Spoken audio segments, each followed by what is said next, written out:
I had never believed in such things, not until I personally witnessed the Haki Lababa. Please use your brain only where it is truly needed. In the world of pirates. East Blue.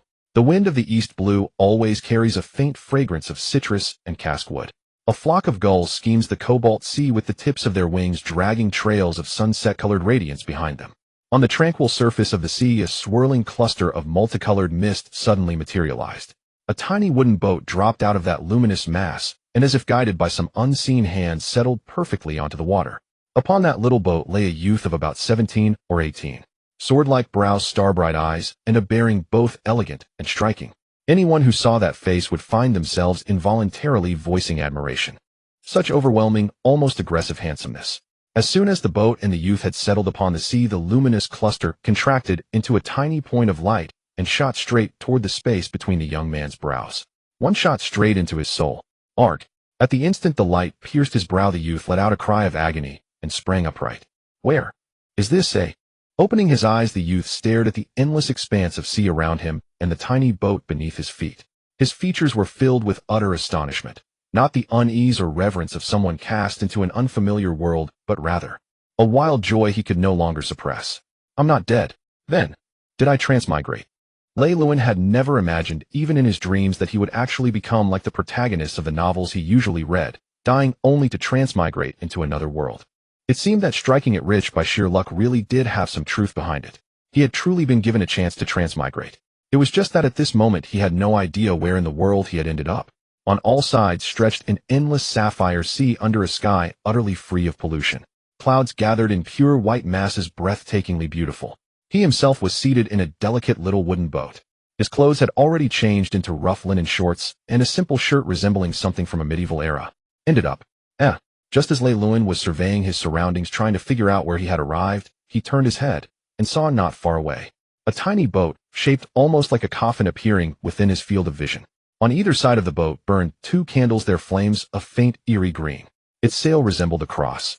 Most importantly, behind that coffin-like boat, there was someone squatting there. By sheer coincidence, the moment Lei Luan looked toward that boat, the man on it also widened his yellow eyes, staring at Lei Luan in utter disbelief. The instant he saw that person, Lei Luan understood that he had arrived in the world of pirates. Black hair, yellow eyes, short yet alluring beard. He wore a black dress hat trimmed with white fur, a wynard patterned shirt beneath a black coat, white trousers, and black boots. A cross hung at his chest, and on his back rested a long blade. This image was one Lei Luan knew all too well.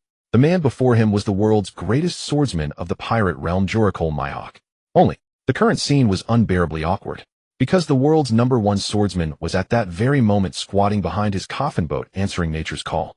A soft plop accompanied the sound of something falling into the sea. Face burning with shame, Lei Luan quickly turned his head away, unwilling to keep watching this scene that shattered the mighty image in his mind. Of course, Lei Luan also did not dare to keep looking. At that moment his mind held only a single thought: this time I might die even faster than someone hit by sheer dumb luck, right? Yes, I am Jorikol Mihawk, the world's greatest swordsman.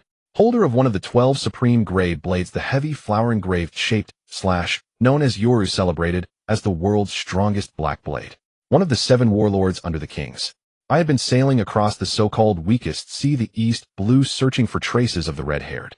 As usual, after confirming with observation Haki that no one was nearby, I had taken the liberty of relieving myself upon the ocean. Who could have imagined that just as I was in the middle of my uninterrupted stream, a strange cluster of light would suddenly appear at my side, and then a boat and a man would simply materialize out of thin air. That man even met my eyes while I was thus engaged. Most despairing of all was that I remained in. This sort of thing is not something that can simply be stopped on command. It seemed that later I would have to ensure that this man who appeared out of nowhere would likewise vanish without a trace. His hair stood on end. A chill ran down his spine. His heartbeat suddenly sped up. Every instinct told Lei Luan that he was not far from death. In his previous life, Lei Luan had watched that pirate anime countless times. He had once loved it deeply, though he had only followed it up to a bit of the Wano arc. Most of the later content he merely caught in short clips now and then. He had also gone through many fan novels and related animations. He remembered clearly why the Krieg pirates had suffered so miserably. Various memes and scenes were etched sharply in his memory. Beyond the gates of Yasuo, Kushina peeked cautiously outward, the vibrant crimson of her hair. Forget someone as powerful, proud, and slightly narcissistic as Hawkeye, a man with a finely polished idol image. Even if it were himself in such a situation, if someone saw him like this, he would definitely find a way to eliminate that witness. Heaven above, earth below. Lei Lun truly had no interest in secretly watching a man relieve himself. This really was all one colossal misunderstanding. Who could have known that after transmigrating into this world, he would end up on such a little boat and witness all of this? Didn't people in this world have observation hockey? Couldn't he at least go farther away to answer nature's call? Right, his cheat. He was after all the most exalted kind of being in the countless universes a transmigrator from Earth. There was simply no way that having just arrived in this magnificent world without experiencing anything he would immediately kick the bucket. After all, this had been one of his favorite anime worlds since childhood. Pirates and Marines. Though their identities differed, the line between good and evil was never so clear-cut. In every faction, there were good people and bad. Most importantly, this world was wondrous enough. So then, come out system. Ding. The essential system for Earthborn transmigrators has gone online. Now scanning the world in which the host resides. Now scanning the host's wishes. Scan complete. Congratulations to the host for acquiring the Invincible Explorer system. This system shall serve the host on a journey of perfect exploration through other worlds. Ding. System functions have been fully customized. The system will operate with two primary modules. For every 100 million belly spent, the host may draw once for a random exclusive setting. For every 1 billion belly spent, the host may draw once for a companion from the myriad worlds. Ding. At the start, the host is gifted one chance to draw an exclusive setting and one chance to draw a companion from the myriad worlds. Does the host wish to draw now? Yes, no. Draw. Draw immediately. As the mechanical voice of the system resounded, Lei Lun vaguely heard movement not far behind him. The faint rasp of fabric rubbing together reached Lei Lun's ears. He knew that meant Hawkeye, that old rascal, was about to pull up his trousers and pretend nothing had happened. If he did not trigger the draw at once, he might well lose his chance entirely. Ding. Random setting extraction in progress. Congratulations to the host for obtaining the setting Overwhelming Handsomeness. Overwhelming handsomeness, an exceptionally handsome presence bearing the most domineering aura in this world, its magnitude controllable, retractable, and expandable at will. Ding. All-world character companion extraction in progress. Congratulations to the host for obtaining the companion Chiyu. Chiyu, a hero who acts purely out of interest, possessing unfathomable strength. His power and speed are at the very pinnacle. By following Chiyu's training regimen, one becomes the strongest. When a foe capable of matching him appears, Chiyu's emotions surge, and his power increases at an exponential rate driven by that fervor. Skills: normal punch, super speed movement, consecutive normal punches, serious back and forth leaping, serious punch, and other ultimate techniques in the Serious series. World setting: invincibility. The host's inner designation when summoning this companion, a captain to be protected at all costs. Chiyu. The instant he saw that name, the chill along Lei Lun's spine vanished, replaced by an unprecedented warmth. Even the events that had just transpired lost all their terror, becoming nothing more than something faintly absurd and amusing in Lei Lun's eyes. Moments ago, Lei Lun had been nearly bursting. He wanted to laugh far too much. Yet pressured by Hawkeye's presence, he had not dared to. Now. Haha, I was just wondering, your coffin boat is so small. How do you even handle your physical needs when you're out at sea? So this is how you do it. Ha. Hawkeye had just pulled up his trousers. He was still debating whether to simply eliminate this suddenly appearing intruder. To his surprise, the boy on the little boat began to laugh with reckless abandon. Moments earlier, using observation hockey, he had clearly sensed the youth's tension, the racing heartbeat, and that overwhelming panic. Yet in the brief instant it took him to pull up his trousers, that same youth seemed to have shed every trace of nervousness, and was now brazenly jesting at him from his boat. Truly, utterly incomprehensible. Hawkeye's golden eyes contracted. Without the slightest hesitation, now his right hand reached back to grip yours strapped across his back, ready to strike down this foolish weakling who knew his identity, yet dared to provoke him. But, just as his right hand tightened around the hilt, and he was about to swing the sword, he suddenly felt it. His hair stood on end. A chill ran down his spine. His heart rate surged in an instant. Some deep instinct screamed at Hawkeye that if he swung this blade, he would die on the spot. Since childhood, from the moment he first took up a sword, Hawkeye had never experienced such a horrifying premonition of death. It was an absolute warning sent by both mind and body. Ever since becoming the world's greatest swordsman, Hawkeye had gone a long time without meeting a true equal, without tasting that sense of facing an invincible opponent. But this time, it had already surpassed the realm of mere battle. It felt as though the very act of making a move would carry him straight to the end point of death. Hawkeye was stunned. For the first time, he was frightened into blankness. A bead of cold sweat slid down his brow as Hawkeye's yellow pupils trembled violently. Within his field of vision, beside the youth on the boat, another figure had appeared at some unknown moment. A light bulb-like bald head, a crude yellow bodysuit with a white cape and red gloves. His outfit was laughably simple. Yet it was this very man. The instant Hawkeye beheld him, his pupils tightened. It felt as if his heart were about to. The man before him, so strong. Without question the most powerful person Hawkeye had ever seen in his entire life. "Forgive the spectacle," he said. Removing his right hand from the hilt, Hawkeye looked at Lei Luan, who was laughing so hard he could barely straighten up, and replied in a calm tone. The very instant his hand left the sword, Hawkeye felt as though he had survived. The suffocating sense of death vanished at once. Everything returned to normal. The bald man simply stood there lazily on the boat, eyes unfocused, as if lost in thought, his entire posture riddled with apparent openings. Yet Hawkeye found himself unable even to utter words of challenge. Once Lei Luan finally finished laughing, he looked at Mihawk standing politely on the coffin boat, and at last regained his composure. He had simply been far too happy just now. He had at last truly let go of his fear.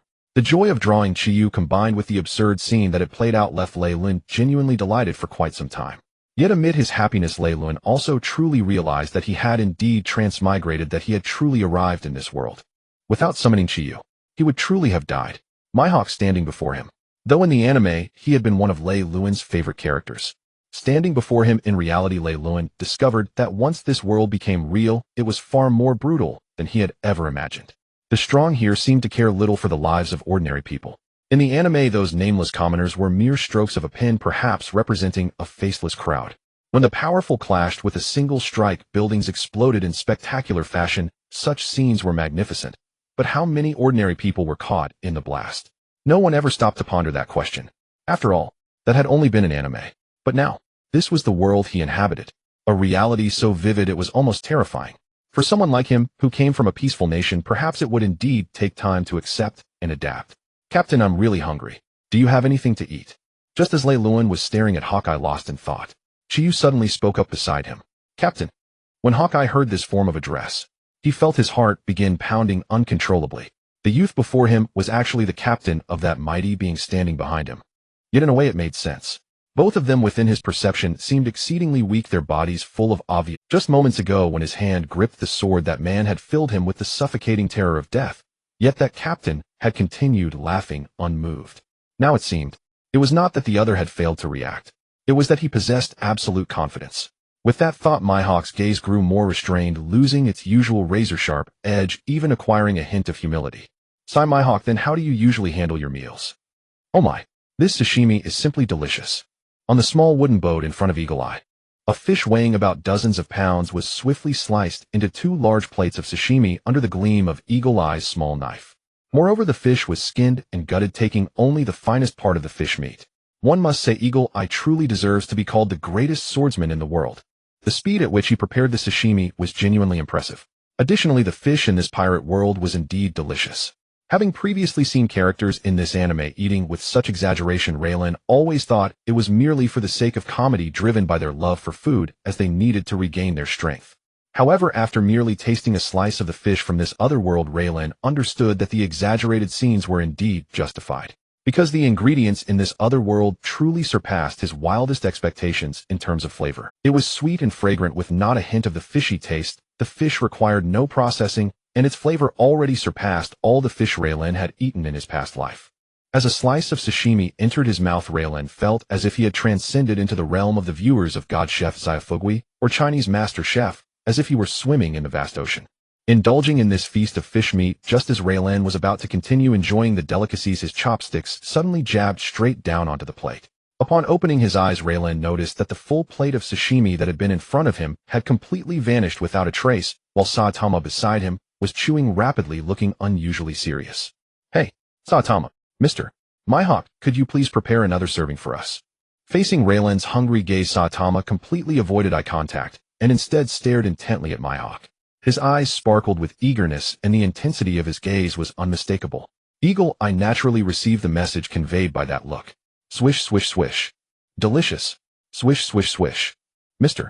Mihawk, you are swish, swish, swish. The captain is asleep, so I'm eating alone. Mr.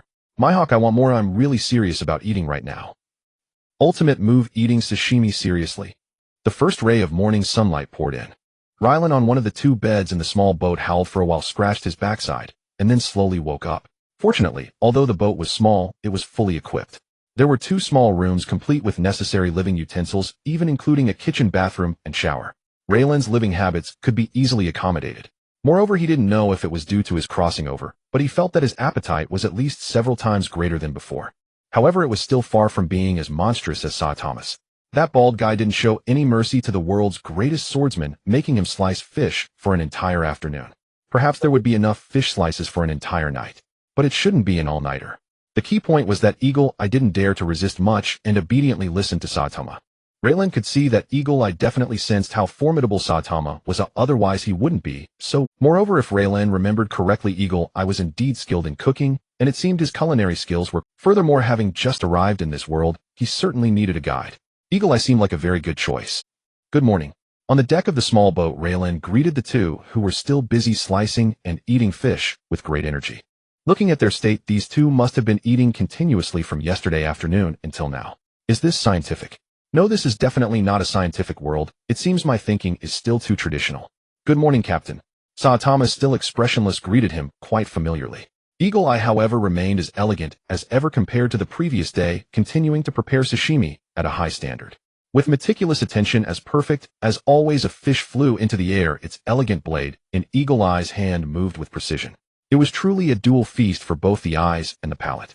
Raylan took a seat at the same place as yesterday, enjoying the sashimi. Eagle Eye's coffin boat was now tied alongside the small wooden boat, drifting aimlessly on the sea. Eagle Eye, you don't have to keep slicing for him. You should take a break and eat a bit too. My lord, I am fine. I am not tired. As long as Saitama wishes to eat sashimi, I will gladly continue to prepare it for him. Eagle Eye said this with a very calm tone, even mixed with a hint of pride. No need to be so formal. It seems you already know his name. He is Saitama, and I am Raylan. Hello, Lord Raylan.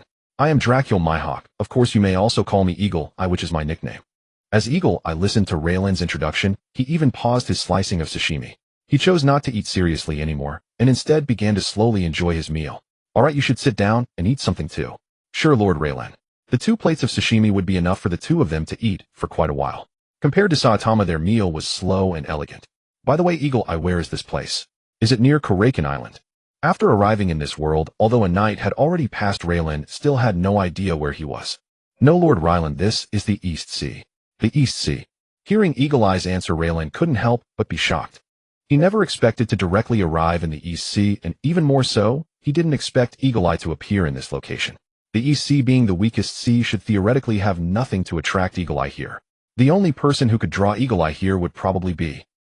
I came here to challenge red-haired Shanks, wanting to test my newly practiced sword techniques, but unexpectedly, before I could find Shanks, I encountered you 2 gentlemen. Red-haired. East Sea. If a powerful Yonko were to lose an arm in this weakest East Sea, then it seems I arrived in this world quite early. The main character, Monkey D. Luffy, still has about 10 years before he sets sail. With this in mind, Raylan reconfirmed his situation. What year is it now? Lord Raylan, this year is Marineford calendar year 1522. 1522. Upon hearing Myhawk's reply, Raylan was profoundly stunned. He had assumed the Straw Hat's voyage had yet to begin, only to discover he had arrived precisely in the year Luffy set sail. Was Shanks already in the East Blue at this moment? That timeline didn't seem to align. Yet Myhawk was here in the East Blue. Indeed, this timing did match. If memory served, Myhawk would soon use the small cross pendant on his chest to deliver a stern 3-sword lesson to the green-haired swordsman. Luffy might not have even left port yet. Or perhaps he stood just on the cusp of departure. Thus, it seemed Myhawk possessed more than a trace of navigational disorientation.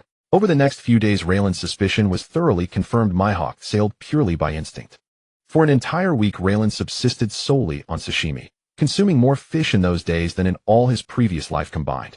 Even if the fish here were exquisitely fresh, Raylan could no longer bear it, and deeply longed for solid ground once more. Master Myhawk, how much longer until we reach a human-inhabited island? Lord Raylan, based on my estimation, we should soon arrive at a sizable island. Myhawk continued slicing fish with his sword, his tone as courteous and serene as ever. Raylan sensed that Myhawk had already grown accustomed to this daily routine. Not a trace of complaint crossed Myhawk's face over this monotonous, repetitive role as chef. Indeed, he even brightened faintly at Genos's praise. Raylan couldn't help but feel. This Myhawk bore little resemblance to the one he'd imagined. Where was that legendary, untamable arrogance? Genos hadn't even drawn his fist yet. An island. Over there, Captain. Do you wish to hasten our arrival? Having finished his sashimi and resting nearby, Genos rose instantly upon hearing Raylan's words and pointed firmly toward the southeast. As Myhawk followed Genos's finger, a crimson arc flickered across his gaze, vanishing in an instant. Then gazing upon Genos's unchanging placid countenance, Mihawk's expression tightened almost imperceptibly, grave and deeply unsettled. Raylan leapt up, exhilarated, straining his eyes toward that distant direction, then sat down again, equal. He saw absolutely nothing. No need to rush. Mihawk, simply increase our speed slightly. There was no. Raylan dared not readily agree to Genos's proposal, uncertain whether his fragile frame could withstand whatever hastening Genos might envision. What Genos meant by faster might well demand the utter shattering of both Raylan, and this humble compared to Genos, Mihawk was clearly far more reliable, for Raylan at least. So, Black Blade Yoru truly can serve as an oar. After sensing the boat accelerate markedly, Raylan turned, and beheld the world's greatest swordsman. At the stern, Mihawk wielded Yoru with focused determination, propelling the vessel forward. At the sight, Raylan's face blossomed into unrestrained delight. Though speed increased, the craft glided with uncanny stability. At the bow stood a bald man, his plain, unassuming face betraying no interest in anything around him. On the deck sat a strikingly handsome young man, cheerfully devouring sashimi before him. At the stern, an impeccably elegant figure rode with a blade as magnificent as himself. The scene was surreal, bizarre beyond measure. Some 30 minutes into the voyage, Raylan finished breakfast and joined Genos at the bow, peering eagerly toward the emerging silhouette of land. This was his first glimpse of solid Earth since arriving in this world, and genuine curiosity surged within him. What kind of place would be his very first stop in this foreign realm? Yet as the vessel drew nearer, the island's outline sharpened, and Raylan's initial elation vanished, replaced by mounting solemnity. Near shore, Raylan clearly discerned. No longer fish or shells were cast ashore by the tide, but charred timbers and skeletal remains. A row of severed masts stood upright, defiant even in ruin. Each bore a desiccated fishing net, clotted upon them, not glistening scales, but dark rust-red fibrous matter. It might have been seaweed, or something else entirely. The entire coastline resembled a living hellscape. Raylan, raised in a land of peace, had never witnessed such horror in his life. At the sight of corpses bloated by seawater, limbs torn, bodies mangled, Raylan's face paled instantly, nausea surging through him. Once the boat grounded, the trio disembarked and walked inland along the sole path still legible, a road winding through what remained of the shattered town. Crooked houses leaned at unnatural angles. Some roofs had been ripped away entirely, exposing swollen corpses submerged in brine, and furniture scattered like broken bones across the floor. Nearly every household had suffered total annihilation. The town lay utterly silent, lifeless, hollow, abandoned. As Raylan walked its streets, his thoughts churned violently. He'd seen depictions of ravaged towns in anime, yet those fleeting stylized frames bore no comparison to standing amidst such devastation firsthand. Those animated scenes passed quickly, superficially, whereas reality struck with visceral, soul-shaking. Before, Raylan had perceived this world as dazzling, vibrant. Yet beneath the roaring tides of history, how many ordinary lives had vanished, unmourned, forgotten, in obscure corners. No one knew. Like the novels he'd read, where two sovereign emperors clashed, their mere thoughts detonating countless stars, unraveling galaxies. Readers called it spectacle, never pausing to imagine themselves caught between such titans where both were demons. Standing at the town's center, Raylan experienced for the first time a piercing clarity, a raw, intimate understanding of the world he'd entered. Beside him, Genos's expression had shifted. No longer placid and unremarkable, but sharp-edged with quiet, unwavering gravity. Only Mihawk remained outwardly unchanged, as though such scenes were commonplace. Yet the subtle furrowing of his brow betrayed a turbulence stirring deep within. The wounds on these bodies were inflicted by fishmen. As Mihawk spoke, Genos replied slowly, his voice carrying a weight he himself may not have realized. Fishmen, the denizens of the underwater realm. I've slain one before. Fishmen, the denizens of the underwater realm. I've slain one before. This should be the Konomi Islands. As Eagle Eye spoke of the wounds on these individuals which were inflicted by the fishmen, Raylan understood. The place beneath his feet was likely the Konomi Islands, occupied by Alron's group. Located in the northwest of the East Sea, it falls under the jurisdiction of the Navy's 16th Division, consisting of about 20 villages, including Kokoa West Village and Hosha Town. After being dominated by the evil dragon pirate crew, a ransom system was implemented, charging adults 1,000 berries and children 5,000 berries, along with mandatory protection fees. They also built an amusement park modeled after Sabati Park as their base, colluding with Colonel Mouse of the Navy's 16th Division, allowing their crimes to go unnoticed by the Navy headquarters for a long time. This rule has persisted for nearly 8 years. Raylan did not know which specific village this was on the island. This village may not even have had its name mentioned in the anime, being just an overlooked corner. Yet now, witnessing the corpses of his kin strewn throughout the town, Raylan felt a deep discomfort followed by a surge of anger. Only by witnessing this hellish scene could one truly feel the evil that Elrond's group had wrought upon this world. Over there someone is continuously transporting bodies. Following the direction of Eagle Eye's finger, the group slowly approached. Through the collapsed houses Raylan saw a man in a green uniform wearing a windmill hat was pulling a cart laden with the mangled bodies toward the forest not far from the village.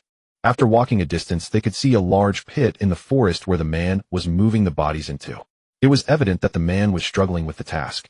It was equally clear that he was resolute in his actions. Raylan and the others stood quietly, watching the man laboriously yet determinedly moving the bodies. Before Raylan could speak, Chi-Yu had already vanished from his side. In the moment Chi-Yu disappeared, Eagle Eye's figure trembled as usual. However, after a brief pause, Eagle Eye also vanished from sight.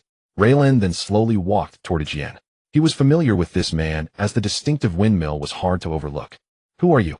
As Chi-Yu and Eagle Eye swiftly transported the bodies from the village into the pit at a speed almost imperceptible to the naked eye, Jian stood frozen in shock. His face was filled with astonishment. It was only when Raylan approached that his question was answered. "We are travelers passing through, unaware of what has happened here." As Raylan spoke, Eagle Eye and Chi-Yu had already completed their task, even helping Jian cover the pit. They buried the entire village here. As Raylan approached, he noticed a wooden sign erected behind the pit. It was crookedly inscribed with Shaji Village. This was the name of the destroyed village. While Raylan stared at this makeshift gravestone, Jian observed Chi-Yu and Eagle Eye with a wary gaze. From the two's almost imperceptible speed and the aura they exuded, Jian realized that they were certainly not ordinary individuals. Gazing at Raylan, Jian began to speak. "This village was wiped out by the evil dragon pirate crew, which has a bounty of 20 million berries. This place is also their territory. I advise you to leave quickly. This is no place for you noble gentlemen to sightsee." After speaking, Jian turned to leave. However, what he did not expect was that the seemingly frail noble youth did not choose to leave, but instead followed closely behind with his two warrior servants. Although these two were strong, Jian was well aware of the exaggerated strength possessed by Elrond's group. The young bald man and the middle-aged nobleman, clearly dressed more elaborately, were evidently no match for the lunatics of the evil dragon pirate crew. Moreover, their lack of discretion would surely bring about great trouble for themselves once they set foot on this island. "Hey, you all, stop following me. Wherever you came from, hurry back there." Jian halted after walking for a while, speaking sternly to Raylan. "I'm not joking. Elrond's group is not something you can provoke. If you wish to avoid death, leave quickly. Do not step on any island in this area, including those where the Navy is stationed." After speaking, Jian looked at Raylan and the others. "You noble gentlemen should know that there are indeed people who are true lunatics." After saying this, Jian turned and walked ahead. In his view, these noble gentlemen should have understood that he was not speaking in vain. However, what Jian never expected was that these individuals did not heed his warning to leave and continued to follow him as before. They appeared to have no intention of leaving at all, just as Jian was about to stop and say something else to them. Raylan and his companions directly bypassed Jian, ignoring him as they walked ahead. "They'll handle it, of course, but I also want to test something. Captain, after your test, is there still a need to leave it to me?" "Trust me, there definitely is. Lord Ryland, these fishmen should be traitorous crew members of Jinbei, just like me, mere minor characters." The three of them chatted and laughed as they headed toward the direction of Elrond's amusement park. Jian's heart sank to the bottom at this moment. These three clearly did not take his words to heart, and Jian knew better than anyone what kind of ending this would lead. In recent years, many had come to the Konomi Islands, and many had rebelled, wanting to uphold justice.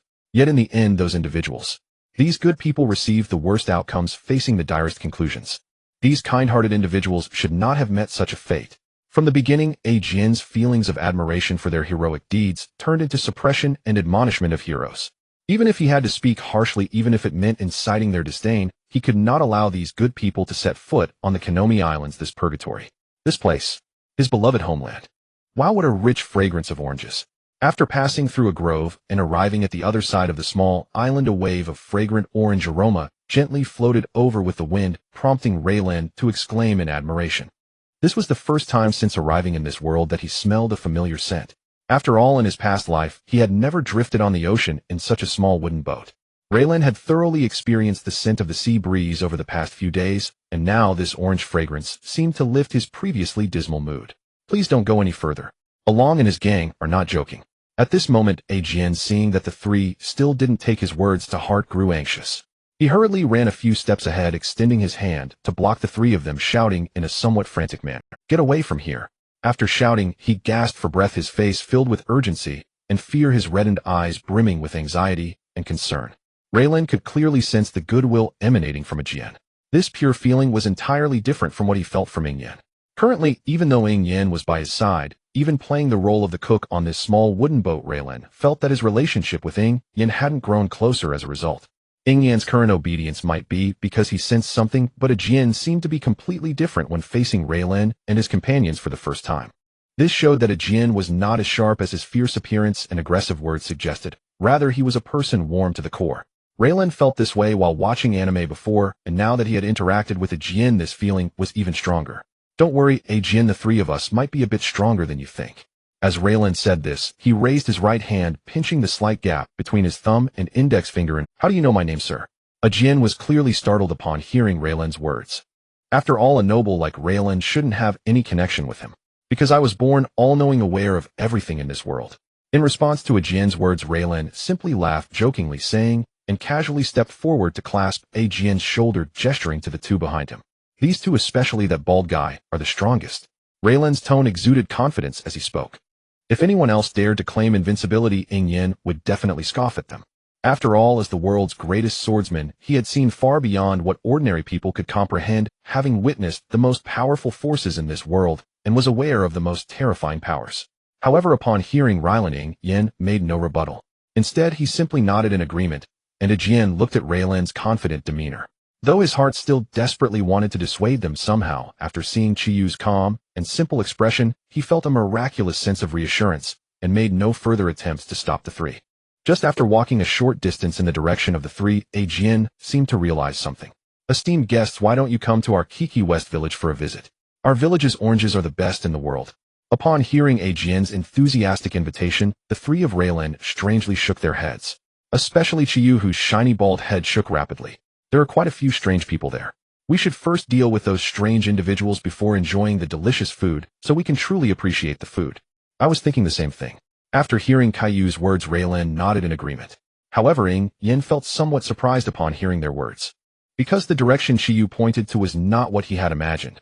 The base of the evil dragon pirate group that Jian mentioned, but a place he was very familiar with.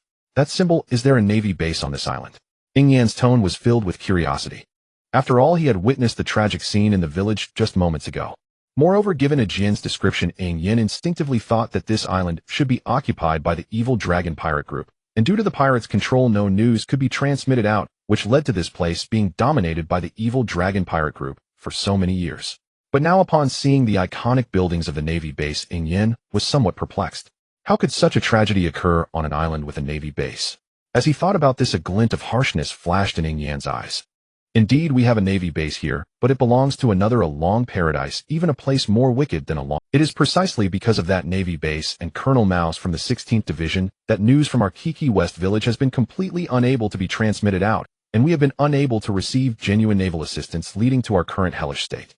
In fact, at the beginning, our Kiki West village sent villagers to the navy base for help, but all the villagers who sought help perished. Gradually, we lost all hope.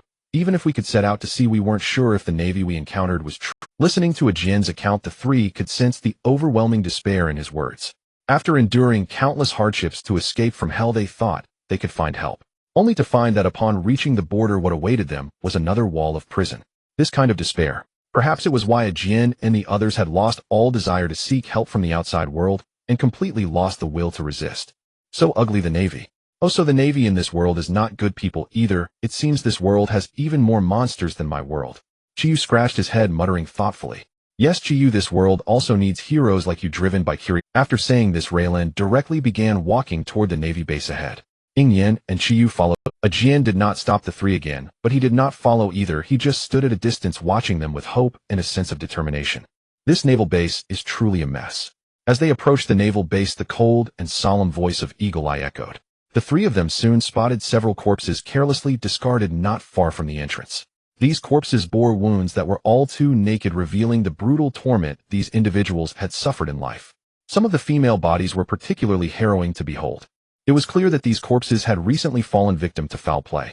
However, the bleached bones nearby indicated that this place seemed to be a frequent dumping ground for these naval personnel. On this archipelago, throughout such a long span of time, countless tragedies had undoubtedly occurred. Outside the naval base, which represented justice in this world, no one knew the extent of the heinous acts that had transpired.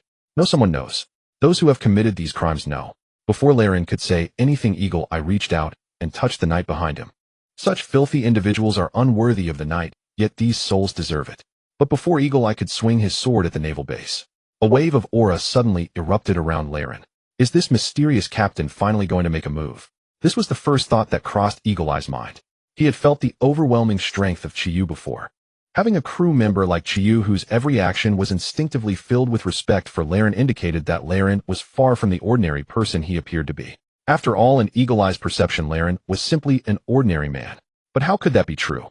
Seeing that Laren was about to make a move, Eagle Eye instinctively squinted, preparing to observe the mysterious captain's methods. The aura. He merely unleashed his aura, showcasing the regal presence that a leader should possess, the qualities of a king. Indeed, this guy possesses conqueror's haki. As Laren released his aura and walked toward the naval base, an invisible force instantly filled the surroundings. With each step Laren took, his aura continuously rose in intensity. The few guards at the base gate, upon seeing the trio approach, were about to question them when they rolled their eyes and lost consciousness, collapsing to the ground. The debris on the ground defied gravity, trembling and floating into the air, hovering at knee height like a cluster of terrified stars. Immediately, the dense stone slabs beneath Laren's feet erupted with countless black-red cracks. It was not merely a fracture, it seemed as if the structure of the slabs had chosen to disintegrate under some imposing will. The cracks spread like lightning, turning the stones into powder, silently revealing the damp earth below, pulsating as if alive. The air thickened and light around Laren underwent strange refractions and distortions, making the distant naval base appear to sway as if submerged in water. Eagle Eye felt the overwhelming aura emanating from Laren, his sharp pupils filled with astonishment. Conqueror's haki, he had not only seen it, but had faced it countless times. He had always considered his friend Red-Haired's haki to be the strongest in the world. Even the mightiest man, Whitebeard, seemed inferior in this aspect according to Eagle Eye. But this man before him, the mere aura he released had already reached the pinnacle Red-Haired could achieve. What was even more astonishing was that Laren's aura continued to rise. Just relying on his presence alone put immense pressure on Eagle Eye, the world's greatest swordsman. As Laren and his companions stepped into the naval base, black-red lightning did not strike down, but erupted directly from the void, resembling countless thick, furious veins twisting, exploding, and tearing through the air. These bolts of lightning produced no thunder, only a low-frequency hum that pressed against the eardrums as if space itself were being repeatedly folded by immense power. At this moment, the entire naval base had fallen into an eerie silence. Everywhere one looked, there were naval soldiers sprawled on the ground. Within this base, no one could remain conscious under such overwhelming aura. The densely packed lead gray clouds above were violently stirred and torn apart by an invisible force swirling into a massive eye of the storm. The center of the storm was not the sky, but a profound darkness that seemed to lead into the void, casting not light, but a pure sense of oppression. Sunlight struggled to pierce through the cracks in the clouds, only to be distorted and consumed at the edges of this black-red, lightning realm, forming a circle of pale halo. At this moment, Laren was feeling the aura he had unleashed. Laren was still continuously amplifying his aura. Boom. As Laren's aura surged, the vicinity of this naval base seemed to turn into... Now that he had tried it, it was evident that this world's aura could indeed kill. The intensity he was experiencing now was not even the strongest he could muster. Laren was still continuously amplifying his aura. Boom. As Laren's aura surged, the vicinity of this naval base seemed to turn into a furnace of will. Moreover, Laren had now controlled his aura within this range. Debris, dust, even sound, and conventional colors were emptied and purified, leaving only the most primal oppression. Within this area, it seemed as though the laws of nature had temporarily ceased to function, with only the will of the king roaring in its most primitive form. Why are all these people unconscious? Just as Laren felt as if he had truly become a god in this area. A voice from a bald man, completely calm, rang out. Laren turned his head to see Chiyu, who showed no signs of being affected at all, his expression still simple and unadorned. Beside him, the man, known as the world's greatest swordsman, had already bent down, sweating profusely. Chiyu indeed was still Chiyu. Having completed the necessary tests, Laren instantly withdrew his aura. After all, it seemed that the entire naval base could shatter at any moment with walls covered in cracks. Just by relying on his aura, Laren felt he could reduce the base to powder. And the moment Laren retracted his aura, Eagle Eye suddenly collapsed to the ground, gasping for air, his sharp yellow eyes filled with disbelief as he stared at Laren. Could mere presence alone truly reach such a level? This was the sole thought echoing in Eagle Eye's mind. He unleashed his aura, clearing out the lesser foes.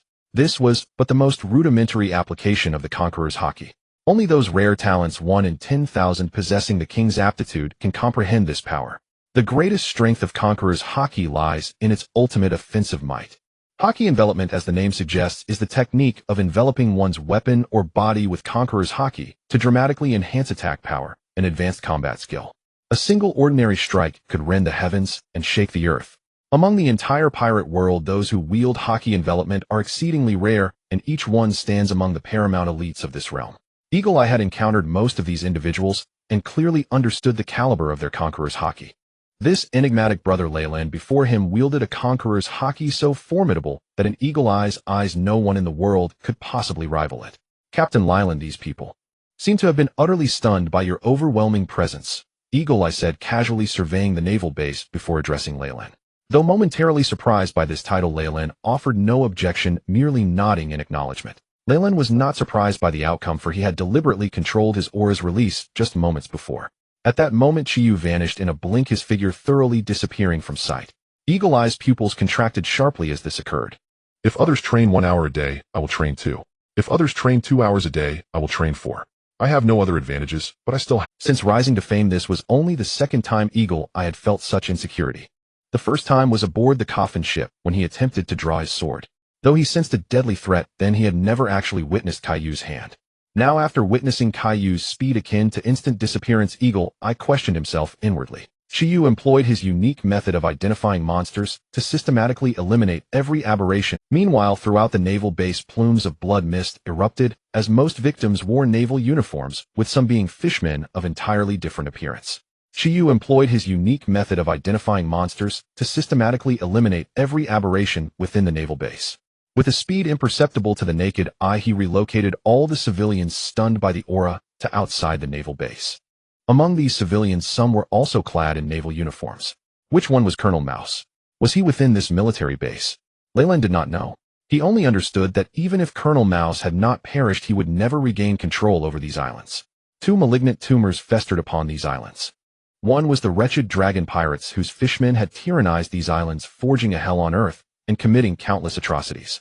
The other was the very naval base where Leyland now stood. Were it not for Colonel Mouse's collusion and bribery in cooperation with the wretched dragon pirates, this archipelago would not have fallen into such decay. Neither was more evil than the other, both deserved condemnation. After eliminating these vermin, Leyland naturally claimed his spoils. Wow, the golden legend. So much gold and silver treasure. At the heart of the base's vault, Chiyu casually swept aside the thick iron door, meters thick, sending it flying aside. Inside lay crates piled high with treasure, mountains of belly amassed like hills. Even Eagle Eye Shichibukai could not help but sigh in astonishment. How much plunder did these beasts seize from the wretched dragon pirates over the years? Conservatively, this vault alone holds worth at least hundreds of millions of belly. Gazing upon the immense trove, Leyland immediately communicated with the system in his mind without hesitation. System, what is the estimated total value of these items before me? Ding. Loot detected. Estimated total value exceeds 350 million belly. Would the host like to collect all? Upon hearing the system's prompt, Leyland chose without hesitation to claim everything. From Eagle Eye's perspective, Leyland merely waved his hand toward the treasure-filled warehouse, and instantly all the riches vanished as if they had never existed. Witnessing this, Eagle Eye's pupils contracted sharply once more. Could this be a spatial ability? Leyland's unfathomable methods left Eagle Eye utterly astonished. He felt that coming to the East Sea, the weakest sea, was the wisest choice he had ever made. Never before had Eagle Eye encountered such mysterious and powerful figures as Leyland and Chiyu. Now Eagle Eye was reluctant to depart. Boarding this small wooden ship felt like destiny itself. The mysterious duo's approach perfectly suited Eagle Eye's disposition. Faced with such treasure, they refrained from foolish mercy by leaving it behind for the locals. In Eagle Eye's eyes, this decision was impeccably wise. Taking all the treasure at once would only lead to universal joy. If the treasure were divided among the locals, though momentarily joyous, it would inevitably invite endless future. Eagle Eye understood this profoundly.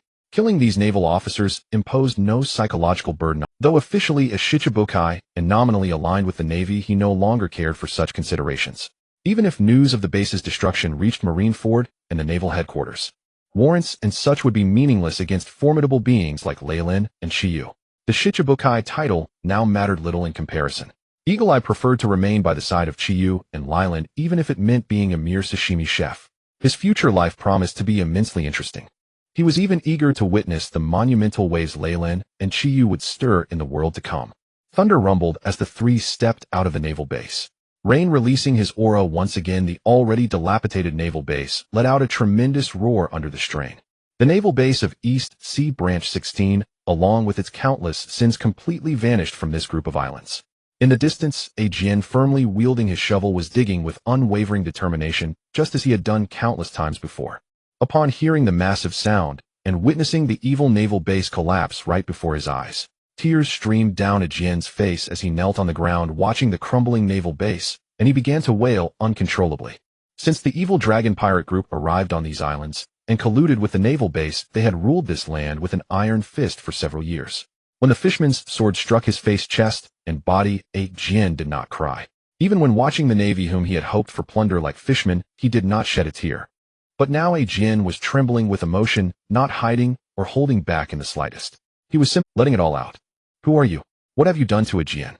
Outside a small village, as Rain and his group were about to enter, a young striking girl with blue hair, wearing flip-flops and adorned with tattoos, stood at the village entrance blocking their way. Her eyes were filled with vigilance, and she held a wooden stick in her hand. This beautiful lady, a Jin, is just overly emotional and fainted. When he wakes up, you will understand what happened. Looking at the vigilant Noki Gao, Rain smiled and explained. After staring at Rain's face for a moment, Noki Gao finally lowered her wooden stick. Although still somewhat cautious, the hostility from earlier had dissipated. Instead, she bowed earnestly to Rain. Sir, thank you very much for bringing him back. No need to be polite. Where should we place a Jin? Follow me this way. Seeing a Jin being carried by a handsome uncle with a magnificent sword, Noki Gao felt something was off and immediately led the three towards a wooden house.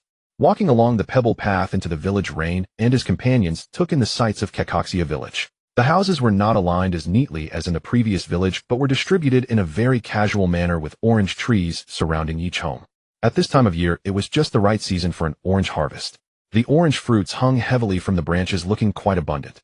After arriving at Noki Gao's small courtyard, when Eagle Eye brought the fainted a Jin back into the house, you could no longer resist and directly plucked an orange from the tree in Noki Gao's yard. As he peeled the orange, the juice splattered in the opposite direction of his finger's pressure. The sweet fragrance of the orange instantly filled the air. Upon smelling it, Rain could not hold back and also picked an orange to peel. Sweet. This orange was simply like the dream fruit he had only seen in advertisements before, round and plump, bursting with juice, sweet and delicious. This orange was simply the epitome of oranges. How is it? Delicious, right? Noki Gao asked, her little face raised high, filled with pride. It's truly delicious. Chiyu did not eat in his usual serious manner, but was quite amiable, nodding and smiling at Noki Gao after finishing an orange. Even Rain was surprised that Chiyu could have such a gentle side. However, how could a hero driven by curiosity not possess a kind heart? Rain reached out and picked an orange to taste. The juice erupted between his lips and tongue, so delightful. With such delicious fruit, it could be said that not just Kekaxia village, but the entire group of islands should not be in such a state of ruin. With these oranges, the Konomi Islands could definitely become one of the most prosperous regions in the East Sea. Yet due to the collusion between Naval Base 16 and the evil Dragon Pirate Group, the Konomi Islands had instead become the most desolate and nameless region of the entire East Sea. At this moment, the houses in Kekaxia village had visible signs of decay and damage, with every home showing clear repair marks. This village, one could hardly imagine how many times it had been attacked by the evil Dragon Pirate Group over nearly 8 years. The oranges here are indeed not ordinary. After placing a Jin on the bed, Eagle Eye came out and started eating oranges with Rain and Chiyu. At this moment, Noki Gao brought out another basin of seemingly larger oranges and proudly placed them in front. The oranges in my yard, especially from the tree at the back, are the best. You can give them a try. As Noki Gao said this, her eyes squinted, smiling brightly like sunshine.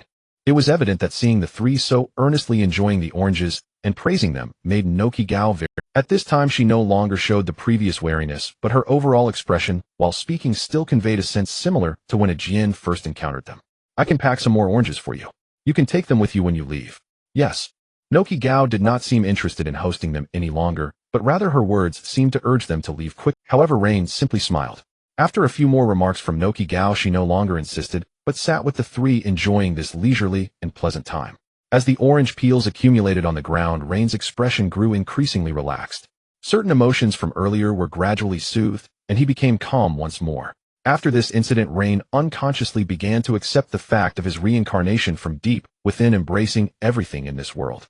Now this world no longer felt like just an anime to him, but rather an absolutely real world. When the three were fully satisfied and prepared to rise and check out the A Long Paradise, a clear voice of a girl echoed from outside. Noki Gao, I'm back. The moment the sound appeared, Noki Gao suddenly stood up from her chair. A fleeting expression of joy flashed across her face, but when her gaze fell upon the three of them, it turned into a hint of apology. I apologize, esteemed guests. My sister has returned, and I may no longer be able to entertain you. If you have finished eating, please take these oranges and leave. As Noki Gao spoke, she pushed a few boxes of oranges prepared beside her towards herself. The intent to send them away was already quite evident. Just as Noki Gao finished speaking, another young girl appeared in the courtyard. The girl had brown eyes and beautiful orange hair styled in a playful short cut with a devilish figure. She wore a golden bracelet on her left wrist. Her ears sported pearl earrings, and her left shoulder bore a tattoo similar to Noki Gao's. As she appeared, her gaze unconsciously fell upon the three Lei Luan and his companions.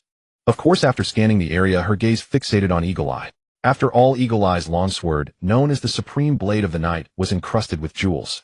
Moreover, Eagle Eye's overall attire was exceptionally luxurious, making him an immediate target for the girl. I'm sorry, esteemed guests.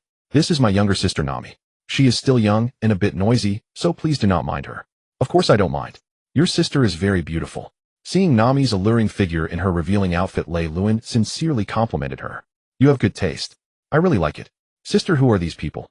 Nami. You can't ask that directly. Although Noki Gao was reprimanding Nami, Lei Luan could see the natural protection and affection Noki Gao had for her sister. Lei Luan understood and liked Nami very well. In his eyes, Nami was not merely a beautiful woman with a good... The main reason she was admired was her good nature. Moreover, she was a determined woman inheriting the will of her adoptive mother Belmir. Always have the strength to keep smiling. Whether in battle or when sick, Nami always wore a smile. At the same time, she inherited Belmir's compassion, being kind-hearted, exceedingly gentle, and possessing a sunny disposition. Now upon meeting her, Nami's character struck Lei Luan even deeper. Seeing is believing, and that was the feeling. Forget where you came from, sister, hurry, and safely send our guests away. Back in the house, I have a big surprise for you. With a smile, Nami finished speaking and hopped back inside the house.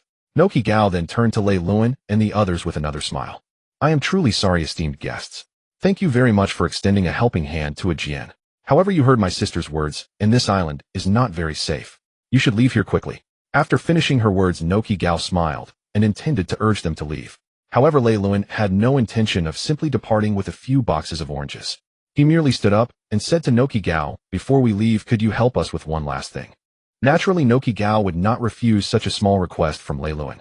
She replied cheerfully, of course. Please go ahead. Do you know where A Long Paradise is on this island? Could you take me and my two companions there? Upon hearing Lei Luan's question, Noki Gao's smile froze on her face, and her expression suddenly turned. Quickly it transformed into fear and disbelief. She instinctively took a few steps back. Looking back at her, the warmth she had moments ago was gone. Instead, Noki Gao's expression was filled with shock, seemingly finding it hard to believe what she had just heard. Her lips even began to tremble.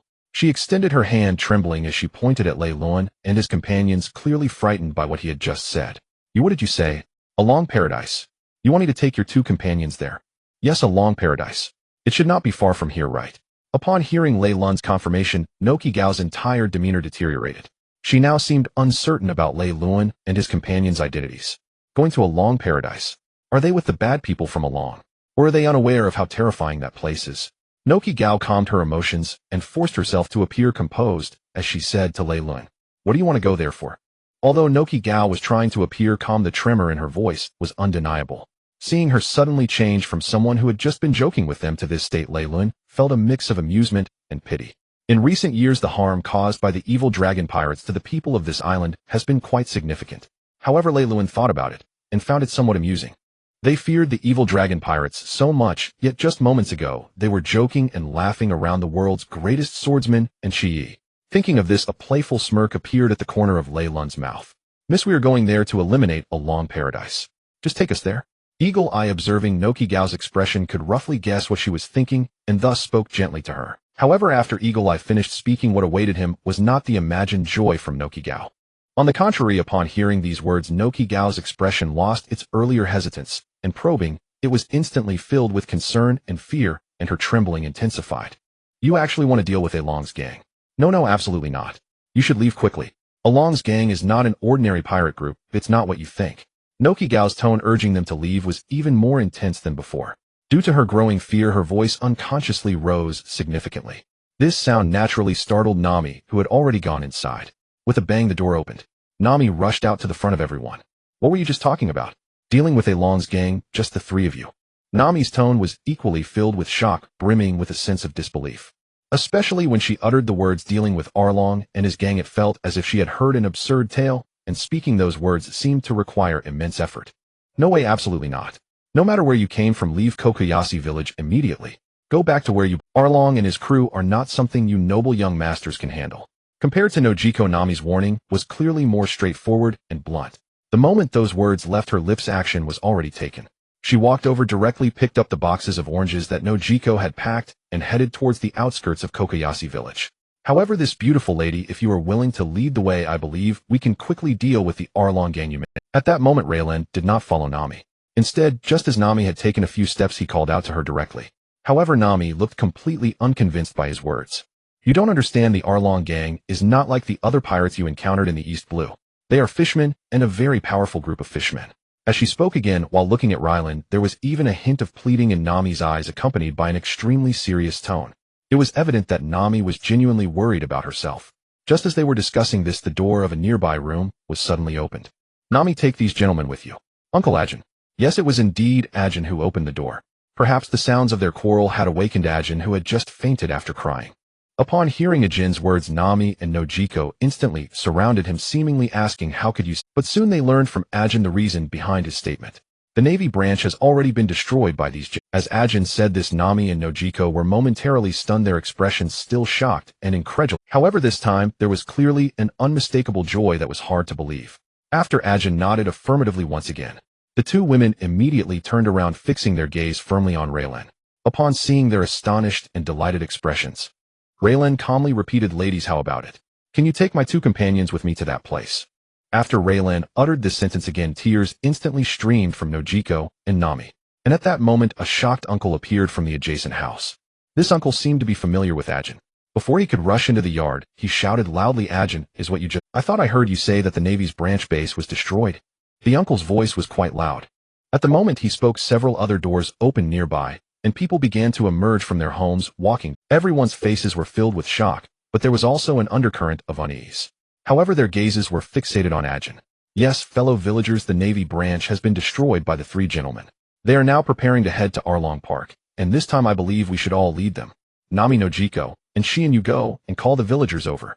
Shion was the uncle who had just shouted loudly. Upon hearing Ajin's words and seeing the determination in his eyes, the uncle named Shion did not hesitate at all and turned to run out. We actually don't have to take such risks. As long as I earn 100 million berries, we can. Nami, don't be foolish. Before Nami could finish her sentence, Nojiko and Ajin shouted in unison. Upon hearing their words, Nami's tears flowed even faster and more abundantly. Her eyes reflected a sense of brokenness and pain. It was also a form of giving up, a form of a brand new hope. After a brief struggle, Nojiko walked over, hugged Nami, and took her hand, running out of the small courtyard. Raylan and his companions were watching everything unfold from the side. It would be a lie to say they were not moved. However, Raylan felt fortunate that his first stop in this world was this archipelago. This place filled with love. Whether it was the destruction of the Navy branch or Arlong Park, Raylan clearly understood how significant this was for the residents of this archipelago. The reason Ajin wanted them to call the villagers to decide to let the whole village go together perhaps held a it might be because they witnessed the destruction of the Navy branch, gaining some understanding of their own strength. Yet there was also a possibility. In Ajin's view, this might be their only opportunity in this lifetime, especially after having buried another village's residents not far away. Ajin no longer wanted to wait. He had never believed in such nonsense as earning 100 million berries, but previously it was the only hope, so he forced himself to believe in that matter. But now there was a brand new hope. A hope that was more likely to be realized. Going alone might not help much, he might not even be able to deal with the weakest fisherman. But if the whole village went together, at least they could help a little, even if it was just to kill a single weakest fisherman, it would still count as assistance. Ajin thought that everyone in Kokoyashi village would be willing to go, and his thought turned out to be correct. In less than half an hour, all the villagers of Kokoyashi village had gathered on the path leading to Arlong Park. In the past, only Ajin would wait on this road, observing whether fishmen would come to the village to cause harm, so he could timely inform the villagers. However, in the past, Ajin would only hide in the shadows, observing stealthily. But now all the villagers of Kokoyashi village stood openly on this road. This road, which had been the route for Kokoyashi village to venture out, was now bathed in the sunset, glowing with radiance as a group headed towards Arlong Park without any reservations. A Jian walked at the forefront. The gentle breeze caressed the windmill above his head. At this moment the setting sun bathed the windmill in golden hues. A Jian walked ahead, his face stern, his demeanor unusually serious. Not just a Jian but also Lei Luan, Ingyan, and Qi Yu followed closely behind him. The expressions of the three were equally serious, even Qi Yu's face had taken on a solemn countenance. His resolute features appeared surprisingly handsome at this moment. Behind them were all the villagers of Qixia village. Everyone in the village who was able to move had gathered. Each person held their weapons, swords, axes, and large iron-spiked clubs. It was clear that these villagers had been prepared for this. Perhaps in their hearts, they had already rehearsed countless battle scenes. But now all of it had become reality. Every villager's face bore an unprecedented resolve. It was evident that they had complete faith in a Jian. Just before setting off, the villagers' hopeful gazes made Lei Luan feel an inexplicable weight in his heart. He was well aware that even he could easily deal with the so-called a long paradise, let alone the three of them together. Yet deep inside Lei Luan, there was an added sense of responsibility. You all stop. Stand right there. A few imposing muscular fishmen holding weapons appeared before everyone's eyes. The fishmen that passed by crossed paths with the group heading towards a long paradise. However, despite the entire village being armed, the fishmen noticed this. Yet they showed no signs of fear at all, instead sneering as they shouted at the crowd. You filthy humans don't think that having these scrap metals gives you the right to fight us, do you? Haha, look at these lowly beings from a trash race, it's truly laughable. Haha. The fishmen laughed so recklessly, completely disregarding the villagers. Their disdainful laughter seemed to awaken some terrifying memories within the villagers, causing some of them to involuntarily slow their advance. However, the fishmen's mocking laughter soon came to a complete halt. This was due to Lei Luan unleashing his. To the villagers, Lei Luan's overwhelming strength provided them with a sense of security. But for the fishmen it felt like a heavy blow to their spirits. They were stunned into inaction, barely able to stand, their weapons clattering to the ground. Yet the two fishmen did not faint. They seemed to be bound in place by an invisible pressure, completely A Jian, seeing the state of the two fishmen, turned his head in confusion. As he did so, he directly met Lei Luan's encouraging gaze. Although Lei Luan did not speak, A Jian understood clearly what Lei Luan's gaze meant. A Jian looked at the two fishmen before him, no longer hesitating, and lifted his axe, walking straight towards them. Seeing A Jian approach with the axe, the expressions of the two fishmen lost their former arrogance, replaced only by endless terror. In contrast, A Jian's face bore no trace of the fear he once had. Swish! As he reached one of the fishmen, he swung the axe without hesitation. However, this swing did not aim for the fishman's vital points, but rather landed heavily on its arm. Perhaps because the axe had not been sharpened, although A Jian swung with great force, he was unable to sever the arm. He merely sliced away a chunk of flesh from its upper arm, exposing the stark white bone. The axe blade cut through flesh, even scraping off some bone shavings. The fishman immediately cried out in pain, cursing, as its body collapsed to the ground. At this moment, although Lei Luan had eased the pressure of his aura, allowing it to wail, the fishman could only lie there. On its face it barely made the slightest movement. A Jian had only swung that one axe, and did not continue to strike, instead turning to walk back towards the villagers of Qixia. Without any further communication, just a glance knew all. She stepped forward wielding an iron sword, and without hesitation she thrust the sword straight into the fishman's belly, blood gushing out. The fishman could not help but scream, even more painfully, its cries growing more desperate. On the other side, the fishman, similarly suppressed by the overwhelming aura, trembled like a leaf upon seeing its companion in such a dire state, its gaze towards the villagers of Qixia, now void of arrogance, replaced by fear for the first time. It even issued cries for mercy towards the lowly race it had always looked down upon. However, no one paid any attention to the fishman's pleas. The entire scene became extraordinarily orderly, as the villagers of Qixia took turns approaching the fishmen using their weapons. For the first time, they truly attacked the fishmen who had brought them countless painful memories and had enslaved them for years. The fishmen's cries shifted from sharp pain at the beginning to gradually fading away. The other fishmen met the same. Even though the two fishmen were already dead beyond recovery, the villagers continued to approach one after another until everyone had attacked once. Lei Luan's aura surged. The pools of blood and flesh before him were instantly scattered aside, while a group of people continued their march towards a long paradise. However, compared to the beginning, every villager's eyes had grown more resolute, their gazes boldly revealing the emotions they had hidden for years. This was perhaps the first time in a long while that they had so intensely expressed their innermost feelings in the face of the fishman's atrocities. Revenge had long been a thought the villagers of Qixia had not dared to entertain. But now, they no longer needed to entertain it, because hope was right before their eyes. Hope was now firmly in their own hands. A long paradise, on the largest island of the Konami Islands. surrounded by towering walls that appear even sturdier than a naval base, resembling a thick barrier that seems impregnable. The entire architectural complex looks like a vast and beautiful garden, exceptionally striking. Surrounding this structure is a wide moat. The entire paradise is firmly protected in the central area. At the very center of the paradise stands a towering tower, grand and magnificent, somewhat incongruous with the overall extravagance of the Konami Islands.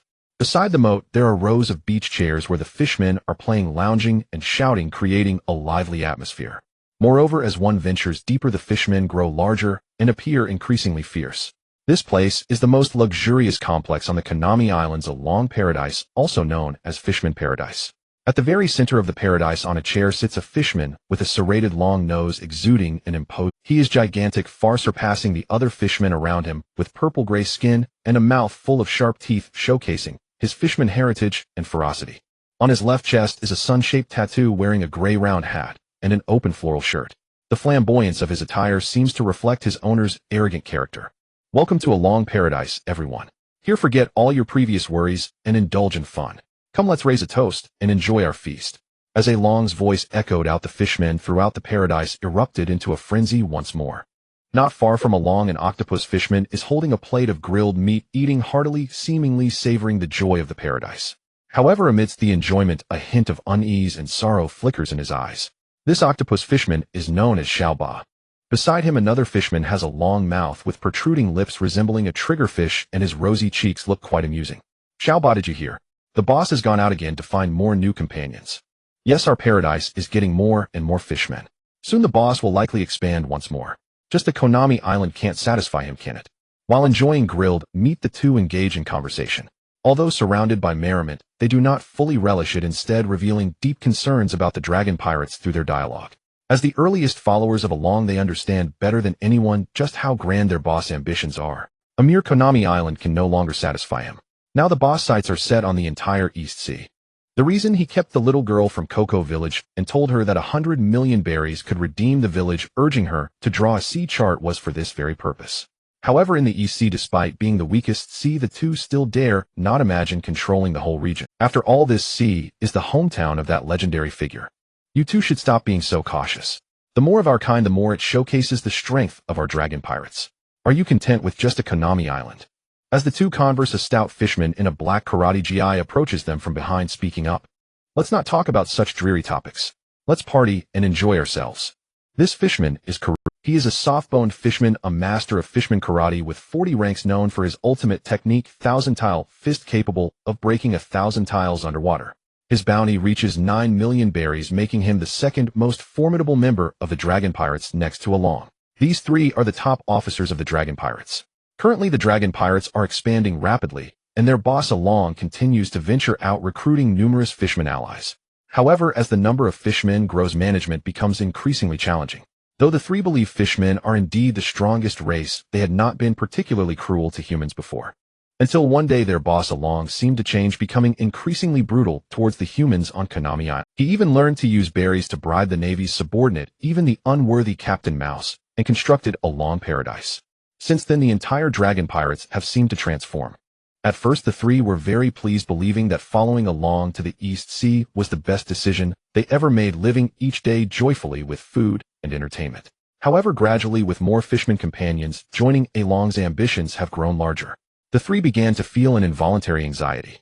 They did not have many concerns about being cruel to humans or colluding with Captain Mouse, as they viewed humans as a lowly race, treatable however they pleased. What they feared was the legendary Rear Admiral of the East Sea, the Navy hero Carp.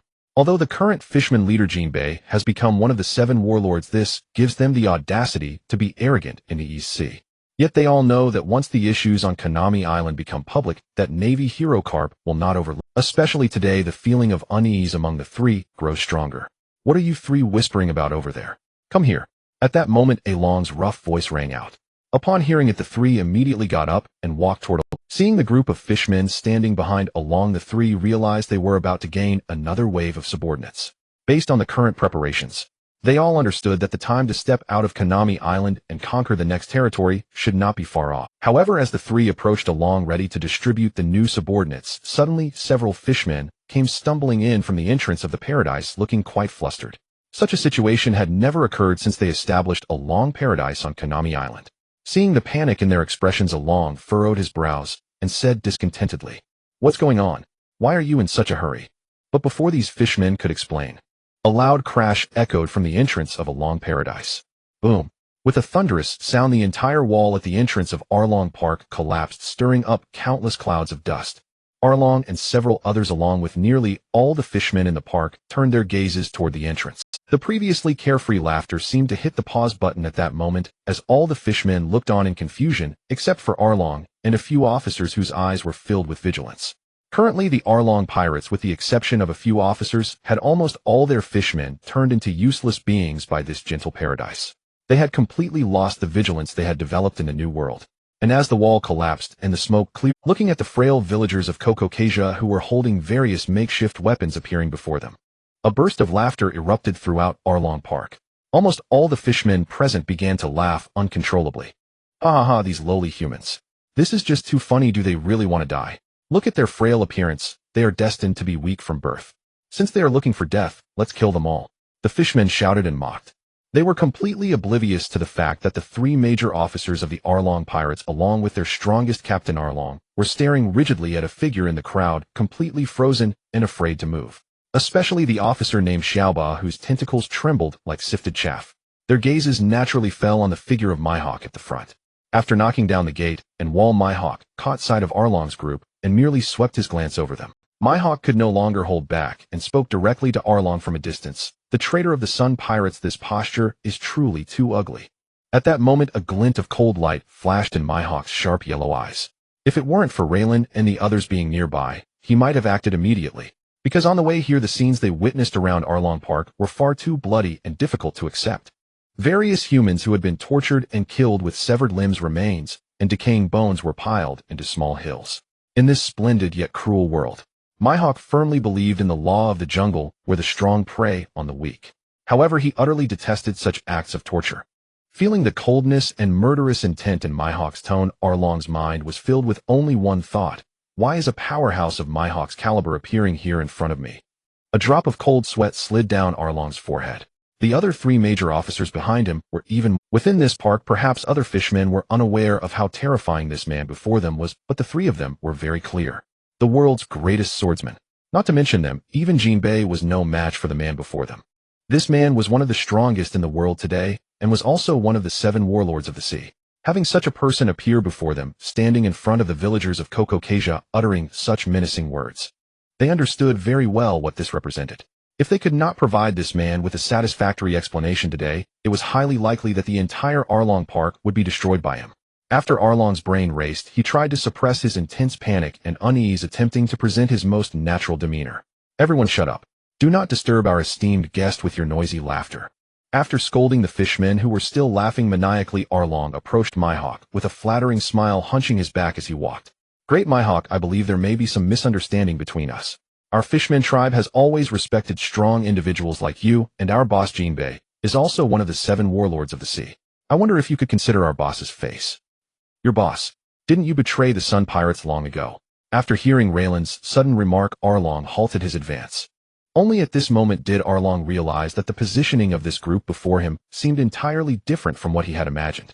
Perhaps it was because he only saw Mihawk. Arlong naturally assumed that Mihawk should be at the forefront of the group. But upon closer inspection, the world's greatest swordsman Mihawk was actually standing behind this young man, parallel to a bald man, even a step behind the bald man. This positioning indicated that Mihawk was not the leader of this group. The young man who had just spoken with no apparent strength or presence was instead the leader among them. Who is this man? Arlong had no clue whatsoever. "My lord, you jest. We have never betrayed the Sun Pirates, nor have we ever betrayed Jinbei." Arlong at this moment tried to lower his posture as much as possible, continuing to walk towards Mihawk, and every sentence he spoke had Jinbei in it. It seemed that only by doing so could he suppress his inner unease, and only then could he have the confidence to approach a legendary powerhouse like Mihawk. Unfortunately, this short distance was far more difficult to traverse than Arlong had imagined. Just as Arlong was about to approach Raylan and the others, suddenly a chill surged from the back of his head, a deathly warning that pierced his heart, causing Arlong to halt his forward steps. At this moment, an overwhelming aura instantly spread throughout Arlong Park. This aura. Mihawk turned his head directly, looking towards the source of this aura, Saitama, standing beside Raylan. This aura was different from Raylan's domineering, crushing presence. It was a terrifying aura that struck directly at the soul, bringing an extreme sense of death, making one feel as if they were on the brink of death. As if in the next moment one would be reduced to ashes, crushed into dust by a single punch. Indeed, this one also possesses Conqueror's Haki. Mihawk was not surprised that Saitama could emit such an aura. From the very beginning, he knew how terrifying Saitama was. Watching Saitama display his aura, Mihawk felt very eager. He also wanted to see just how shocking this powerful individual would be when he made a move. Boss, what is it? This group of strange creatures smells terrible. Can I just get rid of them? He turned his head, looking at the serious expression on Caillou's face. Laren calmly nodded. Faced with the evil dragon pirate crew characters he had seen before in anime. Some of these characters, in fact, when he watched them initially, Laren did not find them particularly detestable. He even thought these fishmen had certain redeeming qualities. But when truly immersed in the situation, the journey from Cocoa Village, and the hellish sights he had just witnessed outside the paradise, Laren indeed felt no desire to converse with them. At this moment, he was as angry as Chiyu, who unconsciously exuded a killing intent. And just as Laren nodded slightly, Chiyu made no other extraneous movements. He simply took a few steps forward and lightly threw a punch at the air towards Arlong Park. In that instant, when Chiyu raised his hand, Hawkeye instinctively tightened his grip on his sword. At the moment Chiyu lifted his hand, although the target of the punch was not himself, it made Hawkeye feel for the second time how close death was. So close that his survival instincts compelled him to grip his sword tightly. In Hawkeye's pupils, Caillou's slowly raised arm and clenched fist seemed to form a terrifying vortex, absorbing all the surrounding energy. In Hawkeye's eyes at this moment, it seemed he could see no other scene, only a fist wrapped in a red casing, infinitely magnifying. Then light and slow, yet impossible to react to it, predicted. With a punch aimed at the front Arlong Park. Boom. The moment this punch was thrown, a tremendous sonic boom echoed across the sky. Hawkeye clearly saw that after this punch was thrown, the entire Arlong Park was instantly struck by an indescribable, terrifying force. The entire Arlong Park, including all the buildings and fishmen. In the shortest moment he could perceive, it was directly reduced to powder, then scattered across the unknown sky and ocean. In just a second or two, the entire Arlong Park seemed to have been erased, disappearing from Hawkeye's vision and perception, followed by a strong gust of wind that swept away the dust flying in the air due to inertia. Hawkeye, known as Dracul Mihawk. Dracul Mihawk had a pair of eyes as sharp as an eagle's, possessing terrifying insight. Under Mihawk's gaze, all techniques would shed their glamorous exterior, revealing their essence. This was one of the talents Mihawk took pride in. Yet now, under these eagle eyes, all he could see were these fleeting, dreamlike images. In the eyes of the villagers from Cocoa Village behind him, they only saw the bald Chiyu take a few steps forward and throw a punch at the empty air. Then it was as if the whole world had been muted. The Arlong Park, which had originally appeared hellish to them, the place they feared the most, completely vanished before. At this moment, all they could see were the remnants of some islands and a few clouds left in the sky. From their perspective, looking from behind Chiyu, they could only see a gigantic fist-shaped void in front of them. Everyone present was stunned. They were unable to process the information they saw, unable to accept the reality unfolding before them, including Laren. But soon, the leader, Ajien, had tears streaming down his face, having collapsed weakly to the ground. Behind, Ajien, Nojiko, Nami, and all the villagers from Cocoa Village also slowly reacted to the cheers, screams, and heart-wrenching cries. In that moment, all erupted. The villagers of Cocoa Village were all crying together. No. At that moment, Laren suddenly shouted loudly, his voice tinged with a hint of sobbing. It was as if he realized something and ran towards the direction of the tower that had originally stood. Unfortunately, he had only run a couple of steps before stopping, for in front of him was the edge of the remaining half of the island. The entire Arlong Park, all the fishmen, all the buildings, everything, had just been instantaneously erased from this world by Chiyu, leaving not a trace behind. This naturally included all the treasures within Arlong Park. That night, the villagers of Cocoa Village went to bed particularly early. After venting their emotions over there, they seemed to have shed a heavy burden, each crying uncontrollably. Later, Nojiko, Nami, and others organized everyone to help each other back to the village. Compared to their earlier aggressive intent to fight to the death, the villagers returned supporting one another as if they had experienced a great battle. Clearly there was no fight, but due to tears of emotion and the devastation of Arlong Park, they were exhausted from crying. On the way back, Laren watched the villagers supporting each other. He was also smiling very happily. As for Chiyu, he reverted to a simple demeanor, seeming a bit carefree. Hawkeye silently followed behind Chiyu from the moment that punch was thrown until now. His mind had been occupied with the experiences of these past 2 days. Watching the two who were somewhat out of shape, yet seemed incredibly ordinary, following behind the group of villagers. Hawkeye couldn't express what he currently felt. If he had previously only wanted to spar with a true powerhouse to improve his swordsmanship, then now he had completely lost the desire for practice. But at the same time, he had no thoughts of leaving. I'm exhausted. Nojiko, go call a few more people to help. Early the next morning, Nojiko, Nami, and some villagers woke up early. After waking up, they went to a small hill on the back mountain, transporting a massive wooden box buried underground toward the yard where Laren and the others were. System start the lottery. At this moment in the room, Laren was unaware of the actions of the villagers outside. After waking up, Laren felt the time had come and immediately chose to draw new entries. At this moment, Laren desperately wanted to become stronger and possess more abilities. There was no way around it. After all, the first companion he summoned was a freak. Moreover, the first native he encountered was the greatest swordsman of the pirate world, one of the most powerful among them. This native at present seemed to have no intention of leaving. It appeared he had a plan to stay by his side and act. However, having such a native by his side was quite good. Ding! The host now has a balance of 350 million berries. Does the host choose to draw random settings? Yes. Draw 3 times directly. Ding! Random setting drawing in progress. Congratulations, the host has obtained the settings Strongman, Sea King, Sunny, and Cheerful Boy. Strongman forces Strongman to be the first impression of all beings upon seeing the host, and the closer one is the stronger this impression becomes. Sea King possesses the ability to control the ocean with strength of ability related to the affinity with the ocean. Daily contact with the ocean will naturally enhance the ability's strength. Sunny and Cheerful Boy, your smile is like the warm sun in winter, allowing people to feel heartfelt tenderness and greatly increasing the favorability of those who smile at you. As the voice of the system faded, Laren revealed a bemused smile.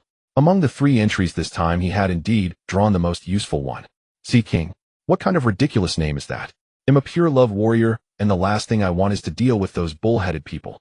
However, this ability could definitely be considered one of the strongest in this world. After all, any devil fruit user fears seawater. Yet he could control seawater.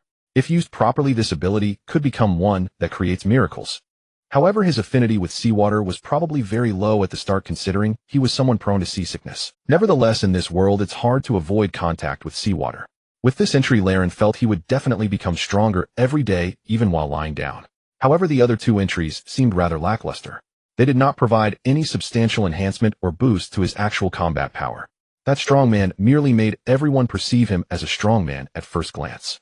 This was what was meant by all beings in that description. At least in Laren's view now, it referred to all people, possibly including Sea King's beastmen and fishmen. The effect should not be particularly significant. As for the Sunny and Cheerful Boy, that one requires no further explanation. Overall, Laren was very satisfied with the settings drawn this time. At least there was nothing like "thank you for your patronage" from this system. In his previous life, Laren had read many web novels. Every time he saw entries like "thank you for your patronage," it would disgust him. Laren, big brother. Just as Laren finished drawing the settings, he heard Nojiko's voice from outside the door. It seemed that the fall of Arlong Park had greatly affected the villagers of Cocoa Village. Even the tone of their voices sounded much livelier than yesterday. Moreover, the tone was no longer as flat and dull as before. It now carried a hint of girlhood playfulness. Laren, brother, you're not still asleep, are you? Nami's voice also came in at this moment, and not only the 2 girls, but also many other villagers' voices could be heard. Just from their voices, one could feel their heartfelt happiness and joy. After releasing the emotions from the destruction of Arlong Park yesterday, they were now gradually returning to their original state from years ago, before the dragon pirate crew had invaded these islands. Laren opened the door and stepped into the courtyard, beginning to greet the villagers, who were all smiling and filled. Each villager was very enthusiastic, and many even squeezed to the front, wanting to shake hands with Laren. They were carrying various items, all placing them into the courtyard. However, what caught Laren's attention the most were Nami and Nojiko, along with a huge wooden cart that Akin and the others had pushed over, piled high with boxes. What is this? Staring at these boxes for a moment, Laren asked Nami, who was beaming with a radiant smile. Laren, big brother, just open it, and you'll know.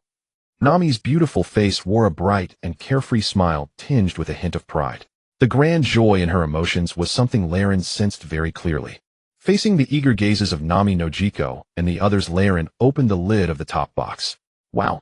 Golden Legends. Upon opening it, a dazzling golden light filled his vision as the box brimmed with treasure. As Laren opened this box, Akin casually opened the box next to him. Inside that box were also filled to the brim with berries. Mr. Laren, this is a token of gratitude prepared by us from Cocoa Village for you. Big brother Laren, most of this was saved by me. Akin's words had just fallen when Nami proudly lifted her small head. Hearing Nami's words, Laren instantly realized. Indeed, it seemed Nami had been working hard to earn money over the past few years, acting as a little thief and drifting among various pirate ships. And estimating based on this timeline, Nami had indeed saved up at least several tens of millions of berries. It should be the ones right in front of him. Konami Island was originally a very prosperous commercial island. This is also why Captain Mouse and the Navy's 16th branch could accumulate over 300 million berries. It should be noted that a devil fruit in the New World is worth about 100 million. Over 300 million berries is already an astronomically exaggerated figure. However, it is precisely because of this that one can sense just how much evil Captain Mouse and his crew have done. Had it not been for Captain Mouse and Arlong's gang, Konami Island would undoubtedly rank among the richest regions of the East Sea.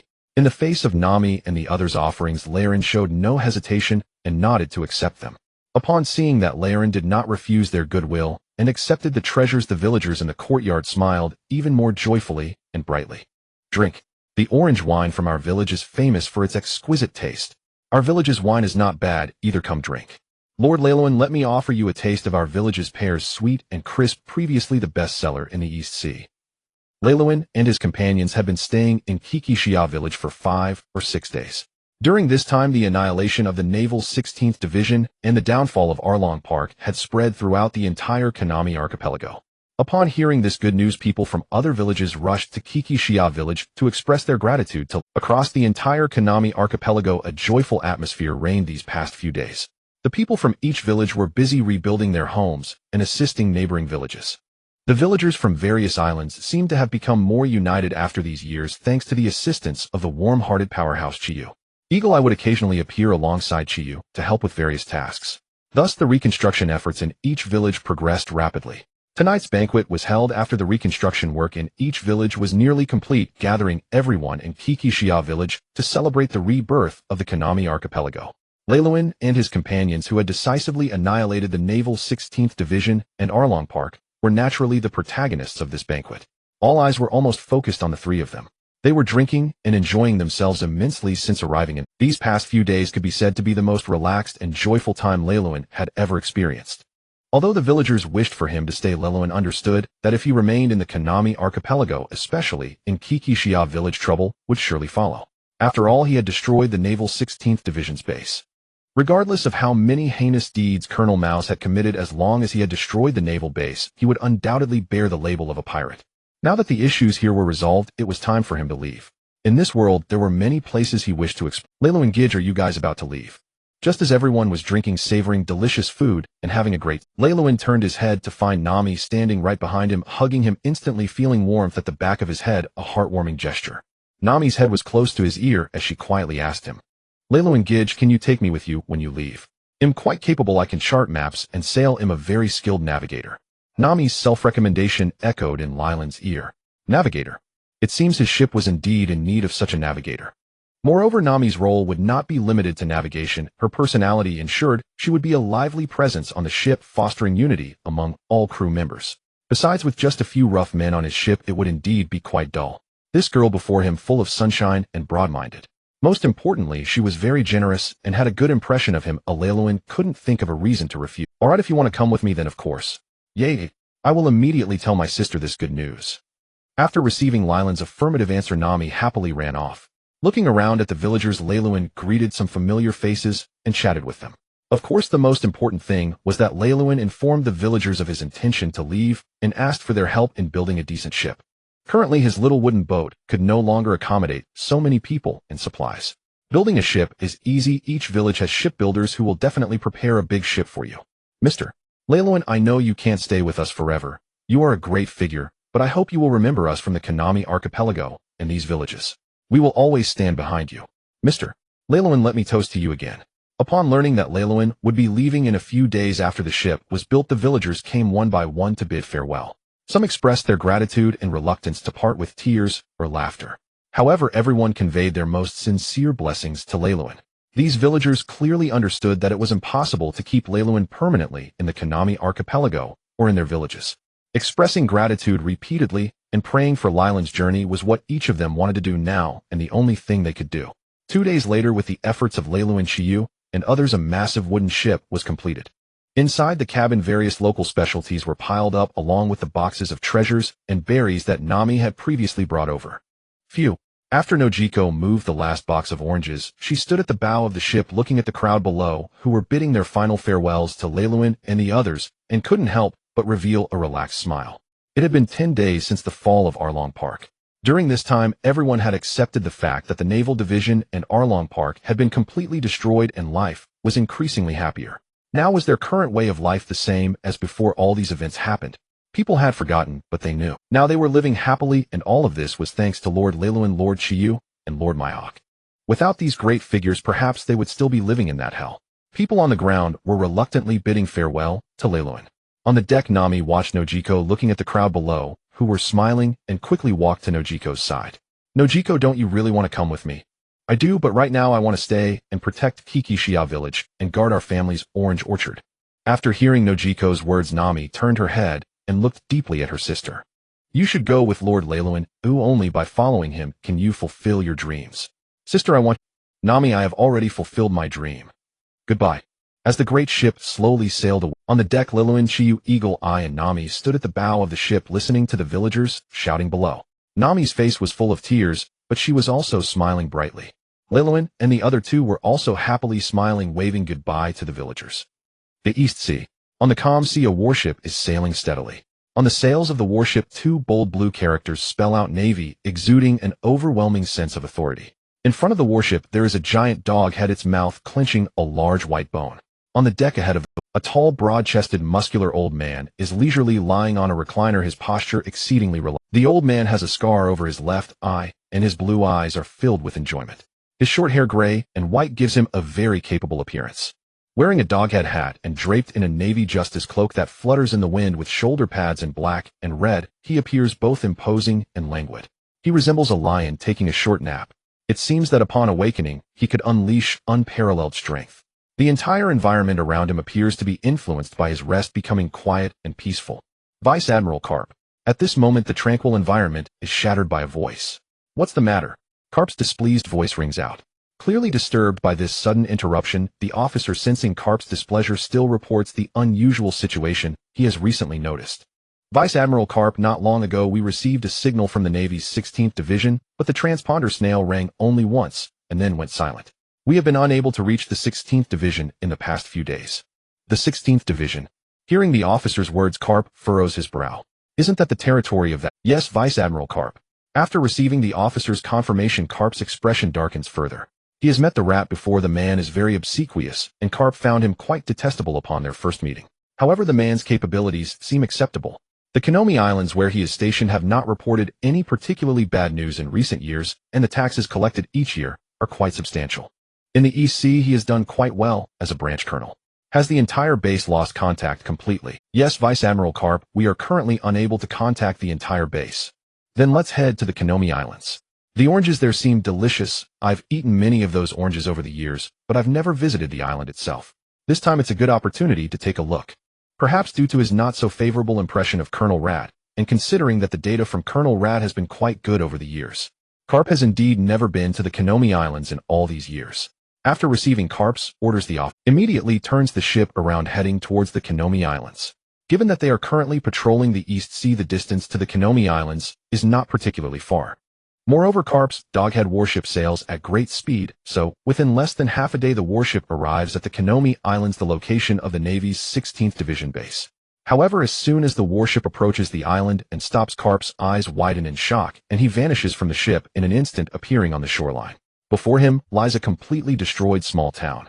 The stark white bones and the remnants of walls stimulate Karp's nerves. According to the reports from Colonel Rat, each year along with tax revenues, this should not be a place of great power. How could it end up like this?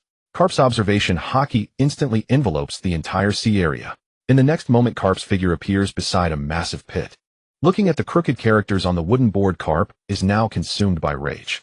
This is not simply a case of pirates burning and looting this village, but a true massacre wiping out all the citizens on this island. Such a heinous event has occurred in the East Sea, where he has always been stationed. In the next moment, Karp's figure flashes, appearing outside the Navy's 16th Division base. The Navy's 16th Division base, which once stood here, has completely vanished from his sight, leaving only a ground covered in powder. It is not merely destroyed by fighting or cannon fire, but has been utterly reduced to death. Earlier, whether it was the citizens slaughtered in the village or the soldiers massacred at the base, both have driven Carp into a fury. Which pirate crew dares to commit such acts in his East Sea? Carp's mind is constantly occupied with this, but now Carp is thinking only of one thing: what kind of exaggerated means or abilities could reduce an entire Navy base to dust. Even the tremor fruit of Whitebeard would likely struggle to achieve such a level, right? Carp cannot comprehend. Navy. It's the Navy run. We're the Navy, why are you running? Just as Carp is somewhat perplexed, he suddenly hears what seems to be a quarrel from a distance. Although he does not yet know what has happened on the Konomi Islands, it seems there is a breakthrough. There are still other residents. Carp and several officers nearby instantly flash their figures to the source of the quarrel. Upon arriving, without thinking, Carp kicks the Navy officer. You bastard, what did you do to them? Looking at the villagers huddled together in extreme fear, Carp angrily asks the Navy officer. In disbelief, he cannot believe that his subordinates would dare to bully ordinary citizens like this. Vice Admiral Carp, we really didn't do anything. Those citizens look like this after they saw us. We are also very confused. Vice Admiral Carp, are you the Navy hero mentioned in the newspapers? Ha, big brother, I am Carp. Don't be afraid, we Navy will not harm citizens easily. I don't know what has happened on the Konomi Islands. As Carp laughs heartily, he prepares to help the terrified citizens up from the ground and ask them some questions. However, this hearty laughter does not last long. Carp keenly observes that as he is about to help these, several citizens instinctively shy away from him. Moreover, when he just mentioned the Navy will not easily harm citizens, their reactions are also quite unusual, completely beyond his expectations. Big brother, don't worry, I am the Navy hero Carp. Can you tell me what has happened on this island? Rest assured, you can even speak about any bad things about the Navy. After all, I know that not every Navy member is filled with justice. At this moment, Carp speaks with a certain degree of probing intent. For Carp believes it is likely that the Navy on this island does not maintain the same strict discipline as the soldiers at headquarters and might be engaging in some minor misconduct, abusing their power to oppress the citizens. Such incidents have indeed occurred at branch bases before, but Carp never expected that the words he would hear next would be so deeply etched in his memory. A few years ago, the evil dragon pirates arrived at our Konomi Islands. In fact, even before their arrival, the lives of the common people were already quite miserable, as the newly appointed Colonel Mouse at the naval base demanded 80% of our income every year and sent people to block all routes out of the Konomi Islands. This villager had barely started speaking when the veins on Carp's forehead bulged. As expected, the reason he felt immediate disgust upon meeting that man named Mouse was clear. No, this cannot even be called a human. It is truly abominable. No wonder the common people are so terrified upon encountering the Navy. Vice Admiral Carp, the Navy needs a lot of money to maintain justice at sea, and I can actually understand that. I am willing to give my income to the Navy. Although those times were tough, they were barely enough to survive, but everything changed after Arlong and his gang established Arlong Park. Until a couple of days ago, a few kind-hearted adults came to our Konomi Islands and killed Arlong and his gang. Colonel Mouse, what exactly happened at the Navy's base? We are not clear on that either. Carp learned from this villager about the events that had transpired on the Konomi Islands over the past few years. The few officers at Carp's side, along with the surrounding Navy personnel, all had their heads lowered, their expressions grim. The veins on Carp's forehead were about to burst, and his entire body was trembling slightly, as if he was struggling to suppress something. It was clear to Carp that these common people had already lost their trust in the Navy. It was only due to his slightly greater reputation in the East Sea that these common people were still willing to speak a few words with him. Carp could hardly imagine what terrifying experiences these common people had gone through over the years. It turned out that the slaughtered village he had seen at the beginning was also the work of the Navy. As for the mysterious strong individuals who destroyed the Navy base, Carp could sense that these common people would absolutely not speak to him about it. Rather, they would definitely not inform the Navy. This matter could only be further investigated by sending a few clever subordinates to disguise themselves and gather information. Thinking of this, Carp felt a sense of frustration. This was the first time he felt a sense of shame regarding his identity as a member of the Navy, especially when facing these common people. He was supposed to be the guardian deity of the East Sea, yet he had allowed the people of the East Sea to suffer in this way. Brother, rest assured, such incidents will never happen again on the Konomi Islands. I, Carp, assure you of that. Well, whether you assure me or not, if you let me leave, I will return to my village first. He looked at Carp with wary eye. Carp felt both hurt and pained. Even after saying so much, the person still had an instinctive fear of his identity as a member of the Navy. Carp could only try to show a gentle smile and ask these villagers to leave. After they departed, Carp took several deep breaths to suppress the anger within him. His officers, along with the Navy personnel accompanying Carp, were also filled with anger after hearing the villagers' words. If the Navy branch base still existed, they would likely destroy it into dust, just like the mysterious strong individuals mentioned by the villagers. You all come with me to that so-called Arlong Park, and send a few clever ones to nearby villages to gather information, especially regarding those mysterious strong individuals. After Karp finished speaking, several soldiers immediately accepted the orders, and then personally led a few officers to the location of Arlong Park, as inquired from the villagers. It seems these mysterious strong individuals are much more formidable than I imagined. Standing behind the collapsed wall of Arlong Park, Karp stared at the scene before him, his eyes wide open. The island referred to as Arlong Park by the villagers was far too different from what he had imagined. From his vantage point, it appeared as though this island had been directly erased by some terrifying power. Before his eyes was a massive void. The shape of this void was all too familiar to him. Vice Admiral, what? This is a fist, eh? One of the officers beside him was also shocked, his eyes wide with disbelief as he beheld the scene.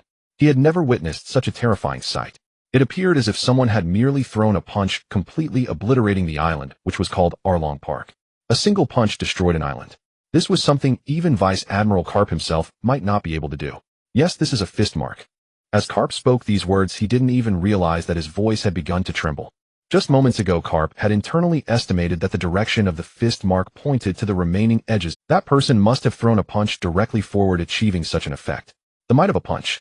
Karp was quite confident in himself. In this world, there were probably not many who could match him in a fist fight.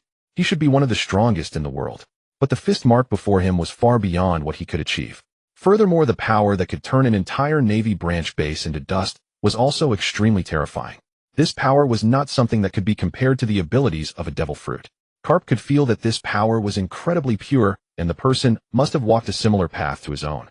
Without relying on any additional powers, they had achieved this level. Now Karp was genuinely interested in the mysterious strong individuals spoken of by the villagers. Earlier, when Karp listened to the villagers, he did not truly believe that those mysterious strong individuals would be as strong as they claimed. Destroying a Navy branch base. Annihilating a pirate crew with a bounty of 20 million. It was not such an impressive feat. Even a few of his officers could easily accomplish it. However, now that he had personally arrived here and witnessed the scene before him, Karp realized that these mysterious strong individuals were likely not just strong in the eyes of ordinary villagers, but truly formidable. On the Doghead battleship, Karp wore a stern expression, reflecting on everything that had transpired today, feeling deeply shaken. Karp truly considered this place as his own back garden. He also genuinely believed that in the East China Sea nothing much ever happened far removed from what he deemed the worst and most corrupt aspects of the world. Here, even the pirates seemed pitifully weak in Karp's eyes, merely cute little brats. Everything felt like a child's play. Thus, over the years, Karp always felt he had governed the East China Sea quite well. With his presence, this sea was undoubtedly the quietest and most peaceful in the entire world. Otherwise, it would not be known as the weakest sea. Yet Karp truly never expected that in this weakest of seas where he held dominion, such heinous events could unfold in secret. Even more unexpectedly, there were several such powerful, mysterious figures here. For Karp, today's events were not merely about the destruction of a naval base or a pirate crew. More importantly, the understanding he had held for over a decade was completely shattered. He never imagined that such powerful beings and bizarre methods still existed in the East China Sea. Vice Admiral Karp, Vice Admiral Karp. The informant has returned. Oh, come here quickly. Behind a subordinate. At this moment, a person disguised as a villager respectfully bowed to Karp and approached him. Vice Admiral Karp, I have gathered intelligence about those three mysterious strong figures. Quickly tell me. It's like this, Vice Admiral Karp. There are three individuals referred to as mysterious strong figures by the villagers. My subordinate only managed to learn their appearances. One is a somewhat oddly dressed young and handsome man, and the other is a bald man in a tight yellow suit. However, based on the villagers' descriptions, I can confirm that one of them must be Mihawk, one of the 7 warlords of the sea. Hawkeye. Yes, according to the description from the villagers, I can confirm that person is indeed Hawkeye. However, it seems that both Hawkeye and the bald man are subordinates of that young and handsome man. Subordinates. Karp was somewhat skeptical of his soldier's words.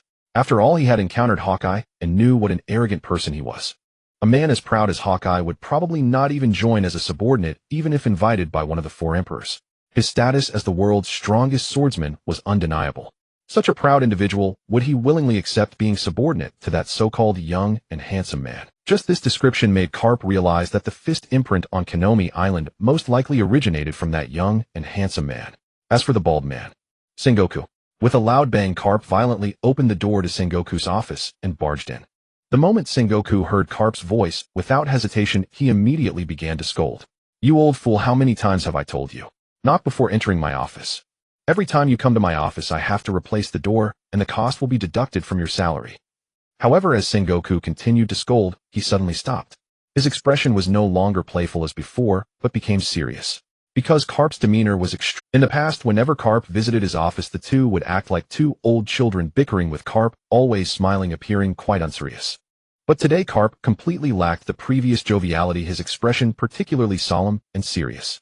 "Sengoku, something big might be happening. Should we call Crane over?" Half an hour later in Sengoku's office, Sengoku sat in the main seat, Carp sat in the first seat below, and across from them sat a woman with graying hair. She had her hair styled in a simple ponytail, all tied back, exposing her forehead, and wore a pair of emerald green earrings. On her right hand were two gold bracelets draped in a vice admiral's coat, wearing a light blue shirt underneath, and a purple tie with white patterns. This woman was Crane, a vice admiral of the Navy headquarters, known as the Great Strategist. She had consumed the paramecia-type wash fruit, making her a figure admired by soldiers. Since before the Great Pirate era, she had supported the Navy alongside Sengoku, and Carp, a strategist with rich experience and knowledge. In the office, the three individuals were the highest esteemed figures in the entire Navy headquarters. Currently, only Carp's voice could be heard continuously. He recounted everything he had seen and heard during his voyage in the East China Sea from beginning to end. He detailed all the misdeeds of Colonel Mouse from the Navy's 16th branch, and also revealed their collusion with the evil dragon pirates oppressing the people of Kinomi Island for nearly a decade. As Carp reached this point, the expressions on the faces of the two elders also turned very grim. Immediately afterward, Carp spoke of the naval base that had been turned into dust, and that terrifying fist imprint. Indeed, Sengoku, two extremely mysterious strong figures have appeared in the East China Sea. One can destroy half an island with a single punch, and is likely an ultimate body cultivator, and the other possesses a bizarre ability to turn an entire base into dust. Lastly, Hawkeye is in the East China Sea and seems to have become a partner of those two individuals. How could Hawkeye be in the East China Sea? After Carp finished this segment, this was the first question that popped into Sengoku's mind. Moreover, if someone like Hawkeye chose to join the ranks of these two and become their partner, then just relying on these three individuals would be enough to put the Navy on high alert. Because the strength of this group was indeed far too formidable. Those two mysterious strong figures, Sengoku racked his brain, but could not think of anyone that matched Carp's description. Most importantly, among these three individuals, the leader was a young and handsome man. A young person capable of subduing a being of Hawkeye's caliber. Without a doubt, the danger posed by this young man was exceedingly exaggerated, absolutely comparable to that of the four emperors. And yet they did not even know his name or where he came from. Thinking of this, Sengoku couldn't help but frown deeply. "Captain, where are we going?" "To the East Sea." Nami looked at the three people sitting at the bow of the ship, each holding a long fishing rod, and felt as if she had boarded an extraordinary vessel. Neither Captain Raren nor the other two seemed to have any concept of navigation. There was no destination at all, just letting the large ship drift aimlessly on the sea. At first, Captain Raren had mentioned wanting to go to Logue Town, but after setting sail, Captain Raren seemed to have calmed down. "No need to rush, just let the ship drift slowly. After all, we have enough food for now." While there was indeed enough food, living on the ship for an extended period would be untenable. They would be plagued by all sorts of ailments. Nami was acutely aware of this, as during her previous ventures aboard various pirate ships to earn money, she could only stay at sea for a limited time before needing to return home to recuperate. However, the three people on board seemed to have never considered this topic. Since boarding the ship again, Captain Raren had seemingly become rather strange. Every day they had to fish, and this fishing habit had even influenced Hawkeye and Saitama. Nami disliked this monotonous hobby immensely, although she had tried to fit and she simply couldn't. After aimlessly wandering at the bow of the ship for a while, Nami fetched a chair and sat down beside her. Though she held a fishing rod and pretended to fish, her gaze was fixed intently on Raren's profile. It was evident Nami truly disliked fishing. What she liked was something else. Meanwhile, on the other side, Saitama had returned to his usual simple demeanor, relaxed and at ease. He seemed uninterested in whether he could catch a fish. He simply sat there enjoying the moment's tranquility. Hawkeye's sharp yellow eyes, however, were slightly trembling. His mind was not focused on whether he could catch a fish. Instead, his eyes were intently fixed on Raren. He had seen a surge of seawater climbing up the fishing line and wrapping around Raren's fingertips. The seawater seemed to come alive, affectionately brushing against Raren. This scene left Hawkeye utterly. Hawkeye clearly understood what it meant to be a formidable individual capable of manipulating seawater in this world. Currently, among the four emperors of the New World, aside from red-haired Shanks, the other three were all devil fruit users. Being able to control seawater meant having the opportunity to incapacitate beings of the 4 emperors level with a single blow. Not just the 4 emperors, even the 3 admirals of the Navy headquarters were all devil fruit users. This included Fleet Admiral Sengoku. It seemed that the only one in the Navy headquarters who did not fear seawater was the legendary hero Carp. But for this mysterious captain, this ability was merely one of his many showcased powers. Hawkeye clearly remembered. Raren also possessed spatial abilities. With a wave of his hand, he could make an entire warehouse of treasure vanish completely. Moreover, he possessed one of the strongest Conqueror's haki in the world. At least Hawkeye had never seen anyone's Conqueror's haki surpass Raren's. Even his friend red-haired Shanks could not compare. Not to mention Captain Raren, even sitting beside him Saitama exuded an incredibly powerful Conqueror's haki. At this moment Hawkeye pondered a question. In this world, could there really be someone who was a match for these 2 individuals beside him? Sigh Hawkeye, are you daydreaming again? Raren, observing the thoughtful Hawkeye, asked. Lord Raren, I apologize. I was just contemplating something. Hearing Hawkeye's words, Raren couldn't help but smile knowingly. Ever since Hawkeye started following him, he had spent most of his time appearing to be in deep thought, looking as if he was contemplating a problem. Whether staring at Saitama or looking at himself, he seemed very engrossed and serious, as if deep in Raren understood. Hawkeye was likely contemplating life itself. After all, he and Saitama undoubtedly had a significant impact on Hawkeye. People like Nami, including other villagers from Kokoyashi village, probably did not have a strong perception of his and Saitama's power. They only knew that he was particularly formidable, but had no concrete concept of it. And that concept, Hawkeye definitely possessed. But what are you thinking about? Do you want to leave? Upon hearing Raren's question, Hawkeye's pupils suddenly constricted, wanting to leave. Since boarding this ship, he had truly never considered that question. Moreover, after the incident at the Kanomi Islands, Hawkeye was even more determined to follow Raren. However, Hawkeye had not truly considered what identity he would hold on this ship. And currently, he had the identity of a warlord. Following Raren like this seemed to require some explanation to the Navy.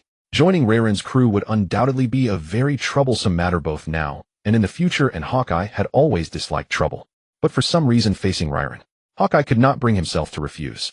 In fact, upon hearing Raren's words, he instinctively felt a sense of aversion toward the word leave. At this moment, a thought indeed emerged in Hawkeye's mind. Forget about the warlords, the Navy, and all the chaotic matters. Staying on this little wooden boat following these 2 worthy companions might also be a good decision. No, Lord Raren, I want to stay on the ship. Oh, of course, we certainly cannot do without a chef on our ship. Raren remained seated on his chair, deeply focused on sensing the seawater. However, the corners of his mouth that curled up betrayed his happiness at that moment. After spending this time together, Raren had come to have a more genuine feeling and understanding of Hawkeye. Overall, it was a good person. That was already more than enough. Lord Raren.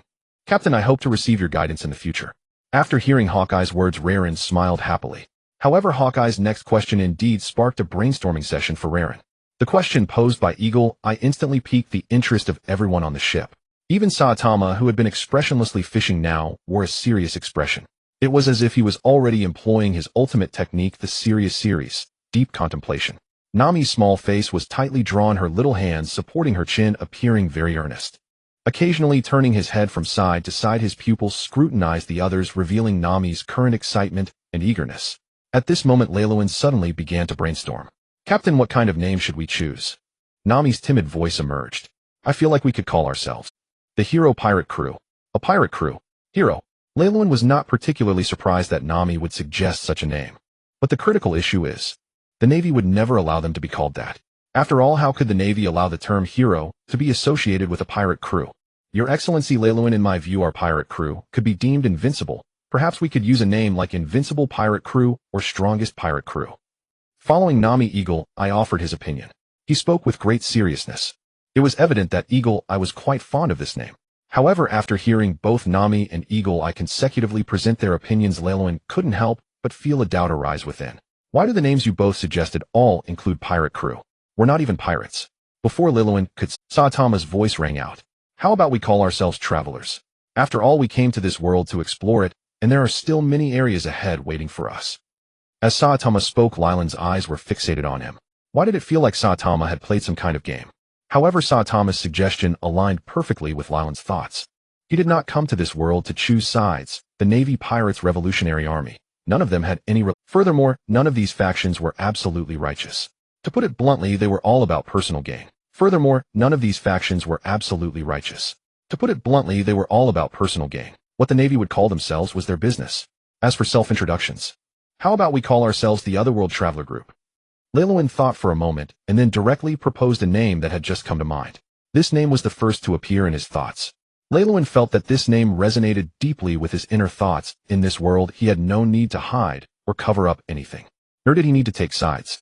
He was merely a traveler from another world wishing to leave his mark in this grand world while also experiencing its wonders. Otherworld Traveler Group. Captain, are you all from another world? After hearing Leilowin's name, Nami's eyes sparkled with excitement fixed on him. Eagle Eye, upon hearing this name, also appeared very shocked. However, after the initial surprise, he seemed somewhat relieved. Otherworld visitors. That certainly sounded far-fetched. However, such a claim could indirectly highlight one. This name was indeed quite good, or at least he had never heard such a name before. In his childhood, he was often regarded as an oddity by his peers. The Otherworld Traveler Group. He was now also a member of this Otherworld Traveler Group. Thinking about it, he found it somewhat. Leilowin turned his head left and right, observing the satisfied expressions on the faces of the three. He wondered if it was because he was the captain that they were giving him face, hence their satisfaction with the name. Nevertheless, since everyone was satisfied, there was no need to dwell on it any longer. The design for the emblem on the sail, we will leave it to you, Nami. Marshal, is there something urgent that called me back? In the office of Sengoku. Aside from Garp and Tsuru sitting upright, a man with short black hair, slightly curly, and looking rather lazy pushed the door open and walked in, taking a seat beneath Garp. This man wore sunglasses with stubble on his face. Tall and slim, dressed in a yellow and white striped suit, with a purple tie and dark green shirt, he appeared completely at odds with the atmosphere of the room. However, he also exuded a powerful aura. This person was one of the 3 admirals of the Navy, Borsellino, a user of the Pika Pika no Mi, and the commander of the Navy's scientific unit, led by Frankie. Borsellino, the reason I called you back is that there is an important task for you to undertake. Upon hearing Sengoku's serious words, Borsellino's expression turned grim. Even though he had known his vacation was likely over when he received the call, Borsellino couldn't help but feel a bit down. So where are you sending me this time? What's the task? Seeing Borsellino's lazy demeanor, Sengoku wasn't angry. After all, he had grown accustomed to it. Being a bit lackadaisical was fine as long as he could get the job done. This time you will go to the East Blue to find Eagle Eye. He should currently be with 2 others. Do not act rashly, just ask him if he still wishes to remain in the warlord position. After hearing Sengoku's words, Borsellino appeared shocked and adjusted his glasses. My hawk, is that guy in the East Blue? Yes, and he's with 2 others. Who are they? Red-haired. Seeing Borsellino's reaction, Garp couldn't help but seriously explain a couple of points. Not red-haired, but 2 other mysterious powerhouses. We don't even know their names, but we can confirm that Eagle Eye seems to have joined them. This time, when you go, also gather information about those 2 mysterious powerhouses in the East Blue. At this moment, Borsellino was filled with questions. A mere weakest C, and Sengoku was sending a high-ranking admiral, like himself, even for Eagle Eye. Just to relay a message, Sengoku shouldn't need to use him. It was likely that relaying the message was a pretense, while probing the other 2 was the real task. However, in the East Blue, there was actually a character that made Garp and Sengoku wary. It seemed that this trip to the East Blue might be more troublesome than he had anticipated. Thinking of this, Borsellino's expression grew even darker. With a shriek from the seagull, a flash of cold light passed by. A seagull was swiftly dealt with by Hawkeye and sent to the roasting rack on the deck of the large wooden ship. Captain, it seems we are about to arrive at Logue Town. At the bow of the ship, Nami exclaimed excitedly while looking through the telescope. Hawkeye and the others turned their heads to look ahead. In the distance, the outline of vast land was already. Seeing this scene, everyone felt a bit excited, as it had been a full 2 weeks since they left the Konami Islands. During these 2 weeks, they had not encountered any islands or land drifting on the sea the entire time. This period allowed everyone to bond more harmoniously. For Laren, these 2 weeks also greatly strengthened his control over the water. Being on the sea every day naturally increased his affinity with the ocean. At the beginning, Laren had experimented with his abilities. At most, he could control a fist-sized amount of seawater, and he couldn't make it have much attacking power. It was limited to simple flow control. For instance, he could make the seawater coil around his finger via the fishing rod. Although the amount he could control was very small, it was just enough to train his precise control over the seawater. Now his ability had significantly improved.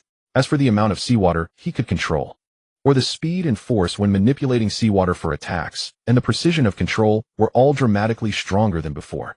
Currently, he could control up to 1,000 cubic meters of seawater. However, compared to direct attacks, Laren had developed even better methods. For example, he could make the seawater wrap around him like hockey. As long as he wasn't fighting in the center of a large island, the seawater could continuously replenish. Moreover, he could use his momentum to disperse the seawater into the air to sense some information akin to an alternative observation hockey. During this time, Laren's abilities and combat skills continued to improve. Even during this week, Hawkeye taught the three on the ship the Haki of armament and observation. Saitama mastered it in just a second, finding it useless, and decided not to continue learning. However, Laren and Nami were learning with great enthusiasm. Hawkeye could indeed be considered a good teacher. Although when he mentioned he wouldn't, Hawkeye looked at him with a strange gaze. Fortunately, Hawkeye did not say much and continued to teach earnestly. After we land on the island as we agreed, he'll buy you both a sword and some extra clothes. Logtown is quite large and we can stay there for a while. Exactly. It's so boring staying on this ship all the time. Thinking about getting on the island soon, everyone on the ship felt very happy. With the thought, a small current wrapped around his pinky, and Laren and the others were already prepared to disembark. However, just before the ship approached Logtown, Saitama turned to look at the distant high sky in another direction, but he did not act. Instead, he spoke to Laren. Captain, it seems someone is approaching. Oh, is someone coming to find us? Yes. Seeing Saitama's reaction, Laren understood that the person coming had no ill intentions and was not the weirdo in Saitama's eyes. Since that was the case, there was naturally no need for any defenses. Just seconds after Saitama's words, a red light flickered in Hawkeye's eyes, and he also looked in the direction Saitama had just seen. Whoosh! With a yellow light streaking across the sky, Hawkeye realized the identity of the approaching. Hawkeye clearly understood that the Marine Admiral Kizuru was here to find him. When Kizuru appeared above the wooden ship, Laren looked up to see a ball of yellow light hovering directly above the ship. With a flicker, it began to condense in front of Hawkeye on the deck. It turns out to be Kizuru coming. Seeing this blinding yellow light, Laren immediately recognized the identity of the visitor. However, Laren truly did not expect to encounter one of the top fighting forces in this world, Admiral Kizuru, so it should be noted that Kizara's strength is the most unfathomable among the three admirals. Wow, I never expected the world's greatest swordsman to appear in the East Blue. After Kizuru appeared on the deck, his gaze was fixed on Hawkeye before him. Admiral Kizuru, it's been a while. It has indeed been a while, my hawk. I never thought someone like you would join another crew. As Kizuru said this, he turned his head to scan the other three people standing on the deck. However, after this brief scan, Kizaru's expression stiffened a bit, because in his perception, these three people were far too weak. The two men referred to as mysterious strongmen by Sengoku, in Kizaru's perception, were completely ordinary people, even weaker than ordinary ones. They were filled with flaws. But for some reason, looking at the young and handsome man in charge, Kizuru felt that he was undoubtedly a mysterious strongman. Yes, I also did not expect that coming to the East Blue would lead me to someone I wish to follow. Let me introduce, this is Captain Laren, also the leader of our interdimensional travel group. This is Lord Saitama, and this is Miss Nami. Looking at Kizuru, Hawkeye immediately began the introduction, without hesitation, seemingly having guessed what Kizaru's purpose for coming was. Even after the introduction, he immediately added, I am no longer interested in being a warlord. From now on, I am just an ordinary chef in our interdimensional travel group, Admiral Kizuru. As Hawkeye said this, especially when mentioning Laren and Saitama, even he might not have realized that his tone carried admiration and reverence. However, Kizuru noticed it keenly. After all, he was quite familiar with Hawkeye. For these two who appeared to be ordinary weaklings to gain the recognition of a person like Hawkeye, and to make him willingly give up his position as a warlord, could only indicate one thing. That is, these two individuals are existences that he cannot perceive. Thinking of this, a smile instantly bloomed on Kizaru's face. Hawkeye volunteered to join the ship as its chef, an overwhelming power he himself could not sense.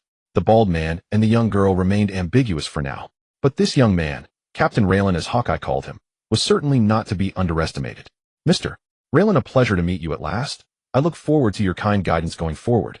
Kizuru gazed upon Raylan before theatrically extending his hand in greeting. Yet the moment he reached out, Kizuru's pupils contracted sharply, for their coiling delicately around Raylan's fingertips flowed an impossibly fine current of water, alive, sentient, ceaselessly spiraling. And this water, so familiar, so commonplace, was seawater. This man could manipulate. Instantly, Kizuru's eyes narrowed almost imperceptibly. That single ability alone rendered him a battlefield threat rivaling even the four emperors. Admiral Kizuru, I never expected to encounter you here in the East Blue. Truly unforeseen. Mr. Raylan, are you bound for Logtown? Indeed. Logtown is an essential destination for our interdimensional travel group, and we plan to stay on the island for some time. I see. Mr. Raylan, I wish you a delightful stay in Logtown. And my hawk, your resignation from the 7 warlords of the sea will be formally reported to Commander Sengoku. Understood. My hawk nodded firmly. Kizuru offered Raylan one final courteous smile, then dissolved into countless golden motes surging skyward in a streak of radiant amber light. After Kizuru departed, my hawk glanced at the two others, calm and unruffled, and at Nami, who stood dazed and bewildered. He sighed, faintly shaking his head. He smiled. Perhaps only he aboard this vessel truly grasped how terrifying that moment had been. Half an hour later, the wooden ship resumed its voyage smoothly. It docked successfully at Lobetown's harbor. Rope as thick as a man's arm, essential for any voyage. Just 100 belly per meter. Buy 100 meters, get 10 free. Unbeatable value. Come take a look. Canned meat. Canned meat. Premium rum. Only 1,000 belly per bottle. Buy a case, get another. The moment the ship moored, the group paid their docking fee and disembarked, only to be met with Lobetown's bustling, vibrant spectacle. Stalls lined both sides of the street, hawking every imaginable nautical supply, though most goods bore clear ties to seafaring life. Walking deeper into town's storefronts overflowed with wares, and pedestrians streamed past in steady, lively currents. Lobetown stood in stark contrast to Kokoyashi village, their previous stop, resembling instead a grand medieval metropolis. Its architecture was markedly more refined, far surpassing Kokoyashi's modest standards. Wow, it's a clothing shop. At Nami's delighted cry, Raylan watched her vanish down the street in a flash. Glancing left and right, he saw Genos, equally enthralled, eyes alight with curiosity. Raylan pressed a generous wad of coin into Genos's hands and murmured brief instructions. Moments later, Genos too disappeared. Where Genos would go, Raylan knew well, either a gourmet eatery or the ingredient plaza. During the voyage, Genos had spent nearly every day deep in culinary discourse with Mihawk, evidently captivated by this world's gastronomy. Raylan and Mihawk shared the same destination. Let's go. The streets here teem with weapon shops. They strolled side by side through narrow alleys and broad avenues, entering each armory on sight. Mihawk selecting, Raylan observing. Their goal was unequivocal: acquire 3 swords, 1 for each and 1 spare. Practicality was secondary, while possession was imperative.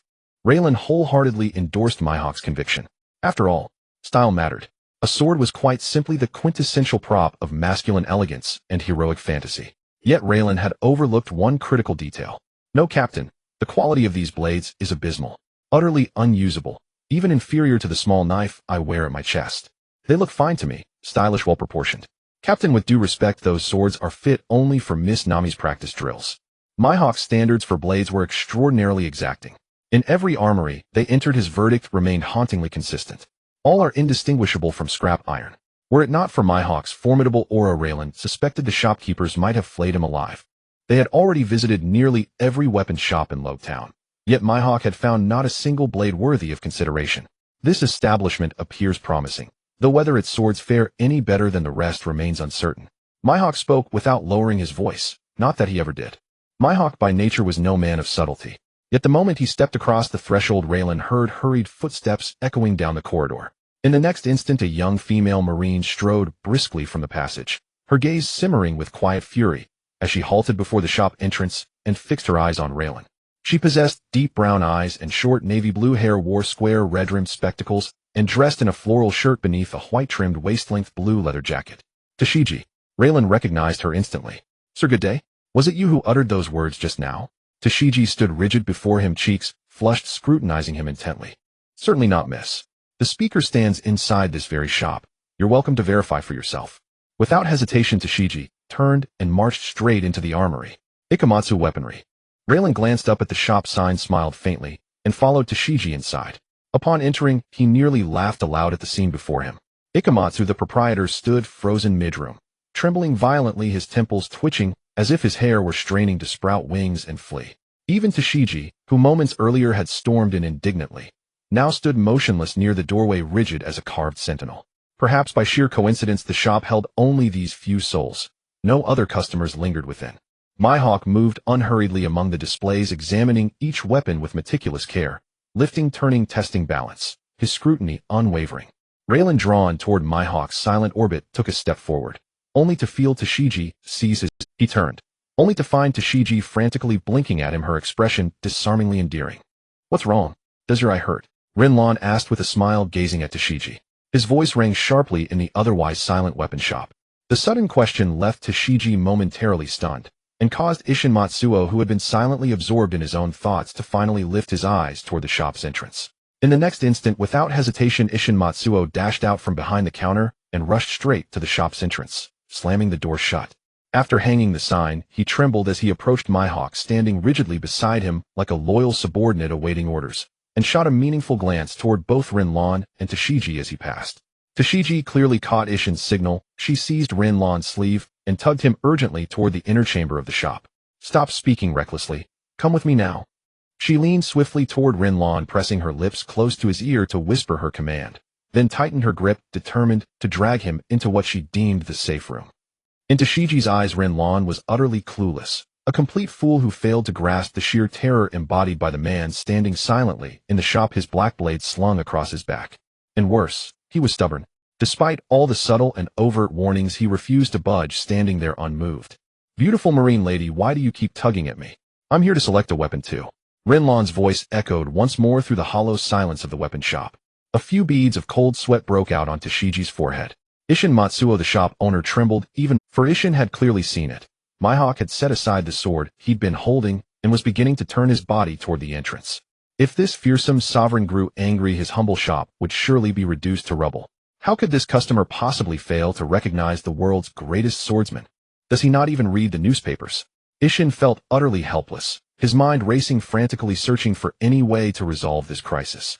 Mihawk, what do you think? Are there any blades in this shop worthy of your gaze? Before Isshin could utter a word, Rinlan's voice resounded again. Yet this time his words instantly dissolved their fear, replacing it with profound, stupefying shock. Tashigi immediately released Rinlan's sleeve. She stepped aside in one swift motion, staring at Rinlan with wide-eyed astonishment and dread, scrutinizing him from head to toe as if trying to decipher his true identity. Yet no matter how intently she looked, he remained simply an exceptionally handsome young man, neither a famed pirate nor a legendary warrior, but someone entirely unknown to her. Captain, that barrel over there holds a decent blade, but it's rather problematic. Captain. The moment Mihawk addressed Rinlan by that title, Isshin Matsuo and Tashigi simultaneously gasped, mouths agape, eyes bulging so wide they seemed ready to pop from their sockets. Their expressions were comically absurd. Clearly both knew Mihawk's identity, and equally well understood that such a title should never pass his lips. As one of the 7 warlords of the sea, Mihawk belonged to no pirate crew, nor had he ever founded one. He was a peerless, solitary sovereign.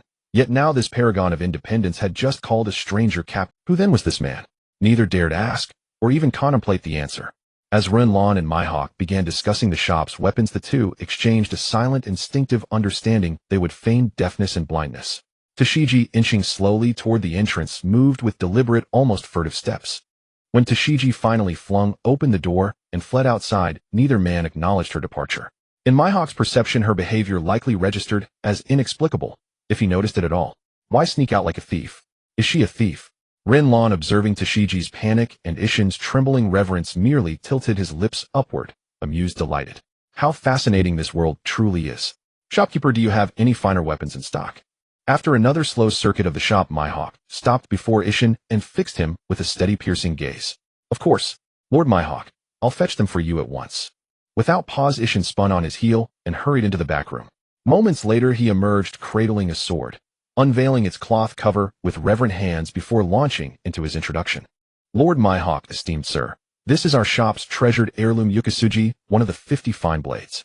Its hilt is crafted using the black lacquered katana holding technique. Its edge bears the intricate Midoriba, chaotic wave Hammond pattern. But as Isshin spoke with mounting enthusiasm, Mihawk reached out, snatched the blade from the table, and drew it in one fluid motion, examining it swiftly. Yukisugi, the 50 fine blade, passable, barely acceptable. His golden eyes betrayed not the faintest flicker of interest. With that lukewarm verdict, he tossed the sword carelessly onto the counter. Then he turned to Rinlan, shaking his head in quiet disappointment. There's nothing truly worthy here, Captain. Perhaps allow me some time. I'll gather a few superior blades for you. Watching Mihawk dismiss Yukisugi, without a second thought, Isshin felt neither offense nor surprise. His gaze instead remained locked, transfixed, upon the black blade strapped across Mihawk's back. Yuru. An Okatetsu, the supreme great sword. It was Isshin's first encounter with such a mythic artifact. To a connoisseur of arms, such a blade was not mere steel. It was legend incarnate, faith made manifest. Now that very myth stood before him. And how could he resist its gravitational pull? No need for trouble, shopkeeper. We'll take this blade, and 2 others you deem worthy. After Rinlan spoke, Isshin paused, glancing uncertainly at Mihawk. One fleeting glance from those amber eyes sealed his understanding completely. The truth crystallized: this young man, not Mihawk, was the true authority, the undisputed captain, the sovereign commander of the world's greatest swordsman. Without further hesitation, Isshin swiftly wrapped Yukisugi and 2 of the shop's most exquisite standard-issue blades, and handed the bundle to Mihawk. As he passed the package, Ishin summoned every ounce of courage he possessed, his voice trembling yet Lord Mihawk, may I touch your blade? Is he dead? After stepping out of the weapon shop run by Ibn Song, Rylan turned to look at the nearby eagle eye. No, he just scared himself into a faint. Oh, I didn't expect you to be quite kind. Recalling how Ibn Song trembled while speaking and the scene of eagle eye glaring at him until he fainted, Rylan found it all rather amusing. One must understand that a sword is an extremely personal and precious item for a swordsman. Ibn Song's audacity to say such things seemed like a death wish to Rylan. In this world, even if Eagle Eye were to kill Ibn Song for that remark, no one would think his actions were wrong. They would only consider Ibn Song to be utterly ignorant. However, Eagle Eye did not act on that. He is a person who loves swords. It's just a pity he is not a swordsman. Eagle Eye spoke with sincerity, and Rylan nodded in agreement. The fact that Ibn Song dared to stand up to protect himself while Eagle Eye was choosing a sword showed that Ibn Song was indeed a good person. As Eagle Eye prepared to leave, he boldly expressed his desire to see the knight, which indicated that he was an extremely passionate sword enthusiast. A pure-hearted individual. Exactly the type Eagle Eye favored. However, as the two of them stepped out of the weapon shop, they noticed that the street ahead gradually became devoid of pedestrians. The once bustling crowd had mysteriously dissipated. Nevertheless, both Rylan and Eagle Eye did not halt their steps, continuing to chat casually as they headed towards the central square of Rog Town. Even without the ability to see the future, Rylan clearly sensed that someone was seeking him out. In Rog Town, only that person could reach such a level. Lord Mihawk, I didn't expect you to come to Rog Town. Ahead on the road, Dasky, whom they had encountered in the weapon shop, was now solemnly walking beside someone flanked by a multitude of Navy soldiers. However, none of the people present, including the Navy soldiers, drew their weapons. They merely stood respectfully, some even with fearful and reverent expressions. The man at the forefront was muscular and tall. He had a scar on his right chest and was chewing on 2 cigars. With short silver hair and reddish-brown eyes, he wore an open, thick, white jacket, the collar cuffs, and hem adorned with greenish-blue fringes and emblazoned with the word justice on his back. Multiple cigars were secured to his jacket, and he wore brown leather gloves and a pair of goggles around his neck, exuding a commanding presence. Who are you? Although Rylan recognized the man as Smoker Eagle, I was clearly not very familiar with him. Instead of being offended by Eagle Eye's indifferent demeanor, Smoker spoke respectfully to him. Lord Mihawk, we have met before. I am Colonel Smoker of the Navy headquarters responsible for the jurisdiction of Rog Town. Rylan suspected that Smoker might be a fan of Eagle Eye. Colonel of the Navy, do you have something to discuss? Having heard that Lord Mihawk is here, I came to pay my respects. Additionally, I must inform you that starting today, the world nobles, the Celestial Dragons, will be visiting Rog Town for a few days. To prevent any unforeseen incidents, the Navy has issued a lockdown order for the square prohibiting anyone from approaching. We are now also in the process of checking all relevant personnel in Rog Town, so Lord Mihawk, we ask for your cooperation with our Navy's operations. Smoker spoke very politely. However, the content of his words left no room for refusal. Upon hearing Smoker's words, Rylan understood why there were so many Navy soldiers around, and why the closer they got to the square, the fewer people there were. It turned out that the Navy had already begun to enforce a lockdown on the entire Rog Town. The reason for this lockdown was the 3 words, Celestial Dragons. The Celestial Dragons are the world nobles of this realm, the privileged class that governs the world government residing in the Holy Land Mariawa, with the leaders being the 5 elders. The Celestial Dragons are descendants of 19 of the 20 kings who formed the world government 800 years ago, considering themselves as descendants of the creators, enjoying all privileges. The Celestial Dragons see themselves as gods, regarding all others as mortals. Male Celestial Dragons append saint to their names. Female Celestial Dragons use Heavenly Palace. They can ignore the law, and any action they take is deemed reasonable, free from any restrictions. The Celestial Dragons consider themselves superior, and they display severe discriminatory attitudes towards anyone who is not a Celestial Dragon, treating others as less than human. Even admirals of the Navy are regarded as lower beings in their eyes. They can seize anyone they choose, turning them into their slaves whom they can dispose of at will. Some Celestial Dragons have their emblem, the Heavenly Dragon's hoof, branded upon their slaves. These slaves can be sold or killed at their whim. The status of a slave is even lower than that of a dog kept by the Celestial Dragons. To prevent slaves from escaping, they may be injected with tranquilizers and fitted with explosive collars. Celestial Dragons can take any person they fancy as a spouse, discarding them once bored. If a Celestial Dragon passes through a crowd, all civilians must make way, clearing a spacious path for them. Meanwhile, all civilians must kneel and bow their heads as the Celestial Dragons pass. Even if a civilian is killed in front of others, the onlookers can only pretend not to see. Most Celestial Dragons have personal bodyguards who possess the authority to summon the Navy. If offended, they may even dispatch admirals to protect themselves. Rylan clearly recalled that the term celestial dragons had become a meme in his own world used to describe those in privileged classes. Now upon hearing Smoker say this, Rylan was not particularly surprised. Even Eagle Eye's reaction was entirely within his expectations. Celestial dragons, huh? Understood. After hearing Smoker's words, Eagle Eye nodded. However, seeing that Rylan did not move, Eagle Eye had no intention of leaving either. He simply stood still, turning his head to glance at Rylan. At this moment, seeing Eagle Eye's action, Smoker recalled Dasky's words. Although he still found it hard to believe, he ultimately accepted the reality. Thus, Smoker respectfully spoke again, looking at the young man before him, who was even younger than himself. Esteemed guest, it is truly an honor to encounter you in Rog Town. Smoker, although unaware of his own name, perhaps it was because Mihawk addressed him as captain that Smoker treated him with such respect. However, at this moment, Raylan felt somewhat bored listening to Smoker's formal speech. It seemed that Smoker, despite possessing a Logia-type fruit, was merely a recluse in this Rog Town, lost in his own grand dreams. He appeared somewhat mercenary in demeanor. Although in the anime one could sense his arrogance, perhaps due to Mihawk's presence, Raylan was witnessing another side of Smoker. He appeared somewhat mercenary in demeanor. Although in the anime one could sense his arrogance, perhaps due to Smoker's words abruptly halted as he turned to look back, clearly becoming much more tense. Then a panicked Navy soldier came running from afar, exclaiming, "This is bad. Colonel Smoker, for some unknown reason the celestial dragons are angry and are indiscriminately shooting at civilians." He continued, "They even sent their men to recklessly destroy surrounding buildings." The soldier's voice was loud enough for everyone present to hear. However, aside from the soldier, the surrounding Navy soldiers remained motionless, with only Smoker's expression darkening instantly. Yet that was all there was to it. Smoker showed no intention of intervening. "You all take some people and evacuate as many civilians as possible from the streets nearby." Smoker spoke with a tone of resolve. It seemed that Smoker had no intention of caring for the civilians on the street where the celestial dragons were shooting. He merely instructed the soldiers to evacuate those on the nearby streets. Perhaps for Smoker this was his utmost effort. Yet after the soldier finished reporting, a vast and overwhelming aura began to spread from the direction of the square. This chilling intent of death which erupted in an instant made Mihawk and Raylan exchange glances. "It's Saitama, Captain. Should we rush over to help immediately?" "No rush, we don't need to hurry. We should give Saitama some time to act." As Raylan spoke, he began walking towards the square. Mihawk followed closely behind him, while the surrounding soldiers had already begun to sprint towards the square with Smoker. After all, this was not merely a game where the celestial dragons shot a few civilians. It was a signal of a significant threat, a signal that the celestial dragons could potentially be in danger. "The food here is truly delicious, Nami." "Yes, Saitama, I just found a lot of discounted fresh vegetables and meats at the ingredient square over there, many of which I have never seen before. We can take them back to show Mihawk." "Which way? Which direction?" In a restaurant near the Rogtown Square, Saitama and Nami were seated across from each other. The table was filled with a variety of delicacies, especially in front of Saitama, where nearly a dozen plates. There were various grilled meats, very fresh-looking vegetable salads, and even a number of stews that smelled delightful covering the entire table. The two were enjoying the meal heartily. Behind Nami was a package larger than herself filled with all sorts of... Saitama also had a massive package behind him filled with various meats. Their combination was quite conspicuous in the restaurant.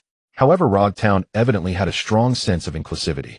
Although the two looked strange, they were not viewed as monsters, and the atmosphere in the restaurant was lively and joyous. As they ate, Saitama's brow began to furrow tighter and tighter. Bang!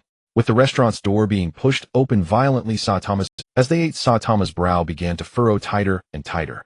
Bang! With the restaurant's door being pushed open violently, Saitama's expression turned grim. A crowd of Navy soldiers rushed into the restaurant politely, ushering all the diners out. However, faced with this group of Navy soldiers, Saitama chose not to retaliate, but instead activated his ultimate technique, serious eating. In almost an instant, all the dishes on the table vanished, consumed by Saitama with movements too swift for Nami's eyes to catch. In almost an instant, all the dishes on the table vanished, consumed by Saitama with movements too swift. It seems a powerful figure is here for inspection, so they need to clear the area. I really hate this sort of thing, but since these people are the police maintaining order, it's best to cooperate to avoid trouble. Listening to Saitama, Nami, although not fully understanding, nodded in agreement. However, as they walked down the street with their packages, they saw many civilians returning home under the Navy's expulsion. The once bustling street suddenly filled with panic and became desolate. Saitama couldn't help but frown. The leaders and police in this world are truly terrible. Looking at Nami, Saitama couldn't help but voice his complaint. Police. Hearing the word leaders and looking at the surrounding Navy, Nami could guess what Saitama meant. She nodded in strong agreement. Whether regarding the Navy or those so-called leaders, Nami indeed had no good feelings towards them. Then the moment they turned a corner, an extraordinary sight first came into view for the two. There was a rather dim-witted person balancing a water tank on his head and dripping snot riding on the back of a muscular man. This dim-witted individual held several ropes in his hands, one tying the muscular man beneath him, while the other ropes were tied to beautiful women following behind him. At the moment the two turned the corner, they happened to see a guy with a water tank on his head fiercely whipping the common people on both sides. His mouth continued to shout, "You damned commoners, who was it that just spoke? How dare you sully my noble?" Seeing this scene, Saitama's expression instantly shifted from a simple sketch to a serious and resolute. Nami, standing beside Saitama, looked at everything with an expression that had turned beyond anger. The celestial dragons were something they were completely unaware of. But what the two knew was that those who had been shouting about justice and promising to protect the masses were the Navy. At this moment, they seemed blind, allowing that pig-like guy to wantonly beat the common people, yet no one's the Navy. Currently, the impression of them in Nami's and Saitama's minds was becoming increasingly negative. The celestial dragon held a specially designed whip with barbs continuously lashing it down. The kneeling servant on the ground dared not make a sound, still carrying the celestial dragon forward at the predetermined pace. However, due to the intense pain, the servant visibly began to tremble, blood pouring out from his body. In the end, the servant could not hold back and cried out, "What? You damned slave, how dare you make a sound?" With the celestial dragon's furious shout, a person in black beside him immediately rushed forward without hesitation and punched the servant's head. With a punch thrown, blood splattered. However, under the deliberately angled force of the man in black, not a single drop of blood splattered onto the celestial dragon's clothing. Quickly, two people in black respectfully stepped forward and directly carried the corpse away, bringing over another slave to hand the rope to the celestial dragon. With the joint effort of several people, they helped the celestial dragon up, allowing him to sit on the new slave again. What a bunch of useless trash, unable to do anything right. It's truly infuriating. After muttering this, the celestial dragon raised the whip again and began to lash out in a venting manner. However, this time the whip did not strike the slave for long. After walking a few steps, he waved his hand to signal the group to stop. The common people kneeling on both sides of the road trembled uncontrollably at this sight, already terrified. The celestial dragon glanced at the kneeling people on both sides, as if recalling something amusing. His previously angry expression gradually faded, revealing an interesting smile as he spoke to the black-clad men behind him. "Bring me my gun." Upon hearing the celestial dragon's words, many of the commoners along the road had already anticipated what might happen, but they dared not move, because right behind them were a large number of Navy soldiers also holding weapons. Now they could only gamble. After hearing the order from Transmigrated, Saint, a man in black, quickly stepped forward holding a box. Upon reaching Transmigrated Saint's side, he respectfully opened the box, revealing a golden pistol inside. After picking up the pistol, Transmigrated Saint immediately loaded it, and without any warning fired a shot at the crowd kneeling to his right. Bang! Black smoke emanated from the barrel. Due to the casualness of the shot, or perhaps Transmigrated Saint's poor aim, it was clear that he was quite off mark. The shot did not hit any commoners, leaving only a bullet crater on the ground. After missing a shot, Transmigrated Saint seemed somewhat frustrated. At that moment, he looked up and clearly saw through the glass cover that there were two people standing on the road ahead, not kneeling like the other lower-class individuals. Seeing those two people, Transmigrated Saint couldn't help but laugh in anger, immediately aiming his gun at them and unhesitatingly pulling the trigger multiple times.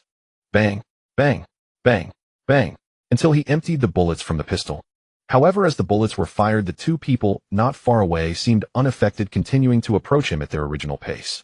The only difference was that the bald man who had originally stood on the right was now directly in front of him, making today's events increasingly unfavorable. Transmigrated Saint felt his anger reach its peak and threw the empty pistol directly forward. Then, standing up from his seat, he began to jump up and down, immediately ordering those dressed in black beside him, "Kill all the lower-class people kneeling on both sides, and those two in front. Kill them all. Do you hear me? Act quickly."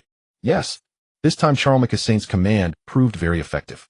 The moment his words fell, the black-clad men immediately began to act, launching indiscriminate attacks on the crowd kneeling beside them. Meanwhile, the surrounding Navy soldiers, upon hearing Transmigrated Saint's command, stood frozen in place, looking around at each other, unsure of what to do. However, just as the attacks from the black-clad men were about to hit the crowd, the ordinary people kneeling on both sides of the street and the ordinary Navy soldiers behind them felt a sharp pain in their eardrums. The next second, after regaining their senses, they saw that the black-clad men who had intended to attack them had vanished, and on the outer walls of the houses on both sides there were large patches of bloodstains. As the crowd looked up, they saw a bald man wearing a tight yellow outfit carrying a huge bundle on his back appearing before them seemingly out of nowhere. At this moment the bald man was fixated on Charlemagne Saint, who was standing dumbly on the back of the slave. Saitama looked at this person before him.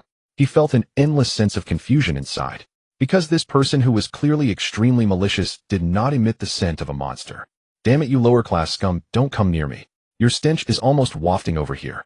Someone hurry. Kill him right away. And all of you, why are you just standing there? If you don't move, he'll kill you all. Looking at this ugly human in front of him wearing a fish tank and spouting self-destructive words with a serious expression, not in a frightened state, Saitama seemed to understand why he could not sense the aura of a monster from this person. He truly was. He seemed simply foolish, with a significant barrier in understanding. Put your hands up. Just as Genos gazed at the absurd figure before him, his head trapped beneath an aquarium. Suddenly, the Navy officers nearby, who had until then stood dazed and motionless, seemed to snap back to awareness. All at once rifles were raised in unison, barrels trained squarely upon Genos. Each face remained etched with raw fear. Yet that fear was not directed at Genos, the one who had just acted. It emanated instead from the enraged celestial dragon. Every Navy soldier present knew full well what calamity followed a celestial dragon's wrath. Thus they chose to subdue Genos, the gentler, more placid man, rather than confront the true source of danger. Even Genos's decisive intervention moments earlier failed to dislodge this deep-seated reflex, this ingrained conviction. The Navy's shouted command left Genos momentarily stunned. Not only Genos, Nami, sprinting breathlessly toward the scene, froze in shock upon witnessing the soldier's actions, and her shock swiftly gave way to blazing fury. What on earth are you doing? Nami roared, glaring fiercely at the encircling soldiers. When those men were assaulting innocent people, trying to kill them, you did nothing. But now that Janasan has stepped in to protect everyone, to save lives, you point your guns at him. Aren't you the Marines? Don't you preach justice? Is this the justice you claim to uphold? Nami's words struck like polished pearls, each syllable piercing. Many Navy soldiers standing there flinched inwardly, their expressions darkened instantly. After all, most had served under Commodore Smoker. Their moral compass stood worlds apart from those who'd followed Captain Mouse. Nami's rebuke truly resonated with them.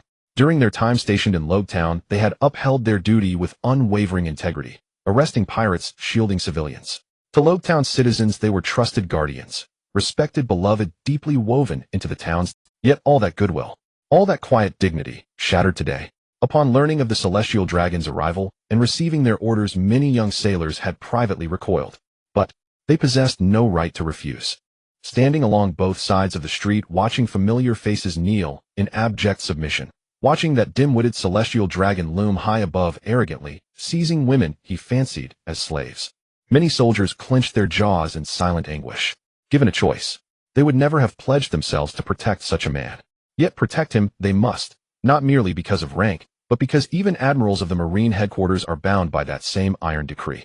They watched, helpless, as the celestial dragon humiliated civilians, slaughtered innocents without consequence.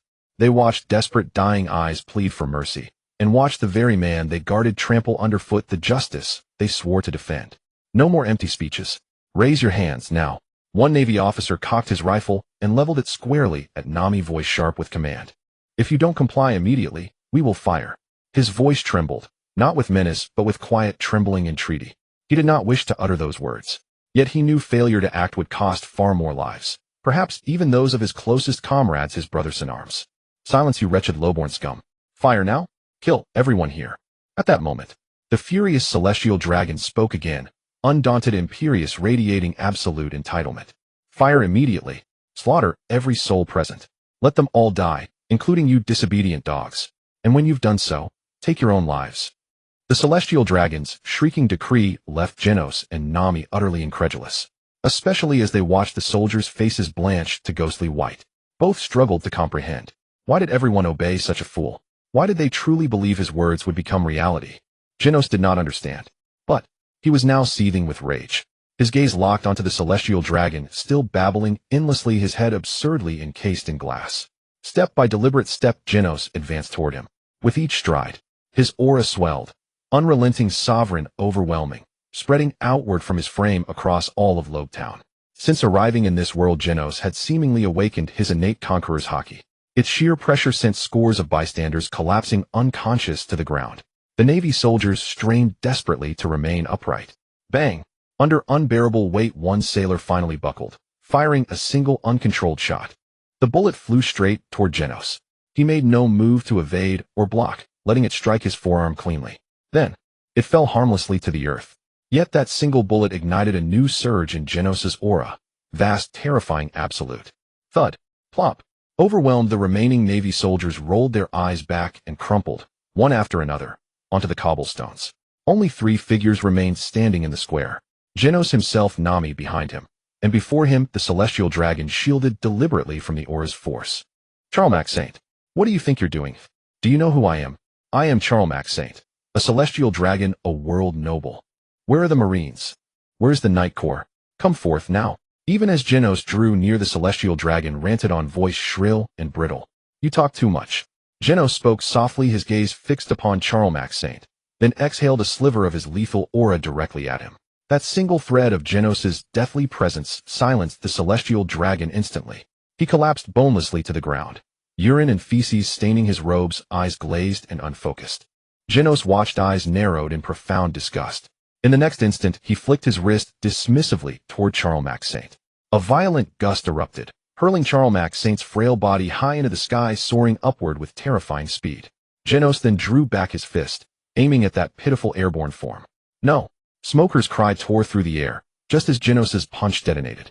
In an instant, Charlemagne Saint's body dissolved into ash, scattered by colossal force high into the heavens, vanishing beyond sight. Even the clouds hanging motionless in the sky shattered, blasted apart by the sheer concussive force of the blow. Smoker watched, paralyzed, as reality itself seemed to tear. One thought echoed hollowly in his mind. The sky has been pierced. Smoker stood there in a daze, watching as the celestial dragon turned to ashes. Above Lobetown, the clouds were violently stirred, creating a massive void. Smoker clearly understood that he had no chance of withstanding that punch from Saitama. However, with the death of the celestial dragon, it could be said that the sky had truly been pierced. Smoker could easily imagine the outcome that awaited this bald man before him. But he couldn't help but wonder which faction this bald man belonged to, daring to take such bold actions. Hey, just as Smoker was thinking this, he suddenly saw Rayleigh smiling and greeting the bald man in the distance before quickly walking towards him. Behind Rayleigh, Mihawk's expression was somewhat serious. As he passed by Smoker, he gave him a warning glance. Smoker stared blankly at the scene before him, rooted to the spot, afraid to make any further movements or speak. This incident had far exceeded his ability to handle.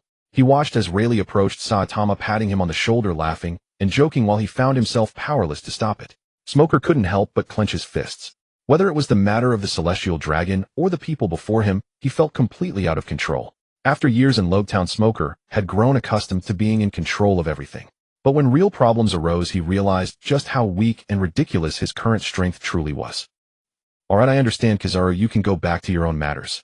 After hanging up the phone with Kizaru, Sengoku turned to look at Carp and Tsuru, who were sitting beside him. The worries on his face deepened. After Carp explained the situation regarding Mihawk and those 2 individuals Sengoku had been pondering, such a powerful presence appearing in the East Blue, what could their intentions possibly be? Moreover, the appearance of those 2 individuals was simply too bizarre. There had been no prior records or information about them, as if they had materialized out of thin air. Otherworldly travel group. Could it be that they really came from another world? Reflecting on Kizaru's report, Sengoku couldn't help but this other world should not mean what you think. I believe the person named Rayleigh chose such a name because he feels their strength seems to belong to another world. What immense confidence. But if those 2 individuals are involved, it certainly seems they have that qualification. Listening to Tsuru's explanation and Carp's affirming voice, recalling his earlier thoughts, Sengoku couldn't help but blush. As a commander, he was actually contemplating a fairy tale like visitors from another world. It was truly too careless. If both Kizaru and you old man are so certain, then this otherworldly travel group truly seems formidable. Controlling the sea is an unheard-of divine ability. Tsuru's face was equally serious after hearing Kizaru's report. She was well aware of the caliber of Carp, though they often played around and seemed disheveled. Both were top-tier powerhouses with immense strength and a proud heart. The strength acknowledged by both of them was undoubtedly extraordinary. The ability to control the sea appearing in this world left Tsuru feeling it was utterly incredible. She understood clearly just how incredible such an ability was in this world.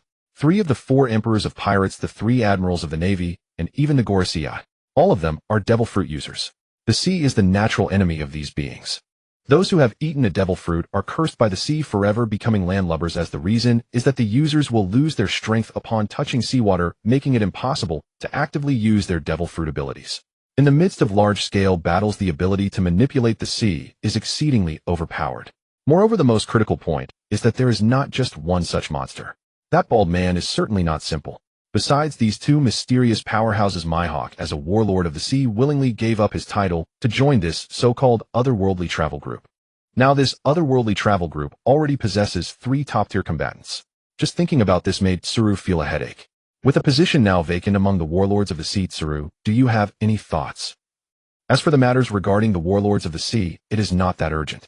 After all, with Mihawk stepping down, the choice for the vacant position indeed needs to be carefully considered. Hearing Sengoku and Tsuru start discussing work matters, Carp directly picked up the senbei on the table and began to munch on it. While eating, he walked towards the door. You all can discuss this matter. I will go check on Lowtown to see if anything has happened. Watching Carp push the door and leave, Sengoku didn't stop him. After all, they had just discussed Lowtown's issues in the meeting room. Though the Celestial Dragons going on an outing would see the world government prepare, the Navy still needed to dispatch a strong force to eliminate any unexpected situations. The East Blue, the weakest of the seas, would likely not receive excessive attention from the world government. In truth, the Navy shared similar thoughts. However, Kazuru had mentioned in the phone call that Rayleigh and his group had already gone to Lowtown. To be on the safe side, it was certainly no problem for Carp to make a trip there. Kazan and Akainu both had pressing matters at hand. That old man Carp had become Sengoku's only and best option to send to Lowtown.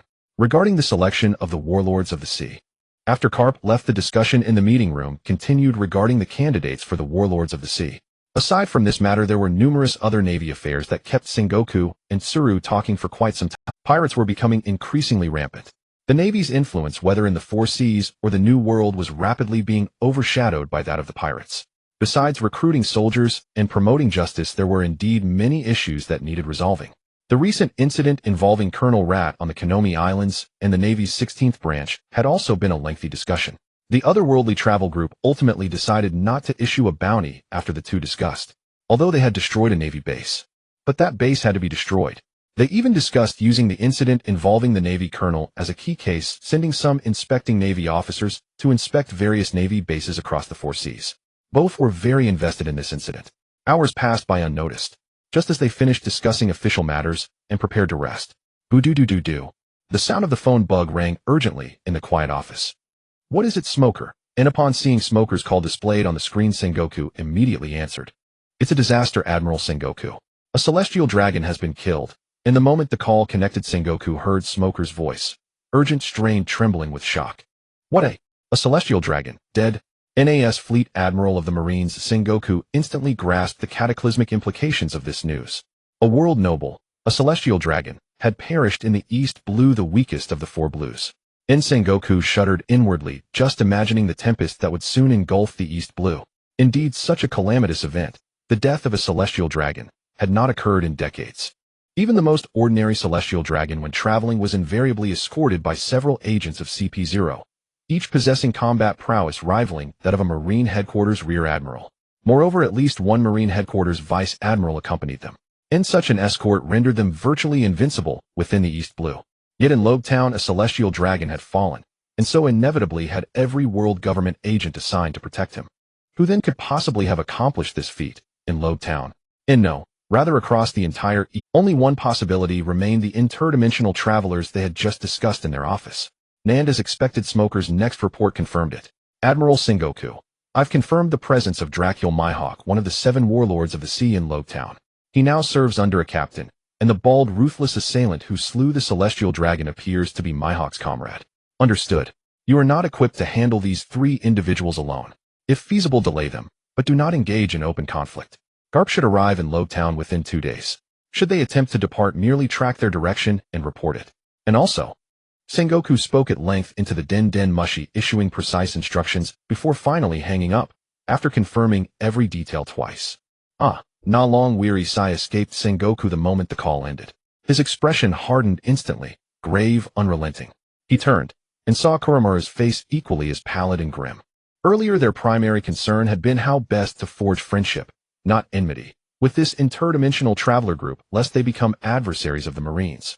To Sengoku and Kuramaru, these travelers were no mere arrogant pirates or criminals. And they were individuals who, like themselves, pursued justice, albeit by their own path. Moreover, each possessed peerless combat strength. Confrontation would place the Marines in an excruciatingly difficult position.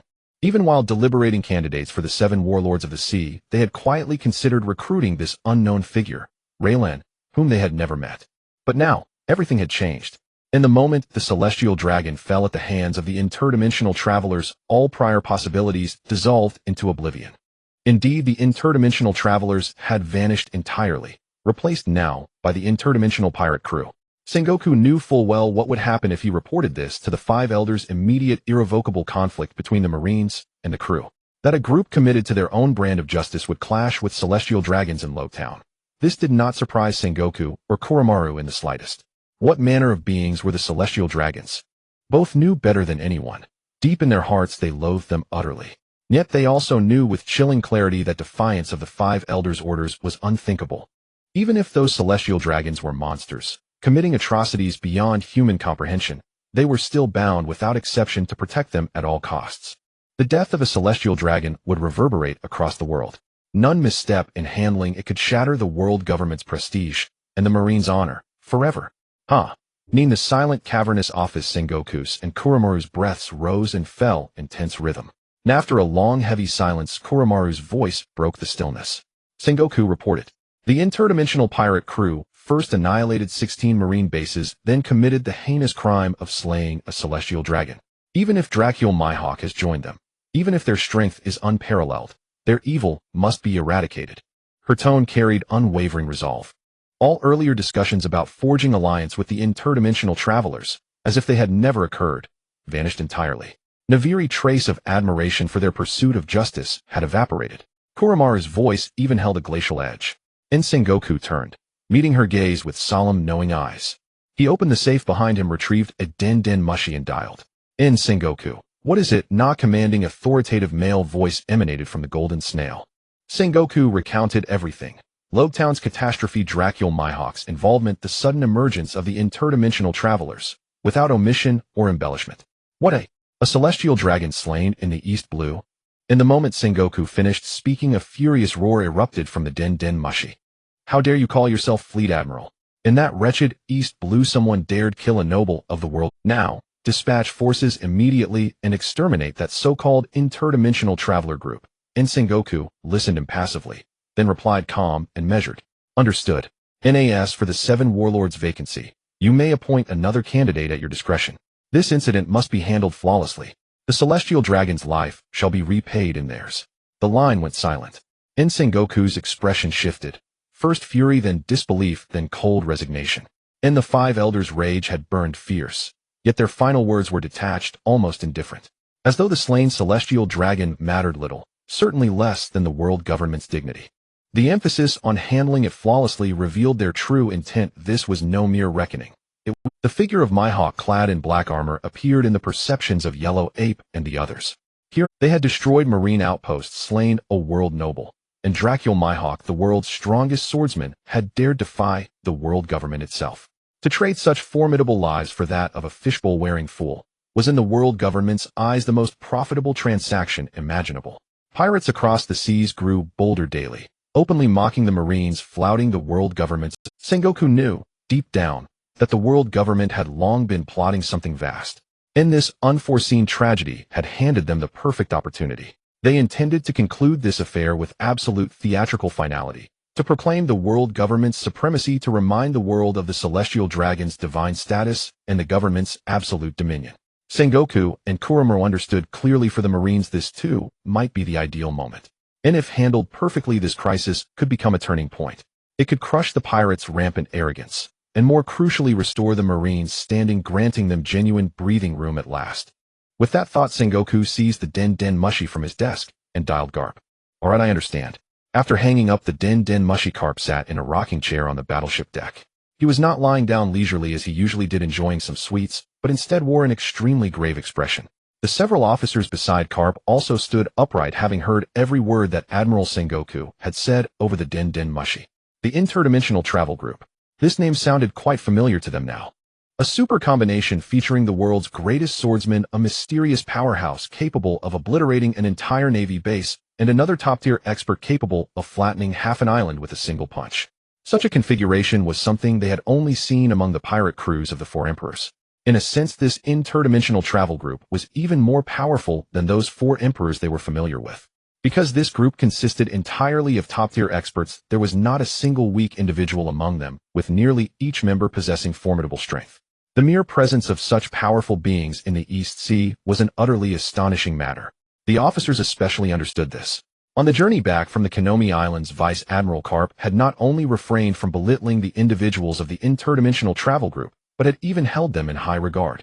After returning to the Navy headquarters, Vice Admiral Karp continued to speak highly of those individuals from the interdimensional travel group. But now, if they were destined to become enemies, then the most respectful way to treat them would be to give it their all. Bring me my Den Mushi, call that bastard Kizaru, and let him hurry to Lobetown. Tell him that the Celestial Dragon is dead. Sengoku stood up and walked to the front of the deck, gazing into the direction of Lobetown, recalling the outline of that fist imprint from the Konomi Islands. Karp's expression was serious, and the muscles all over his body seemed to tighten unconsciously. It seems that this time we are in for a tough battle. Captain, you've arrived.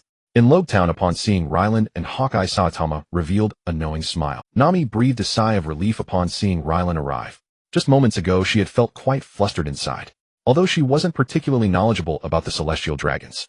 Yet witnessing the scene, the Navy's humble protection, Nami understood that the guy wearing a fishbowl on his head must have a very high status. Though she thought that this person deserved to die, she felt very happy when Saitama made his move. However, she knew that there would definitely be significant trouble afterward. However, upon seeing Captain Ryland, her original worries seemed to dissipate in an instant, and she became, especially in Captain Ryland's words, there was no blame towards Saitama, only concern. There was no worry about the slain celestial dragon.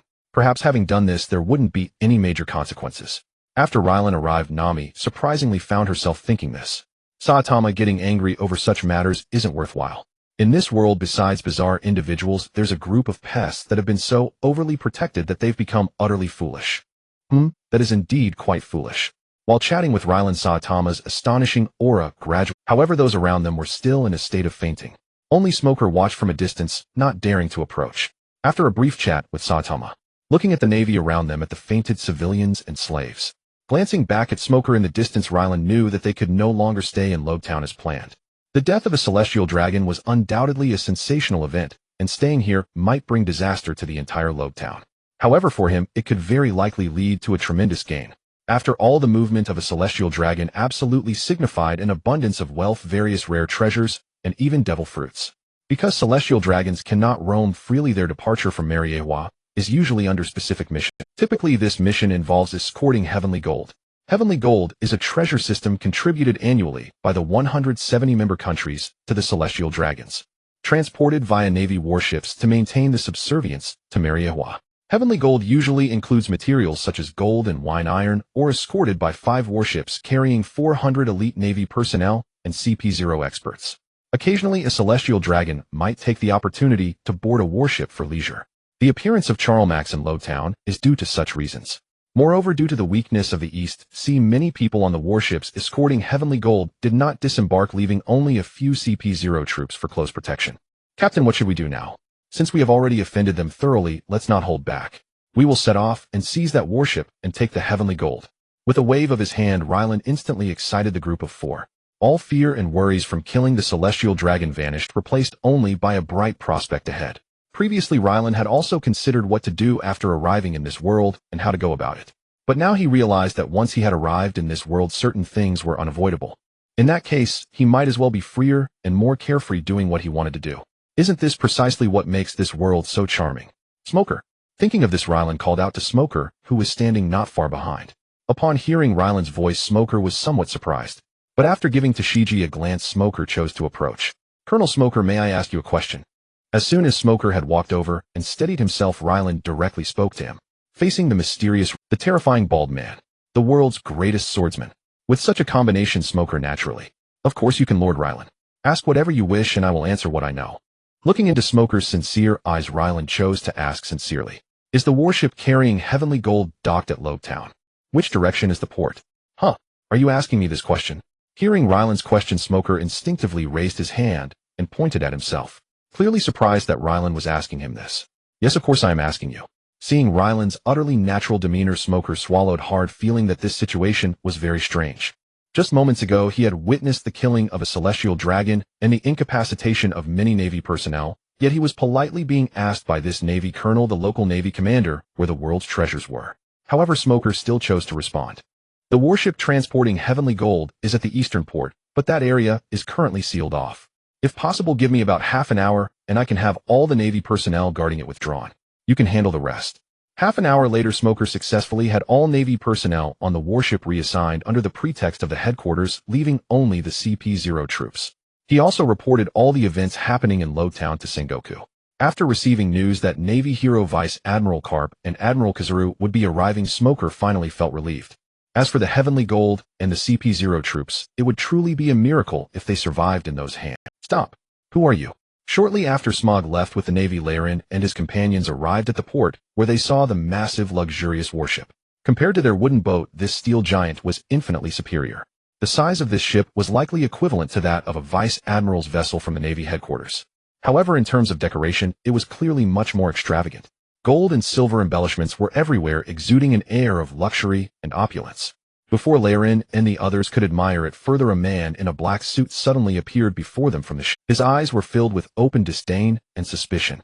Who are you? How did you get here? His tone was dripping with contempt. Eagle Eye showed no hesitation. He drew his sword knight from his back and swung it directly at the man. As he did so, the man in black shouted out, "Enemy attack!" With that shout, several CP-0 members appeared on the ship and charged toward them. Then it became a one-sided massacre by Eagle Eye. Perhaps because Laren had mentioned earlier that he had taken a liking to this ship, Eagle Eye deliberately restrained his strength, avoiding any damage to the hull. Although this group of men in black had decent overall combat strength, at least equivalent to that of a Navy major, they were indeed insufficient in front of Eagle Eye. After all, the few people accompanying the Celestial Dragon were the strongest forces for this outing. Eagle Eye dispatched all the lowly foes on the ship in a matter of 10 minutes. This was still the result of Eagle Eye holding back. Otherwise, it would have been resolved with a single strike. After eliminating all the men in black, Laren focused his thoughts, and a large wave of seawater surged onto the ship, carrying away the bloodied corpses. Wow, Captain on board. Your move was so cool. Hearing Nami's praise, Laren happily boarded the ship. What greeted his eyes were luxurious chairs and decorations with a small garden in the center of the ship. Upon entering the cabin, he found exquisitely decorated luxurious rooms, high-quality carpets, and various accessories and items. At this moment, Nami flitted about like a butterfly, excitedly exploring every room, exclaiming in wonder, creating a lively atmosphere on the ship. Even Eagle Eye displayed a satisfied expression. Saitama was even more exaggerated, like Lu Lao Lao entering the Grandview Garden. After all, Saitama's living conditions had been quite average before. After coming to this world, he immediately experienced the freedom of sashimi, which to Saitama was a qualitative leap in living conditions. Now having such a luxurious giant ship was simply unimaginable for Saitama. However, for Eagle Eye, although this giant ship was luxurious, it wasn't particularly rare, making him the calmest among the crowd. As the captain, Laren was also very excited. Because after boarding this time, what he could gain was not just this giant. The most important thing was the celestial gold on this ship. Following Eagle Eye, Laren easily found the ship's storage room for the celestial gold. The moment he opened the storage room door, Laren knew he had made the right choice, and Saitama had not made a mistake. He would eventually confront the celestial dragons. Because these pests of the world were indeed excessively wealthy. The storage room before him was filled with various jewels, not even a single berry to be seen. Perhaps a single box of money could only match one of these jewels in the storage. Besides these jewels, there was also a glass cabinet in the cabin containing a very peculiar fruit. It resembled a common fruit in shape, but unlike fruit, its skin and flesh were covered in spiral patterns. This thing is the devil fruit, referred to as the treasure of the sea, with a market price of at least 100 million. It is the embodiment of the sea's demon. Consuming it grants various powers, but as a price the consumer will be rejected by the sea and become a landlubber. The devil fruit is also nicknamed the embodiment of the sea demon. Captain, this should be an animal-type devil fruit, likely the elephant fruit. I remember seeing it in the devil fruit encyclopedia. Seeing this fruit, Eagle Eye directly introduced it to Laren. Eagle Eye was quite familiar with devil fruits. The abilities of devil fruits are divided into three main categories: Paramecia, Zoan, including two rare subtypes, mythical and ancient, and Logia. Devil fruit abilities do not repeat, and all devil fruits are unique. There are no identical abilities within the same period, only similar ones. Unless the user dies, the devil fruit they once consumed will not reappear. When users utilize their abilities, their physical form, clothing, and accessories also change accordingly. However, Laren clearly had no interest in this animal-type devil fruit. After all, on his ship, there was no one suitable for such a common fruit. It must be said that the celestial gold on this ship was relatively low in quality overall. There were no famous swords or particularly rare devil fruits, just a pile of treasures and an ordinary animal-type devil fruit. However, although it might seem low quality to the outside world in the system's assessment, the items in this storage were quite valuable. Ding. Loot detected. Estimated total value is 1 billion berries. Does the host choose to collect all?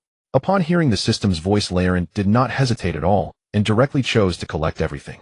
A total of 1 billion berries. It must be said that the celestial gold is indeed the most favored loot by the system in this world. Hearing the system's voice, Laren was incredibly happy. Collect all.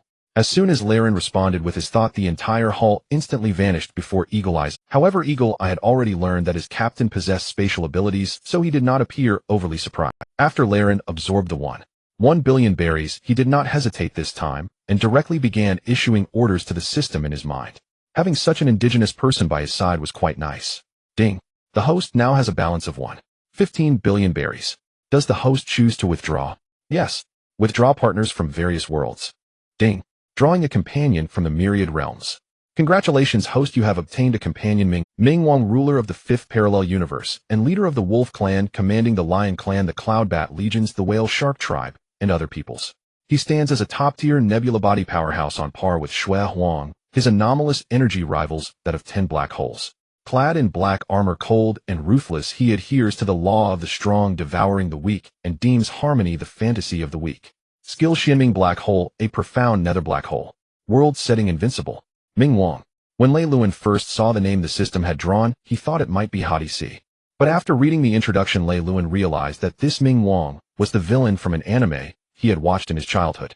Lei Luan remembered that when he first watched that anime, he felt the antagonist was unlike the rest. Years later, upon rewatching the figure of Ming Wang, his heart was filled with nothing but awe. What has been will be again, what has been done will be done again. Only by passing through 7 layers of solitude can one become a true powerhouse. Thus was our world born. My heart is like a tree, the more it yearns for the light above, the deeper its roots must descend into the soil, into the darkness. As a child, he could not fathom the weight of those lines. Only as an adult did he comprehend how divine Ming Wang truly was. And now this Ming Wang has become his new companion. As for the remaining 100 million belly, naturally, he used them to draw another setting. Ding. Random setting draw. Congratulations, host, you have obtained the setting Boundless Strength. Boundless Strength: the host will possess infinitely vast power, able to wield it freely, expanding and retracting at will. It seemed this stroke of divine fortune was true attribute that sent his combat power soaring. In a sense, Boundless Strength itself, an ally also invincible in this realm, and an attribute that sent his combat power soaring. In a sense, Boundless Strength itself amounted to an invincibility setting. The only regret was that his physique remained limited. There was an upper bound to the force his body could endure and a limit to how much he could wield. Fortunately, the attribute granted by the system allowed him to control the power freely. Otherwise, upon receiving such might, his body would likely collapse and disperse. If he later drew an attribute related to physique, he could very well ascend to invincibility on the spot. The mere thought filled Lei Luan with immense joy. Meanwhile, Ing Yen stood beside Lei Luan. He felt that the man at his side suddenly emanated a terrifying energy fluctuation of force reminiscent of the presence he had once faced in Chiyu. It was an aura of absolute invincibility. As Ing Yen prepared to probe Lei Luan's aura more carefully, a black hole materialized out of nothing. Yinjian's keen eyes snapped wide, his face filled with astonishment. He had never seen such a phenomenon. A pitch black hole ripped open in the space before him, and from it spread an aura of utter peril. Ing Yen had felt this kind of breath before, on Chiyu, an extreme near-death imminence, as if death would arrive in the next instant. The sensation was of being completely devoured and wiped from existence in a single heartbeat, an ultimate existential danger. It felt as though he could be utterly erased the next moment. Ing Yen desperately wanted to call upon Lei Luan for help, yet the aura held him frozen, unable to move, just as it had when he once faced Chiyu. Both gaze and body utterly stiffened. Through Yinjian's eyes, a middle-aged man clad in black armor, broad and imposing, stepped slowly out of that black void. The man's expression was frigid. He exuded the domineering charisma of a leader, the unmistakable bearing of a sovereign. This regal dominance made Ing Yen feel as if he were witnessing Baihuzi at his peak, and the momentum before him even surpassed that of Baihuzi. As the man emerged, the black hole behind him vanished as if it had never existed. The abyssal prison-like pressure dissipated in an instant, yet the sovereign aura clinging to the man remained. Ing Yen felt his body finally able to move again. A glance to the side revealed that Chiyu had at some unknown moment appeared before Lei Luan. His expression was grave and earnest.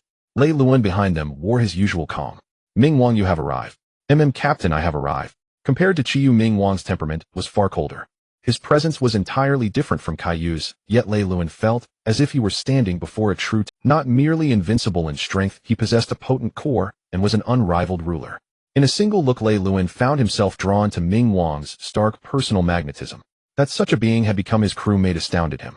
He could only marvel that the system was truly invincible. The instant Ming Wang appeared, Qiyu likewise had already manifested before him. Lei Luan felt no surprise. A question nonetheless formed in Lei Luan's mind, these two both described by the system as invincible, and what would a fight between them look like? Lei Luan was unbearably curious. Ding! The system detected that the host harbored an extremely dangerous thought. Warning, this thought could very well precipitate the collapse and total annihilation of this world. After the system's urgent alarm, Lei Luan's curiosity only deepened, yet he dared not let that curiosity be acted upon. Qiyu Yingyan, this is the new member of our interworld travel troupe Ming Wang. From now on we shall march forward together as companions. Your Excellency Ming Wang, greetings. I am Kailaker Mahok, you may call me Yingyan. Upon hearing Lei Luan's introduction, Yingyan immediately assumed the most respectful posture and offered his self-introduction to Ming Wang. But Ming Wang's gaze remained fixed on Qiyu. I am Qiyu, a hero who acts from whim and interest. Hello, I am Ming Wang, leader of the Wolf Clan. Seeing the two titans shake hands, Yingyan felt no resentment at Ming Wang's earlier disregard. Instead, he was stirred with excitement. To witness such a scene with his own eyes might become his proudest boast. Yingyan could hardly wait to observe. Once the world truly recognized these two titans, what would the world become? What kind of presence might the interworld travel troupe grow into within this realm? Watching Lei Luan smile, and seeing Ming Wang and Qiyu clasp hands, Yingyan now revealed an exceptionally radiant grin. To join such a troupe was truly one of life's greatest fortunes. Captain. As several people became acquainted, Nami's excited voice echoed from the ship's cabin as they were soon a stunning figure appeared before everyone. Upon seeing the King of Hell, Nami paused for a moment, then quickly smiled and introduced herself. Hello uncle, I am Nami. I am the King of Hell. After a brief introduction, Nami immediately turned to Raylan and excitedly said, Captain, I just found many wonderful things in a room. After saying this, Nami grabbed Raylan's hand and ran towards the room she mentioned. Upon entering the room, Raylan understood why Nami was so excited. The room was filled to the brim with all sorts of luxurious clothing and many beautiful accessories. In the center of the room stood an extraordinarily extravagant bed. It seemed that this room was the master bedroom of the Celestial Dragon. And most importantly, it was evident that Nami was clearly fond of this room. Raylan felt that he and Nami shared quite a connection. After entering the room, Raylan also found it appealing. However, this room was indeed very spacious. There was no problem for two people to live here, and even in the future a few more could join. Thinking of that wonderful future, Raylan couldn't help but feel a flutter in his heart. During this time, Saitama and the others also confirmed their rooms. The King of Hell casually picked a room and began to study the warship. Soon under his control, the warship officially set sail. There was no destination. The sailing speed was unstable. The King of Hell seemed to be testing the warship's maximum speed, fluctuating between fast and slow. However, in less than a day, the King of Hell was able to maneuver it thoroughly. With Nami as the navigator, they gradually began to sail normally. Set sail. Destination, the Grand Line. Understood, Captain Carp, I will head there as quickly as possible. He hung up the transponder. Snail call from Carp. The laziness and carelessness had vanished from Kizara's face, replaced by an endless seriousness. After encountering the interdimensional travel group, Kizaru understood why Sengoku wanted him to go personally. No one on that ship was ordinary. As the world's greatest swordsman, Mihawk was probably the weakest presence. The mysterious captain and that bald man were perceived by Kizaru as extremely dangerous beings. He felt that they were not inferior to Whitebeard or Kaido. Moreover, with incomplete information, the threat level felt even greater. Perhaps after this battle, he would thoroughly understand these individuals. Thinking of this, Kizaru exhaled heavily.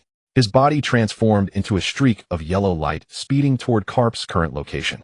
Meanwhile, East Blue.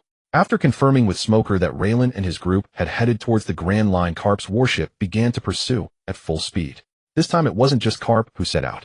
After confirming the need to take action against Raylan's group, Sengoku dispatched additional vice admirals from the Navy headquarters, Ghost Spider, Fire Fist, and Dogman. The reason for deploying these three was that none of them were Devil Fruit users. Moreover, they were all powerful. They could be considered the backbone of the vice admirals. The fleets of the three arrived first, and have now caught up with Carp, successfully merging into a powerful form. Mr. Carp, now that we have Admiral Kizaru with us, Seeing Dogman's confident demeanor, Carp solemnly interrupted him before he could finish. Dogman, that interdimensional travel group is not as simple as you think. Carp's tone was very serious. Even the three vice admirals beside him frowned in unison. Is this group that has never been heard of really as powerful as Karp claims it to be?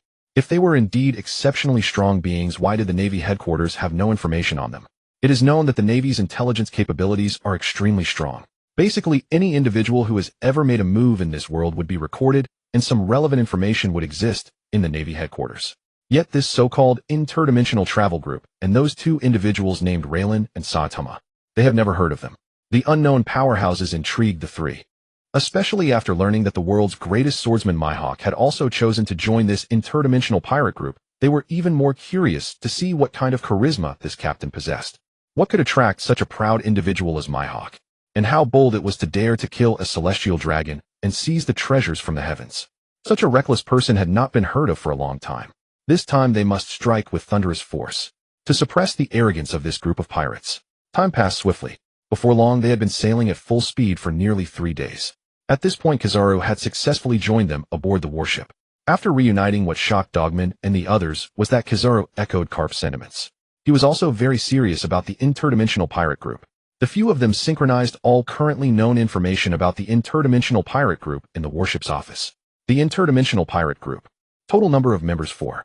Captain Raylan possesses the special ability to manipulate seawater along with the terrifying power to turn an entire Navy base into dust, suspected to be an unknown devil fruit user. Crew member Saitama. The bald man in a tight suit next to Raylan, the fist imprint on Kanamiya Island, is suspected to have originated from this man, a formidable pure physical combat warrior who even Vice Admiral Karp finds troublesome. Crew member Mihawk. The world's greatest swordsman, one of the former 7 warlords of the sea, with top-tier combat power, everyone is very familiar with him. Crew member Nami. An ordinary navigator from Koko Village on Kanamiya Island, a sunny beauty with negligible combat power. A pirate group consisting of only 4 individuals. The Navy headquarters dispatched 3 top vice admirals along with Navy hero Karp, and one of the 3 Such a lineup could be considered quite luxurious. If it weren't for the death of a celestial dragon and the world government's anger, Sengoku would never have dispatched such a formation. The interdimensional travel group, no matter how much it was shrouded in a mysterious veil before, will surely be completely unveiled in the not-so-distant future. On the vast ocean, a splendid giant ship was sailing smoothly. It had been 3 or 4 days since during these days the lives of a few people had returned to a calm and pleasant state despite having killed the celestial dragons and seized their heavenly gold and giant ship. However, among those on the ship aside from Nami, who occasionally felt worried, the others were simply enjoying life. Raylan and his companions lounged on deck chairs, each dressed in luxurious new clothes and wearing sunglasses, looking quite content. Hearing the sound of seagulls, Raylan looked up and saw a medium-sized seagull wearing a tiny naval cap. It dove gracefully towards the railing in front of them with a red bag hanging from its neck, carrying a stack of newspapers resembling a small employee. Raylan was very familiar with the news birds. He found them cute and distinctive when he saw them years ago. Seeing one in reality now made him feel how truly marvelous this world is. After signaling to Nami, she ran over and dropped a 100-berry coin into the newsbird's pouch, taking the newspaper it grasped and returning it to Raylan. Raylan looked at the newspaper in front of him and had to admit that its contents were completely unrelated to him. Aside from a few new bounties for pirates and brave naval missions against them, there was no mention of the celestial dragons being killed. It was evident that the incident of the celestial dragon's death had been completely suppressed by the Navy. However, this certainly did not mean that the Navy would let him off the hook. On the contrary, Raylan could guess that the Navy had likely already sent someone to cause trouble for him. Moreover, since the deceased were celestial dragons, the force they dispatched would undoubtedly be formidable. Additionally, Admiral Kizaru had already approached him before. One must understand the strength of his crew. By conservative estimates, they would at least send 1 admiral and several vice admirals. However, Raylan wasn't particularly worried about the potential arrival of an admiral who, in fact, he felt a bit of anticipation and excitement. After all, his crew was truly invincible. Captain, we estimate that we will reach the Grand Line in about a week. This will be my first time visiting such a legendary place. After receiving the newspaper from Raylan, Nami's eyes lit up with stars as she read some reports about the going to the Grand Line, entering the legendary New World, and mapping the entire world had always been Nami's dream since childhood. Nami had always wanted to experience the waters of the Grand Line, dreaming of seeing this mysterious sea.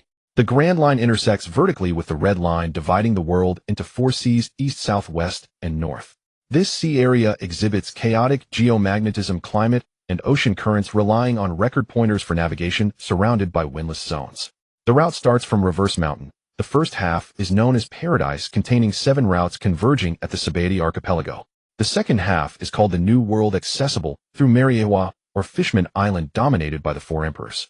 The endpoint of the route is Laugh-Tale, where one must gather 4 red historical road markers to ascertain its location, rumored to contain the great treasure One Piece. Nami had heard countless legends about the Grand Line. Thus, upon seeing the related reports in the newspaper, she was incredibly excited. However, Mihawk beside Nami appeared very calm. Miss Nami, the Grand Line and the New World may not be as you imagine. They may not be worth your expectations.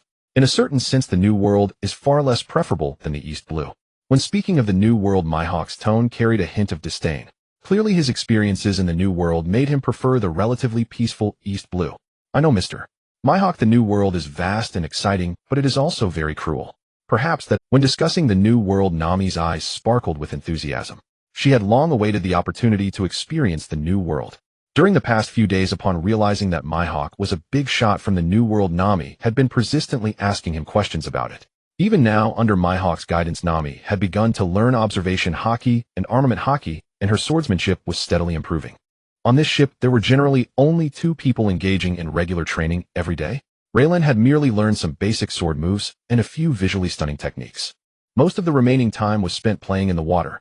Saitama and Pluto were quite like-minded and enjoyed fishing, while sailing off and spending the entire day doing so. While fishing, they typically sat on either side of Raylan as if acting as his bodyguards. Now lying on the deck chair, Raylan still occupied the central position. Wearing sunglasses and dressed in noble attire, Raylan felt incredibly comfortable as the sea breeze. This giant ship posed no dizziness like when on the wooden ship. It felt completely stable and was simply, since arriving in this world, it was the first time Raylan truly felt he was enjoying a noble life. Over these past few days, Raylan's ability to manipulate seawater had further improved, and along with it, his physical strength had also significantly increased. Although Raylan was still unclear about his physical capabilities compared to the combat levels of this world, he truly felt that he was no longer an ordinary person. He could definitely be regarded as superhuman. Now he could easily envelop the entire warship with the range of seawater he could control. Moreover, his control had become increasingly precise. Manipulating the seawater felt as natural as moving his own limbs, requiring no teaching, as if he was born with this ability. Raylan felt he could be truly called the Sea King. If he stayed in these waters for a few more years, he believed he would be able to submerge the entire world anytime, anywhere. Just as the few people on the ship were leisurely enjoying themselves, Saitama and Pluto suddenly turned their heads towards the back of the giant ship. "Captain, it seems there are quite a few people chasing us from behind. Their target should be us." "Oh." After hearing Saitama's words, Raylan was somewhat surprised and uttered an "oh," yet he remained lying on the deck chair, showing no signs of moving. "It seems the Navy has arrived. No worries, we'll see what they want when they get here." Raylan's tone was still a bit dreamy and languid. The arrival of the Navy was entirely expected by Raylan. He was genuinely curious about who the Navy would send. Upon hearing the words of Chiyu and the King of Hell, Eagle Eye quickly rose from his lounge chair and gazed towards the rear of the battleship.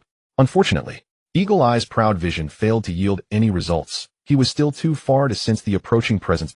However, after hearing Chiyu and the King of Hell, Eagle Eye could already ascertain that a large naval force was indeed on its way. "Captain, after killing the celestial dragon, the naval forces dispatched will not be weak. There should be at least several battleships, conservatively estimating at least 1 admiral, several vice-admirals, and over 1,000 elite soldiers from the Navy headquarters." As Eagle Eye spoke these words, he could scarcely detect the tension in his own voice. After all, such a formation was indeed quite formidable. Even the annihilation of a member nation would be sufficient. Yet now this entire naval force of over 1,000 was merely there for 5 individuals on their ship. Such a grand display had likely never been seen in the entire history of the Navy. So many people, eh? Upon hearing Eagle Eye's words, Nami instantly lost her earlier composure, and the juice she was holding was sent flying. She appeared extremely anxious, jumping around in a way that was quite eye-catching. However, the only one concerned about Eagle Eye's words was Laren. Both the King of Hell and Chiyu, while sensing the approaching enemies, seemed unperturbed, not paying them any mind at all. After all, for the two of them, the sensed presence was likely not just an enemy approaching. About 10 minutes past, Laren had fully awakened from the half-dreamy state he had been in on the lounge chair. At this moment, he was standing by the railing at the back of the massive ship, watching several black dots rapidly approaching in the distance. "Captain, this time 4 fleets are coming, and all are Vice-Admiral-class vessels, with the leading one being Carp's battle." Upon seeing the distant dog-headed battleship, Eagle Eye's tone became unusually grave. Perhaps the others were unaware. But Eagle Eye knew all too well just how terrifying Carp's power was. It was likely that even the admirals from the headquarters would not be Carp's match. The only reason he wasn't an admiral was that he simply didn't want to be, as his strength was certainly sufficient. One could say that Carp as a vice admiral was even more formidable than the 3 admirals of the Navy headquarters. Eagle Eye would rather face the other 3 admirals than confront Carp. As several battleships drew closer, Eagle Eye's pupils suddenly constricted. For aside from the dog-headed battleship, he could now clearly see the figures standing atop the battleship. In addition to Carp, there were also Vice Admirals Dogman Ghost Spider and Fire Mountain, all powerful individuals. Admiral Kazuru was also aboard. This indicated that the naval combat power sent this time was equivalent to 2 admirals plus 3 strong vice admirals and a full 4 squads of elite headquarters soldiers. Such a formation would likely make even the 4 emperors think twice. It seems that killing the celestial dragon really stirred up a hornet's nest. The Navy is going to such lengths to protect those beasts. It truly opens my eyes. After seeing the Navy's formation Eagle, I felt a mixture of worry and fear, but more than that he felt anger. Eagle Eye was very clear about what the celestial dragon had done in Rogtown. Had the celestial dragon been on the street where he was, he felt he would have acted just like Mr. Chiyu. After all, that celestial dragon truly deserved to die. Yet after killing such a heinous beast, the Navy, who usually shouted about justice, seemed as if they had lost their father. When the celestial dragons brutally killed and insulted the common people, the Navy acted as if they saw nothing. Yet upon the death of a celestial dragon, the Navy became so enraged.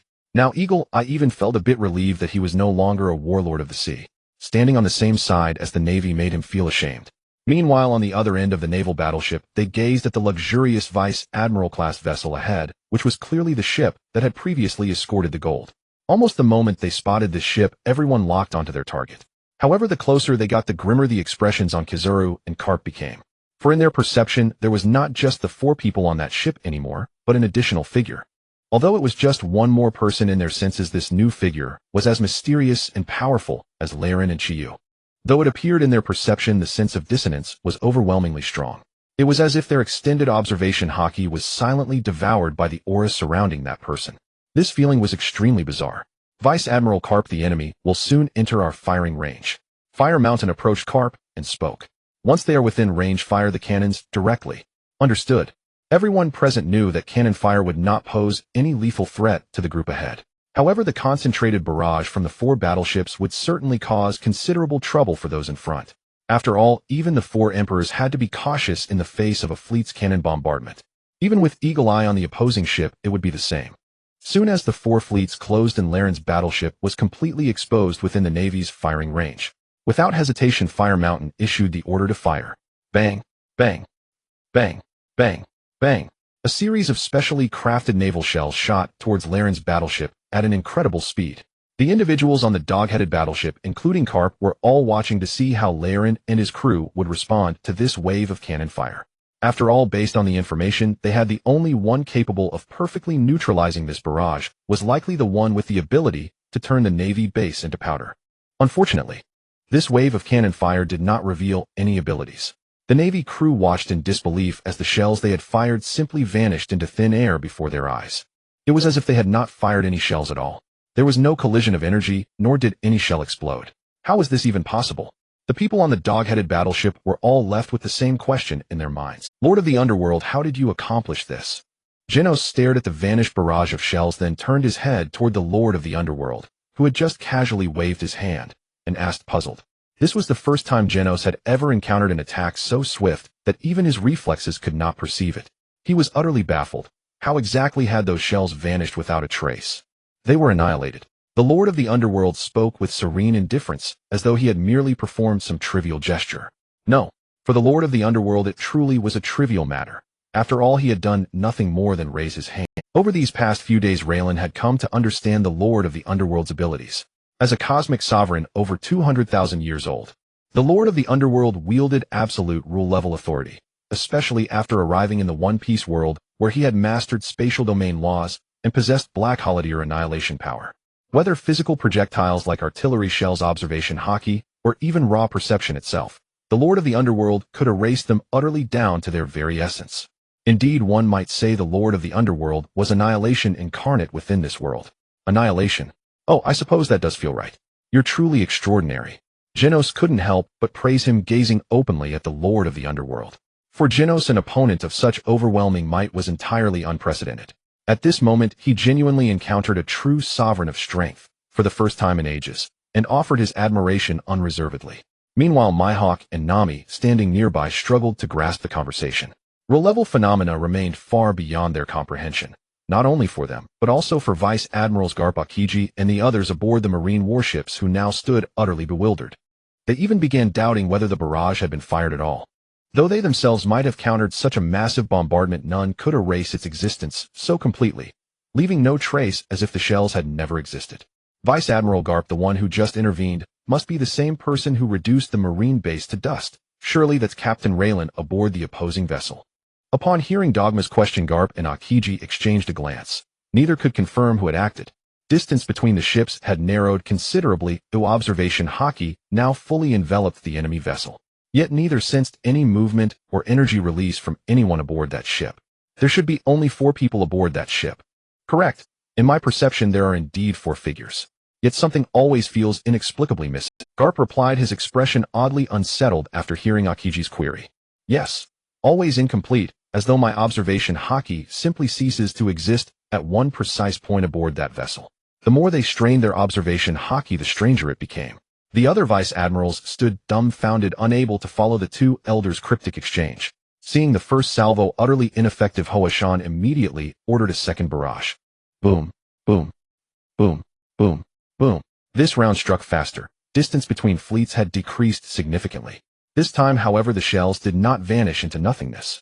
Instead, Emerald Sword Key lanced forth, cleaving every projectile midair before it could reach its target. Mihawk has moved, so he truly has joined this interdimensional pirate crew. Kizaru's eyes gleamed with excitement as he watched the streaking green blades descend. Hoashan and Dogma stepped forward alongside Kizaru onto the bow, each unleashing torrents of sword ki to clash against Mihawk's emerald strikes. The sea between them erupted. Giant waves surged upward from the violent collision, and the marine fleet itself recoiled under the shockwave's aftershock. These 3 vice admirals were legendary swordsmen of marine headquarters. Their duel with Mihawk drew rapt attention from Garp and the others aboard. Meanwhile, aboard the other vessel, Raylan observed Mihawk engaging the marine fleet and realized the battle risked damaging his luxurious flagship. He made his decision instantly: do not damage our ship. Mihawk, Genos, you two go meet them. Test their strength and discern which marines they've sent. But Genos, hold back.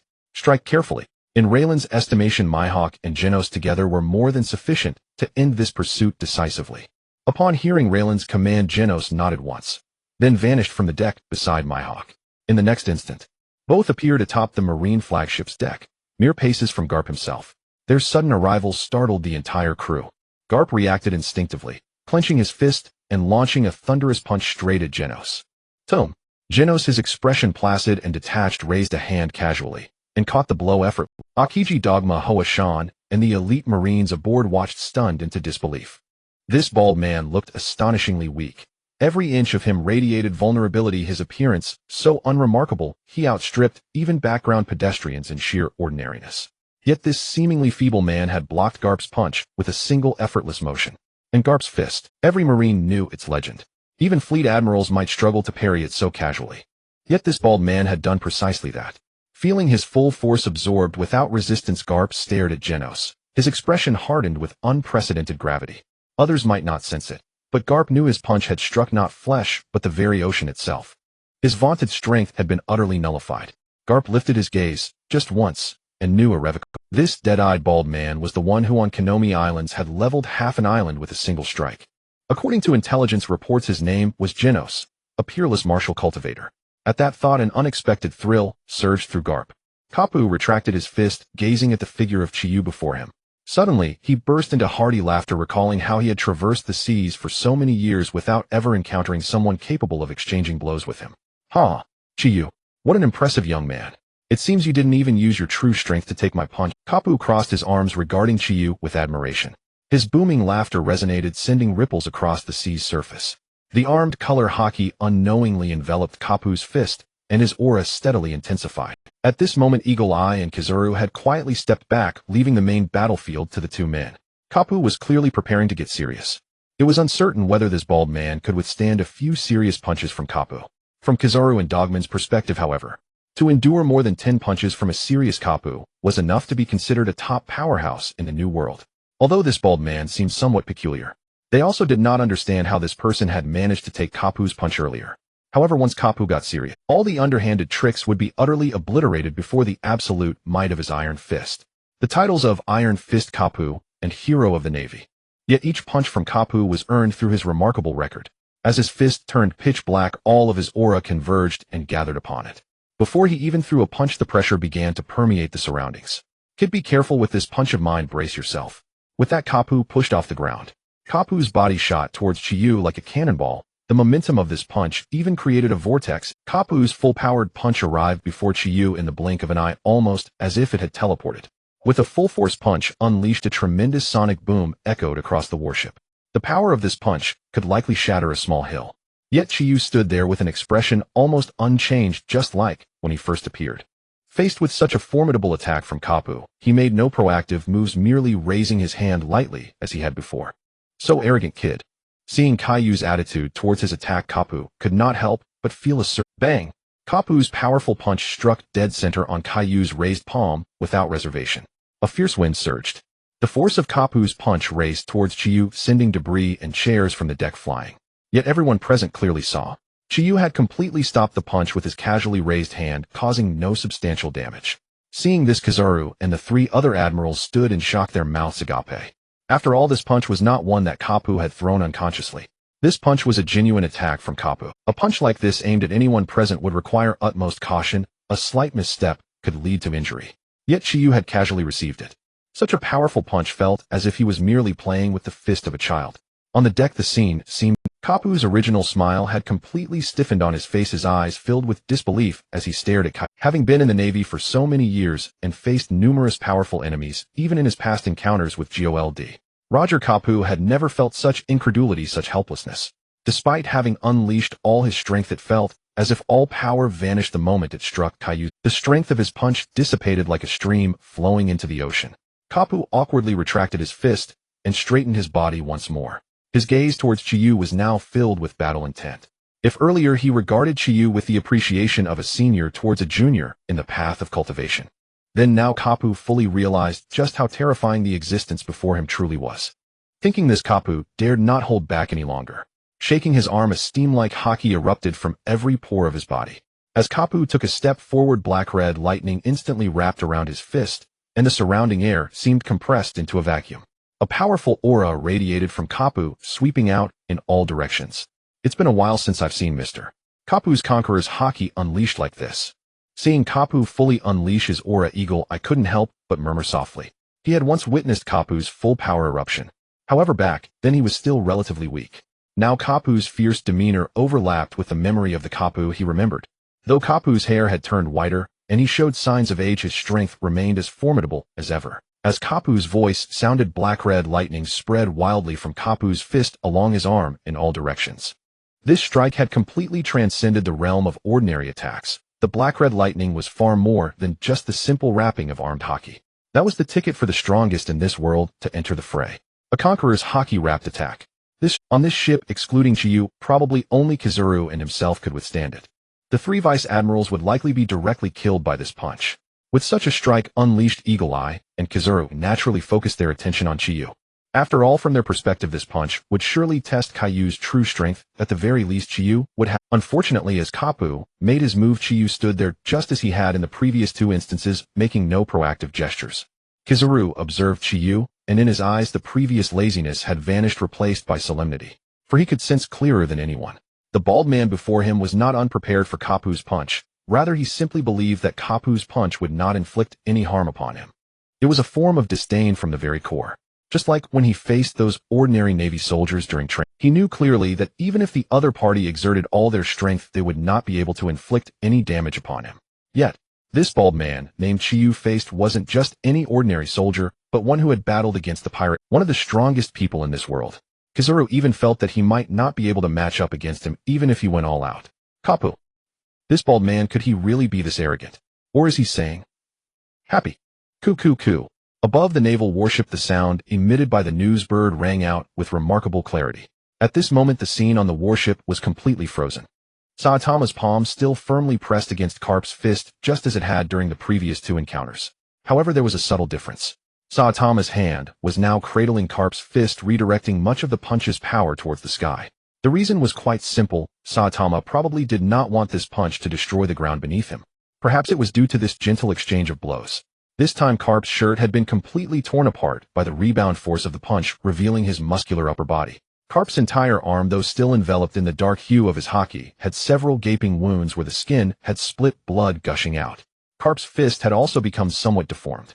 Behind Carp, Admiral Kazuru and 3 other vice admirals stared dumbfounded at the scene, before them frozen in place. Even Mihawk was completely stunned by the spectacle unfolding before his eyes. The few individuals on the warship found themselves in disbelief. They felt their long-formed worldview crumbling, utterly unable to comprehend how such a scene had come to be right before them. How did that bald man, the one called Saitama, manage to accomplish this? Carp's punch was so powerful that even the 4 emperors of the New World would need to be on guard against its might. Yet this bald man simply raised his hand lightly, effortlessly neutralizing Carp's full-force attack wrapped in haki. He even managed to injure Carp. His arm and fist had clearly sustained serious damage. The youth of the new era are truly monsters. After throwing that punch, Carp did not choose to end the battle. Even though his right hand was injured, Carp still forcibly clenched his fist, enveloping it in haki, and began to attack Saitama with one punch after another. The others on the deck quickly distanced themselves from the battlefield as they saw Carp unleash his full power, turning the vast deck of the warship into a battleground for the two. However, in the face of Carp's frenzied series of punches, Saitama remained standing in place. His palm continued to move with remarkable ease. With each swing, he perfectly intercepted Carp's punches. But due to Carp's full-powered strikes, the surrounding force caused the deck of the warship to struggle under the strain, quickly becoming riddled with cracks. As Saitama watched the ground beneath him being destroyed, he realized he would be forced to move. The expression on his face began to involuntarily darken.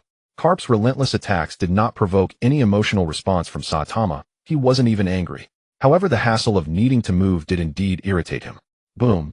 Carp unleashed another punch. Yet this time Saitama did not block it with his hand. Instead, it swung through empty air. The force of the punch shattered half of the deck in front of the warship. But at that moment, Carp had no time to concern himself with such matters. As Saitama's figure vanished from view, Carp suddenly felt a chill enveloping his entire body.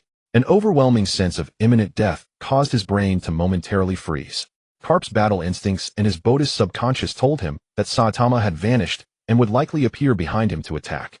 Yet despite this thought arising, Carp found himself unable to move. In the next second, I will die.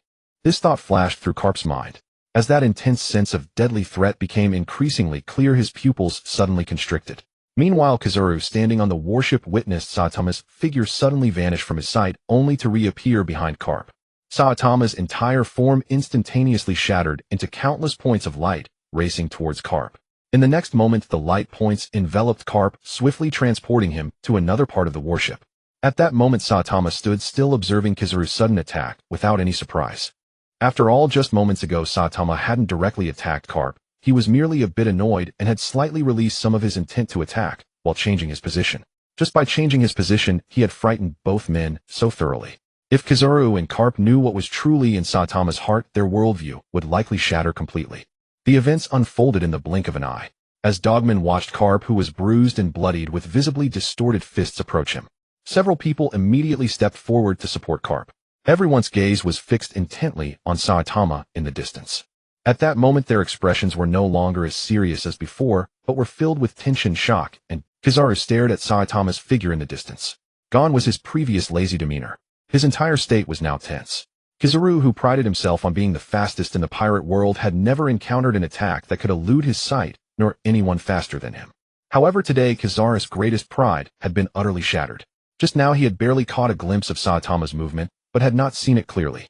And based on the speed displayed just now, Kizaru felt that in some sense it was already on par with his own. Moreover, the opponent's strength extended beyond just speed. This man called Saitama was truly terrifying. His true strength was far from what they had imagined when they arrived. This bald man was undoubtedly stronger than Mihawk. Even more so, he might even surpass the 4 emperors and their 3 admirals. Although Kizaru had witnessed all of this deep down, he still felt it was hard to believe. This feeling of having his perception shattered was something Kizaru had never experienced before. The most critical point was that this bald man, according to the intel, seemed not to be the leader of this otherworldly pirate crew, but merely one of its subordinates. The leader of this otherworldly pirate crew was a young man named Laren. To date, he had yet to make a move. They had only sent 2 people, Mihawk and Saitama, to completely defeat their self-proclaimed formidable Navy pursuit force. No, One could even say that it was merely Saitama alone. Now Kizaru looked at Saitama, entirely unwilling to take the initiative. At this moment, he had only one thought in his mind: to get away from here as quickly as possible, ensuring then report everything that happened today truthfully, and let Sengoku worry about this otherworldly pirate crew. However, Kizaru was unsure if he could accomplish all of this. Kapu experienced a complete defeat. If he hadn't just saved himself, he might have been severely injured by now. At this moment, Huang Yuan was completely unaware if he could hold off the Saitama in front of him, allowing the others to retreat safely. He turned his head and looked. Kapu had fainted completely at some point, lying in the embrace of the burning mountain. Now the navy was left with only himself and 3 other rear admirals whose elite troops were virtually insignificant in front of Saitama and Hawkeye. Huang Yuan calculated in his heart, and a warning bell rang loudly within him. It seemed he had lost the qualification to fight against the opponent. In his full power state, he could probably only deal with Saitama. The 3 rear admirals could hold off Hawkeye, but would the lightning man on the ship opposite make a move? Huang Yuan couldn't confirm this matter. However, no more hesitation. He'll hold off that bald guy. Burning Mountain, you take Captain Kapu and the others to retreat quickly. This ship is left for us. Gue Spider Dogman, you two hold Hawkeye off quickly. After Huang Yuan finished speaking, the 3 rear admirals behind him immediately sprang into action. He watched as Gue Spider and Dogman drew their swords and approached Hawkeye. Huang Yuan's body instantly transformed into light points, charging towards Saitama. Mr. Saitama, have you ever been kicked by light? This time Huang Yuan's attack did not even elicit his signature laugh.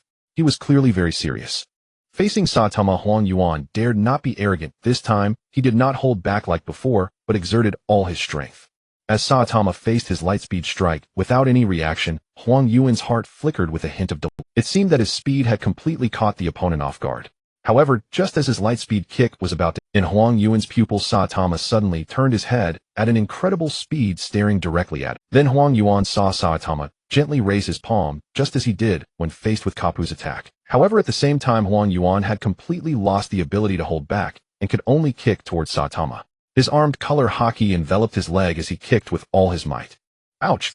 This was the only sensation Huang Yuan felt when his foot struck Saitama's palm. Now Huang Yuan understood why Captain Kapu was injured after a round of punching Saitama, even fainting from the overwhelming killing intent. Because the Saitama before him was just too hard. Kicking him felt like hitting an incredibly hard iron block, incomparably tougher than the Navy's iron block. Moreover, all his strength directed at the opponent seemed to be effortlessly absorbed by Saitama's palm, even rebounding back to hurt himself. At this moment, Huang Yuan felt unprecedented pain in his leg. He could only instantly elementize and create some distance from Saitama. Looking at Saitama, who remained standing in place with a simple demeanor, Huang Yuan felt that he was the most troublesome and powerful opponent he had ever encountered. Previously, Kapu had emphasized in the office that the 2 members of the otherworldly pirate crew were very mysterious powerhouses. But after the engagement, he realized just how valuable the term powerhouse was according to Kapu. Bang, bang, clang, clang. Just then, Huang Yuan turned his head and saw that Dogman and Gue Spider behind him had already engaged in a fierce battle with Hawkeye. The clash of the 3 swordsmen released a torrent of sword energy. As the world's greatest swordsman, Hawkeye's combat power was even stronger than that of most vice-captains of the Yonko pirate crews. Though Dogman and Gue Spider could still hold their ground, the battle had just begun and they were already falling into a disadvantage. At this moment, Burning Mountain, carrying Kapu, had boarded another warship, while the other 3 warships had begun to retreat rapidly. What made Huang Yuan feel somewhat relieved was that Saitama seemed to have no intention of stopping those 3 warships from leaving. He merely stood there watching him. A person who can turn into light is quite interesting. Hearing Saitama's evaluation of him, Huang Yuan was not angry. Mr. Saitama, you are also very formidable. I hope you can block the next move. As Huang Yuan spoke, a massive golden light sword began to form in his hand. The power emanating from this light sword was even greater than that of the 3 great swordsmen fighting nearby. The sharpness radiating from the edge of the light sword seemed capable of tearing through the surrounding air. Heavenly Amatsu Cloud Sword. Huang Yuan shouted, lifting the light sword and slashing towards Saitama. In Huang Yuan's hand, this light sword was as powerful as the supreme great blade. He understood very well that in a direct confrontation of physical strength, he would never be Saitama's opponent. However, Huang Yuan did not expect that after using the Heavenly Amatsu Cloud Sword, the opponent still made no defensive movements. With a single slash, Huang Yuan did not even consider the possibility of missing. Looking at the standing Saitama, he couldn't help but want to ask, why not evade? However, the next second this question was answered. because in his line of sight the originally stationary Saitama had reached out his hand towards his sword. Earlier when battling pirates, Huang Yuan had encountered this situation. After all, many arrogant pirates believed their armed color haki could withstand the strike of his heavenly Amatsu cloud sword. However, in the end those people would have their palms or arms severed by their own slash without exception. Looking at Saitama's fair palm, which had no trace of armed color haki covering it, yet was gripping his heavenly Amatsu cloud sword. Huang Yuan was somewhat confused about how Saitama achieved this. Yet he felt that his sword was now unable to move at all as it had been firmly grasped by Saitama. Before Huang Yuan could react, bang! The light sword in his hand was crushed by Saitama, turning into countless scattering light points. However, as a user of the Goro Goro no Mi, this had no substantial effect on Huang Yuan. With a thought, the heavenly Amatsu cloud sword immediately reformed. It even bypassed Saitama's outstretched hand, slashing towards Saitama's face.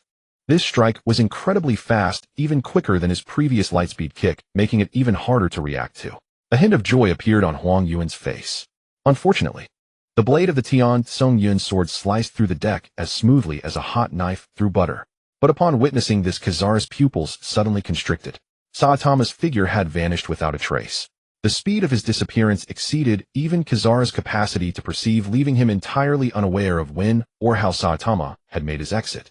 Almost as soon as he registered the moment Saitama's figure disappeared, Kizaru activated his elementalization and shot rapidly into the sky. Upon reforming his body in midair, Kizaru realized that Saitama had appeared not far behind the spot where he had just been standing. However, Saitama did not appear to be preparing an attack. He simply stood there seemingly observing Kizaru.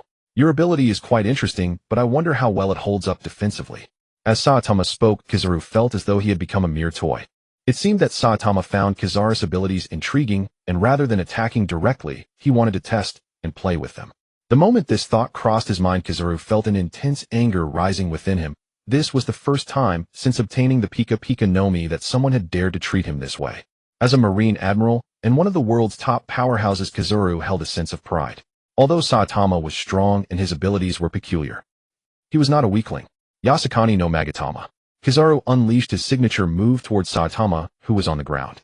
With Kizaru crossing his arms, the thumbs and index fingers of both hands gently pinched together, two dazzling points of light erupted from the sky. Even Rayleigh and the Dark King not far away were drawn in by the brilliance of these 2 points. As the brightness of the 2 points intensified, surpassing even the sun's glare, countless radiant energy blasts shot towards Saitama on the battleship. The speed of the energy blast was incredibly fast, and covered a wide area, turning the front half of the battleship into a beehive within just 2 or 3 seconds. Nearby, the battling Mihawk and Dogman, as well as the Ghost Spider, were affected, as well, quickly fleeing the area covered by Yasukani no Magatama. They arrived at the rear half of the battleship. At this moment, Dogman and Ghost Spider bore several injuries, clearly not a match for Mihawk.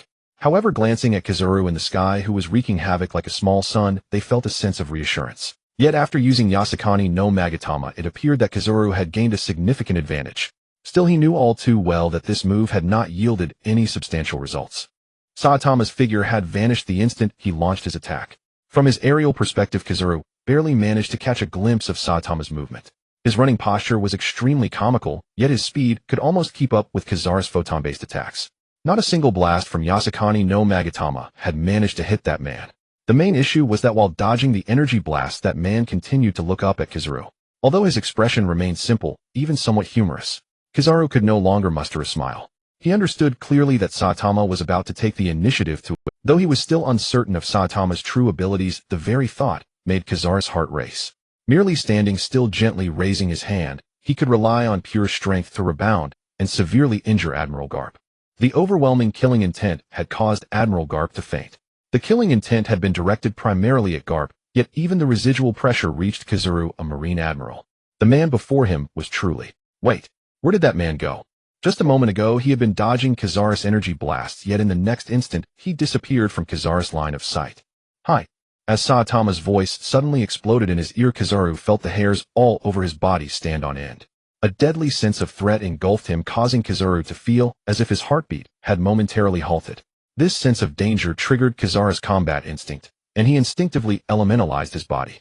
As Kizaru transformed into a point of light, he saw Saitama appear within his range, and he felt as if Saitama's figure had expanded infinitely in an instant. I will use half of my strength for this punch. Oh, I want to see if you, this ball of light, can withstand my blow. Upon hearing Saitama's words, Kizaru felt insulted. Half of his strength, not even a full measure. That statement was truly degrading, especially for someone of his stature as a Marine Admiral. One of the strongest forces in the Navy. Moreover, looking at the fist that Saitama raised ready to strike him wrapped in a red leather coat, there was no trace of haki on it. Against his elementalized self, such a fist should pose no threat whatsoever. How could this man be so? Moreover, it seemed as if Saitama spoke with a hint of concern, as if reminding him to be cautious when receiving this half-strength punch. How utterly dismissive. How absurd. But then Kizaru's thoughts came to a halt. For in his photonized vision, Kizaru found that he could see nothing else. All thoughts ceased. He could only see a fist tightly bound by a red belt, infinitely magnifying in his consciousness. A gigantic character for death appeared right before his eyes. At that moment, Kizaru reminisced about his life from birth to growth to obtaining the nature type Pika no Mi and becoming one of the 3 admirals. His life had been smooth sailing, a path of ease. In just a few decades, he had become one of the strongest individuals in the world. Yet whether it was the Navy, the pirates, or the world government, those swine, known as the Celestial Dragons, all of his ambiguous sense of justice seemed to have no meaning now. Only that red fist marked with death seemed capable of transforming this world into the one he envisioned. Perhaps being struck by that punch would be a rather splendid ending. Boom. Although this punch bore no armed color haki, it struck with unreasonable force, hitting them. A light burst forth. An unparalleled impact surged through this light, crashing down toward the ocean below. In an instant, a giant wave erupted. A colossal fist imprint spanning several hundred meters appeared on the surface of the sea, creating a massive void in the ocean. Moreover, the force of this punch continued unabated until the entire ocean was forcibly carved out into a fist-sized cavity hundreds of meters wide and over 1,000 meters deep. Only then did the power seem to finally dissipate. This punch had stirred up tremendous waves sweeping in all directions. The Navy's ships, under the guidance of Fire Mountain, had begun to sail in the opposite direction. With a push from the waves, they swiftly fled at an even greater speed. Nearby, under the feet of Mihawk and the others, lay the remnants of a warship half destroyed by the Yellow Ape's hawk. As the waves rushed in, they nearly swept them away. Fortunately, Mihawk, along with Dogman and Ghost Spider, acted in unison. Sword Chi surged forth, forcefully intercepting the waves. Meanwhile, as the waves were about to reach the ship where Rayleigh stood, they were effortlessly erased before Rayleigh could make a move. Watching the nearby Mihawk, Rayleigh felt a tinge of dissatisfaction. This was supposed to be his domain, yet his subordinates were so powerful that he had no chance to intervene. However, the power of Saitama's punch was truly not to be underestimated. It was uncertain how much strength Saitama had actually used. Perhaps it was less than even 1%. Rayleigh gazed at the orb of light in the sky, making such conjectures. After all, he was well aware of Saitama's overwhelming strength, and in this world Saitama was considered invincible. Previously, he had instructed Saitama to hold back, which was why the orb of light had not been extinguished by that punch. The abilities in this world are quite intriguing. Looking at the orb of light, Mihawk seemed to find it rather interesting. He murmured this to himself before turning to Captain, may I go over and play? Consider it a small experiment. Of course, Rayleigh nodded in agreement to Mihawk. For Mihawk, the yellow ape who existed as light would surely be an interesting toy. Furthermore, it was the first time he had shown interest in this world's affairs since arriving. Since coming to this world, Rayleigh had always felt that Mihawk was a transcendent being. Now the prospect of him wanting to play brought Rayleigh immense joy. Additionally, Rayleigh genuinely wanted to see what would become of this Marine Admiral after being toyed with repeatedly by his 2 subordinates. Would he maintain his previous ambiguous sense of justice? Would his mentality shatter? Just thinking about it, in the next moment Mihawk's figure vanished from the spot, and Rayleigh lifted his head, gazing at the orb of light that Saitama had just struck. At this moment, the orb of light in the sky was slowly transforming into a human shape. Simultaneously, a considerable amount of red blood began to seep out from the light, dripping onto the surface of the sea. Admiral Yellow Ape. Soon the orb of light completely transformed into the Yellow Ape's body. He was now covered in wounds with blood continuously dripping down. Seeing Yellow Ape in such a severe state, Dogman leaped into the air to catch him, bringing him back to the half-destroyed warship. Cough, cough. Yellow Ape lightly coughed twice, spitting out a considerable amount of blood. He looked up at the descending Saitama, his eyes filled with disbelief. The one who had just struck him was not using the traditional armed color-encased attack. Instead, it was a sheer embodiment of pure power. This power was terrifying enough to break through the limitation that only armed color haki could strike elemental forms.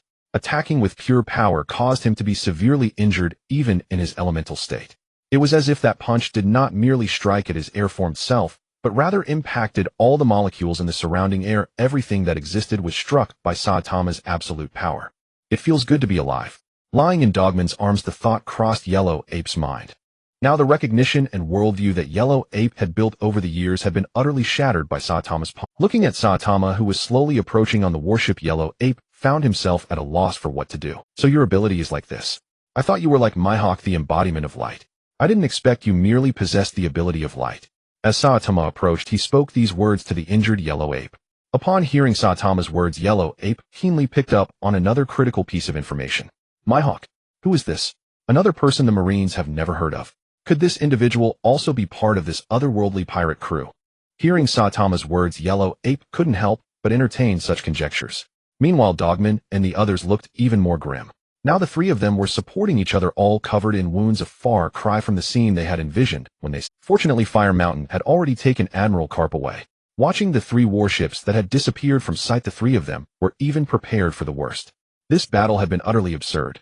Everything that had transpired had exceeded what they could accept or manage. Even Yellow Ape, gazing at the slowly approaching Saitama, no longer knew what to do. After all, as long as Saitama wished, none of them would be able to leave this place today. Hey Mihawk, you're here. Yes, I came to take a look. When they heard Saitama turn his head and start speaking to someone beside him, Yellow Ape and the two admirals present were all frozen in place. Although they could hear Saitama's voice and see him conversing with someone in all their senses, there was no one in. No matter the visual auditory perceptions or the probing of Kinbunshika Haki, they felt no other presence. Only Mihawk looked in that direction and respectfully nodded. While Mihawk observed the reactions of Yellow Ape and the others, he was also very curious. Why did it seem like Yellow Ape and his crew could not see Lord Mihawk? Oh, by the way, except for our pirate crew, everyone else cannot perceive me, because their senses are extinguished as they approach. As Mihawk finished speaking, a voice and a figure seemed to materialize out of thin air in the perception. The figure of Mihawk, clad in black armor, appeared in the perceptions of Yellow Ape and the others.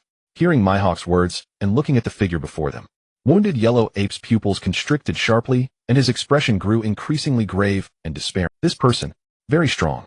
The yellow monkey who possesses the shining fruit feels an endless darkness surrounding this individual. The light he is most familiar with seems to be completely absent around this person. This person, named King of the Underworld. He seems to be completely out of place in this world, yet he undeniably exists. This peculiar feeling the yellow monkey has only sensed it in one other person. That is the one who just struck him hard, Saitama. The kid with the power of light. Your ability is quite interesting. Use your light power to attack me. The King of the Underworld looked at the yellow monkey supported by two others and slowly spoke. The yellow monkey gazed at the king. Struggling with the support of Dogman and Ghost Spider, he managed to stand upright. He extended his finger towards the King of the Underworld. A faint point of light began to gather at the yellow monkey's fingertip, and as the light grew brighter, his complexion gradually turned paler. Once this light point possessed a certain might, the yellow monkey pointed forcefully, shooting two beams of yellow light towards the king. This strike was the strongest attack the yellow monkey could muster at present. The yellow monkey understood clearly now. To survive, he could only heed the words of the two mysterious strong beings before him. Just Saitama alone was already beyond his capability to handle, and now another unfathomable king of the underworld had appeared. Besides following the instructions given, the yellow monkey had no other choices. The two beams of yellow laser as they neared the king of the underworld, they mysteriously froze in the air. The two beams seemed as if they had pressed the pause button. The yellow monkey and others, including Hawkeye, were stunned by this sight. To have such an energy-based attack suspended in midair as if it were a solid object was utterly incomprehensible. In the sight of all, Saitama and the king of the underworld approached the two beams. Saitama grabbed one as if holding a yellow stick. Then Saitama casually shook it. He looked quite pleased.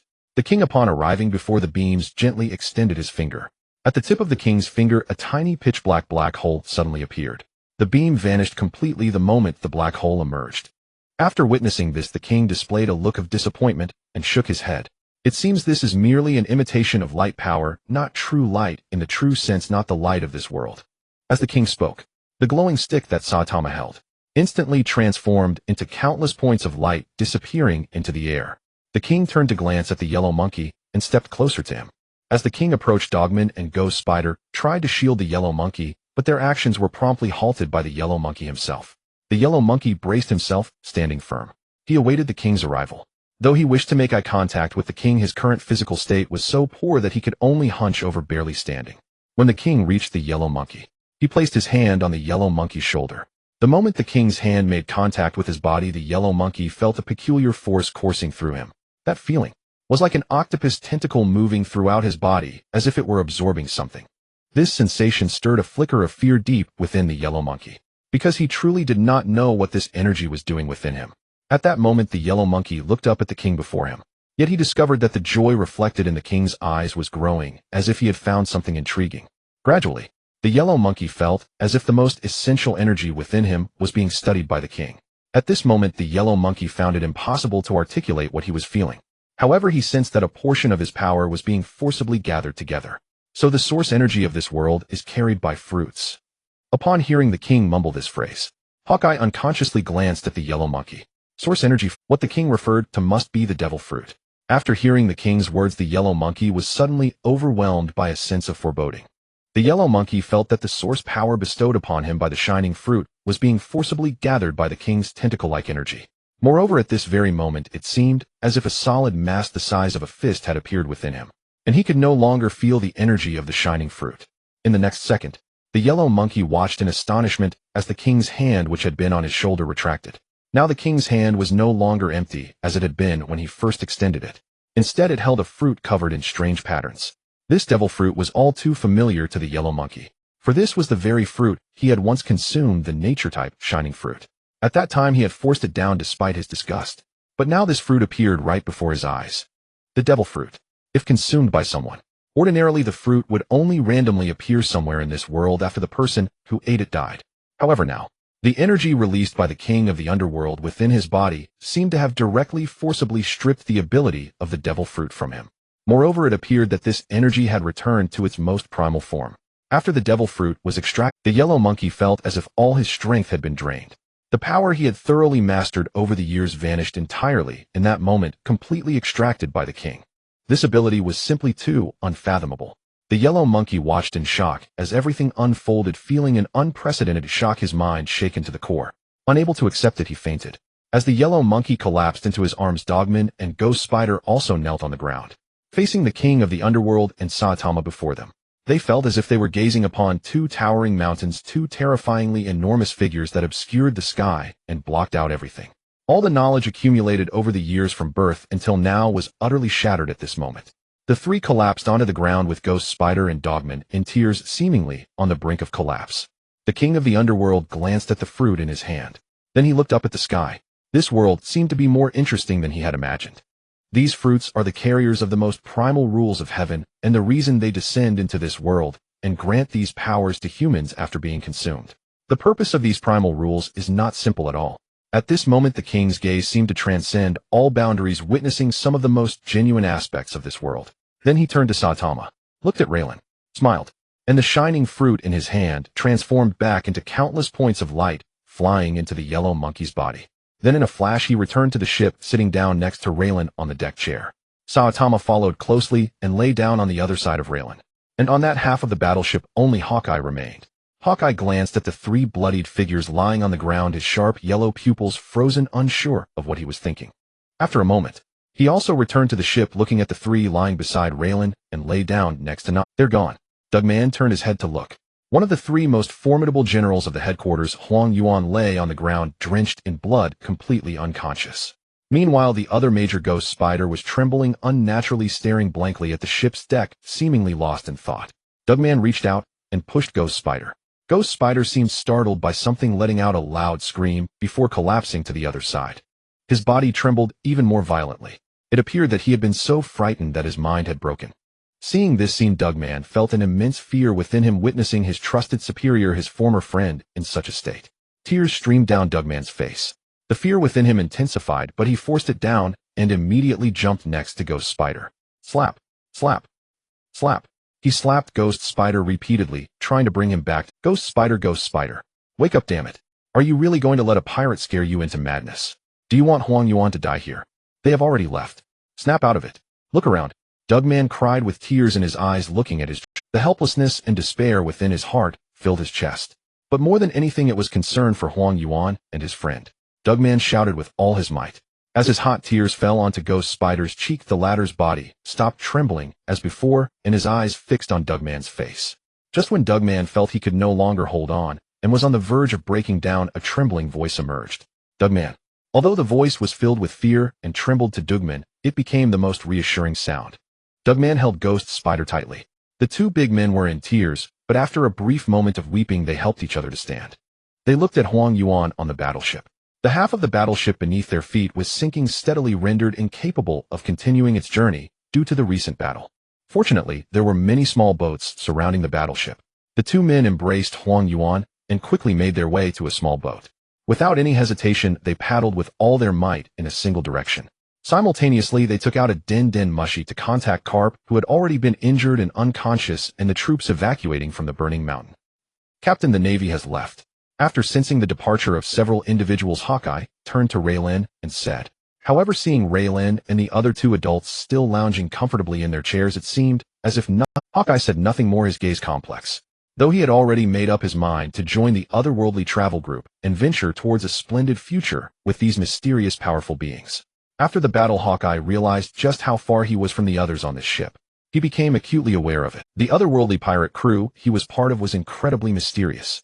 Within such a powerful group, perhaps he, the world's greatest swordsman, could only serve as a cook. After all, Hawkeye was unsure. How many people were there in the otherworldly pirate crew? How many more powerful beings like the King of Hell existed? Would there be anyone else like the King of Hell suddenly appearing to join the otherworldly pirate crew in the future? Would a top swordsman ever emerge? Thinking of this, Hawkeye suddenly felt a great sense of hope for his future. At that moment, Nami, sitting in a chair, began to reflect on everything that had just happened, slowly coming to her senses. On this ship, she seemed to be the only odd one out. Everyone around her, whether the captain, Mr. Saitama, or Mr. King of Hell, was so mysterious and powerful. Even the world's greatest swordsman, Mihawk, whom she had seen in the newspapers, was now on this ship. Such legendary figures had unexpectedly become her companions. The evil dragon pirates were, after all, one of the 7 warlords under Jinbei from the Sun Pirates. Moreover, Mihawk was even stronger than Jinbei among the 7 warlords. Nami now felt an overwhelming sense of unreality. It was as if everything that had happened recently was a dream.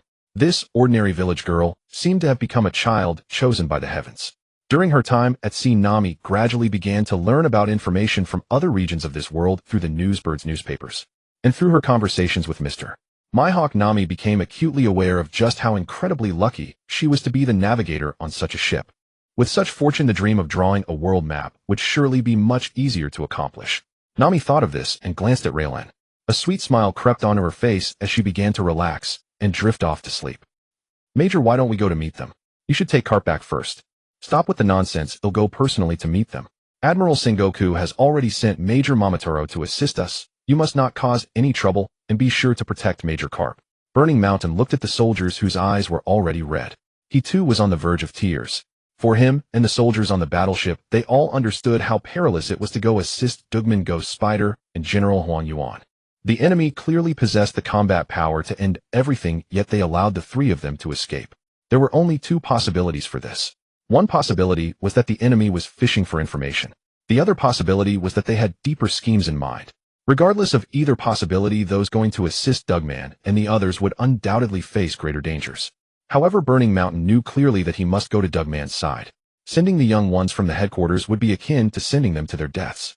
After instructing the elite members of the headquarters, Burning Mountain directly piloted a small boat rapidly heading towards the direction Dugman had indicated.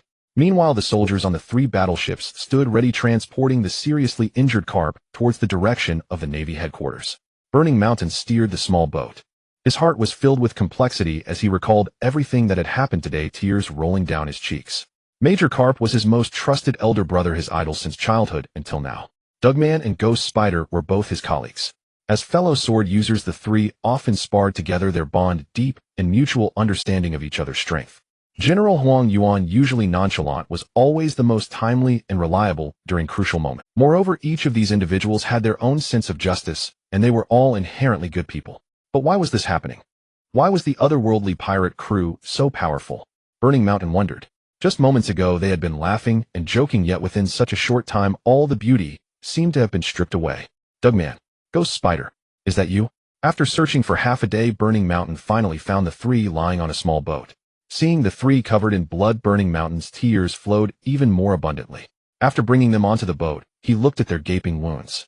Burning Mountain gazed in the direction the otherworldly pirate crew had departed, his anger surging and burning, yet at the same time, that deep sense of powerlessness left him utterly despairing. Admiral Peach Rabbit. Admiral T. Pig. Upon seeing the two who jumped onto the deck, the previously solemn naval officers rushed towards them.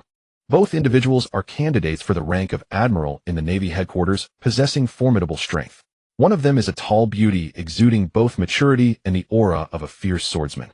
Her features are exquisitely beautiful, a typical representation of a Japanese beauty. Her smile is enchanting, yet when focused she reveals the sharpness of a swordsman. Dressed in a pink kimono embroidered with branch patterns, her tall and curvaceous figure is graceful, with a low neckline and a famous sword Kintaro strapped at her waist. The other is a round-faced man who often wears purple round-frame sunglasses. When he smiles widely, his slightly uneven teeth are revealed, and he always has a cigarette dangling from his mouth. He wears a standard yellow and white striped suit, though his tie is loose, and his jacket is often worn open, giving him a scruffy appearance. He is short and stout, standing with a slouch, his hands in his pockets, far from the elite image. Seeing the expressions of these elite officers from the Navy headquarters, both Jikiji and Peach Rabbit's faces grew serious. When they received the order from Marshal Sengoku, the news was almost unbelievable. The naval hero Iron Fist Carp was severely injured and unconscious. Admiral Kazuru was gravely wounded, his life status unknown. The Rear Admiral Dogman and Ghost Spider are also in critical condition, their fates uncertain. With such a top-tier combat force along with over 1,000 elite naval officers, even facing the 4 Emperor's pirate crew would not necessarily end in such tragedy. The two were unclear about what had actually happened. However, upon receiving the order, they immediately rushed to fulfill the rescue mission. Under the lead of Admiral Carp's aide, they entered the cabin's lounge and saw Admiral Carp lying there, his arms covered in gaping wounds, his fists twisted in irregular shapes. As Carp lay there with gray hair and a lifeless expression, Peach Rabbit instinctively covered her mouth, her pupils constricting sharply, tears welling up in her eyes. Beside her, Jikiji no longer maintained his previous carefree demeanor. He looked extremely serious. What about Admiral Fire Mountain? Report to Admiral Jikiji. Admiral Fire Mountain is taking a small boat to rescue Admiral Kazuru and the others. Which direction? Quickly take me there. Peach Rabbit, you immediately protect the warship, return to Navy headquarters, and find a ship's doctor to treat Admiral Carp. Looking at Jaikiji's serious expression, Peach Rabbit found herself momentarily speechless and merely nodded. As Jikiji left with Carp's aide, Peach Rabbit offered one last reminder. Be careful. Don't worry, I will definitely find Admiral Kazuru and bring them back alive. Jaikiji's tone held an unprecedented determination. He took one last deep look at Peach Rabbit before leaving the room. He too set off in a small boat. 2 days later, Navy headquarters, Marineford. The atmosphere at the entire Navy headquarters base was unprecedentedly tense. Marshal Sengoku stood outside the medical room, watching the unconscious Carp and Kazuru inside, worry etched on his face. It had been a full 2 days since they had begun the rescue of Carp and Kazuru. During these 2 days, Sengoku had not closed his eyes. The Navy headquarters Admirals Akainu and Akiji had also been summoned back to the base. Though Dogman and Ghost Spider had only minor injuries, they were exhausted from their escape and were also unconscious in their hospital beds, unable to awaken. No one knew what had transpired during that battle after everyone had taken Admiral Carp away.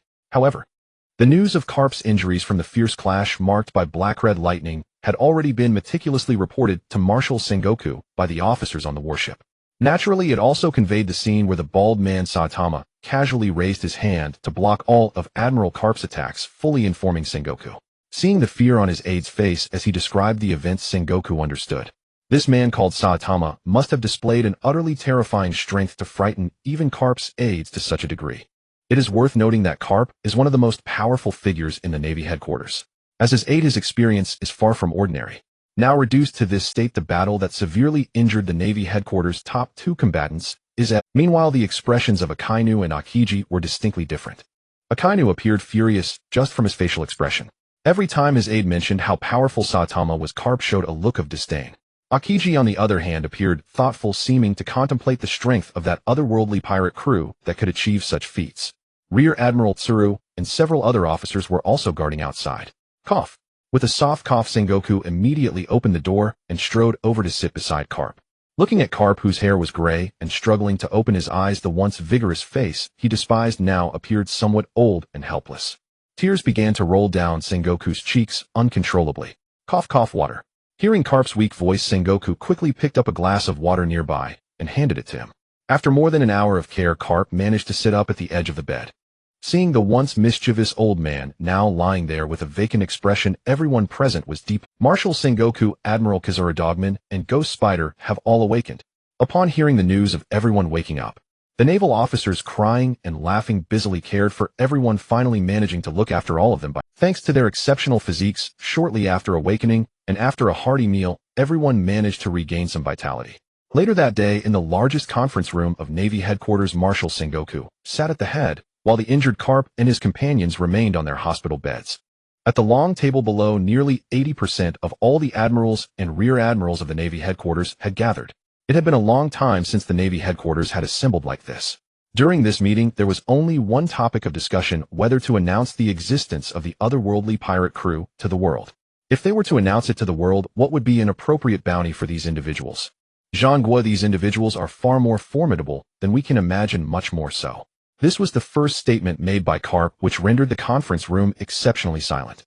After hearing this, Akainu was the first to bang the table. Lieutenant General Carp, we are all aware of what you say, but please elaborate on just how formidable those individuals are and what their abilities entail.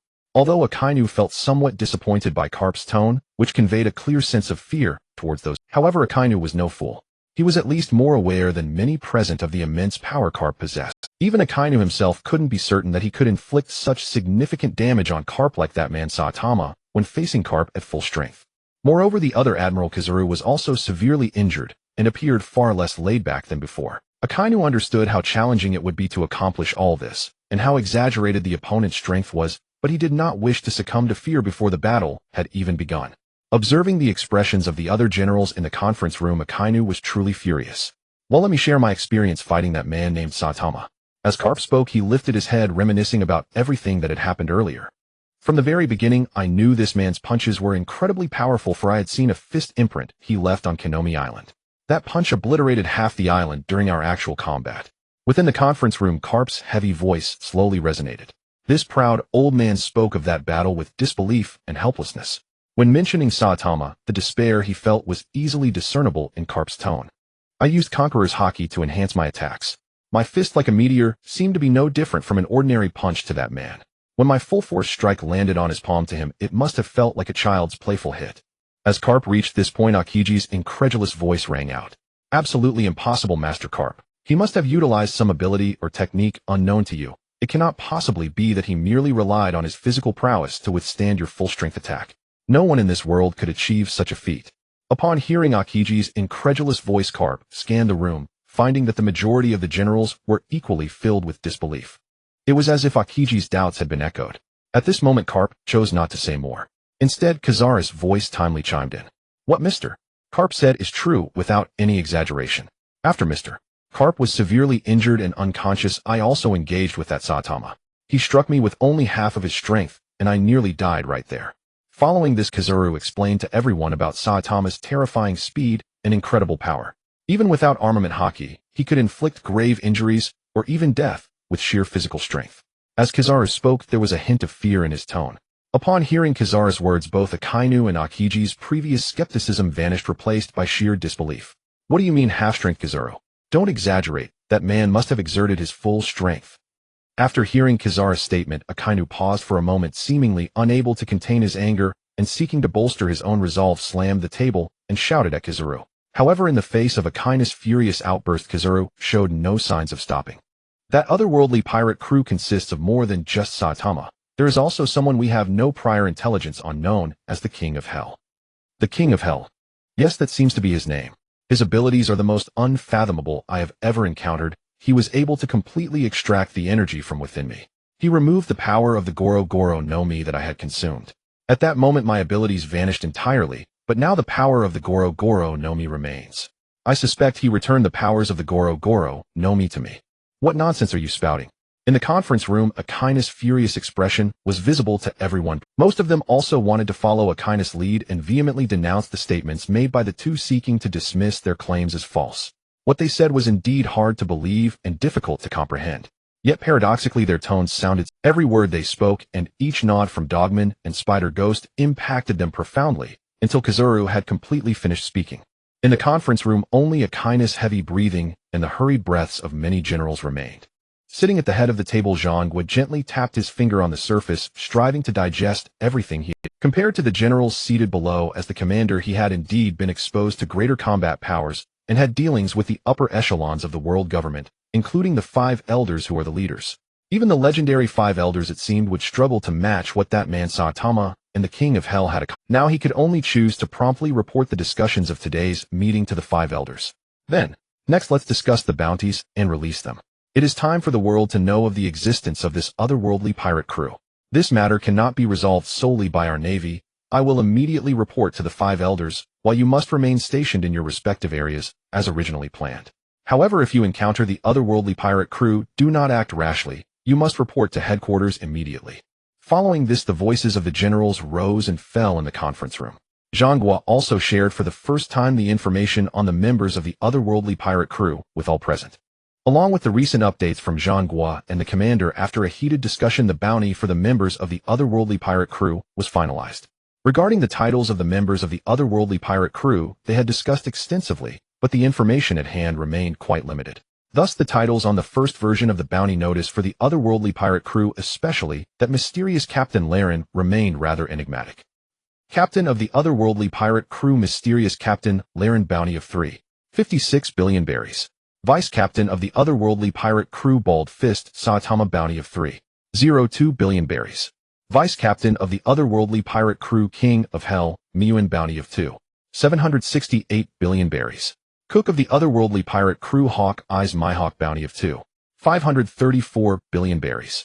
Navigator of the otherworldly pirate crew, Little Thief Cat Nami, bounty of 3 million berries. As the pirates discussed the confirmations made by the Navy, the newsbird that had been sitting on the Navy ship witnessed the battle between the two sides and was now flying rapidly towards a certain direction. A new world. Headquarters of the World Economic News Agency. Morgan's one of the kings of the underground world and president of the World Economic News Agency. At this moment, sitting in his office, he looked at the news before him, cold sweat pouring down his face. Yet at the same time, excitement burned like a flame in his eyes. Big news. This is truly big news. This is the real meaning of big news on this vast sea. Morgan's a Zoan-type user of the bird fruit albatross form, with a large beak, small eyes, and white feathers all over a big tail and wings that resembled hands. He wore a black top hat adorned with a red and white feather, dressed in a light blue shirt, and donned a yellow bow tie. His lower half was clad in red and white checkered trousers draped with a black cloak. Big news. It was what Morgans was most interested in this world, always thinking of how to reveal the big news he had collected. Before him lay super big news that had never been seen in nearly a decade. The naval hero Garp was severely injured and unconscious. Admiral Kazuru of the Navy headquarters was also defeated in one punch, similarly gravely injured, and Hawkeye suspected to have joined a pirate crew never seen before, a bald man clad in pitch black armor accompanied by a strikingly handsome young man and a beautiful curvaceous young woman. Moreover, Morgans was very familiar with the ship in the picture. It seems this pirate crew must have stolen celestial dragon gold, which is why the Navy sent such a powerful force, but even this lineup was utterly defeated by this mysterious pirate crew. Morgans gazed at each piece of news before him. Almost any one of them could serve as the headline of the news, and so many pieces of information were focused on a strange pirate crew that seemed to have never appeared before. Although he had seen these messages with his own eyes now, it took Morgans a long time to convince himself to accept all of it. After all, this news was simply too explosive.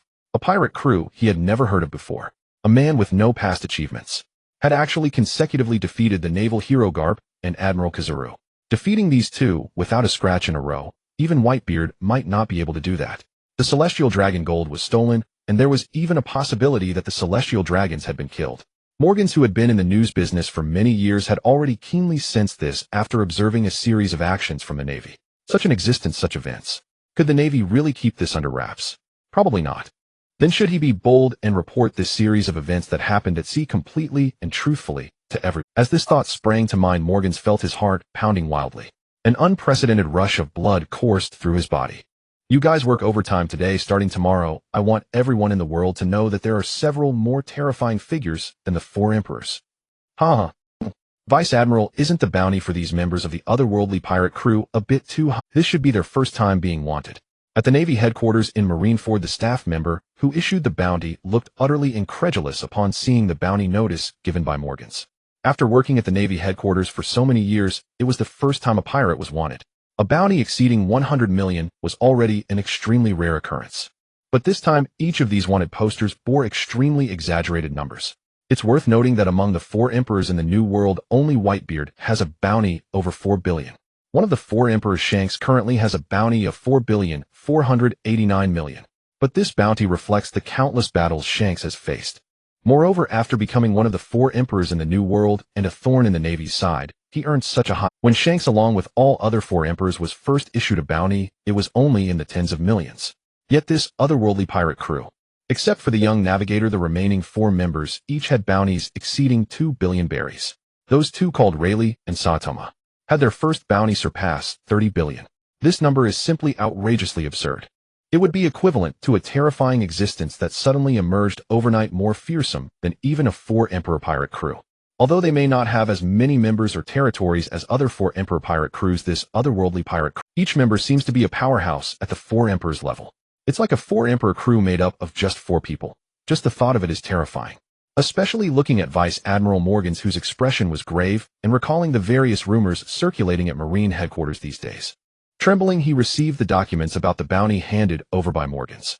This officer immediately prepared to start creating the bounty notice. However, just as he was about to begin, the officer discovered another major problem. Vice Admiral Morgans, do you have any photos? Hearing the officer's question, Morgans was momentarily stunned. How about I describe their appearances and you sketch them? Upon hearing Morgan's suggestion, although the officer was reluctant to agree, he truly had no other options. Thus, based on Morgan's descriptions of the individuals, one wanted poster after another for the otherworldly pirate crew was produced. These were then distributed by the officer. Coo. Bring me some newspapers, little birdie. At this moment, on a ship in the EC, Red-haired noticed many more newsbirds than usual, with a noticeably larger bag of newspapers hanging around their necks. Accurately tossing a few berries into the sky, the newsbird picked up several newspapers and dropped them onto the ship. The members of the red-haired pirates eagerly picked up the newspapers to read. Let me see, what news do we have today? I hope something interesting happens. In his hand, Lachi Lu, munching on a large meat leg, said with boredom, casually picking up a newspaper to glance. What? Captain, there's big news. Big news. Just a glance at the headline. Lachi Lu's eyes widened in panic, and he shouted loudly to red-haired. But as Lachi Lu turned around, he saw that everyone on the ship had wide eyes and open mouths staring at the newspaper in their hands. There was no way around it, because the headline of this newspaper was just too shocking, too unbelievable. Mysterious powerhouse strikes consecutively, defeating Garp, Kizaru, leaving both severely injured and unconscious. Looking at the picture, both Garp and Huang Yuan are severely injured. His eyes widened as he stared at the images in the newspaper. In his memory, these two had always been invincible figures, yet now they lay bloodied and unconscious on the deck of the warship. Ben Beckman gazed at the picture, unable to articulate the emotions swirling within him. As a pirate, the Navy was naturally his enemy. He should have felt elated to see the Navy's top warriors heavily injured and unconscious. However, as he looked around, both the other crew members and the captain, red-haired Shanks, wore exceptionally serious. The cheerful atmosphere in the air suddenly came to a halt. The mood on the entire ship turned grave. Who is this bald man in the tight-fitting outfit? Why have I never seen or heard any news about him? Also, why is Mihawk with him? Red-haired Shanks examined the content displayed in the picture. His heart was filled with countless doubts. He was eager to meet Mihawk. In this world, Shanks had always believed that only Whitebeard and a few celestial dragons could defeat Garp, and yet now these two individuals, who in his mind were the world's top powerhouses, had been thoroughly beaten. This bald man. Who exactly is he? How strong is he? Shanks' mind was engulfed by countless. Dad, the newsbird has arrived. In the New World, aboard a massive ship, a man with a crescent-shaped white mustache and an enormous muscular. Although he was connected to 4 drips and oxygen tubes cared for by onboard doctors and nurses, he exuded an incredibly strong aura. This man was Edward Newgate, known as the strongest man in the world, the captain of the Whitebeard pirates. Gururora, show me what's interesting happening on the high seas. Whitebeard laughed heartily, while Marco quickly bought a stack of newspapers and distributed them on the ship. Then he approached Whitebeard, intending to narrate some interesting events happening at sea as usual. However, as soon as he opened the newspaper, before he could speak, Marco was stunned by the contents of the newspaper. Looking at the exaggerated headline and the image, Marco's expression changed dramatically, a transformation that did not escape the notice of Whitebeard, who sat in his chair. What happened, son? Is there something going on? Dad, Huang Yuan and Garp have been defeated. Marco spoke with an unmistakable tone of astonishment. He then handed the newspaper he was holding to Whitebeard. Whitebeard looked up, and when he saw the headline, felt nothing at first, but upon seeing the image, his eyes widened. How strong is that old rascal Garp? He knows all too well. He feared that even in his current state, dealing with that old rascal would be quite challenging. To inflict heavy injuries and knock him out would certainly come at a great cost. Perhaps in his current condition, Whitebeard felt that he could even end up perishing alongside a fully powered carp. The Admiral Huang Yuan, possessing the light fruit, was one of the top powerhouses in the world. While he still had some childish aspects, it didn't diminish the fact of his immense strength. In this world, very few could defeat these two. Even fewer could inflict heavy injuries on them. Even if there were, it certainly wasn't this strange bald man in the yellow tight-fitting outfit and red gloves appearing in the picture. "Dad, are you alright?" Marco looked at Whitebeard, who was silent, holding the newspaper with a dazed expression, and asked with concern. "I'm fine, son. Dad, it's not just that bald man. That mysterious pirate crew seems to have involved Mihawk as well." "Mihawk? I never thought such a person would join another's pirate crew." Hearing this, Whitebeard's expression grew increasingly grave. "Son, it seems that a remarkable individual has emerged in this world." "What? Huang Yuan and Carp have actually been defeated." In the land of Wano, a man known as the strongest creature in the sea, land, and air was currently transforming into a dragon shape and rampaging through the sky. Kaido, having read today's newspaper, transformed into his azure dragon form and began to whirl violently among the clouds. His heart was filled with excitement, yet also with fear. Even though he had never seen that bald man before, just hearing about this achievement and looking at that image filled Kaido's heart with a hint of fear. Though he had always proclaimed seeking death, wanting to find someone to kill him. But after seeing this picture, Kaido realized the reason he dared to commit suicide and crazily attempted various methods was that he clearly knew that those methods wouldn't kill him. "Sengoku, this time your navy has truly performed poorly." Listening to the angry voice from the Den Mushi, Sengoku did not offer any rebuttal. After a round of scolding, the voice on the Den Mushi finally paused. "This so-called otherworldly pirate crew does not contain any members of the D lineage, does it?" "No." "Then I'll leave this matter in your hands. For now, consider this a loss for your navy. Recently, the pirates have become increasingly rampant. Sengoku, you still need to think of a way to restore the navy's reputation. If you fail to do so, next time we may have to replace the navy admiral." Upon hearing the sound of the Den Mushi disconnecting, Sengoku glanced at the device in his hand, recalling the words of the five elders, and could only find it laughable. The D lineage. The five elders are merely five old fools. They have no judgment regarding the matter at hand, only their own self-righteous notions. This otherworldly pirate crew clearly consists of individuals who are anything but ordinary. Whether it is that Saitama or that king of the underworld, their strength has far exceeded their imagination. Moreover, each individual's abilities are filled with the extraordinary. They are not any abilities recorded in this world. Even so, simply because their names do not contain the letter D, the five elders completely dismissed them, which is truly foolish. However, having been entrusted with this matter does have its advantages. That is, there is no need to send the navy to their deaths without purpose.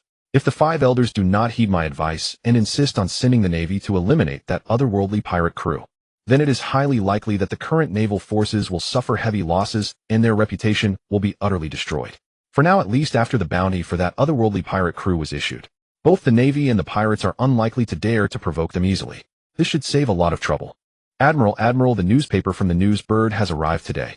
Quick look at this. It reports the defeat of Admiral Kazuru and Vice Admiral Garp. Taking the newspaper from the soldier's hands, Sengoku flipped through it. This news is quite well written. Upon seeing the headline and the content, even Sengoku could not help but sigh in admiration. Morgans is truly born to be a journalist. The content of this newspaper indeed allowed this incident to spread at an exaggerated speed. It could be disseminated in the shortest time possible, making it known just how terrifying that otherworldly pirate crew is. Although this news may have some impact on the Navy's reputation, Sengoku had to admit that the content in the newspaper was indeed accurate. Moreover, Morgan's report was relatively conservative. After all, the defeats of Kazuru and Garp were achieved by Saitama alone in a short amount of time.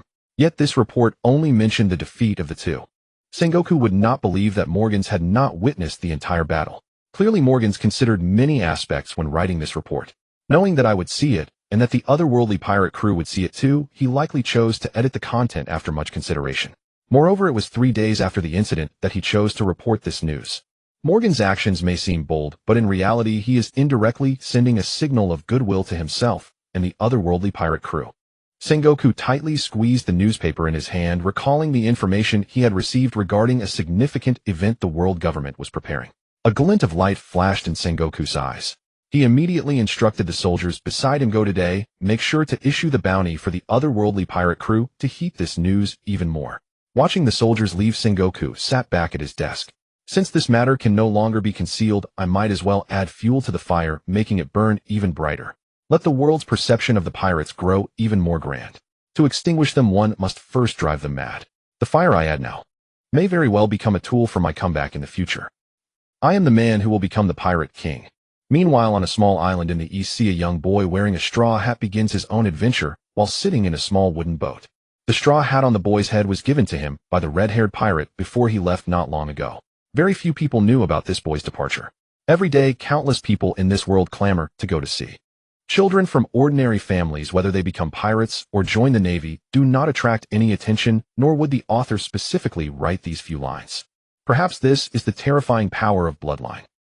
Captain, you are so amazing. On the way to the Grand Line, Raylan performed a dazzling display of walking on water for Nami. With each step he took, a wave would appear beneath him, allowing him to walk effortlessly in the air. Days have passed since repelling the Navy. Raylan's control over the seawater has become increasingly massive. Moreover, Raylan's physique is also growing stronger. The experience of becoming stronger while lying down is truly exhilarating for him. Raylan feels that even without using his imposing aura, an ordinary vice admiral would not be his match. Currently, what he lacks the most is probably practical combat experience. However, this is unavoidable as his subordinates are too strong. Whether facing sea kings or usually Mihawk would deal with them directly. During the journey to the Grand Line, and in these days since repelling the Navy, Mihawk has already wiped out several pirate crews and collected plenty of loot. Raylan feels that the Navy's efficiency might not even match Mihawk's. Moreover, he is perplexed by one thing. Why is the Navy so foolish? They have not sent heavy troops to guard the Grand Line. Hey little bird, bring me some newspapers. While gliding through the air on the waves, seeing a newsbird flying towards him, Raylan enthusiastically greeted it. Reading the newspaper every day has almost become a habit for the entire crew. After all drifting aimlessly at sea, without any information, the newspaper becomes their only source of news. However, this time is different from before, as this newsbird seems to recognize him and appears frightened. Raylan felt very puzzled about this. However, this confusion vanished completely after receiving the newspaper, seeing the newsbird fly away hastily, and opening the newspaper to read its content. This Morgans has quite a boldness, daring to report anything. He opened the newspaper. Upon seeing the headline and the pictures, Raylan lost his composure. The angle from which the newsbird took the photos was indeed quite good, perfectly showcasing the dire state of Kizaru and Garp, while depicting Saitama as some enigmatic figure. One can only say that this newsbird from another world has exceptional photography skills. Surely this newsbird's girlfriend must often praise it. Hey, this is... Wow, Captain, I have a bounty on me. As Raylan saw several sheets of paper falling out of the newspaper, he hadn't yet figured out what they were when Nami's excited shout echoed from the ship. At this moment, the others also held newspapers in their hands. Both the King of Hell and Saitama merely glanced at them before losing interest. Saitama had absolutely no concept of his bounty. The King of Hell clearly didn't care much about such trivia. On the ship, Nami was celebrating her bounty of 3 million alone. Hawkeye glanced at his bounty notice and the notices of the other members, looking thoughtful. Wow, goodness, how is my bounty almost catching up to the 4 emperors? Raylan couldn't help but curse upon seeing his bounty amount. The bounty amount given by the Navy was indeed quite high, though it was completely different from what he had read in those fan novels. Even if you defeated an admiral or a 4 emperor, the bounty would likely only be around 10 billion. It seems that novels are ultimately just novels. This world is still very realistic. If Kizaru and Garp were defeated and the bounty was only 10 billion, it would indeed be quite laughable. However, the picture of himself on the bounty notice was rather, well, it was merely a vague impression. It looked like it was created in an impressionistic style. Apart from himself, the pictures of the other members were all very clear and looked quite good. Nami beamed with a radiant smile with a basket of oranges in front of her. Clearly this photo was taken in Kokoyashi village. Saitama's bounty notice features a picture that was ridiculously handsome. In a yellow jumpsuit, red boxing gloves, and a back view that looked down upon the world. It seems the newsbird knew that Saitama's frontal view was a bit too simple, so it chose the back view as the main photo, but that was sufficient. Looking at the bounty notice of the King of Hell, it was simply stunning. In black armor, with a resolute expression, the overwhelming aura of a king was vividly displayed in just a photograph. Moreover, this title, the King of Hell, the Navy was indeed shameless to use someone's name as a title. In Raylan's mind, he even flashed back to the scene of the Navy surrounding him later. You are the King of Hell, right? Just thinking about it felt amusing. However, after seeing these bounty notices, Raylan indeed realized why the Navy allowed these bounties and this news to be exposed. Although he hadn't expected the Navy to set his bounty this high, the revelation of this news was indeed within Raylan's expectations. In other words, it was within the King of Hell's expectations. After repelling the Navy and gaining information about this world from Hawkeye, the King of Hell had mentioned days ago that the Navy would definitely release this news. The King of Hell's tone was so certain. Raylan even began to suspect if the King of Hell had traveled from another world. Hey, it really seems so. Thus Raylan chose to believe. Looking at it this way, the King of Hell indeed lived up to his title, truly prescient, having completely anticipated the Navy's actions. Captain, with our bounty so high, I feel like we might encounter a lot of trouble after entering the new world. Hawkeye approached Raylan with the newspaper speaking to him from the ship. Raylan then descended from the air, stepping onto the ship. With an impressively confident tone, he patted Hawkeye's shoulder and said something boastful. Don't worry, Hawkeye, you're actually in this world there aren't that many who dare to cause trouble. After all, to me, not everything can be considered trouble.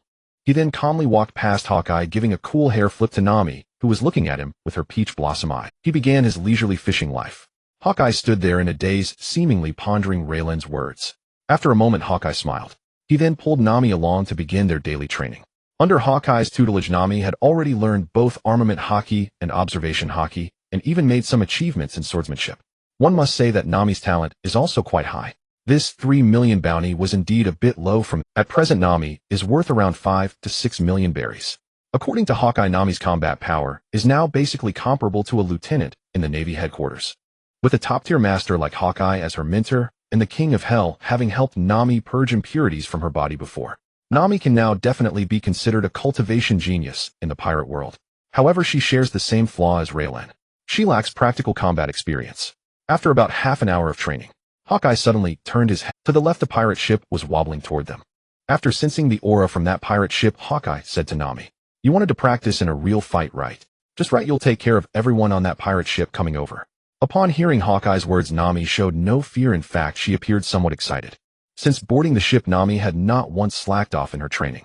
Moreover, after the King of Hell helped her purge impurities from her body, she felt that both her comprehension and physical strength were improving day by day. While practicing with Hawkeye on the ship, Nami felt no sense of achievement, as if she had made no progress at all. Previously, when encountering pirate ships causing trouble, she never had the chance to take action because Hawkeye would always resolve the trouble with a single swing of his sword.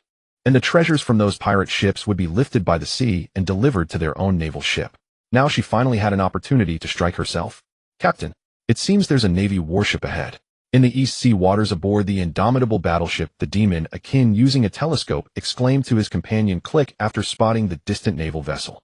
The Indomitable, a colossal sailing ship with 3 decks, is commanded by the tyrant Click of the East Sea. The bow is shaped like a black panther, and the banner features a skull flanked by hourglasses symbolizing captured prey and the deadline for death, as well as the message, "You will surrender to me, it's only a matter of time."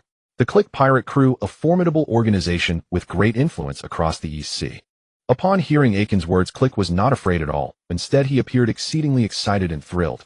Snatching the telescope from Akin, he gazed at the distant warship, which was merely an ordinary standard Navy. Though it had some fancy decorations, it was not like the impressive warships he was familiar with, such as the Doghead warship. Moreover, they were about to enter the Grand Line, a perfect opportunity to establish authority and boost the confidence of his pirate crew. "Boys, let's charge. This Navy warship will be a gift to the Navy from our Click pirate crew as we enter the..." Click spoke these words with great enthusiasm, glancing back at his crew with utmost confidence. With 5,000 subordinates and 50 subordinate pirate crews, he was known as the largest pirate crew in the East Sea. This time he led 50 fleets into the Grand Line. Leading the charge was naturally the flagship of the Click pirate crew, the Indomitable. The remaining 50 pirate fleets followed behind at a much slower pace. This was part of Click's plan. He could scout ahead since he was not very familiar with the Grand Line. Although he boasted loudly, he realized he needed to understand the Grand Line better before entering. Little did Click expect a Navy warship would appear at this critical moment to help him establish his authority. If his large group of subordinates saw him capture a Navy warship before entering the Grand Line, it would greatly charge. Target the Navy warship. With a shout from Captain Barrow, the speed of the Indomitable suddenly increased as it rushed towards the Navy vessel. The pirates aboard shouted excitedly, brandishing their weapons in anticipation of the impending confrontation. Soon the two ships were very close. Click noticed that there were hardly any people aboard the Navy ship, and there was no cannon fire as they approached. He felt quite pleased inside, as this indicated that the ship was not one belonging to a formidable opponent, showing a lack of defensive readiness and combat power. This meant that his plan to establish authority would not encounter any unexpected issues. Moreover, Click was even more surprised. The Navy ship appeared extremely exquisite up close, far more impactful than it looked through the telescope, arguably the most luxurious vessel Click had ever seen in his pirate career. As for the crew aboard the other ship, they had already sensed the approach of the pirates. However, the three on board, including Raylan, did not make any unnecessary movements. They either fished or lay idle. Only Mihawk and Nami were on high alert. Nami held her sword ready for battle, her eyes filled with fear. Meanwhile, Mihawk stood behind Nami, covering her. "Are you ready, Nami?" "I'm ready, Mr. Mihawk." "Then let's board their ship. We can't let these lowly pirates taint our vessel." As soon as Mihawk finished speaking, he jumped onto the enemy ship with Nami. At that moment, Raylan's eyelids twitched. The Click pirate cruise ship was firmly anchored in that area, unable to approach any closer. Just as the navigator of the Click pirate crew was confused about what was happening, he heard a burst of laughter from out. Stepping outside, he saw Captain Click leading a group of strong men firmly surrounding the two unexpected. "What beautiful young ladies. And you, old man, you two certainly have some nerve to come aboard our ship." Facing Mihawk and Nami, Click Akin and the others showed no fear. On the contrary, the crew of the Click pirate crew was filled with excitement. One of their points of excitement was naturally Nami, due to her stunning figure and beauty. Holding a sword, she exuded an air of heroism, which made the men joke around. On the other hand, their thrill about Mihawk did not stem from admiration in the traditional sense. It was mainly due to Mihawk's overly noble demeanor with the exquisite gem-encrusted sword he carried. It was clearly a lavish prop, and Click thought that this elegant man might not even know how to wield a sword. Seeing Mihawk's graceful attire, Click was convinced that the gemstone sword was purely for show. All of this made Click realize that the man before him was undoubtedly a noble from some allied nation. Otherwise, it would be impossible for him to have such a luxurious ship, and to have such a beautiful warrior accompanying him. However, these nobles who had spent too long in their sugar-filled jars were indeed quite foolish. The fact that these two dared to challenge the great Click pirate crew, even coming aboard to seek their own demise, was astonishing. Although this act might offend the Navy, they were about to enter the Grand Line and become the new stars of this world. They were merely the Navy. What was the worst that could happen? Currently, he was a notorious pirate with a bounty of 17 million berries, the absolute overlord of the East Sea. What was wrong with bullying a couple of nobles? Although that gem-encrusted sword looked impractical, it qualified. As for the well-proportioned girl before him, Click chuckled, and Akin, shaking his weapon, walked directly towards him. "Captain, please show mercy. The commander is about to strike. Little girl, put down your sword and come to our admiral's side immediately. There's still time." Akin, the commander of the Klee pirate crew, was dubbed the Demon Man by Klee, fiercely loyal to him, cold-hearted and devoid of compassion. He was called the Demon Man because of his ruthless nature. Even if his enemies begged for mercy in front of him, he would kill without a second thought. Among the pirates, Akin held a significant reputation. He approached Nami with a wicked grin on his face. The crew of the Klee pirate crew seemed to foresee Akin giving Nami a thorough beating, successfully securing victory for their admiral. However, whoosh! With the sound of a sword's whistle, the crew saw the seemingly weak girl Nami. At that moment, with a speed hardly perceptible to the naked eye, she thrust her sword towards their captain Akin. The cold gleam of her blade made everyone's expression change drastically. Yet Akin's reaction was swift. He directly used his weapon to block Nami's strike. However, after that sword strike, the playful expression on Akin's face vanished, replaced by a serious gaze directed at Nami. "It seems you have some strength, but before me, the Demon Man Akin, it's probably not enough. Stop with the nonsense." Upon hearing Akin's words, Nami remained unfazed. Instead, she continued to attack Akin with one sword strike after another. During this time, Nami had been training with Hawkeye, and while she was not particularly skilled in defense, she excelled in offense. However, she previously lacked a suitable sparring partner. Akin was a perfect opponent for Nami, a well-timed sharpening stone for her skills. Clang, clang, bang, bang. The sounds of metal clashing echoed on the deck, and the other members of the Klee pirate crew chose to watch the battle without intervening. Hawkeye stood to the side, paying no attention to the rest of Klee's crew. In his eyes, these people were no different. As their ship approached with murderous intent, the death of these men had already been determined. The only reason he hadn't intervened yet was to allow Nami to hone her practical combat experience. Thus, at this moment, Hawkeye was fully focused on Nami's attack. Klee, on the other hand, mirrored Hawkeye's action. However, Klee was astonished by Nami's performance. As the overlord of the East Sea, the bounty on Akin's head was a staggering 12 million berries. He ranked second among the entire pirate crew. Klee truly didn't anticipate that Akin would be evenly matched with this seemingly weak Nami. This left Klee feeling somewhat incredulous. Moreover, what was even harder for him to accept was that as the battle progressed, Akin began to fall behind. It should be noted that in the Klee pirate crew, Akin was the only one able to spar with him. With so many weapons at his disposal, he often found most ineffective when facing Akin. Akin's strength was renowned throughout the East Sea pirate community. Yet now he was on the verge of being defeated by this woman. In these times, were the noble guards really this strong? If Akin the commander were to be defeated by such a woman in front of everyone, it would be unacceptable. For Nami, this would likely be intolerable for the entire Klee pirate crew. With the Grand Line approaching, his original goal was to establish authority. Now with such a significant turn of events, it completely contradicted his plans. Die! Nami exclaimed with a delicate shout. Klee turned to look and found Akin had fallen completely into a passive position. Nami was relentlessly attacking Akin with her sword. At this moment, Akin was utterly incapable of defending himself. His weapon had been cleaved in two at some point. Now only 2 iron rods remained in his hands. As Akin seemed on the verge of defeat, Klee seized the opportunity, raised his arm, and aimed one of the cannons at Nami, firing a shot. This cannonball was aimed directly at Nami's vital points, seemingly intending to kill her outright. Moreover, Klee believed that his rapid attack was timed perfectly to catch Nami in a moment of vulnerability after she swung her sword.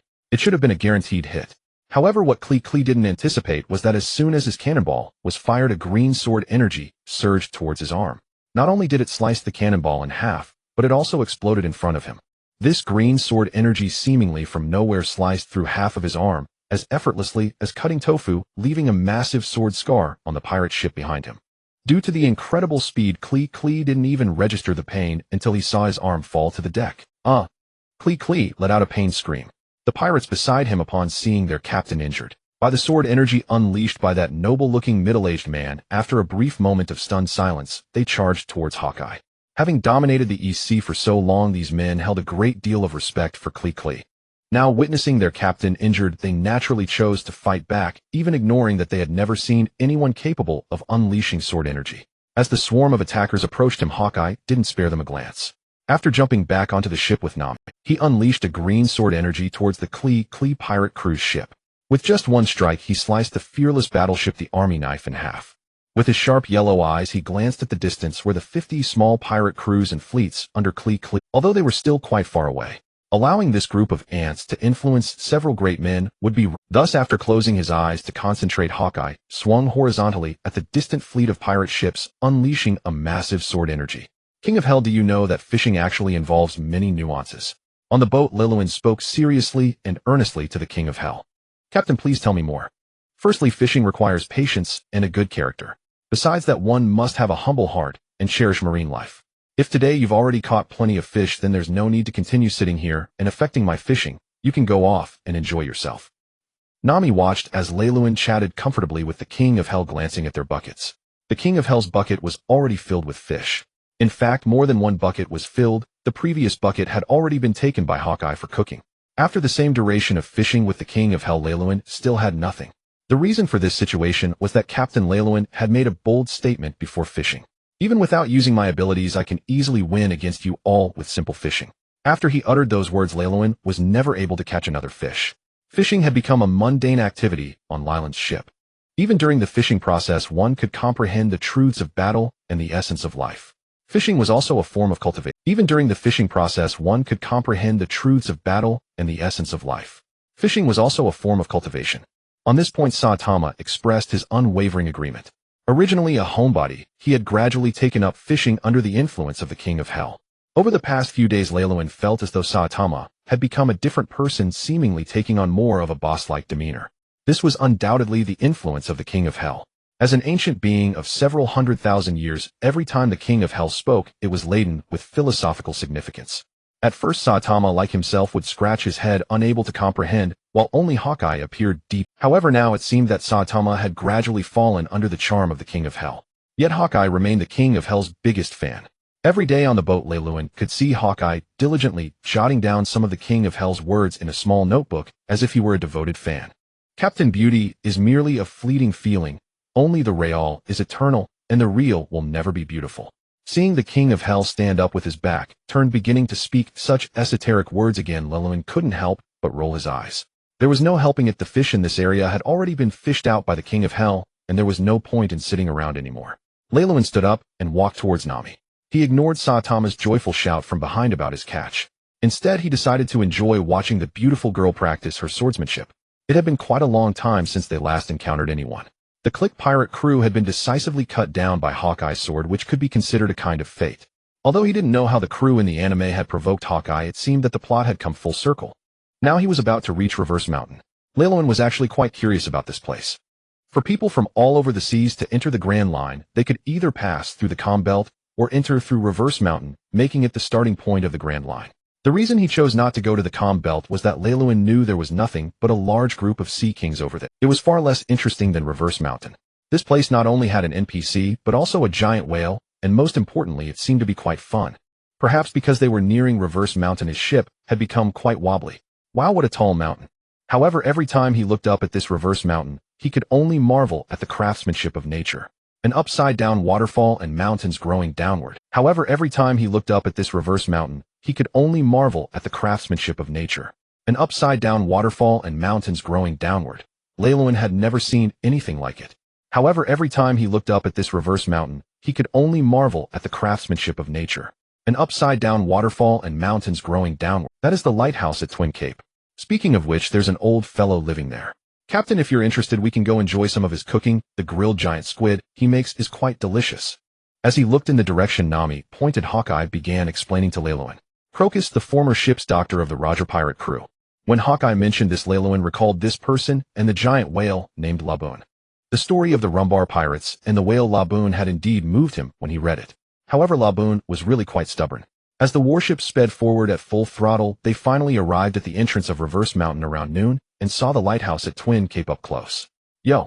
As they drew near, they saw Laboon covered in scars, still continually ramming his head against the red soil continent. Though he knew this story, seeing it in person was still somewhat shocking. However, Leiluin had no intention of intervening in this matter. Had it not been for Hawkeye mentioning the grilled giant squid, which indeed sounded quite appetizing, Leiluin would not have been interested in coming here. Hey, is anyone home? As Hawkeye jumped off the ship and approached the wooden door at the base of the lighthouse, he knocked. Soon a disheveled old man appeared before them. Upon seeing Hawkeye, the old man looked utterly astonished, staring intently at him before shifting his gaze to Leiluin and the others. My Hawkeye, truly didn't expect you would choose to join a pirate crew, and it seems your crew is quite remarkable. This esteemed captain and these two esteemed individuals, you all truly have an extraordinary presence.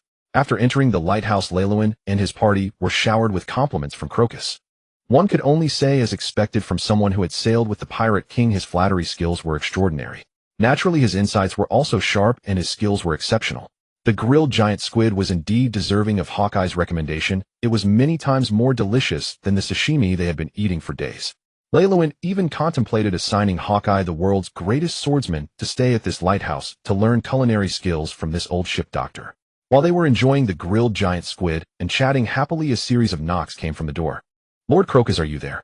After the knocking ceased, a sweet voice came from behind the door. Although he had yet to see the appearance of the person knocking, just from the voice Laren knew that she must be an extraordinarily beautiful girl. As the knocking sound echoed, Crocus immediately glanced nervously at Laren and the others, fearing that this sound might provoke their displeasure. Seeing that Laren and the others showed no reaction, Crocus quickly stood up. I apologize, esteemed ones, it seems a friend of mine has arrived. I will go check. Though he was the ship's doctor of the Pirate King, he felt he had to be exceedingly respectful in front of Laren and the others, especially Laren. For Crocus, the individuals before him were the most terrifying he had ever encountered. Even Captain Roger could not compare to the overwhelming aura these few exuded. Both Saitama and the King of Hell exuded a palpable terror. Faced with Laren, he could only perceive the other as particularly mysterious and powerful, undeniably a strong individual. Yet there was no oppressive feeling like that of the King of Hell. One could only say that the enigmatic leader of this mysterious, otherworldly pirate crew was indeed quite mysterious. No wonder the Navy had given such a title to them. As a crew member of the Pirate King, he had never seen any pirate crew that upon setting sail received a bounty worth dozens of billions right from. Even Captain Roger of their Roger Pirates only broke the 20 billion mark long after entering the New World. However, these individuals before him on their first bounty had received an amount that could rival the 4 emperors. The people in his small room were undoubtedly among the most mysterious. Crocus was still unclear about why such mysterious powerhouses were present in his room. However, he knew he absolutely could not let the girl knocking at the door come in at this moment. After quickly walking to the Crocus swiftly opened the door and stepped outside. Looking at the blue-haired girl before him, he spoke with that. You need to leave quickly. It's a bit inconvenient for me right now. The girl at the door had long, light blue wavy hair that flowed past her waist, a beautiful face, and a shapely figure truly resembling an hourglass. With 2 strands of hair hanging down past her shoulders, she had tied her hair into a high ponytail. However, her pretty face bore a small mouth and her eyes were filled with confusion. Inconvenient. This was the first time she had heard such words from Crocus. Whenever she secretly came here to practice alongside Crocus, he had always been very enthusiastic and had taught her some combat techniques. Especially after learning her identity and story, he had been even more earnest. What on earth was happening today?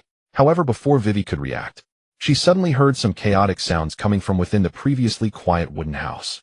Lord Crocus, do you have guests here? Before Vivi could inquire further, she saw a familiar figure emerging from the little wooden house. Crocus, why are you out here? Where is the wine kept?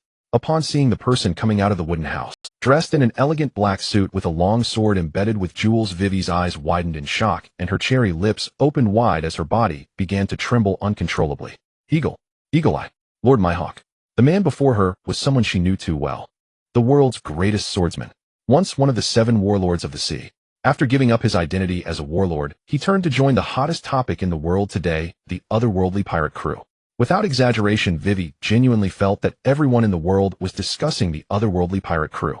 Whether it was the heroic Navy Admiral Karp or the defeat of Admiral Kizaru, or those mysterious individuals whose first bounty was nearly 30 billion. To have the world's greatest swordsman become a cook in their crew speaks volumes about the crew's might. One could say that news of the otherworldly pirate crew had spread throughout the world, but there were very few who actually, after all, the news was quite outlandish. Even an admiral had been defeated. This news felt almost too incredible to be true. To see such a legendary figure suddenly appear before her, Vivi inevitably felt a shock frozen in place. As Eagle-Eye stepped out and saw Vivi, he merely gave her a glance, said nothing, and patted Crocus on the shoulder, instructing him to fetch the wine before returning inside. Vivi was now intently staring at Eagle-Eye's figure following him as he opened the door preparing to enter the house. The moment she looked through the crack of the door, her gaze collided with Laren's. In that instant of eye contact, Vivi recognized him. This was the most sought-after figure in the world, the mysterious captain of the otherworldly pirate crew, Laren. Vivi was now intently staring at Eagle-Eye's figure following him as he opened the door preparing to enter the house. Then all her problems would be resolved in an instant. Even Crocodile would seem like mere ants before him. But did she really have such qualifications? In that moment of their gazes colliding, Vivi's mind raced with thoughts. At the same time, Laren was also contemplating quite a bit. In the future, perhaps the child's name could be Leo, or something like Thunder. One had to say Vivi truly had the pure face of a first love. She exuded the aura of a beloved character from a campus novel. Although in that instant of eye contact, Laren recognized Vivi, the princess of Alabasta. In reality, she was even more beautiful than depicted in the anime. And she shared the same broad-minded and selfless character of a princess. A pure and desirable girl. This was the most fitting description Laren could imagine. How could such a beautiful girl stand outside the door without anyone inviting her in for a meal? Truly, the world has declined. The righteous Laren would absolutely not allow such a thing to happen. So after taking a moment to gather himself, he stood up straight and walked toward the door. His steps were filled with determination. His gaze was resolute and unwavering. Captain Lelouin. As Crocus was about to close the door, he saw Lelouin rising and walking towards the entrance and immediately spoke with great respect. However, Lelouin directly ignored his greeting. After bypassing him, he simply walked out the door. Crocus looked at Lelouin's figure filled with worry, but he truly did not dare to obstruct him. At that moment, he had already thought of many different possible outcomes in his mind. However, he never expected that Lelouin would walk up to Vivi and directly smile as he asked her a question. Nefert D. Vivi, what a coincidence to meet you here. Lelouin looked at Vivi at that moment. He was extremely excited. This excitement was not merely because the other party was fair-skinned and beautiful with a great figure. The main reason was that she was both a member of the Baroque Works and the princess of the Alabasta Kingdom. Both of these identities were extremely important to Lelouin. Because both of these identities were very lucrative. They directly related to how many new companions he could recruit and how many new entries he could obtain. Baroque Works, abbreviated as BW, is a secret criminal organization based in Alabasta headed by Crocodile, one of the 7 warlords of the sea. The nominal goal of Baroque Works is to overthrow Alabasta and establish an ideal kingdom, but the true goal is to obtain the ancient weapon Pluton to gain even greater power. Regardless of what their purpose is, achieving this goal requires substantial financial support. Thus, at the entrance of the Grand Line on Whiskey Peak, the operatives of Baroque Works, disguised as local residents, were entrenched there, ambushing passing pirates to steal valuables or earn bounties. They had accumulated a vast fortune. This wealth of Baroque Works was assumed to belong to Lelouin by the time he arrived at Reverse Mountain. As for the Alabasta Kingdom, it is truly remarkable. The Alabasta Kingdom is a superpower located in the first half of the Grand Line with a population of over 10 million, and its capital is Alyabarna. The kingdom was established 800 years ago by Queen Nefertari and 19 other kings, but it is the only founding country that did not remain in Mariewa. to become celestial dragons. Although it is relatively poor now, it does not mean there is no money. It's just that the money is not in the hands of ordinary people. Leiluin. Hello. Seeing a legendary figure like Leiluin approach her, even calling her name. Vivi's emotions at this moment could be described as both nervous and excited. At the same time, she felt a bit incredulous. A person standing at the pinnacle of the sea actually knows her. No need to be polite, Vivi, come on, there's some delicious grilled giant squid inside. Let's go eat together. After bringing Vivi into the room, Leiluin did not say much in the room apart from Nami. No one else paid Vivi much attention. They were all. However, the friendship between girls grows very quickly. In just the short time of one meal, Nami and Vivi began linking arms, appearing very close. Nonetheless, even Leiluin could clearly see that Vivi was very guarded at this moment. Although she looked very happy laughing with Nami, her expressions and actions showed a bit of awkwardness. After finishing the meal, Leiluin and the others bid farewell and prepared to depart for Whiskey Peak. As they were leaving, Crocus looked at Leiluin and his group, directly taking Vivi aboard, clearly not intending to. His expression seemed quite conflicted. Old man, don't worry, that little girl will be fine. Upon hearing the voice, Crocus turned his head to glance at Mihawk. Actually, no matter what happens, if the captain wants her to live, she will be fine. Oh, on the contrary, if the captain wants to take action against her, it wouldn't matter what you do, just rest assured. This was said very truthfully. Crocus looked at Mihawk's departing figure, then at Vivi, who was smiling on the ship. He also revealed a somewhat bitter smile and waved at the people on the ship. The whale, after being glanced at by Saitama, had been very quiet during this time and did not attempt to crash into anything. Thus, this journey of ascending against the current was exceptionally smooth. Ah, so cool. Nami looked at the large naval warship riding the waves and flowing upward, shouting excitedly. Leiluin also found everything around him very interesting. The craftsmanship of nature is always the best scenery, the most wonderful experience. After arriving at the mountaintop, following the rising sea currents with a turn of his gaze, the ship sailed back to the ocean surface. After passing through a thick fog, voices of cheers began to emerge from ahead. However, when this naval ship passed through the fog and was seen by everyone, the cheers abruptly ceased. There was no way around it. The ship Leiluin seized was a standard naval warship of the vice admiral level. Moreover, this warship was even more luxurious than other warships. The group of people who were originally cheering here were not just ordinary villagers, but members of Baroque works in disguise. Naturally, they could see that this warship was not ordinary. Thus, they did not follow the usual routine. Instead, they silently dispersed, seemingly anticipating that Leiluin's warship would leave this place directly. Unfortunately, Leiluin's ship stopped directly after sailing out of the fog and into the center. Seeing the ship stop, several operatives of Baroque works who were mingling in the crowd directly signaled to the rear. Mr. 6 to Mr. 7, all the way to Mr. 12, along with their partners, a total of 14 people, are the actual leaders of this area. In the past, they were responsible for leading their staff to collect funds at the entrance of the Grand Line. A Vice Admiral level warship belongs to a troublesome level, they wouldn't proactively engage. But now that the warship has stopped, it is clearly provocative. The few of them were not afraid facing this seemingly Vivi, what are you doing on the ship? When Leiluin and the others stepped onto the deck, someone in the crowd dressed in a green suit suddenly shouted at Vivi on the deck. As this voice emerged, Leiluin and the others also reached the front of the deck. The few operatives below, upon seeing their faces, instantly froze in place. Among the crowd below, some people began to tremble unnaturally. At this moment, Chiyu, standing beside Leiluin, glanced at the people below and frowned. Captain, there seems to be quite a few strange individuals here, but there are also some normal humans. After hearing Caillou's words, Leiluin turned his head to look at Weiwei beside him. Weiwei, do you know where your studio keeps its money? Yes. Upon hearing Weiwei's affirmative response, Leiluin turned his head directly, giving Chiyu a knowing glance. With just that glance, Weiwei knew that most of the people from the Baroque studio below might not survive. Recalling her partner, Mr. 9, dressed in green with orange hair, Weiwei wanted to speak up to stop this and plead for the man's life. However, she didn't have the chance to say anything. At the moment, Leiluin shot a glance at Chiyu. An overwhelming force suddenly surged upwards. At this time, Chiyu stood at the front of the deck, his expression resolute. Clear the area. In just a few seconds, more than half of the crowd below collapsed onto the ground unconscious. Not merely fainting, but truly unconscious. This group of people in the front half of the amusement park had indeed harmed many, but mainly targeted passing pirates. Generally, pirates looking to enter the Grand Line would have considerable assets on their ships. This group of pirates mostly came to challenge the Grand Line with their entire fortunes. Facing the execution commands from the Baroque studio were a bunch of Mr. Figures along with their subordinates, such as millionaires and billionaires. Leiluin had no interest in playing house with them. The money was right in front of him. Naturally, he knew what was truly important. Now his ship had only a few people on board, and it was time to add some new members. The wealth of the Baroque studio could conveniently fulfill this small wish of his. as Laren joyfully pondered this matter. Those below who had not fainted looked at the corpses sprawled all over the ground, feeling the dissipating pressure from earlier. Some screamed in fear and fled the scene, while others collapsed in place. Mr. 9, dressed in green, was now standing there drenched in sweat, staring intently at the people on the "Let's go Wei Wei, go down and check on your companions, and take us to your Baroque Studios treasury." In Laren's, there was no concealment of his love and desire for wealth. Just like when he spoke to Wei Wei, his eyes secretly scanned her figure. The main focus was on authenticity. After hearing Laren's words, Wei Wei felt somewhat reassured compared to before. After all, the clearer Laren's intentions were, the happier she became. Facing such a powerful individual, the worst fear was not knowing what the other party liked. Of course, Lord Laren, it is an honor for Wei Wei to guide you. I will first check on my companions. After saying this, Wei Wei left the ship and quickly approached Mr. 9 in green. After whispering a few words in his ear, Laren saw the figure in green quickly dash away.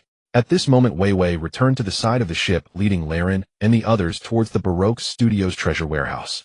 Since this small town was entirely composed of their own people, and every now and then, after accumulating a certain amount, they would take turns responsible for escorting these treasures to the kingdom of Alabasta. Therefore, Wei Wei was very clear about where the treasures were kept. Leading Laren and his group, Wei Wei quickly arrived outside the warehouse. At this moment, Mr. 9 was respectfully standing by the big door. Seeing Laren and the others, he immediately performed a deep bow, prostrating on the ground, trembling slightly, not daring to look up.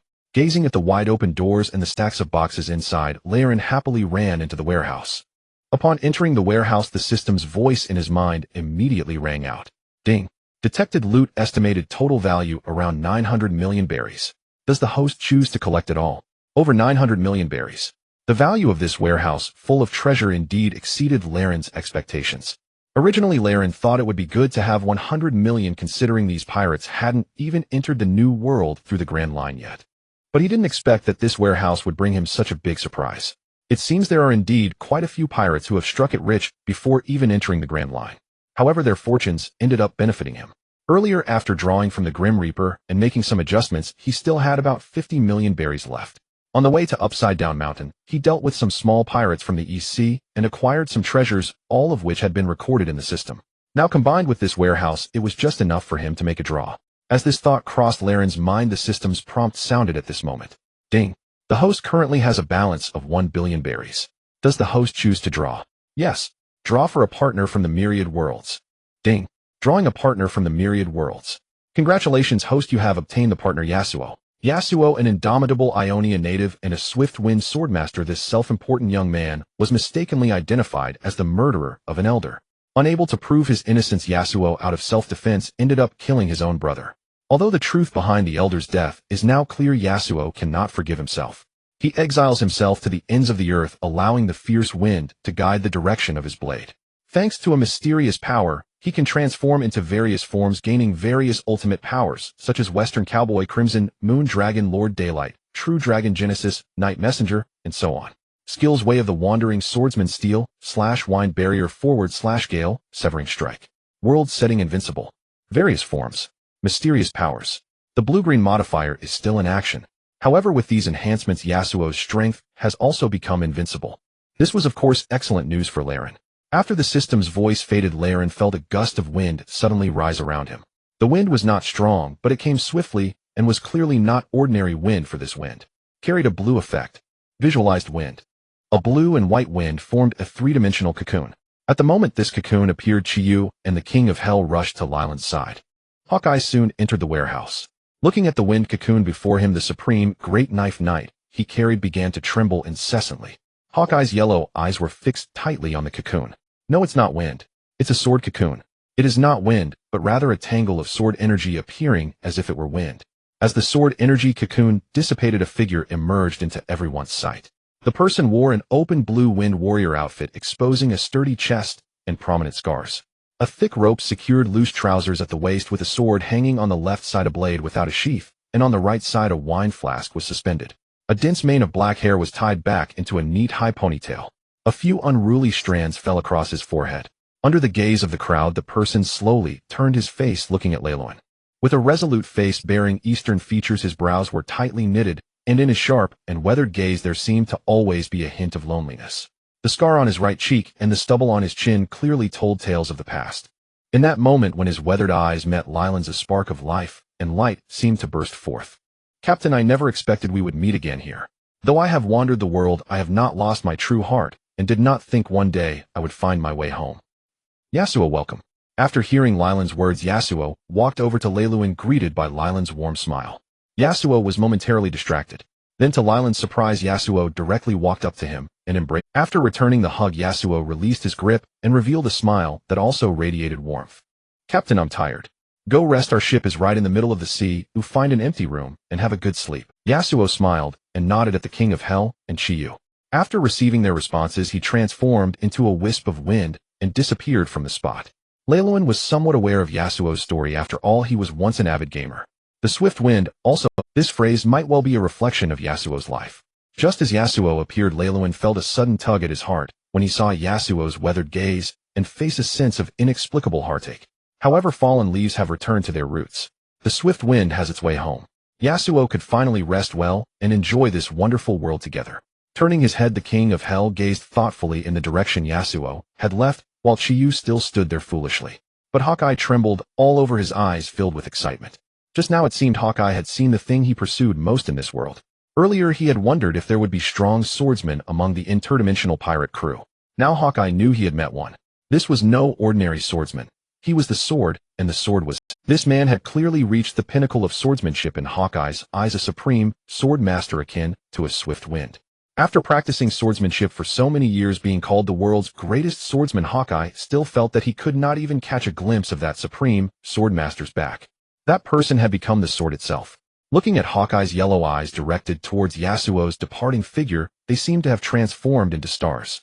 Leiluin walked up to Hawkeye, patted him on the shoulder, and said with a smile, Hawkeye, that person just now is called Yasuo, a member of our interdimensional pirate crew.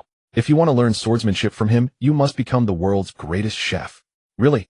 However, after hearing Lyland's words, the stars in Hawkeye's eyes became even brighter, as if a lost child had found his true direction. Seeing Hawkeye's reaction, Leiluin burst into a hearty laugh. In the original story, Hawkeye indeed had the potential to become stronger, but he lacked the motivation and the opponent he wanted to face. Now he had directly provided a nuclear power to Hawkeye. Surely Hawkeye's future would become even stronger. That's how it should be. Even the chef on this ship should be the strongest in the world. Meanwhile, Vivi and Mr. 9A, after witnessing all this, felt their brains were insufficient, and they didn't even dare to look up at the others. The interdimensional pirate crew turned out to have more members than just those listed on the bounty notices, and the way these members appeared was simply too extravagant. When the wind appeared, the two of them merely glanced and felt as if the entire world was about to be torn apart. Even their eyes began to ache faintly. However, looking at the laughing Leiluin, Vivi felt that what she had wished for all these years seemed to have hope, and she also had a clear direction. For so many years being an undercover agent in Baroque Works, Vivi's desire was to accumulate strength to overthrow Baroque Works and defeat Crocodile, to restore the Alabasta kingdom to the way she remembered it. Before the Civil War, Alabasta was the most beautiful kingdom in her eyes. After this period of undercover work, Vivi had already learned some truths. She discovered that it was the warlord Crocodile who orchestrated the utopian operation through Baroque Works, causing a 3-year drought and framing her father. Using dance powder, he incited a large-scale civil war, thoroughly destroying this kingdom. Yet due to the meticulousness of the opposing plan, he had now even become a hero of the kingdom. Though Vivi had uncovered these truths after being undercover for so long, she felt increasingly powerless. Because with her own strength alone, it was absolutely impossible to defeat Crocodile or to expose this conspiracy to the world. Although she had been accumulating strength and trying to learn to become stronger, it was ultimately too slow. She was still too weak. But at this moment, dawn descended from the heavens. When Leiluin smiled at her, Vivi felt as if the winter sun was warm, soothing all her inner pain and cold. As long as this man was willing to help her, she would be willing to offer everything she possessed. Lord Leiluin. Weiwei curled her hands to her chest, her gaze resolute, as if summoning all the courage she possessed, and she shouted toward Leiluin, not far away. Upon hearing Weiwei's cry, Leiluin turned his head in puzzlement and looked at the blue-haired girl meeting her with. Weiwei, trembling, hurried up to Leiluin. Mr. Leiluin, I must confess I am now an employee of Baluoke Gongzwoshi. This town was established by Baluoke Gongzwoshi to plunder the wealth of passing pirates. Before Weiwei could finish, she saw Leiluin make a shrewd gesture toward her. I already know all of this. At Leiluin's words, Weiwei dared not hesitate and knelt before him. Mr. Leiluin, please save the Alabastian kingdom. Save the tens of millions of its people. I swear this as a princess of the Alabastian kingdom. If Mr. Lei Luan is willing to act. The Alabacidan kingdom will acknowledge you as its lord. We will marshal the nation's strength to procure wealth for you. We offer you all that we possess. Wei Wei declared, her voice steady and earnest, utterly without fear that Lei Luan might prove unworthy. Perhaps it was Lei Luan's smile, like sunlight in Wei Wei's heart, unbearably warm. Lei Luan looked down at the girl kneeling before him. He truly felt a great surge of satisfaction in his heart. Once the Alabacidan affair was settled, he might never again worry about finances, for the Alabacidan kingdom was among the largest nations in this world. Although the Alabacidan kingdom had been plunged into poverty by Shah Ayu's machinations. Once the trouble was removed, all would be well. This was a simple matter. All right, Wei Wei, rise. We will do as you suggest. Faced with Wei Wei's proposal, Lei Luan could think of no reason to refuse. For him, this plan promised nothing but advantage. To resolve a minor nuisance and gain the fealty of a vast kingdom. What could be a better bargain? Moreover, looking at the girl at his feet, Lei Luan was all too aware of the hardships she had endured, though she appeared fragile in that posture. She was without question a tenacious girl. Really, you have agreed. Thank you, Lord Lei Luan. Thank you. Upon hearing Lei Luan's answer, Wei Wei's voice broke with tears, her face awash in emotion and grief. She moved to prostrate herself, but Lei Luan stopped her. At the same time, standing nearby, Mr. Nine could not hide his shock upon hearing Wei Wei reveal her identity. As Wei Wei's partner within Baluo Gong's Woshi, Mr. Nine was arguably the person closest to her. Even though he had proclaimed loyalty to Baluo Gong's Woshi countless times in his heart, it was Wei Wei alone to whom his true fidelity belonged. Though her identity's exposure might have made Wei Wei appear his enemy, it was Baluo Gong's Woshi that was now his true adversary. That conviction did not spring from fear of the otherworldly pirate band, but from his genuine regard for Wei Wei as a friend. Wei Wei, I am willing to stake my life to help you, Mr. Nine declared suddenly, a pronouncement that even startled Lei Luan. We were in the middle of discussing this. What are you doing barging in? And what do you mean by stake your life? Besides, wasn't that meant for Wei Wei? Why are you looking at me like a supplicant with sycophantic adoration in your eyes? Those words were clearly not for the kneeling girl, they were aimed at me. In any case, it was only Shah Ayu, once a trivial matter hardly worth anyone risking their life over. He would not even need to call upon the crew he had gathered. Oh, surely Yingyan alone could easily deal with Shah Ayu now. Enough talk. Rest tonight, tomorrow we set out. The next morning, upon waking, the paper from Xinwen Niao arrived on schedule. Lei Luan stepped out onto the deck and saw Yasuo and others enjoying the breakfast. Yingyan had prepared, merrily reading the paper, a sight that drew a knowing smile from him. In the blink of an eye, some time had passed since he had come to this world. Lei Luan now felt completely integrated in. He no longer dwelt often on the fact that he was a traveler from another world. He had come to truly regard these people as companions and family. They were flesh and blood, and he could feel the sincerity of their hearts toward him. There is a world of difference between merely reading a story and truly encountering a person. Captain, you're awake. Come see today's paper. Nami hopped up the deck with a newspaper in hand and handed it. Arm in arm with Nami, Lei Luan soon sat at the table and tasted Yinjian's inventive dishes. He felt genuinely surprised. He had not expected Yinjian's culinary skills to have grown so strong. Yingyan no longer drifted between Qiyu and Ming Wang as he once did. Instead, he stood by Yasuo's side, his eyes stealing glances at Yasuo from time to time, devoting himself wholly to serving Yasuo alone. It was plain to see Yingyan truly wished to break the ice and draw closer to Yasuo. Everything aboard the ship seemed to grow more and more interesting. He bit into a seared cutlet, its crust slightly charred, and its juices flowing, the meat tinged with pink, as Lei Luan unfolded the paper in his hand. He had thought there would be nothing of consequence to concern him, yet at the paper's margins Lei Luan spotted a name he knew well, a terse compact report. Straw Hat Youth Lu Fei had defeated Captain Mogan of the Navy's 153rd Division, father of Bilumibo nicknamed Fushominka, and had rescued pirate hunter Yasuo. It seemed the protagonist of this world had set sail. No, since his arrival here, perhaps the true protagonist was no longer that so-called Straw Hat youth. On the warship, Lei Luan and others gathered around a dining table savoring the delicious dishes prepared by Hawk. However, Wei Wei and Mr. Nine had no desire to join the table for a meal, and they tried their best to minimize their presence. The people on this ship were simply too terrifying. Since boarding, Wei Wei had only dared to exchange a few words. To Wei Wei, the others were legendary figures. Only Nami seemed like an ordinary person, at least in Wei Wei. Wei Wei, come over for dinner. Why are you two over there? Upon hearing Nami's call, Wei Wei walked over with Mr. Nine. The two of them sat at one corner of the table with Nami, who warmly welcomed them. Everyone at the dining table appeared to be enjoying their meal, and under Nami's invitation the atmosphere remained light. However, sitting next to Nami, Wei Wei could see that beneath Nami's sunny disposition there were also hidden. Nami's gaze towards the others was filled with awe. Perhaps it was due to her increasing understanding of this world since arriving in the new world. Nami seemed to have lost some of her previous liveliness. Initially, she viewed Lei Luan and Hawkeye merely as formidable individuals. There were no other references and Nami did not understand them particularly well. But now she was increasingly aware of the kind of ship she had boarded. The enemy she once thought she could never defeat had become mere small fry in this new world. A bounty in the tens of millions was considered a significant pirate in the East Sea. Yet on her current ship, there were people with bounties in the billions apart from herself. During this time, Nami had contemplated becoming stronger, and with the help of King of Hell and the guidance of Hawkeye, her growth had been rapid. However, Nami understood clearly that even if she had the ability to defeat pirates with bounties in the tens of millions, she was still too weak on this ship. Once this thought emerged, it would take root deep within her heart. Even if no one around her would disdain her for her weakness, her own mind would inevitably wander. Nami was currently in such a phase. She had also sought advice from the King of Hell and Saitama on how to become stronger. However, the words of Mr. King of Hell were far too profound and completely unsuitable for her. Nonetheless, he did help her by using his abilities to cleanse her body of impurities. As for Mr. Saitama, no matter how she asked, he would only tease her with childlike remarks. Nami getting stronger is very difficult. Saitama Sensei, I'm not afraid of hardship. Please instruct me. You need to do 100 push-ups, 100 sit-ups, 100 squats, and run 10 kilometers daily for at least 3 years. Listening to Saitama's words and seeing his serious expression, Nami turned and walked away. You can't tease like this. Mr. Saitama was too mischievous. He never seemed serious, completely unlike the profound King of Hell. Wei Wei, I heard you are the princess of the Alabasta Kingdom. That's impressive. No wonder you are so beautiful. This is the first time I've spoken to a princess. Nami turned her gaze to Wei Wei. Forgetting about the sad things, she began chatting with Wei Wei. Naturally, their conversation inevitably led to Baroque works and the Alabasta Kingdom. When Wei Wei spoke of her enduring patience as an undercover agent for Baroque works, and how Crocodile had caused 3 years of drought and framed her father. As a result, the kingdom fell into chaos and suffering.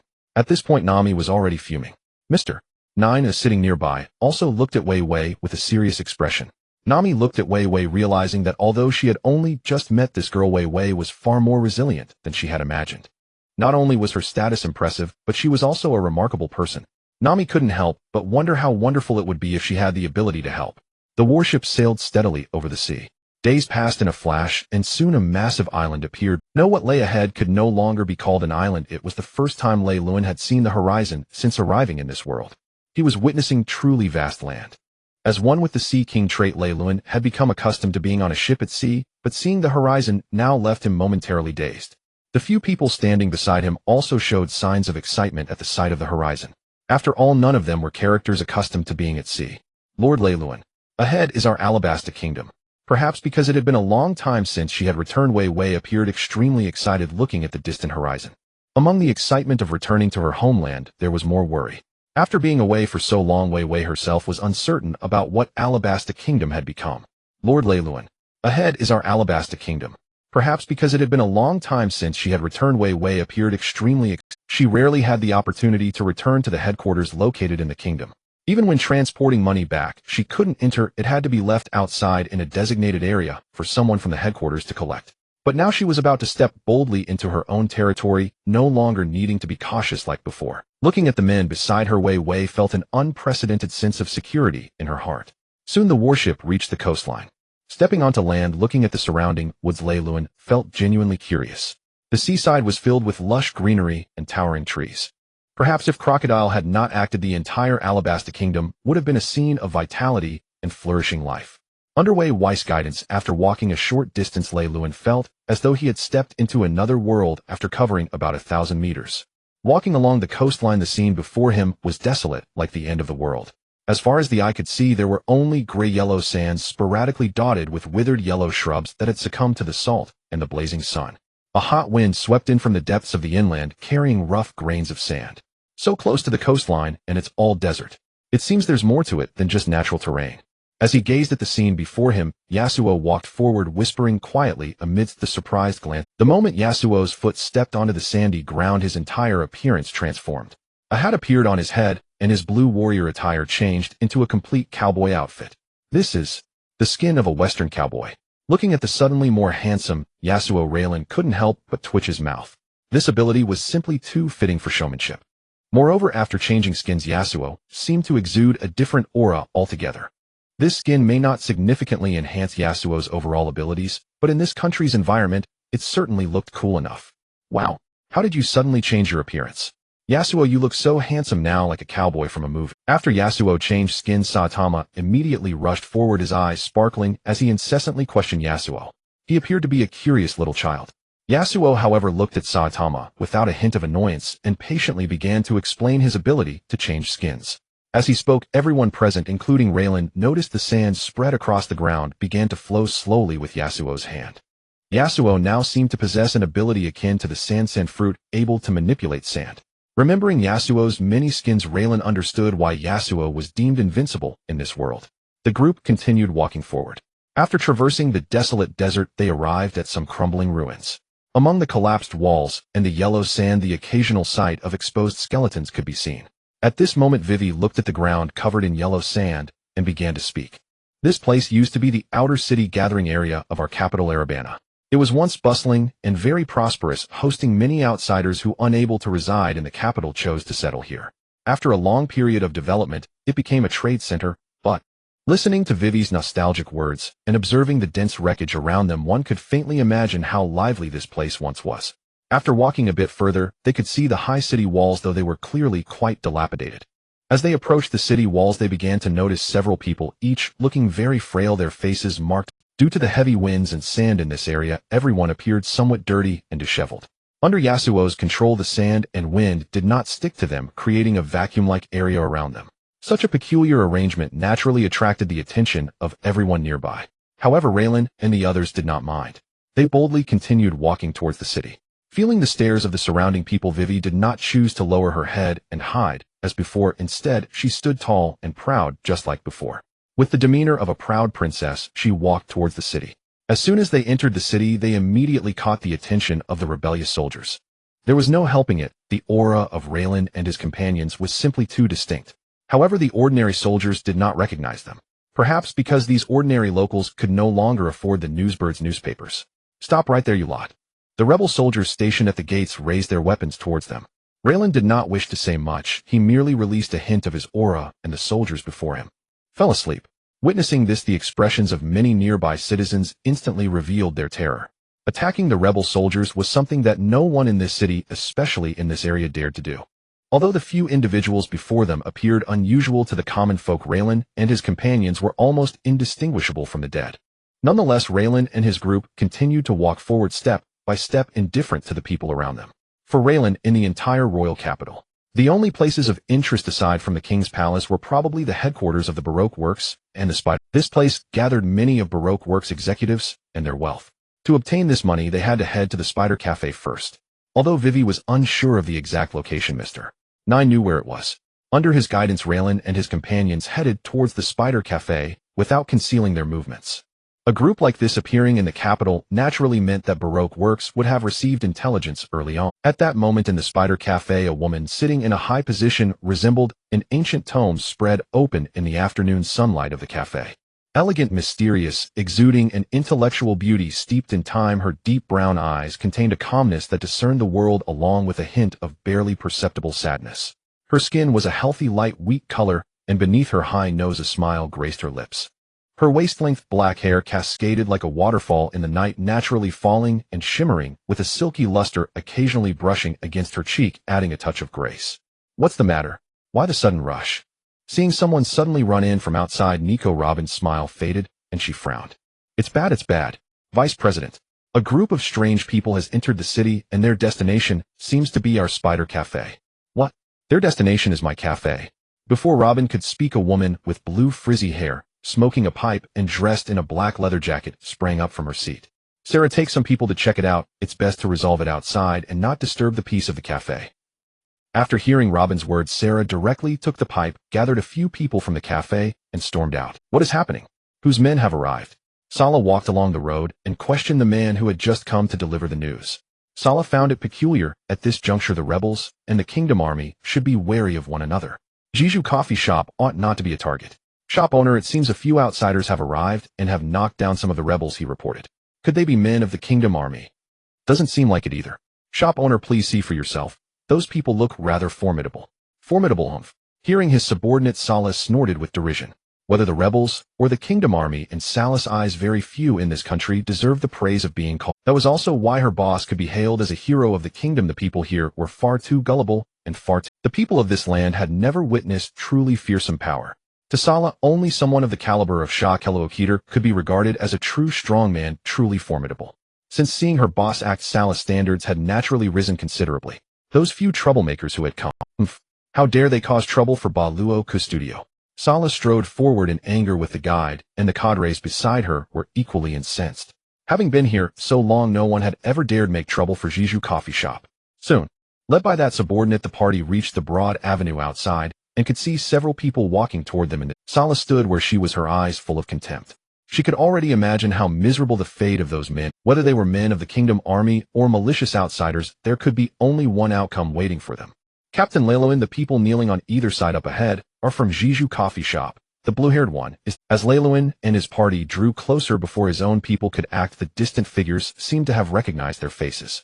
Leiloin was astonished to see that group fall to their knees in unison and with surprising speed along this. Leiloin knew these people. They were cadres of Baluo Custodio. The blue-haired woman was the shop owner of Jiju coffee shop, accompanied by her staff. When this group appeared, Yin had already sent word, so Leiloin was not taken aback to see them. As Leiloin approached, he could clearly see how violently their bodies were trembling. They had most likely recognized him, or at least recognized Yin beside him, and thus guessed the identity of. After all, the Navy's wanted posters of him were somewhat abstract in style, essentially faceless, lending an air of mystery. Shop owner Salah M. Weiwei. Do you remember me? Weiwei said calmly as she looked at the kneeling Salah. Only upon hearing Weiwei's voice did Salah dare to lift her head. In that one glance, she recognized Weiwei, both being cadres of Baluo Custodio. Hearing Weiwei speak made Salah unbearably nervous and deeply puzzled. How could such a minor cadre consort with such a formidable group? At the instant she saw their faces, Salah nearly fainted from fear. She immediately recognized Yin, respectfully trailing like a subordinate beside a cowboy-dressed man. Then she saw several members of the most infamous and most mystifying Aegea pirate crew currently stirring. There was Chiyu, clad in a skin-tight suit, who had defeated Huan Yuan with a single punch, and Ming Wang, an imposing figure in black armor. Although she did not know the cowboy-dressed man, the person at the center of the cluster Salah guessed must be the enigmatic captain of the Aegea pirate crew. The Aegea pirate crew, a force whose renown in this world even eclipsed that of the four emperors, now stood before her in full. Salah knelt without a moment's hesitation. She felt a strange relief. The staff she had cultivated were indeed her loyal retainers. She had given no signal and spoken no word, yet the instant she knelt they all followed her example. There was not the slightest hesitation. Their movements were almost perfectly synchronized and unerringly smooth. She wondered how such apex figures could have ties to a mere minor cadre of her studio. But it seemed this small cadre truly did have a connection, and the others had shown no ill will toward her. At that thought, Salah could not help but wear an obsequious, respectful smile as she raised her head. Of course I remember. Weiwei and the esteemed members of the Aegea pirate crew. As she spoke, she rose and clung affectionately to Weiwei's hand, though her gaze was not on Weiwei, but furtively and deferentially fixed on Leiloin and the others. Good that you remember, shop owner Salah. Lead the way ahead, while go directly to Jiju coffee shop. Sir, your excellencies, it is my honor to guide you. With those words, Salah respectfully led the way while making a few covert gestures behind her back toward her staff.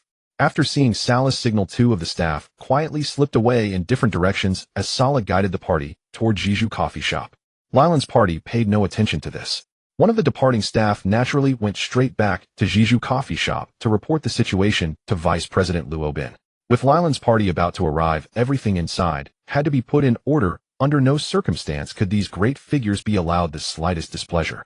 The other went to seek Baluo Custodio's boss Shaayu. The arrival of the Aegea pirate crew had far exceeded what they could handle on their own. Even Vice President Luo Bin was not qualified to deal with such a thorny predicament. Salah could only hope those two would run quickly so that there would still be time. If not, Salah truly could not imagine what fate would befall Baluo Custodio when these people arrived. Something's wrong, something's wrong. As Robin leisurely sipped her coffee, the door of the cafe suddenly swung open again. Hearing the familiar panicked voice, Robin could no longer hold back frowning as she stood up.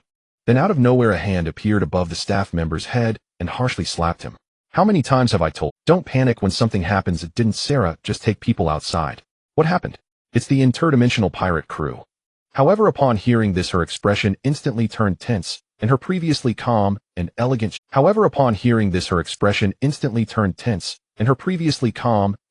stride quickened as she rushed to the staff member. What interdimensional pirate crew? Speak clearly. Vice President, it's those from the interdimensional pirate crew, the ones mentioned in the bounty notice, every single one of them. The manager is currently leading them to our cafe, and he asked me to notify you immediately so you can make a decision. The staff member spoke nervously, stumbling over his words. Following Sand Crocodile. The biggest advantage was that it helped them broaden their horizons, making them aware of just how terrifying true power. On the day the bounty notice for the interdimensional pirate crew was released, Sand Crocodile had already told them, a pirate crew that can make that guy Mihawk willingly join is not something we can even approach, nor can you imagine. Sand Crocodile, who stood high and mighty, spoke these words with such seriousness, even a hint of fear in his. These officers naturally understood how exaggerated the figures on the bounty were. However, even just based on the bounty, they could sense something. Everyone in the cafe, listen up. As Robin shouted this, she didn't even notice the tremor in her own voice. Quickly pack up everything in the cafe at the fastest speed and get as far away as possible. Keep an eye on all the routes leading here. Do not let anyone approach easily. With Robin's command, the few remaining people in the Spider Cafe immediately began to frantically busy themselves. Meanwhile, Robin slumped into a chair, her pupils constantly shifting, her expression very conflicted, as if she were weighing something. The once elegant and poised image was gone. Now Robin appeared extremely nervous. The cafe staff quickly tidied up their respective areas and exited through the back door as fast as they could. They didn't even need Robin to tell them. After hearing the conversation between the two, they had wanted to leave. After all, if something unexpected happened, it was best to run as far away as possible. A casual strike from those powerhouses could truly be deadly. For Robin, if these fools stayed in the cafe and anything went wrong or they made a mistake, it would lead to unimaginable consequences. So it was better for these idiots in the cafe to roll away as far as possible. The interdimensional pirate crew. Why would such powerful beings suddenly come to such a desolate place? The current Alabasta kingdom was no longer as prosperous as before, merely a withering nation struggling for survival. Wait. Suddenly thinking of this, Robin's pupils constricted sharply. Now the only thing that could attract such powerful beings to Alabasta might be that thing. But if the interdimensional pirate crew came for that thing, then what was the meaning of everything they had done these past? All the plans, all the schemes seemed like a joke just because someone had come here and stepped into this territory. Everything Sand Crocodile had done would have no significance, and he might even have to willingly offer up some of his collected results. Thinking of this, another glimmer flashed in Robin's eyes. The reason she followed Sand Crocodile was for the history, wasn't it because she saw potential in Sand Crocodile? But now it seemed her judgment wasn't as sharp as she thought. Or perhaps her previous self never had the chance to come into contact with the truly top-tier people in this world. Now an opportunity had come, and the interdimensional pirate crew also possessed the ability to protect themselves. After all, the adults on this ship had defeated the Marine headquarters Admiral Kazuru and the Marine hero Garp. For her, this might be the only opportunity in this life. Thinking of this, the trembling in Robin's pupils, which was once filled with anxiety, vanished. Not only did it disappear, but it also radiated an unprecedented brilliance, and as her mind continuously conceived, Robin's gaze grew increasingly bright. At that moment, bang! The door of the Spider Cafe was flung open. The sunlight previously blocked by the door poured in, illuminating Robin. Robin glanced up and saw an extremely handsome figure exuding a unique aura of a mysterious powerhouse appearing in her line of sight. The golden sunlight filtered through his black tousled hair. The young man's figure seemed to reflect a hint of divine light. It was only when he fully entered the cafe that Robin could see his handsome features. That sunny bright smile instantly made Robin feel especially warm, evoking a long-lost sense of wonderful closeness. And behind this young man, shadows entered the cafe. There were tyrants that seemed as deep as a prison, a reserved gunslinger, and a strangely dressed minimalist bald man. Powerful. This is the one who defeated Marine headquarters Admiral Kazuru.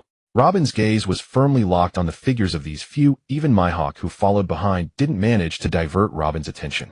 Sarah, watching Robin stare blankly at the interdimensional pirate crew, felt her heart leap to her throat. Staring at such powerful beings was indeed too impolite. Ahem. Vice President. These are the members of the interdimensional pirate crew. This is our Baroque Works Vice President. I've already sent someone to notify our president, and he will come to meet you shortly. Sarah respectfully introduced Robin to Raylan.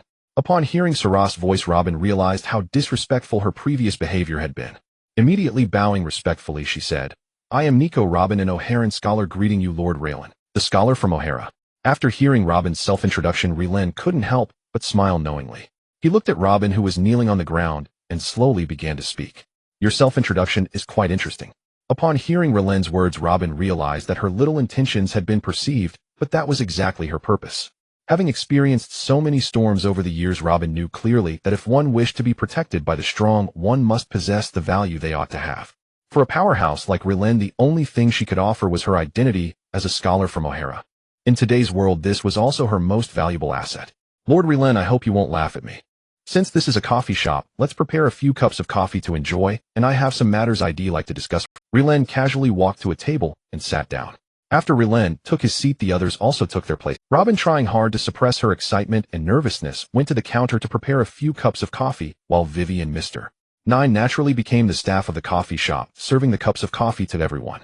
Robin, trying hard to suppress her excitement and nervousness, went to the counter to prepare a few cups of coffee. The aura of the others was very restrained, especially Rillen, who gave her a warm feeling without any sense. However, the one dressed in black armor, despite simply sitting there naturally, without deliberately revealing his aura, still gave a shocking impression. He was completely not someone of the same caliber as Sand Crocodile. Also, there was the person dressed in denim with a sword at his waist. Looking at them was painful for the eyes. It was evident that the other party was also a member of the otherworldly pirate crew, and seeing how the eagle-eyed man was carefully serving nearby, he was clearly a big shot. However, this person had not appeared in the previous naval bounty notices. This indicated that the otherworldly pirate crew might be even more terrifying than she had imagined. Even the Navy had not fully grasped the information about the otherworldly pirate crew. This coffee in your shop is truly delicious, Robin. Looking at Robin standing cautiously beside him, Rillen smiled warmly after tasting the coffee. By the way, aside from your identity as a scholar from O'Hara, you should have another identity now, right? Yes. Without hesitation, Robin answered Rillen's question. I am currently the vice president of Baroque Works. May I ask where the wealth obtained by Baroque Works is usually kept? Is it stored here in your spider coffee shop? Rillen asked this in a very calm tone, as if casually inquiring about the weather on the street. However, this question directly struck at the vital point of Baroque Works, as a large amount of wealth was essential for them to carry out their plans. Moreover, apart from ambushing pirates who had just entered the new world at the Paradise, Sand Crocodile had also conspired to plunder a significant amount of wealth in the Alabasta Kingdom. Although a lot was spent to incite chaos within the kingdom, the wealth currently possessed by Baroque Works was certainly considerable. Upon hearing Rillen's words, Robin's expression momentarily froze unnaturally, because the question Rillen posed was far from what she had anticipated. Originally, Robin thought Rillen had come to the Alabasta Kingdom for the ancient weapon Pluton, but she never expected that Rillen's question would be about wealth. For someone of his caliber, wouldn't wealth be merely a number? Would someone like Rillen truly care about money? There's a problem. The wealth Rillen mentioned must not be the superficial kind of wealth that she understood. Lord Rillen, everything currently held by Baroque Works is in the hands of Sand Crocodile. He is a user of the sand fruit, and I am not very clear on how much wealth and intelligence he currently possesses, but I can guarantee that he must have hidden these things beneath the sea of sand. Sand Crocodile, huh? Quite an interesting character. Sarah, the staff member from your team, who just left, must have gone to inform Sand Crocodile, right? Yes, Lord Rillen. Then you should go personally and tell him that I am waiting here for him. Ask him to hurry up. Understood. After hearing Rillen's words, Sarah directly pushed open the shop door and left. Those who didn't know would think Rillen was the boss of Baroque Works. The reason Rillen wanted Sarah to go personally was that he feared that the staff member who had gone to deliver the message might hesitate to come after informing Sand Crocodile about his presence. At present, he could be considered quite famous. According to Sand Crocodile's character, upon learning that he was here, he might indeed hesitate to come. After all, his appearance was undoubtedly a tremendous variable for Sand Crocodile. He had invested so much effort and planning in the Alabasta Kingdom. Naturally, he wouldn't want his efforts to go to waste. Recalling Sand Crocodile's arrogant character, if he were to tell the other party he was waiting here, he would undoubtedly think himself clever, imagining some bizarre scenarios, ensuring he wouldn't run away. Watching Sarah leave, Rillen turned to look at Vivi. Vivi, you know what happened with the civil war in your country, right? Yes, Lord Rillen. The reason our country initiated a civil war is because of Sand Crocodile, As Vivi was about to explain to Rillen how the civil war was instigated, Rillen directly raised his hand. All right, no need to say more. Once Sand Crocodile arrives, I will resolve this trouble for you. What you need to do is restore the Alabasta Kingdom to its rightful place. However, as you mentioned earlier, this kingdom will be the territory of our otherworldly travel group from now on. After hearing Rillen's words, Vivi not only felt no discomfort, but instead her face was filled with joy, and she appeared exceedingly happy and excited. Thank you, Lord Rillen. It is an honor for our Alabasta Kingdom. Seeing Vivi's excited demeanor, Rillen felt a bit bewildered. This girl truly didn't realize how turbulent she was when she was excited. Meanwhile, in a certain location of the Alabasta Kingdom, Crocodile donned a massive gray cloak. Listening to his subordinates report the cigarette he had been holding had long since fallen to the ground without him noticing. Are you serious? Crocodile's first reaction upon hearing his subordinates' words was disbelief. After all, how could individuals of such caliber from the otherworldly pirate crew come to a place like Alabasta? Creatures like that should be residing in the New World. When he saw the newspaper earlier, Crocodile felt an unbelievable sensation. He was well aware of what kind of person Mihawk was, being a warlord himself. Moreover, aside from Mihawk, the rest of the group were also terrifyingly formidable beings. This otherworldly pirate crew was undoubtedly comparable to the Yonko pirate crews. The present-day Alabasta Kingdom could be described as a desolate place covered in yellow sand and poverty where no ordinary person would dare to venture. Could it be that they have come for ancient weapons? At that moment, a thought involuntarily surged within Crocodile's mind. Once that thought appeared, it quickly occupied Crocodile's mind. If they truly had come for ancient weapons, could he? The answer was no. Not to mention the existence capable of defeating Admiral Kizaru. Even Mihawk was someone he could never hope to match. Though he had a somewhat arrogant personality, he was not foolish. Crocodile understood clearly the vast gap between himself and those top-tier powerhouses. With this thought in mind, Crocodile couldn't help but entertain the idea of fleeing. Although it felt regrettable to abandon all the effort he had put in Crocodile's view, nothing was more important than his own life. As a warlord under the king, even if he abandoned this avenue, he could still make other choices. If he did not abandon it, he might not have the chance to live at all. Just as Crocodile was frowning, contemplating his decision, a flash of red light suddenly caught his eye as soon Sarah's figure appeared before him. Boss! Sarah, you actually came here. Seeing Sarah's figure, Crocodile was puzzled, for he had thought that she should already be dead by now. After all, interacting with a being of that caliber was exceedingly dangerous. A moment of carelessness, even if the opponent was merely in a bad mood, could lead to death. Seeing Sarah unharmed in front of him, Crocodile naturally felt a sense of surprise. Boss, Lord Raren wants to see you. He wants you to come over. Sarah's tone remained respectful when addressing Crocodile, yet beneath that respect her eyes struggled to conceal her emotions. Just moments ago, during a conversation with Robin, Raren had not hidden anything and had spoken openly. Since Raren wanted all the wealth of Baroque works, it also meant that Crocodile as the boss was a natural enemy of Lord Raren. Did Raren really arrive at Spider Cafe? What is he doing in Alabasta? Tell me everything that happened in Spider Cafe quickly. Alright boss, it's like this. In front of Crocodile, Sarah did not choose to speak the truth. She only mentioned that Raren had appeared in the cafe for some unknown reason, but had not shown any malice toward them, and when inviting him over he appeared quite friendly, displaying no signs of anger. Sarah said this because she was afraid that Crocodile would refuse to go. After all, Lord Raren had just given her an order to bring Crocodile along. At this point, loyalty was no longer important. When it came to life and death, no one wanted to die. Oh, everyone, in truth, regardless of the time or whom one faced, individuals were highly likely to be selfish beings. Everyone harbored their own agendas, considering everything primarily for themselves. Sarah was currently in this situation. Crocodile, upon hearing Sarah's words, was also in a similar. Raren had suddenly appeared in his territory, showing him no sign of hostility, and even wished to invite him over for a chat. So could this be an opportunity for him? As for ancient weapons, since members of the otherworldly pirate crew had appeared here, if they sought to compete for them, then those weapons would surely not belong to him. Rather than abandon years of schemes to flee, it was better to seize this opportunity. Since Mihawk could abandon his identity as a warlord to join that otherworldly pirate crew, why couldn't he do the same? With this thought, Crocodile felt suddenly enlightened. Could it be that Lord Raren of the otherworldly pirate crew inviting him over was also considering this? He wanted to recruit him into the otherworldly pirate crew. After all, based on the current intelligence, it seemed that the otherworldly pirate crew did not have many members. And to dominate the new world and reach the level of the Yonko, even for merely guarding territory, they would inevitably need a considerable number of subordinates. To the otherworldly pirate crew, he indeed seemed like a good choice. As he contemplated, Crocodile's face completely lost its earlier anxiety and tension, replaced instead by a confident smile. Opportunities are always reserved for the prepared, and it just so happens that I am that prepared person. The more Crocodile thought about it, the more he felt clarity in his ideas. It seemed that this time he might not only join this mysterious otherworldly pirate crew, but also completely grasp the Alabasta Kingdom in his hands. The reason he was orchestrating these operations and exerting great effort to incite turmoil within the kingdom was simply that he had no way to directly overthrow or control the Alabasta Kingdom and seek the ancient weapons. After all, even with the title of warlord, he could not do such a thing. But if he became Raren's subordinate, Crocodile felt that all the obstacles before him would be easily swept away. He would be a member of the otherworldly pirate crew.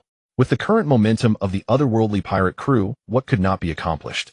Anyone who dared to obstruct him would be opposing the otherworldly pirate crew. In our crew, there are powerful figures capable of defeating Admiral Kazuru. Can you handle such The more Crocodile thought, the more his ideas flowed seamlessly, as if everything was forming a perfect logical loop in his mind. Thus Crocodile beamed at Sarah. His smile was so broad that he could hardly contain it, bursting into hearty laughter. After laughing for a while, he excitedly said to Sarah, "Let's go. To meet my captain." "All right, President. Please follow me." Sarah looked at Crocodile with some confusion. Although she did not understand why he was so excited and fervent about facing death. It felt as if he had won a lottery or was attending some event. But it didn't matter.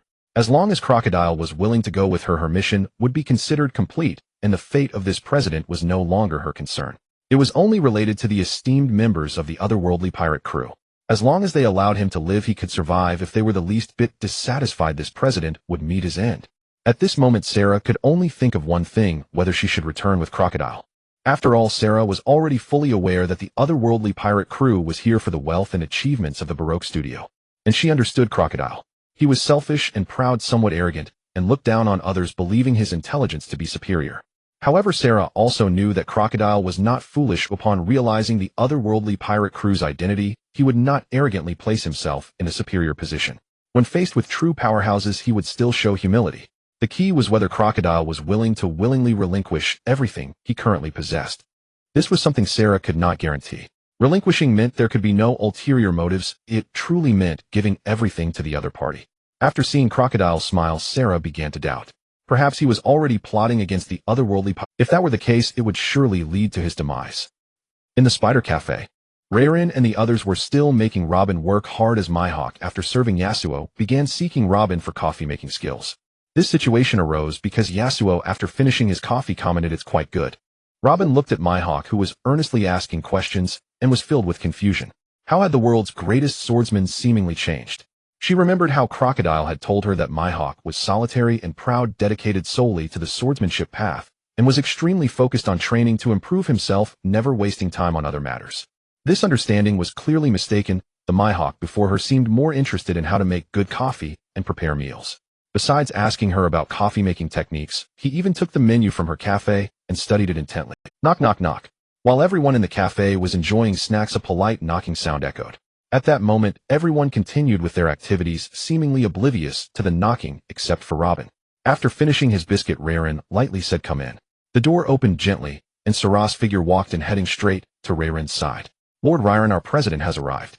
Rairin turned his head to take a look. The newcomer had slicked back hair, a long scar across his face, an earring on his right ear, and a golden hook for a left hand.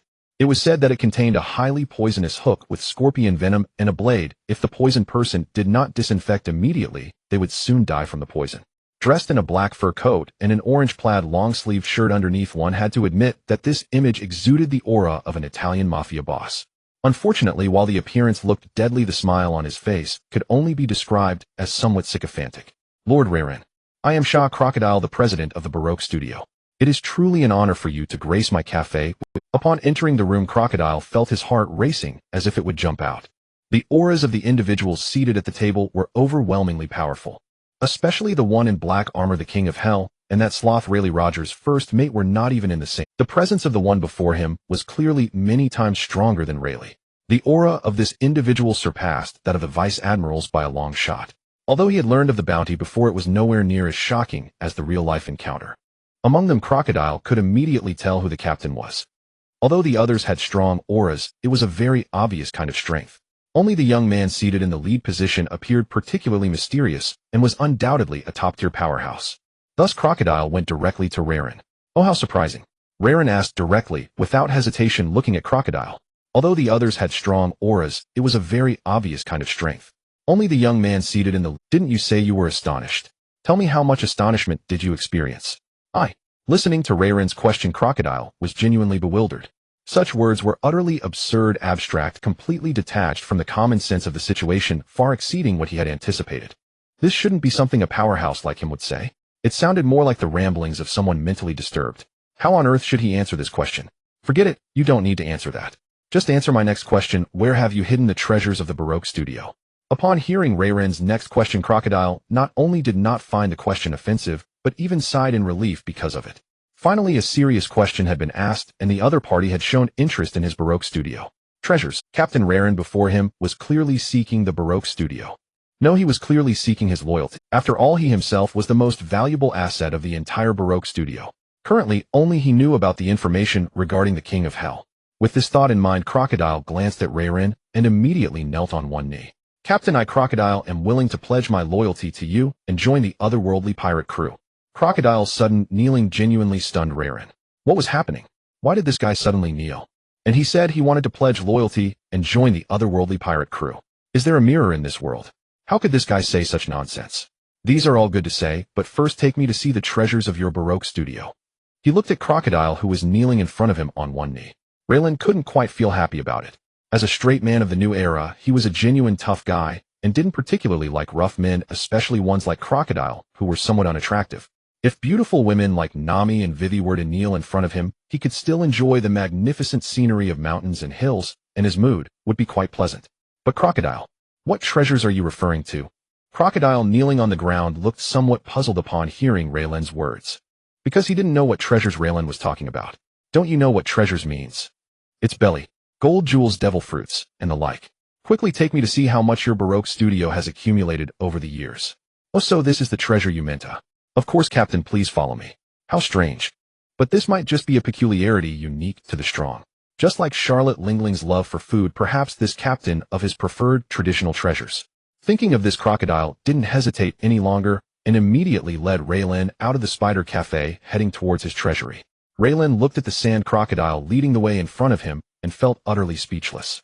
This old fellow seemed to have already regarded him as a member of the otherworldly pirate crew. However, this was also good, the cooperation would be higher. Once he had taken all the treasures, he could easily dispose of this guy. Indeed, from the very start, Raylan never intended to spare Crocodile's life. After all, he wasn't particularly fond of Crocodile's deeds. Moreover, if he wanted the people of the Alabasta Kingdom to truly submit to the otherworldly pirate crew, then Crocodile, the instigator of the kingdom's turmoil, must die. The identity of a Shichibukai could not be his talisman for survival. Raylan was not particularly concerned about what the Navy and the world government would do. Only Yasuo followed Raylan as he left, the others remained inside the shop. There was no need for such a big fuss over just a sand crocodile. As they walked, Crocodile was very curious about Yasuo's identity, as this person was a completely unfamiliar face he had never seen on bounty notices, seemingly a member of the otherworldly pirate crew unknown to the outside world. Moreover, this person's strength was also very formidable, which Crocodile could sense.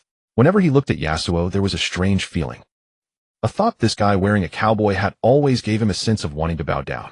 It wasn't that he personally wanted to kneel, but rather his abilities seemed to want to. Crocodile could feel that his Suna no Mi abilities seemed to weaken after encountering this person. His perception and connection to the surrounding sand had clearly diminished. Moreover, whenever he wanted to use his abilities, it felt as if he needed to obtain this person's consent. This feeling was very subtle, but Crocodile didn't dare to ask too much. He simply continued respectfully, leading the way towards the treasury. After walking a short distance, Crocodile stopped. With a wave of his hand, Yasuo slightly raised his eyes. The sand on the ground instantly scattered in all directions, revealing a dark hole. Crocodile looked at his hand, and then curiously at Yasuo. Although he had connected to the sand using the Suna no Mi ability, it seemed that the sand was not scattered because of him. Is this your treasury? Before Crocodile could ponder, Raylan asked him. Yes. Are there any other places? No, Captain, this is the only treasury of our Baroque studio. Due to supporting the rebel army, we haven't accumulated much treasure. Speaking of which, the funds from the rebel army should be running out soon. The accumulated part hasn't been sent over yet. If you need anything. Before Crocodile could finish his sentence, Raylan jumped in directly.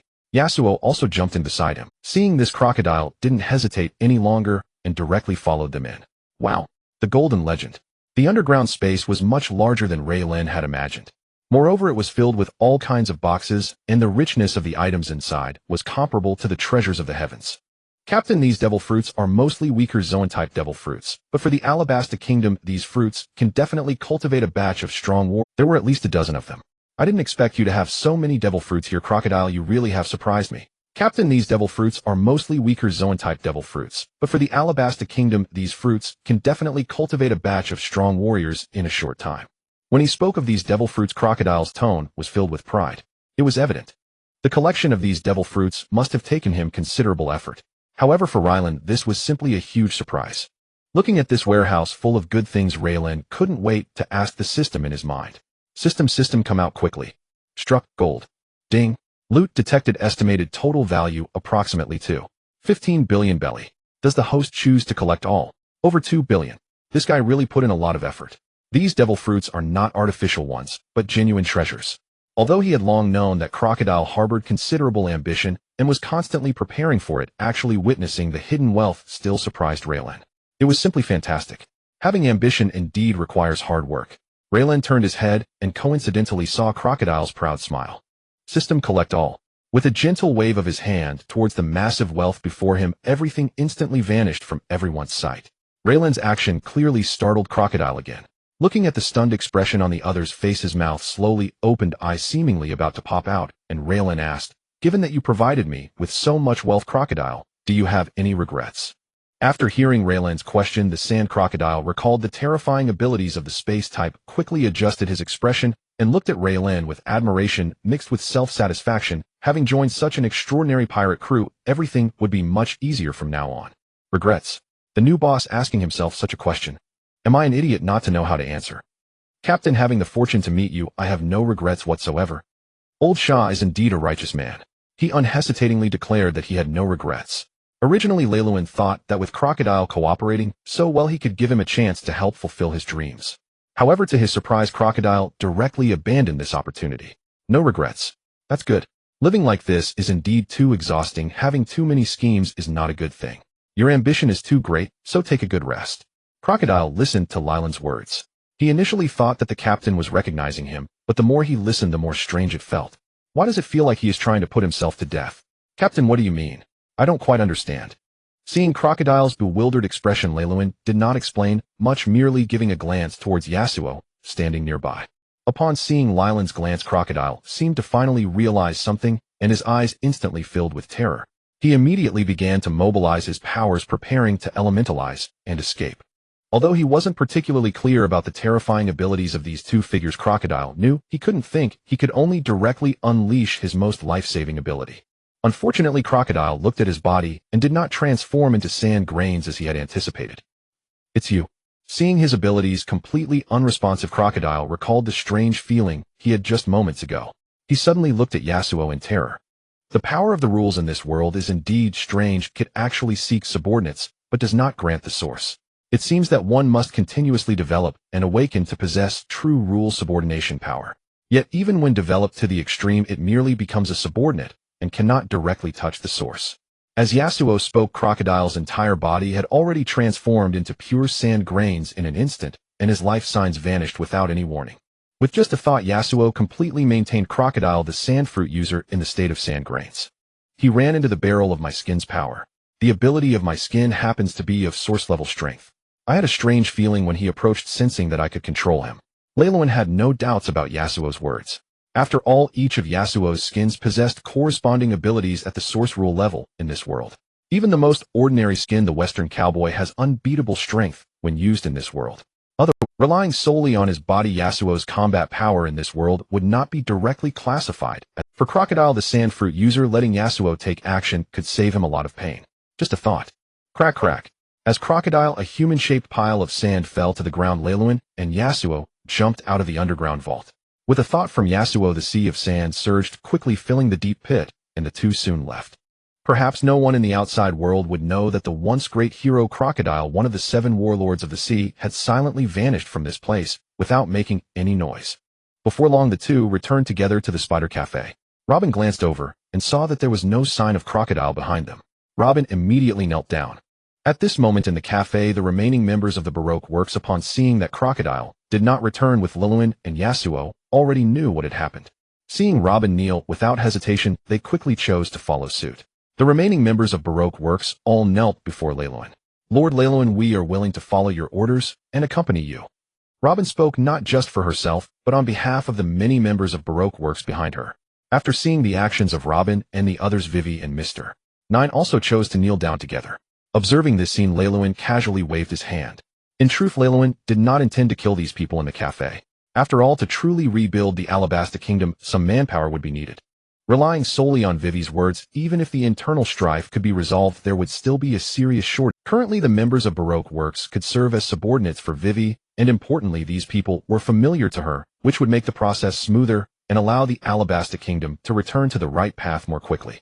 Only in this way could he continuously and steadily bring wealth to himself. This was an extremely important matter for Leiloin. Alright, you all can get up. Don't worry, just follow Vivi from now on, and help rebuild the Alabasta Kingdom. Afterward, the Alabasta Kingdom will be my territory, and you must do your best to rebuild the country and help it escape poverty and become prosperous. Upon hearing Leilon's words, Robin suddenly felt that she might have misunderstood earlier. The Captain Leiloin before her was indeed someone who loved treasure. However, in life, everyone has their preferences. Perhaps this powerful captain simply enjoys such things. After nodding in affirmation, Robin glanced at Vivi. Although Leiloin planned for these members of Baroque Works to follow Vivi, Robin did not wish to stay in the Alabasta Kingdom with Vivi. What she wanted was to board the ship of the alternate world pirate crew and fulfill her true wish. Now she was the only scholar from O'Hara left in this world. This was her unique value. Thank you, Lord Leiloin. After Leiloin finished speaking, the people kneeling on the ground all stood up, their eyes filled with genuine gratitude. Observing the atmosphere, Robin did not directly bring up her desire to board the ship, but expressed some concern to Leiloin instead. My lord, you have taken the Alabasta Kingdom as your territory. The world government and the navy will surely not let this matter rest easily. Furthermore, Crocodile is one of the 7 warlords of the sea. It's likely that when we address the civil war issue, the news of Crocodile's death cannot be hidden. At that time, they may take action. Should we keep this information concealed while resolving the civil war? Listening to Robin's words, Leiloin calmly instructed, there is no need for that. The most important thing is to quickly restore order in the kingdom. What a joke. The navy, the world government. Looking at the companions around him, Leiloin felt no sense of threat, and certainly had no need to hide anything. Moreover, besides these companions, he currently held a wealth of over 2 billion. This fortune symbolized new allies and new possibilities for him. After explaining everything to Vivi and the others in the Spider Cafe, Vivi soon left with a group of officials, leaving Robin to accompany Leiloin in the shop.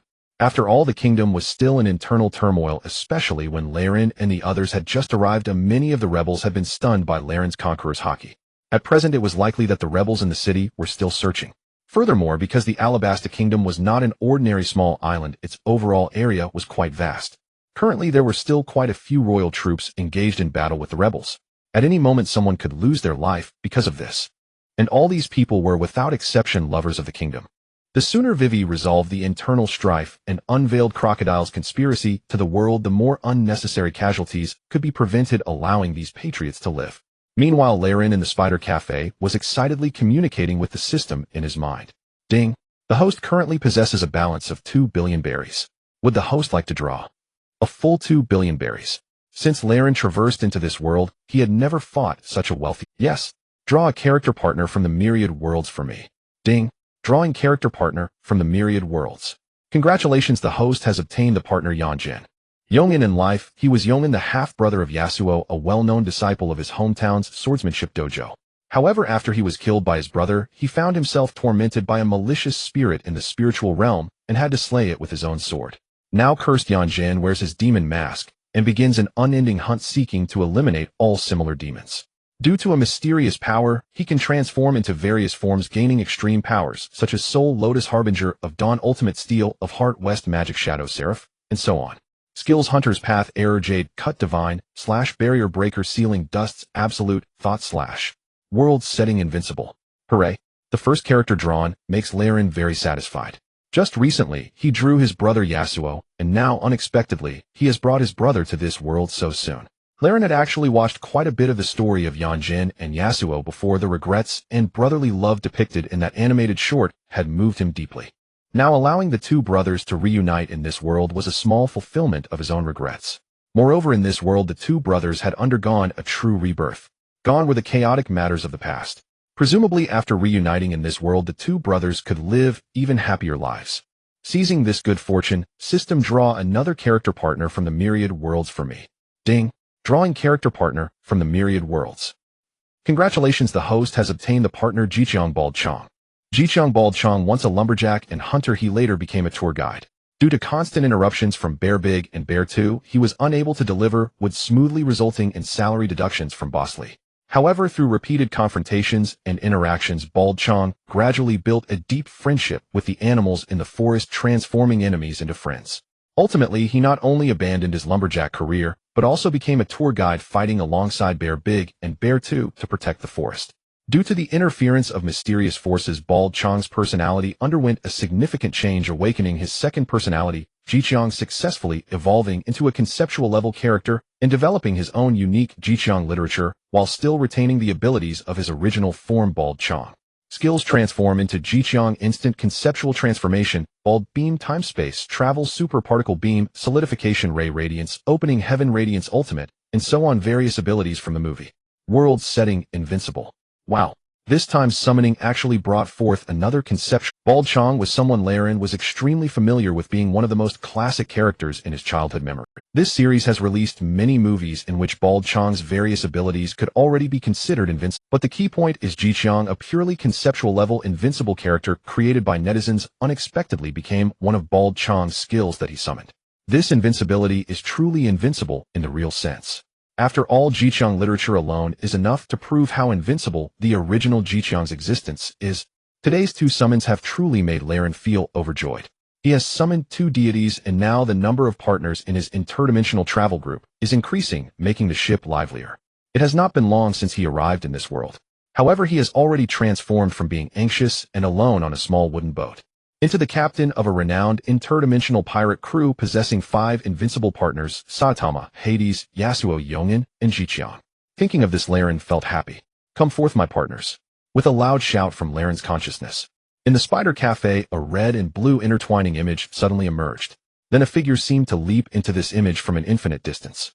Yanjin, it really is you, brother. The moment the figure appeared, Yasuo instantly arrived in front of the figure, clearly very excited. Seeing Yanjin truly arrive, Yasuo immediately embraced him without hesitation. The wind carried a bitter saline scent. This time it was not a breath of regret. Instead, it was the excitement and tears of happiness that flowed from their reunion. Although the past has caused the deepest wounds in this world, all past grievances have dissipated, and the reunion of the two brothers is the happiest thing in the world. As the two embraced deeply beside Yasuo, a golden light portal appeared out of thin air. The moment I don my hat, only strength remains. My chainsaw roars solely to protect. Your blood is not yet worthy to sharpen its blade. To oppose me, the vessel of the forest's will, is futile. I will return. Even if I must carve a path through slaughter for the people of Dogbear Ridge, await me. As the golden light portal vanished, a bald man appeared before them, wearing a yellow vest and blue trousers, dressed casually, unadorned by glasses, with large eyes and a small mustache above his lips. Another bald man. Another. Strong. Bald. Strong. Compared to Yon, Bald Strong struck Relin as more earnest and unpretentious. Yet the golden radiance emanating from him and the overwhelming aura surrounding him were equally impossible to ignore. Only after scanning the assembled crowd did Bald Strong deliberately suppress the golden light shimmering. After all these years, I believed no one beyond the forest warranted my intervention. Yet you esteemed companions bear a striking resemblance to old friends from my forest. Surely our time together shall be most agreeable. As Bald Strong spoke, he bore none of the simple-minded charm Relin recalled from early animated portrayals. Instead, an air of profound, inscrutable mastery hung about him. Perhaps this depth arose from the influence of his only strong persona. Ah, you're bald too. Upon seeing Bald Strong materialize before him, Genos instantly stepped forward, enthusiastically grasping his hand. Bald Strong too greeted Genos with genuine delight.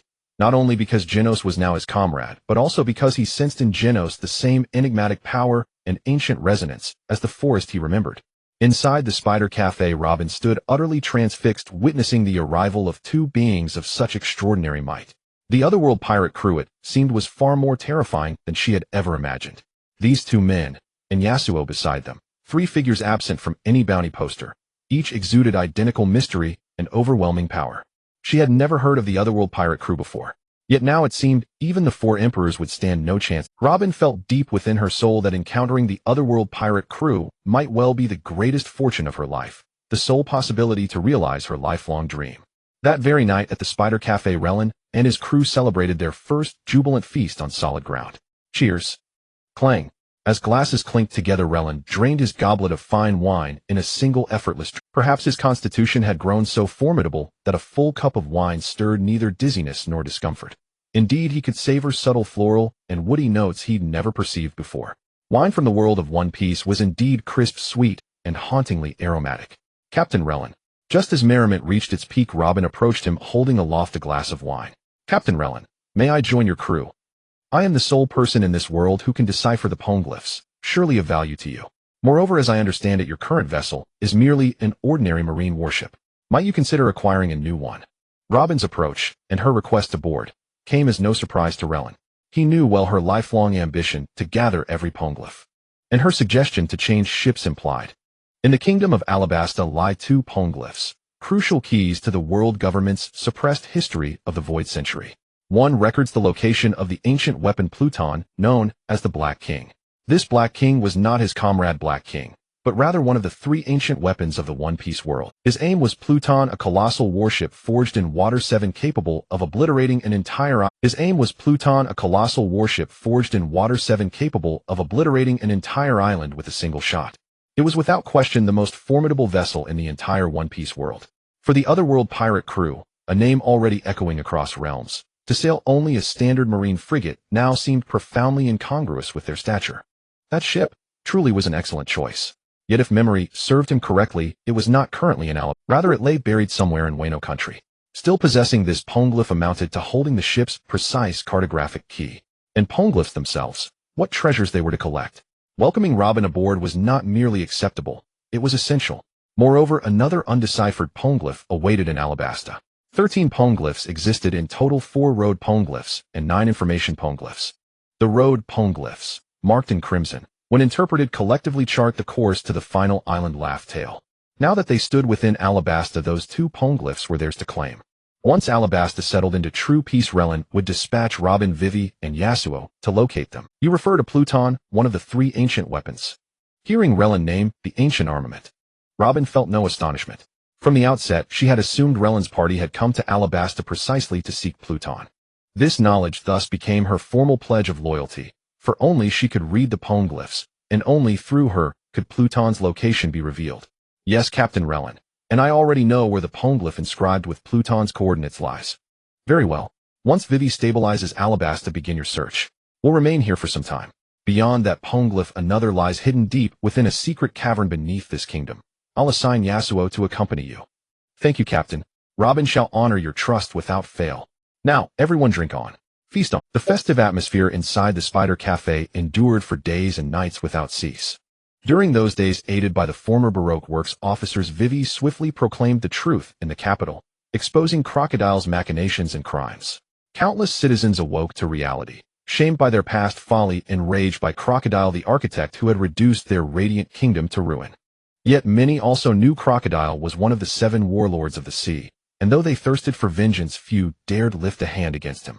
Thus, when Vivi announced that Crocodile, the chief instigator, had been slain by Captain Relin of the Otherworld pirate crew, and that Relin himself would safeguard Alabasta, the people erupted in jubilation.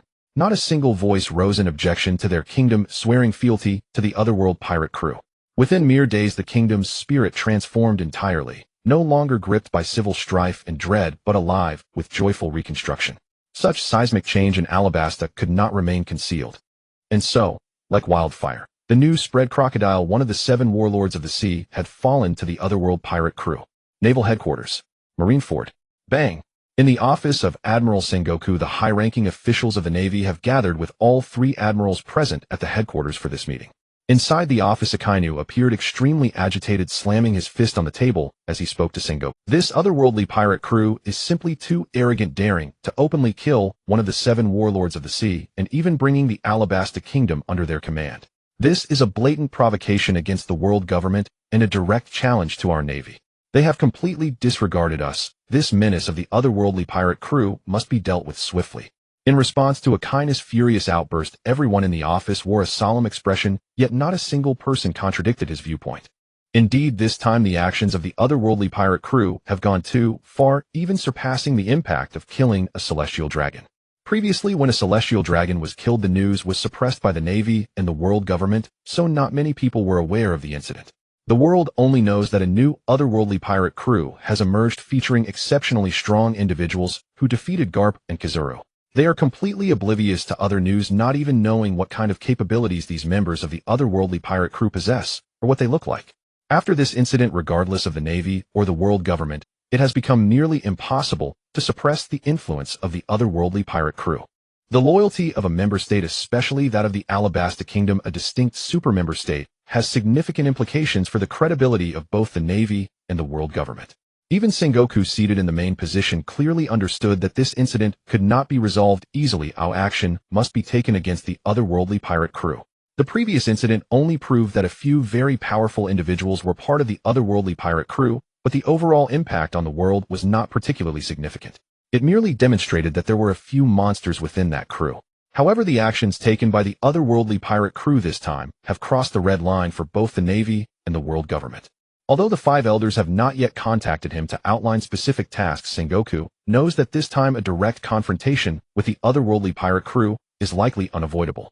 Previously, due to Garp and Kizaru's defeat, Sengoku was reluctant to confront such a mysterious and powerful. However, given the current situation, Sengoku, this matter is extremely serious. We must devise a perfect plan. If it comes to a direct conflict, I feel that even with all three admirals involved, victory is not guaranteed. And if it comes to that, even if we win, it will likely be a Pyrrhic victory. At this moment, sitting beside him, Tsuru slowly spoke. In response to Tsuru's comments, even Akainu, who was currently somewhat furious, obediently returned to his seat. After the last incident, Akainu had been discussing matters with Kizaru, frequently well aware of just how terrifying that guy in the yellow suit truly is. Even the elemental Kizaru was severely injured.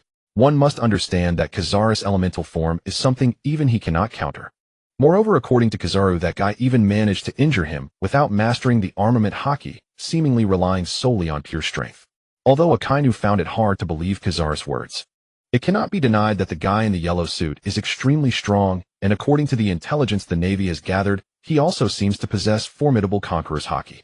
Besides, that guy named Saitama, the one known as the King of Hell, also appears to have extraordinary abilities capable of temporarily stripping others of their devil fruit powers. Now, the title of King of Hell has completely been attributed to this King of Hell from the otherworldly pirate crew. The former vice captain of the pirate King Rayleigh has recently had a new bounty issued with his title changed to vice captain of the King Rayleigh. This new title is merely a simple identity statement. For the Navy, the King of Hell from the otherworldly pirate crew seems to be the true King of Hell, possessing incredible and unique abilities.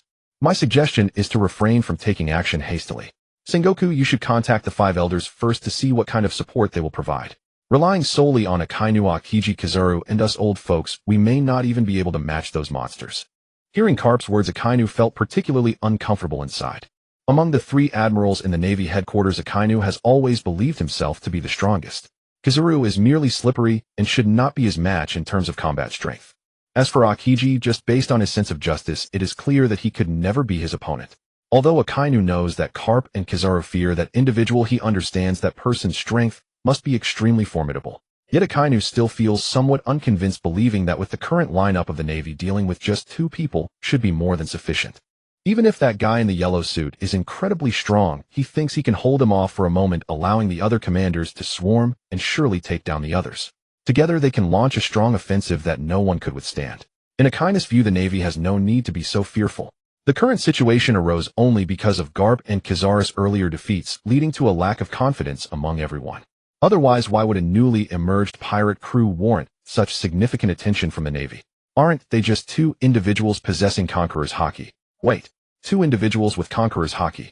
Moreover, according to Kizaru, that mysterious King of Hell does not seem like a character that would bow to others, likely possessing conqueror's haki as well. So many individuals with kingly qualities gathered on the same ship. Perhaps this otherworldly pirate crew is not as difficult to handle as imagined. At least there are some means to cope with. Admiral Sengoku, I have a good idea. Seeing everyone in the office deep in thought, Akainu could not help but, oh, what is your idea? Hearing that Akainu actually wanted to offer a suggestion, Sengoku showed an expression of disbelief. This guy, who usually pursues absolute justice, unexpectedly took the initiative to propose a strategy. Admiral Sengoku, it seems that several members of that otherworldly pirate crew all possess the qualities of a king. Hearing Akaina's words, everyone in the office lifted their heads in unison. Although Akainu had only briefly stated this, everyone understood the implication behind his words. Roxdy, Zebek. This familiar name suddenly appeared in Garp's mind. This current otherworldly pirate crew does resemble the Rox pirates from back in the day. However, this captain lacked the overwhelming dominance that Rox once had. Currently, two of the crew members are being widely discussed around the world, yet this captain seems to have never actually taken action. Based on previous encounters, Garp can preliminarily judge that Raren is not a true hegemon like Rox. While he may also possess the qualities of a king, Garp understands well how unique the conqueror's haki can be. Perhaps Akaina's method is indeed feasible. Regardless of success or failure, it is at least worth trying. I think we can give Akaina's method a shot. With Garp's words, the remaining generals nodded in agreement. Even Tsuru was no exception, and even Akiji, who had always been at odds with Akainu, nodded in approval. Regardless of success or failure, this method is indeed worth a try, but who should we send to carry out this task? And which member of the otherworldly pirate crew should we contact? Hearing Akiji's words, the generals present no longer maintained their earlier posture of looking down at the table, and instead began to discuss heatedly. Garp and Kizuru shared many thoughts regarding their previous encounter with the otherworldly pirate crew. Ultimately, after an intense discussion, the Navy prioritized deciding who should be contacted for defection. Pluto. I also believe Pluto is the most suitable choice, as he possesses an unparalleled aura of dominance, the kind that only a leader would have. Such a person should not be willing to be subordinate to others. Moreover, during the last battle, after stripping away my devil fruit abilities, Pluto chose not to take them, but rather returned them to me, indicating he likely had some thoughts at that time. Compared to the strongly hostile Saitama towards the Navy, Pluto is indeed the best candidate. Due to Pluto's long-standing aura of a sovereign, the Navy unanimously confirmed their target as Pluto. As for who would approach Pluto, the discussion on this matter ends here. I will report our plan in detail to the Gorosei, and the person to contact Pluto will be sent by them. Since they were still unaware of Pluto's true personality and specific circumstances, Sengoku, a person like Pluto is far too dangerous. If the person sent has too low a rank, they would definitely not be able to approach or converse with Pluto. However, if the person sent has too high a rank, then the Navy cannot afford such risks and losses at present. Because in the near future the Navy has a major task to handle, and that matter has already been in preparation for quite some time, and must not fail. Coincidentally, after this incident occurs, the Gorosei might also want to contact the otherworldly pirate crew. Now this plan of his has also provided the Gorosei with an opportunity. After the meeting concluded, once all the generals left the conference room, Sengoku took out the golden transponder snail locked in the safe and dialed the familiar yet detested number. Beep beep beep. Sengoku, what is going on with the Alabasta Kingdom? Listening to the voice coming from the other end of the phone, Sengoku also spoke in a low tone. There have never been any records of the members of the otherworldly pirate crew in the Navy, but I do have a plan that we deemed feasible after our discussion. Facing the Gorosei, Sengoku maintained his usual calm demeanor.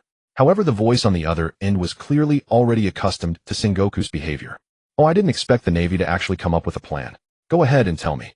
It's like this: the Pluto of the otherworldly pirate crew was seen by Garp and Kizuru before. That person possesses an extremely strong aura of dominance. Though there are currently no records, he certainly has the qualities of a king. Moreover, according to our intelligence, their captain Raren does not seem to be a person like rocks. Speaking to the other end of the phone, Sengoku divulged some intelligence from the Navy along with the plan they had just discussed. As of now, this is the situation. Alright, I got it. Beep beep beep. Listening to the sound of the call disconnecting, Sengoku smiled. Very well, this plan can be considered a success. At the very least, now the Navy does not have to undertake this dangerous task.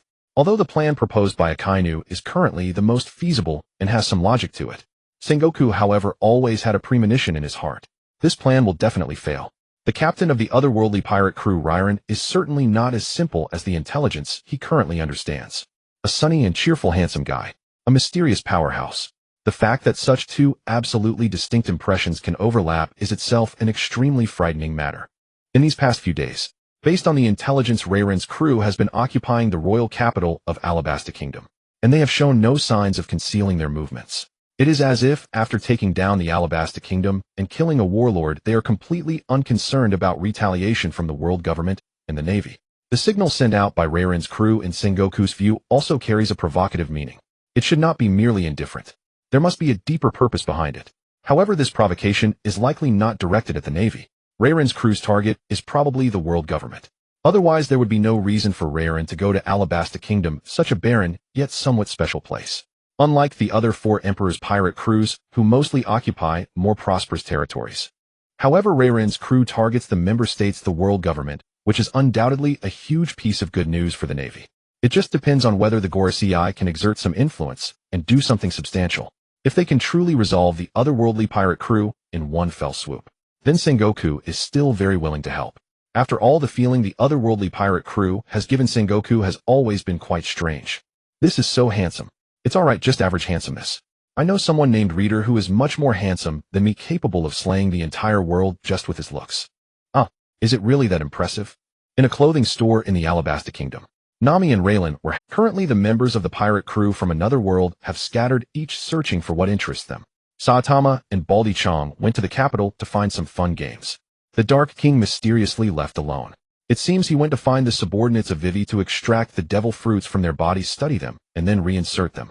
Now even Raylan does not know where the Dark King has gone, but as long as he calls out, the Dark King will appear beside him in an instant. Yasuo and Yanjin went to observe some martial arts in this world, especially swordsmanship. After all, many people in this world use swords regardless of strength, and Yasuo and Yanjin are naturally very interested in the sword path of this world. As for Hawkeye, he sought out famous chefs looking for recipes. It is clear that Hawkeye is quite serious about what he had said before. When he was about to leave, even Yongin's invitation was refused by Hawkeye. Would you like to accompany us, brothers, to see the sword path of this world? It seems you are also a master of swordsmanship. My lords, please do not jest. I must first become the world's #1 chef. Everyone had their own things to do. Raylan felt very happy. The main thing is that now it is just him and Nami shopping together. No third will to disturb them. Raylan felt that in this short span of 3 to 4 days his relationship with Nami had progressed rapidly. At least regarding Nami, Raylan understood her much better now. Through their conversations over the past few days, he also learned some of the thoughts she had. Strength. Having stayed in the pirate crew from another world for a long time, he really started to doubt his own strength. Since leaving Kokoja village, Nami's combat power has transformed from that of an ordinary person to someone who can defeat pirates with bounties over 10 million. Yet even so, Nami still felt her own weakness. Staying on this ship, she felt an overwhelming pressure. In these few days, aside from shopping for clothes and items for everyone and handling logistics, Nami had asked Raylan more than once how she could become stronger. Raylan could currently only provide one answer to this question: devil fruits. In this world, if one wishes to rapidly become stronger, the only way is through devil fruits. Hockey, physical techniques, swordsmanship all require long periods of training, and they all need certain talents. Only powerful devil fruits can enable a person to become strong quickly. Captain, just as Raylan and Nami were discussing this matter, suddenly, a black figure appeared beside her. The person was none other than the Dark King. Dark King, why did you suddenly come? Raylan was still a bit unaccustomed to the Dark King's sudden appearance. Captain, I may have to leave the Alabasta Kingdom for a while. I find the devil fruit system in this world to be very interesting, and I want to explore and understand this world system more. Oh, has your research made any progress? Hearing the Dark King's words, Raylan was not surprised, because a few days ago when they went to find the people from the Baroque works, the Dark King had mentioned that he seemed to have a deep understanding of the devil fruits in this world, and he wanted to conduct some experiments. If a big shot is interested, then naturally he can do whatever he wants. Raylan expressed his full support. Now hearing the Dark King's words, Raylan nodded directly. Of course you can go wherever you wish. Captain, if you need me, just call out. My perception range should cover the entire— After saying this, the Dark King instantly vanished from the spot. Raylan and Nami were already accustomed to the Dark King's elusive presence. Raylan was somewhat looking forward to what kind of results the Dark King would be able to research, because previously the Dark King had actually told him. He had an idea. If the experiment succeeded, he could create a very powerful devil fruit. Not only could it break through the limits of energy quantity, but it could also eliminate the side effects inherent to devil fruits. In the world of the Pirate King, it's not just about land. The depths of the ocean also deeply attract the Dark King. Perhaps for others in this world, wanting to explore the depths of the ocean comes with many difficulties. However, for a powerhouse of the Dark King's level, he can naturally go wherever he wishes. Captain, the Dark King had previously said that he could create something particularly powerful, and even wanted me to be the— That's right, if he succeeds, you will no longer have your current worries. Raylan affectionately patted Nami's head. During this time, this enthusiastic and cheerful girl had indeed won Raylan's favor. Appearance, figure, personality. All are Raylan's preferred types. Most importantly, Nami does not hide her affection for him, being very proactive when facing him. Raylan naturally saw no need to refuse. After all, he is also a normal youthful man. Not to mention whether it is due to the term King of the Sea. As Raylan's strength continued to grow, the blood and chi within his body became increasingly vigorous. Every time he faced Nami's proactive advances, Raylan felt as if he could hardly hold back. Wait, mutual affection. A handsome man and a beautiful woman. What is the obstacle? And why? Raylan could not understand this question. So after shopping, he chose not to think about it any longer. That night, Captain, I really like you. I like you too. I want to be your woman. Here 1,000 words are omitted. The Alabasta Kingdom, which refused to become something, has instead become the first affiliated power of the otherworldly pirate group. The third morning after waking up, Raylan glanced at the day's newspaper. Morgan's is as always up to something. Moreover, his audacity is even greater than Raylan had imagined. He even dared to fabricate stories about the celestial dragons. Although he used some vague terms, anyone could tell what he was referring to. It seems that Vivi is even more capable than I imagined. It's only been about 10 days since the defeat, but in this short period the internal turmoil of the kingdom has been completely resolved. Everything Crocodile did, the truth behind the kingdom's turmoil has been fully disclosed, and the management of the Alabasta Kingdom has been completely reselect. Moreover, the current Alabasta Kingdom has also issued an official statement announcing that the kingdom has become an affiliated power of the otherworldly pirate group. This statement was released yesterday afternoon. This morning the news bird informed the entire world of this news. Looking solely at the headline of the news, it seems unremarkable. However, Raren can sense that this old bird has ill intentions. Publishing such news is clearly meant to incite conflict. Then let both sides clash, creating a sensational news story that could shock the entire world. Master, what are you talking about? Nami, rubbing her sleepy eyes, stretched her arms towards Raren. Seeing Nami's lazy cat-like appearance, Raren affectionately kissed her. After simply dressing up, he stepped outside and saw Vivi, who had been waiting nearby. Upon seeing him, Vivi's face lit up with joy as she quickly ran over. Good morning, Riarensama. Good morning to you too. You've been working hard these past few days, haven't you? Riarensama, thank you for even coming. In fact, I have wanted to do these things for a long time, but I never had the chance. Now that everything in the kingdom has stabilized, and the people have officially entered the reconstruction phase, my father especially wishes to meet you to express his gratitude in person. Vivi's father, Nefertari D. Cobra, is the 12th king of the Alabasta Kingdom and the father of Nefertari D. Vivi, who is deeply loved by the people for upholding the philosophy that the kingdom is the people during his reign. Raren is also very willing to meet him. After all, the true ruler of the Alabasta Kingdom was this man. Of course I can meet him. After saying this, Raren instinctively planned to follow Vivi to the palace to meet. However, what Raren did not expect was that after he said this, Vivi directly ran off. Before long, Raren saw a kin-looking, very gentle, middle-aged man appear before him. He wore a loose purple robe and a large yellow belt, the colors strikingly vivid. And the reason he is described as a middle-aged man is that despite not being too old in this world, he has a head of... It is evident that the internal turmoil of the kingdom has taken quite a toll on him, leading to his current appearance. Riarensama, I am Cobra, the king of the Alabasta Kingdom. I cannot thank you enough for defeating that sand crocodile and saving our entire kingdom. As Cobra spoke, his tone was filled with sincerity, and he seemed about to kneel before Raren. Startled, Raren rushed forward to stop the king. Uncle Cobra, there's no need to kneel. The Alabasta Kingdom should not have to suffer such disasters. You are a good king, and such things will never happen again in the Alabasta Kingdom, for this is the territory of my otherworldly traveling group. Listening to Raren's confident words, Cobra's eyes sparkled with brilliance. If someone else had said such words, Cobra might not have felt excited or moved, but these words came from Raren. Before him, Raren was mysterious and powerful, and his smile was so warm. This kind-hearted strong man would certainly protect the Alabasta Kingdom, leading it to greater heights. Riarensama, I heard that you want the historical text of our Alabasta Kingdom. Yes. As far as I know, the only one in this world who can decipher the historical text is the son of the devil Robin. Father Robin was the former vice president of our Baroque works, and she is now under Riarensama. I know the location of the historical text. If Riarensama needs it, I can have Robin come directly to find me. Cobra came this time. In addition to wanting to express his gratitude to Raren in person and meet the captain of the otherworldly pirate group, he actually had another main goal. That is to take Robin to see the historical text monument buried in the Alabasta Kingdom. That monument is currently located in the sacrificial hall of the royal tomb in the Western Palace. Cobra directly acted as a guide, and after Robin received the notification and arrived, he led the two towards the sacrificial hall.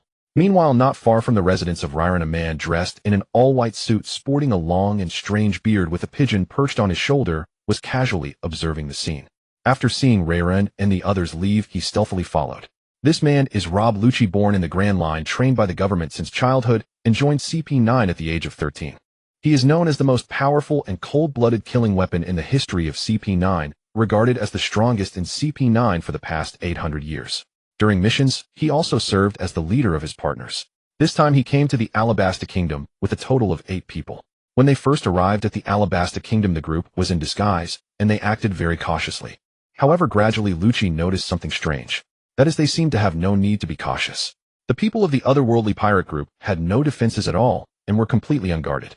Until yesterday, Lucci instructed one of his subordinates to abandon their disguise and appear in an all-white suit before the 2 bald men, casually strolling around. No one paid any attention. The 2 bald men acted as if they couldn't see Lucci's subordinate at all, oblivious to what they were doing. Thus, Lucci simply decided to completely abandon the idea of disguise. He swaggered into view, appearing boldly before the members of the otherworldly pirate group. Unfortunately, no one still paid any attention. Are you saying that there are other people in the otherworld pirate crew? Yes. Are you certain they are from the otherworld pirate crew? Of course I am certain. Marshal Sengoku. Currently, the Otherworld pirate crew has gained 3 new officers. One is a bald man like Saitama, and the other 2 are swordsmen, one of whom practices dual wielding. Based on Mihawk's current attitude towards them, these 2 might have a higher status than Mihawk. Listening to Rob Lucci's words on the phone, Marshal Sengoku felt it was somewhat unbelievable. This Otherworld pirate crew actually had several completely unfamiliar faces. Sengoku knew better than anyone how powerful the officers of the Otherworld pirate crew were. The previous 2 were already quite tough to handle. Now 3 more have inexplicably appeared. If these 3 are as strong as the other 2. Impossible. It absolutely cannot happen. Throughout the long history of the seas, there have only been so many powerful figures. It is impossible for so many top-tier powerhouses to appear in the same pirate crew. Although Rob Lucci's description indicated that those 3 had very close interactions with the other officers, and there were no superior-subordinate relationships among them, that does not mean these 3 truly possess the combat power of Saitama or the King of Hell. Alright, I understand. By the way, have you not gathered any intel on the King of Hell's whereabouts? That's right, so far we have not seen the King of Hell.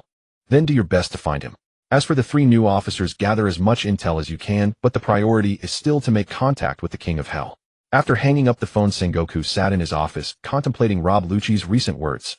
The King of Hell. Did Riley send the King of Hell away? The Otherworld pirate crew has now brought the Alabasta Kingdom under their command. Could the King of Hell's disappearance be related to that? The information disclosed by Rob Lucci plunged Admiral Sengoku into deep thought. Meanwhile, the 5 elders who received the intel were also pondering.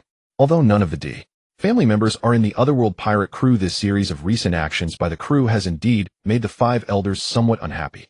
Now they can only hope that Rob Lucci can bring some good news. At least this time the plan must not fall through.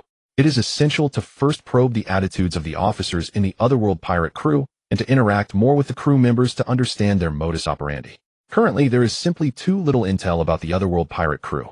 The Navy is not doing well in providing any useful information. The 5 elders can only place their bets on Rob Lucci. They hope that this CP9 mission to the Alabasta Kingdom can yield some useful findings. Meanwhile, in the Alabasta Kingdom, Rob Lucci has been here for about a week. During these days, the CP9 members have been tracking the officers of the Otherworld pirate crew. The conclusion they ultimately reached is that these individuals are not worth following. Every day they are simply having fun. There is no training or cultivation. Moreover, these individuals have hardly revealed any abilities, behaving like ordinary people in the royal capital. The 2 exceptionally tall and handsome individuals suspected to be swordsmen are the only ones among them engaging in cultivation. However, these 2 are not seeking instruction from renowned swordsmen, but rather from some local ordinary sword dojo. They do not possess particularly powerful skills, only having exceptionally refined basic swordsmanship from this world. When practicing against each other in those dojos, they do not appear very strong. After discovering this situation for the first time, Rob Lucci immediately relayed this news to the Navy and the 5 elders. The 3 new officers might not be officers at all. They could very well be family members of those officers, especially the 2 bald men. It is evident that they possess certain genetic traits. The top powerhouses in this world may not be as numerous as imagined, especially in such clustered appearances, which is even less likely. After receiving Rob Lucci's latest information, Sengoku finally felt a sense of relief. Furthermore, there is very good news for the Navy. Marshal Sengoku, are you saying you found the whereabouts of the King of Hell? That's right. According to the intel gathered by my subordinates, the King of Hell is currently in the Alabasta Kingdom. Although we do not know where he went during these days, he has now returned, and you can look for an opportunity to make contact. Thank you, Marshal Sengoku. After hearing Sengoku's information, Rob Lucci did not dare to waste any time.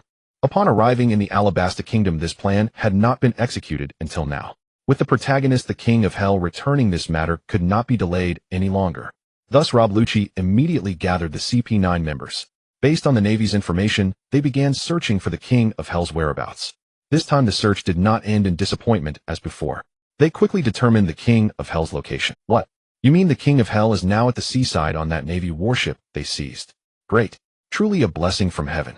Rob Lucci had been worried. If he were only to appear in the city, especially near Riley, it would be difficult for them to make contact. What he did not expect was that the King of Hell would actually be on that warship. Having been in the Alabasta Kingdom for so many days, not a single person from Riley's group had returned to that warship. Everyone was staying in the royal palace. The King of Hell's presence on the warship must mean he is alone. This is a perfect opportunity to meet the King of Hell privately, and also the best timing. Delay brings change. Fearing that the King of Hell might disappear again, Rob Lucci did not dare to delay any further and immediately headed towards the warship. Oh. After hearing Rob Lucci's words, the King of Hell replied in a flat, tone slowly turning his. This is Rob Lucci seeing the King of Hell for the first time. Just a glance, and Rob Lucci understood why the organization sent him to approach the King of Hell and chose to persuade him to defect. Because the leadership aura emanating from this person was simply overwhelming. That intense kingly dominance Rob Lucci felt could only be rivaled by Whitebeard or perhaps a few among the five elders. This aura was not merely the conqueror's haki. It was the imposing presence of someone in an absolute high position, a master of control. Would such a person choose to be subordinate to others? Absolutely impossible. It seems this mission will be much smoother than expected. After seeing the King of Hell, Rob Lucci couldn't help but have this thought in his mind. Your Excellency, the King of Hell, it is like this: our world government wishes to cooperate with you personally rather than with the otherworldly pirate crew you are currently affiliated with. Rob Lucci's opening statement did not directly offend the otherworldly pirate crew, nor did it incite conflict. Instead, he spoke as a collaborator. However, there were subtle details in his words, cleverly reminding the King of Hell that he was not necessarily bound to the otherworldly pirate crew. He emphasized his individual independence. He could pursue his own desires, and the world government regarded him highly and was willing to befriend him. Let's hear it. The King of Hell's gaze remained as calm as a still pond.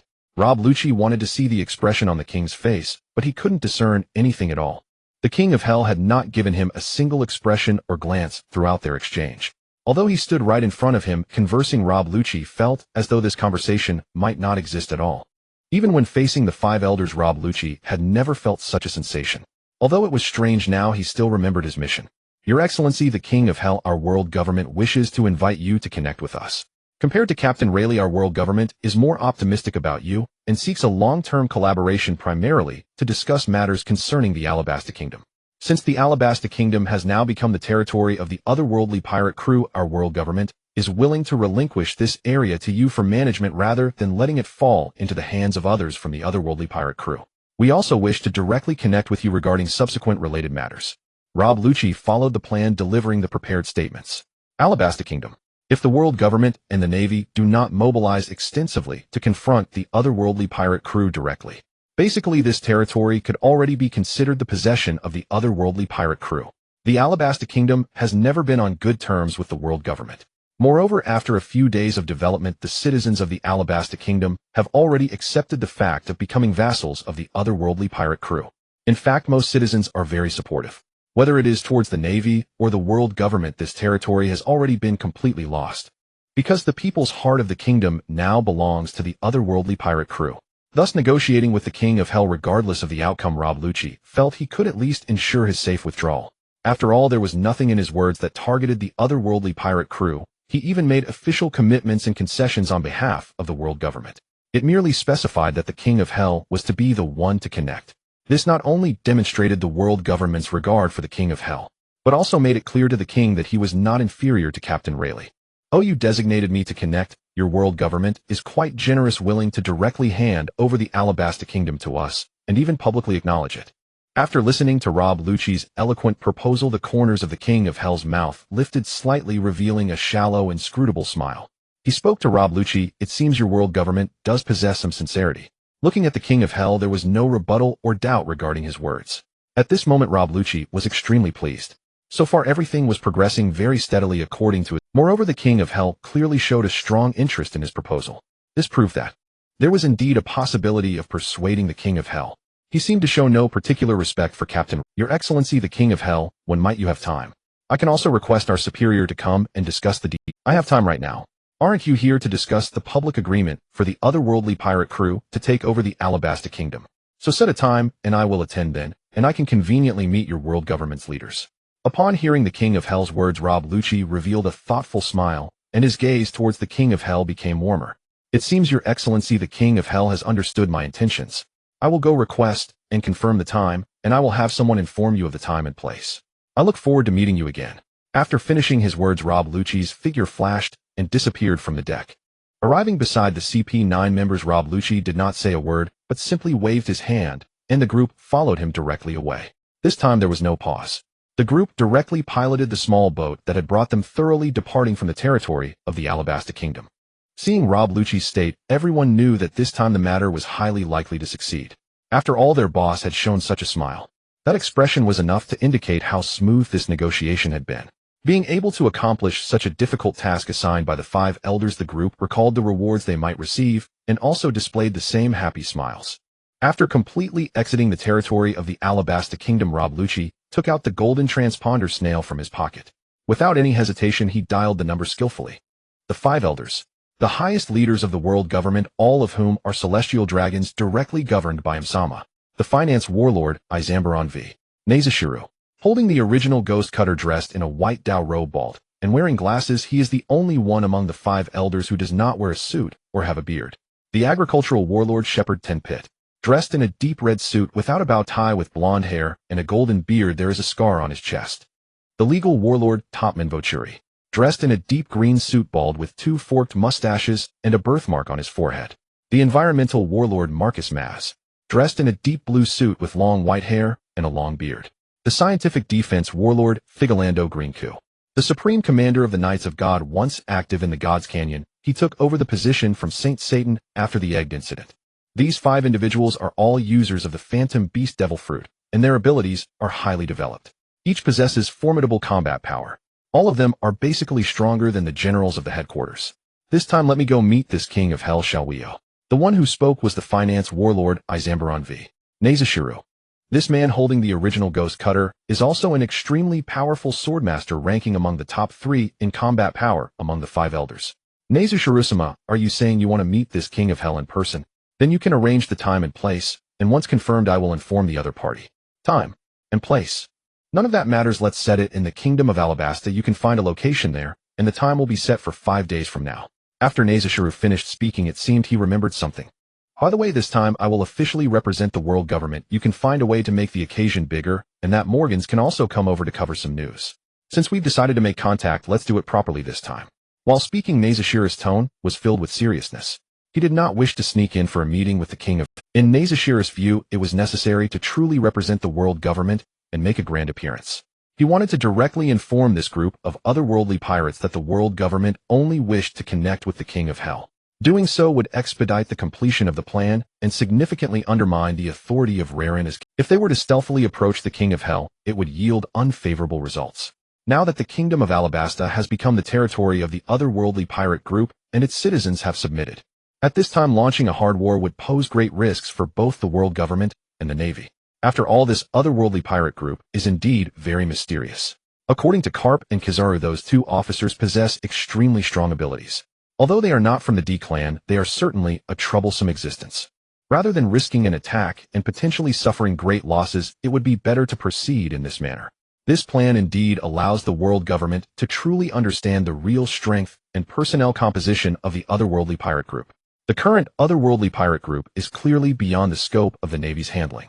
Moreover, this visit involves the discussion of the world government voluntarily relinquishing the sovereignty of the Kingdom of Alabasta. Therefore, in Nazashiru's view, this action not only carries no risk, but also presents an opportunity for the world government to gain favor in front of the otherworldly government. In summary, it is beneficial with no harm at all. After receiving Nazashiru's orders, Rob Lucci hung up the... It seems the world government is truly taking this otherworldly pirate group very seriously. Rob Lucci murmured. The few individuals beside him also asked the question they had been curious about for a long time. Is that king of hell really that strong? CP9 is very curious about this otherworldly pirate group. Because after arriving in the Kingdom of Alabasta, even after tracking them for so long, they do not find these people particularly impressive. Whether it's their hobbies or their daily behavior, CP9 feels that their bounties are somewhat inflated. Just like those 2 bald men. Every day they watch street performers and play some very childish games. Such behavior does not resemble that of strong individuals, but rather seems like 2 immature minds. The king of hell is truly different. The aura he possesses is even deeper than that of the 5 gentlemen. Rob Lucci recalled his impression of the king of hell. He was genuinely frightened. Moreover, the king of hell gave him a very strange feeling. Although the conversation went smoothly and the contact plan seemed flawless. However, Rob Lucci now reflects and always feels that something is amiss. Is that true?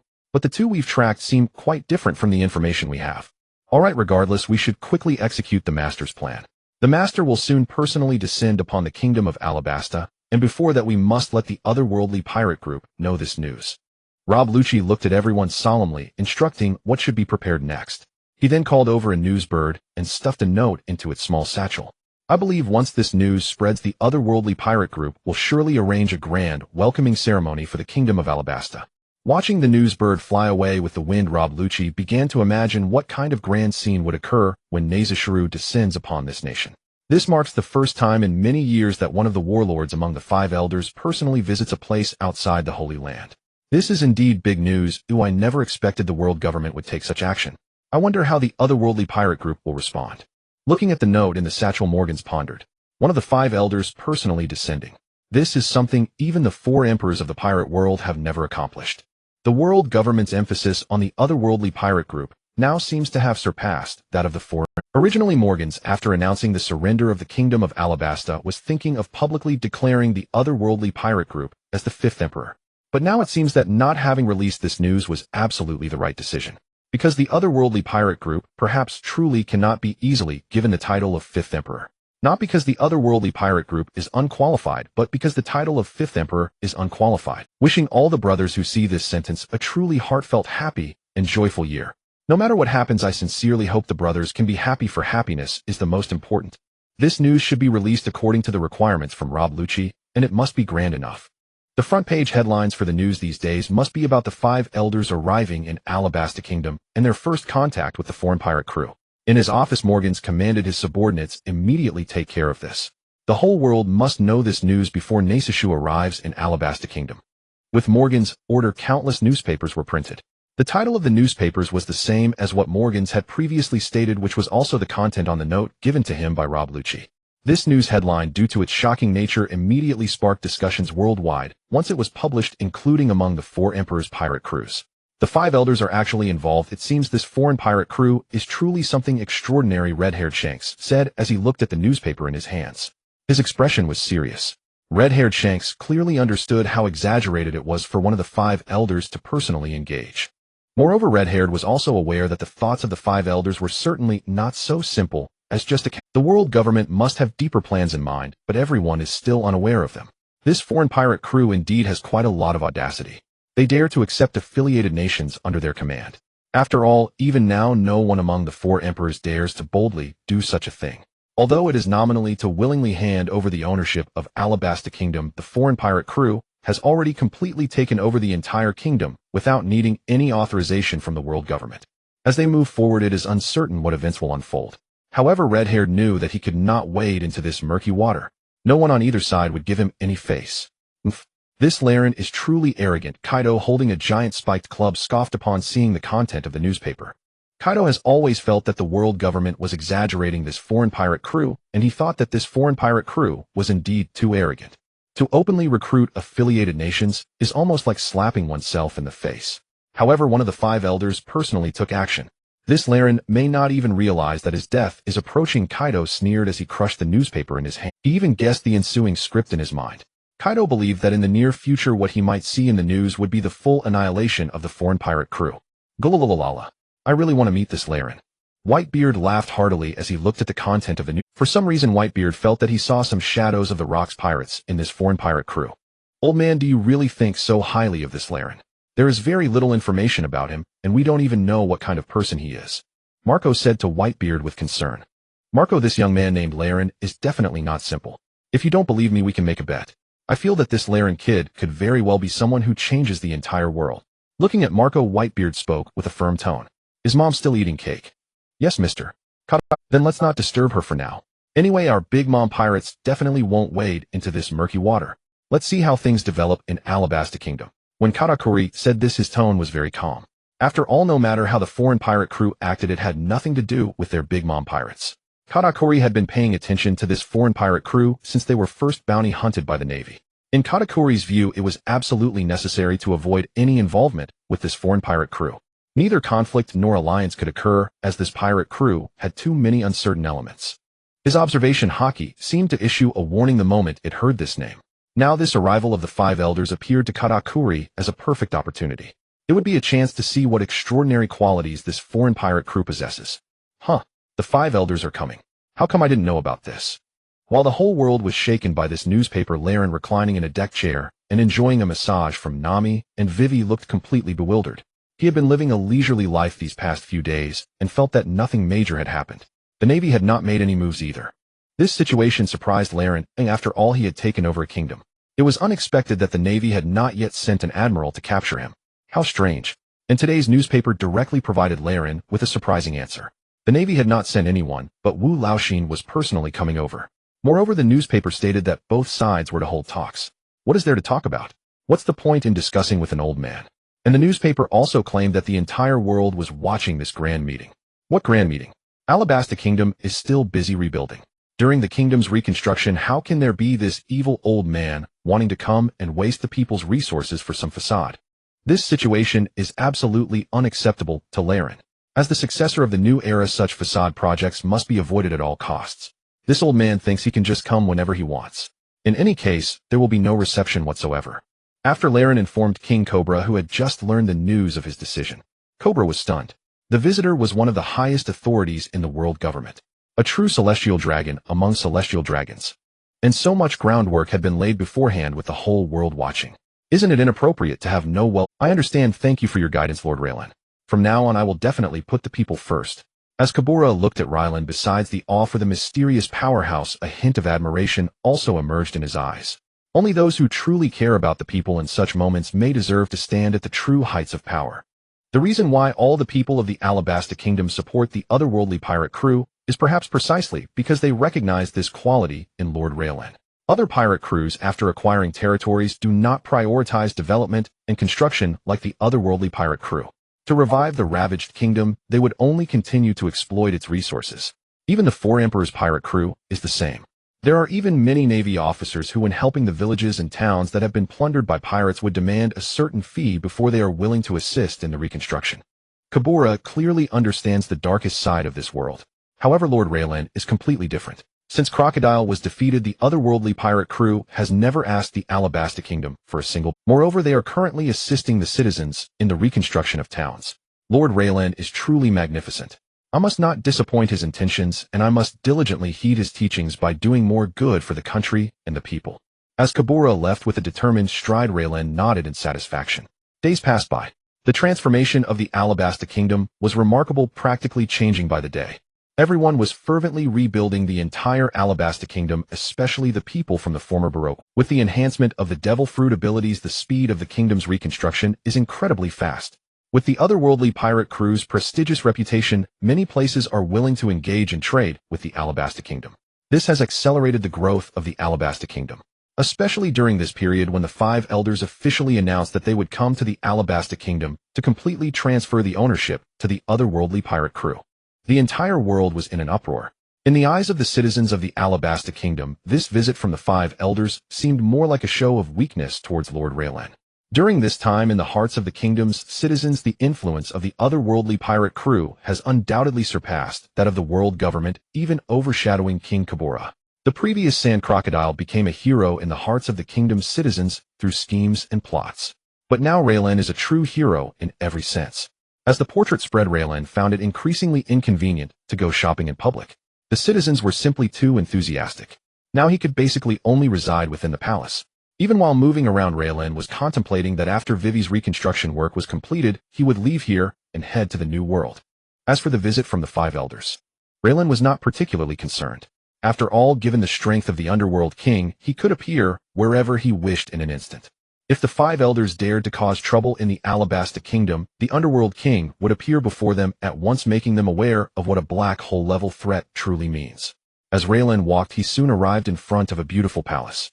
Before he could get closer, Vivi's voice came from it. Don't worry about so much. Just do as I say. Currently, Vivi is fervently directing the reconstruction work of the kingdom, truly a busy person. Although the people from Baroque Works are helping, they are not particularly professional in town planning. Such matters can only be entrusted to Vivi personally. A couple of days ago, when Raylan met Vivi, seeing her drenched in sweat, he reached out to pat her head, expressing comfort to this busy person. At that moment, Vivi blushed and immediately ran away. Thinking back on that girl, recalling how she had such a temper, Raylan curiously walked in, preparing to see what had happened. But unexpectedly, upon entering, he overheard a conversation between Vivi and Mr. 9. Vivi, should we erect a statue of Lord Raylan here? Wouldn't that seem too abrupt? How could it be abrupt? Don't you dislike the statue of Lord Raylan? Upon hearing Vivi's words and feeling the malice in her gaze, Mr. 9 quickly waved his hands. Of course, that's not what I meant. Lord Raylan is the person I respect most in my life. It's just that placing a statue of Lord Raylan in the middle of the city right in front of the palace is fine, but isn't it inappropriate to carve a life-sized one in your bedroom? You don't need to worry about that. If I think it's suitable, then it's suitable. Seeing Vivi's insistence, Mr. Not, they could only follow Vivi's orders, as everyone present knew how infatuated Vivi was with Lord Raylan. Now the entire kingdom is fervently rebuilding, especially busy constructing statues of Lord Raylan throughout the kingdom. To outsiders it seems like speculation and debate. The kingdom is preparing to welcome the 5 elders. But those within the kingdom are well aware of what the 5 elders really mean. The otherworldly pirate crew does not care at all. The Alabasta kingdom also does not care. To this day they have not received any corresponding orders or notifications from any king. The reason they are spending so much effort to renovate the entire kingdom is simply to improve their living standard. As for erecting so many statues of Rylan, it is entirely Vivi's intention. What exactly Vivi's purpose is, Mr. 9 is not in a position to elaborate. Lord Raylan, you have arrived. Just as Mr. 9 turned around and opened the palace door, he saw Raylan standing there with a stiff smile. And after opening the door himself, the atmosphere became somewhat awkward. Vivi, who was behind Mr. 9, turned around immediately upon hearing the commotion and fixed her gaze on Raylan. Her little face instantly turned bright red. Lord Raylan, it's okay, you all continue working. I just happened to pass by and came in to take a look. You don't need to mind me, just carry on. At this moment Raylan was indeed a bit shy. After tasting the forbidden fruit, he roughly understood Vivi's intentions behind creating a life-sized statue of him. This girl, if she has such thoughts, she could just tell me. I wouldn't mind. Lord Rylan, please don't leave yet. At that moment Vivi's voice came from behind, and she quickly ran up to stand in front of him. After stopping, Vivi's face remained flushed, but as she looked at him her eyes held a bit more seriousness. Lord Rylan, the kingdom is undergoing a comprehensive renovation. Shouldn't we prepare a welcoming ceremony for the 5 elders? Are we really not even arranging for someone to greet them? Just an old fool, nothing to worry about. The 5 elder stars. In this world they hold an extraordinarily high status and possess immense power. Wei Wei actually had some understanding of this. After all, being a princess of a member country, she naturally knew the terrifying nature of these individuals. Although these 5 were also celestial dragons, they were absolutely not to be compared with those useless fools wearing fishbowls on their heads. These individuals possessed formidable strength. Especially the upcoming announcement of Saint Nazarus' arrival. As the owner of the original ghost, his combat power ranks within the top 3 among the 5 elder stars, making him a truly powerful celestial dragon. Yet for some reason, looking at Lylan's complete disregard for this 5 elder star, Wei Wei found herself harboring no doubts whatsoever. In fact, she felt vaguely that the 5 elder stars didn't seem to be anything noteworthy.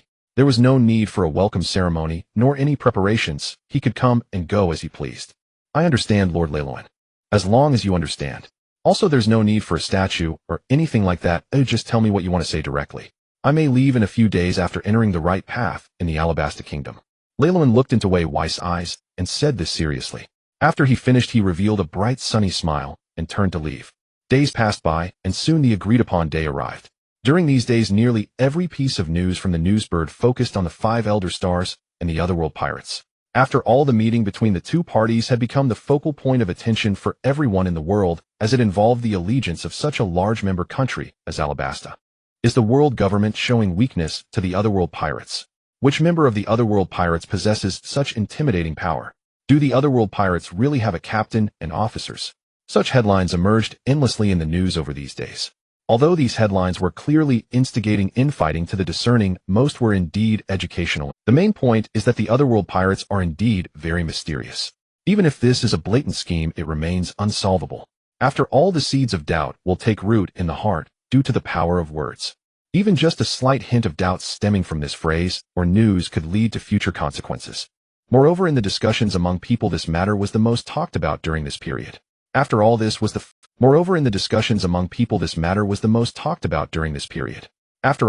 first time the world government made such a concession to a pirate crew. It is important to note that in the past, even the Yonko pirate crews would not receive any respect from the world government. Even the existence of the 5 elder stars would never descend to manage things, completely ignoring them.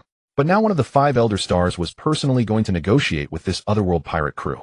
This already indicated the extraordinary nature of the otherworld pirates and the attention given by the world government. During this time, naturally spies from various factions gathered in the Alabasta Kingdom. The population of the kingdom had noticeably increased compared to before. However, regarding this, Kabura was naturally welcoming. The more people, the more beneficial it was for the reconstruction of the kingdom. Yet so many spies upon arriving in the kingdom all harbored one confusion. That is, although the entire kingdom was undergoing a vigorous renovation, there were no signs of preparations for a welcome ceremony for the 5 Elder Stars. On the contrary, they were constructing a statue of the captain of the Otherworld pirates everywhere, as if the entire kingdom was busy with the wrong task. Clearly at this time, they should be busy with the welcome ceremony, but these people were engaged in completely unrelated work. Even until now, they had not managed to gather any information. Which port the 5 Elder Stars would arrive at, which route to take to the palace. Not even the route, the welcoming personnel, decorations, etc. were known. Although the people nationwide were busy with great fervor, none of it made any sense. The information returned by the spies was all quite similar. It seems the entire kingdom is completely unconcerned about the arrival of the 5 Elder Stars. Such intelligence led many factions to harshly reprimand their spies. The entire kingdom has been renovated, and yet they claim to be unconcerned. They must not have investigated properly. It is said that the Alabasta Kingdom is secretly preparing some surprise welcome ceremony. Even in the newspapers of the Newsbird, some betting news appeared betting on what kind of surprise ceremony the Alabasta Kingdom would prepare for the 5 Elder Stars. Rob Lucci was also very curious about this matter. After infiltrating the Alabasta Kingdom for such a long time, even he couldn't figure it out. What is the current situation of the kingdom? Clearly the adults are about to arrive, yet it seems like nothing has been. The extent to which this news has fermented the people of the Otherworld pirates could not have overlooked it. Kabura couldn't possibly have missed it either. After some contemplation, Rob Lucci concluded it seems the Otherworld pirates have prepared something quite mysterious. The sound of the din din mushy rang out, and after Rob Lucci picked up the phone, a dignified voice came from the receiver. I assume preparations are underway on your side. I will soon arrive by military ship. Which port should I go to? Well, I'm not quite sure. What do you mean you're not quite sure?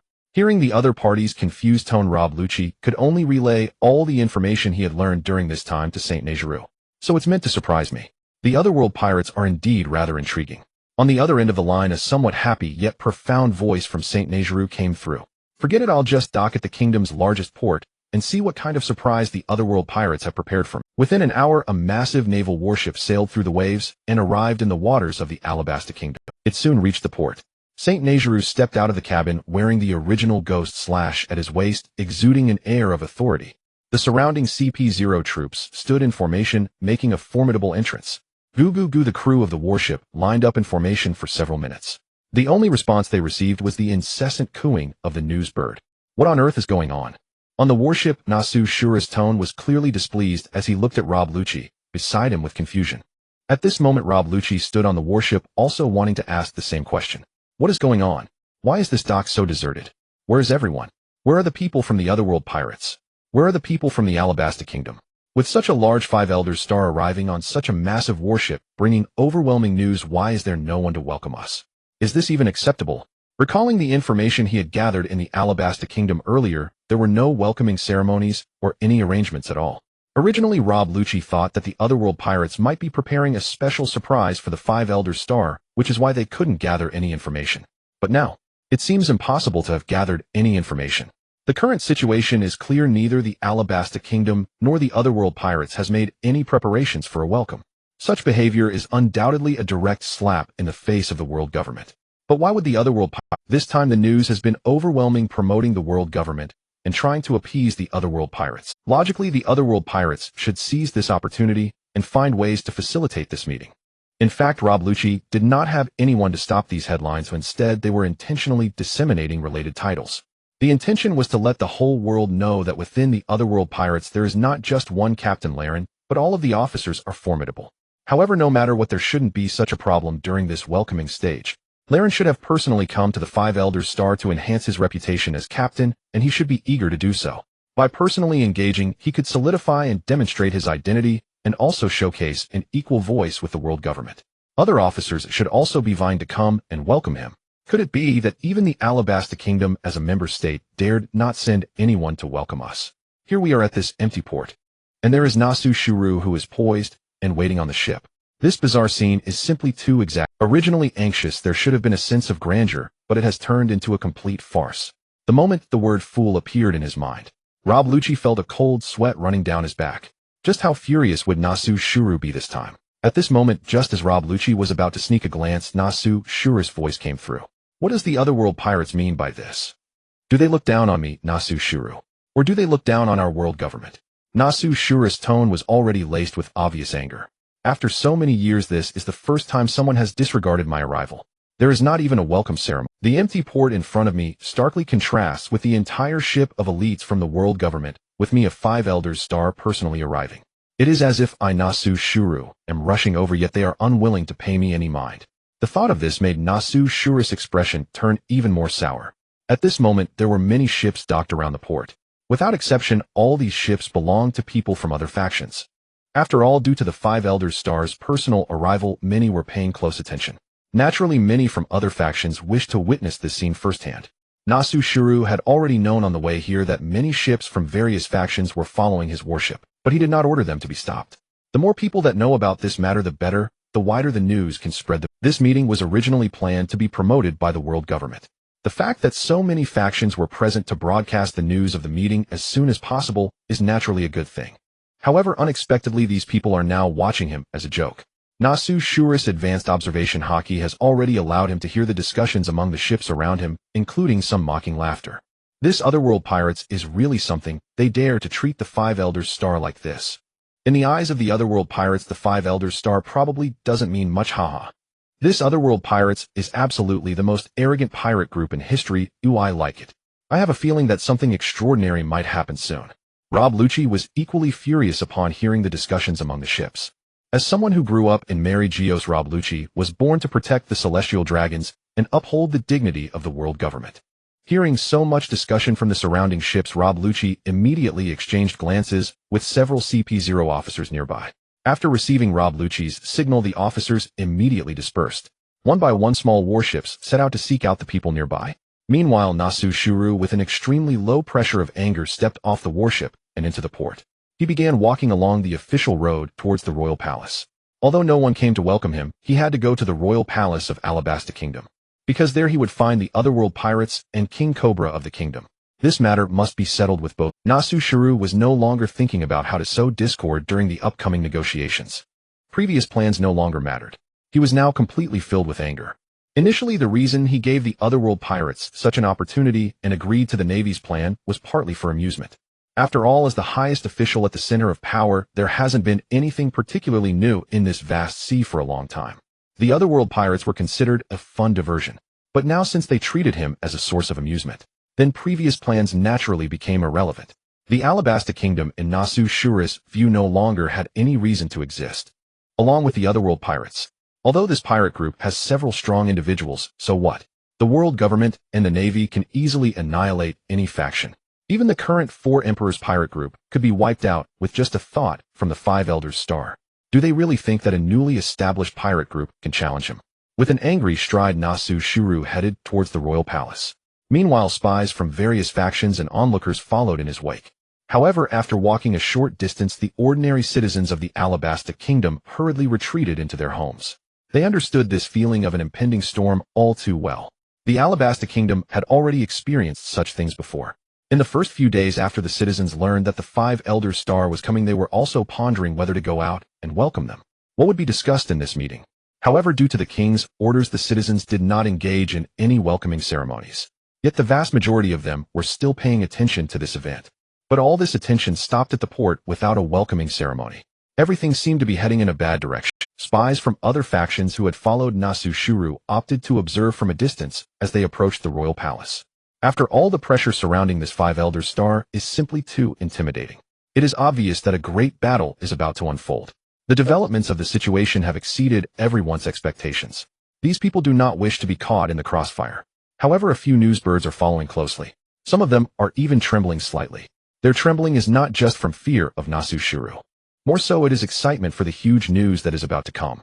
As subordinates of Morgan's, these newsbirds are naturally filled with interest at the prospect of such monumental news. One by one, they squeezed forward, especially a few small birds that had already flown to the royal palace and captured numerous photos. At this moment in the palace, whether it is Laren's group or Cobra, there were still no preparations to receive Nasu Shuru, and they were all busy with their own matters. Only inside, it seemed that the underworld king sensed something, revealing an intrigued smile at the corner of his mouth. Then in a flash, he disappeared from his spot and appeared above the royal palace. Nasu Shuru, that person, is the underworld king. The sudden appearance of the underworld king atop the palace immediately drew everyone's attention. The newsbirds were continuously taking photos, but this time, they all retreated in unison. Nasu Shuru also raised his head to look at the Underworld King above. Looking at the Underworld King clad in dark armor exuding an aura as deep as a chasm and as imposing as a prison, even Nasu Shuru felt a moment of disorientation.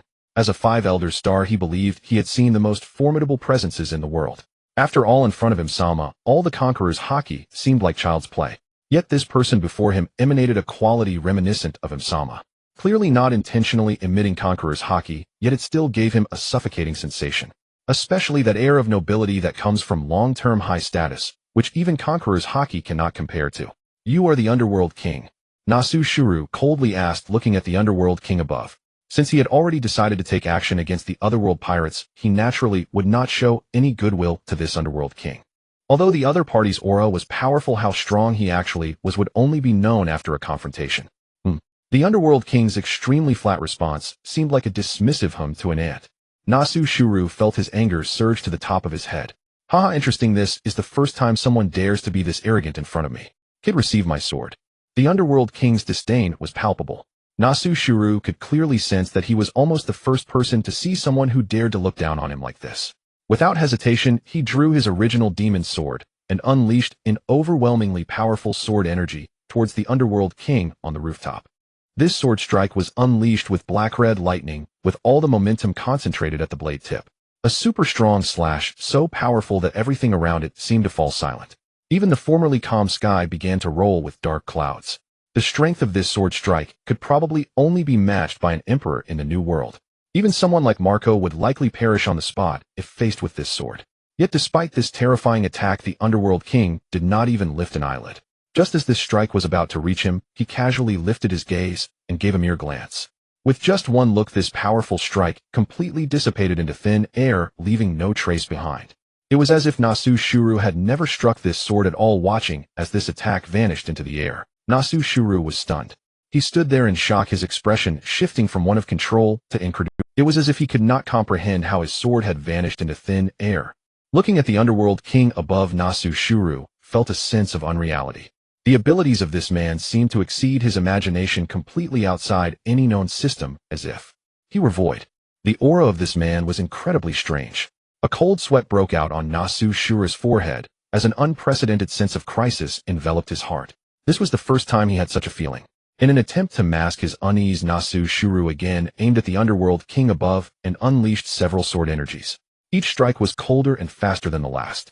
Every hit was an attack at the level of a general. Yet these slashes still vanished without a trace just before reaching the Underworld King. At this moment, the Underworld King did not even bother to lift an eyelid. After the strikes ended, he looked down at Nasu Shuru and casually remarked, "Are you done? Then it's my turn now, smile. JPG. Am I finished?" After hearing the words of the Lord of the Underworld, such a thought involuntarily arose in the mind of Naisishu Langxing. The simple statement from the Lord of the Underworld plunged Naisishu Langxing into an ice-cold abyss of despair that instantaneously engulfed everything. Clearly the Lord of the Underworld had yet to make a move, merely stating something so simple to him. Yet Naisishu Langxing felt an unprecedented sensation of impending death surging from the depths of his heart and mind.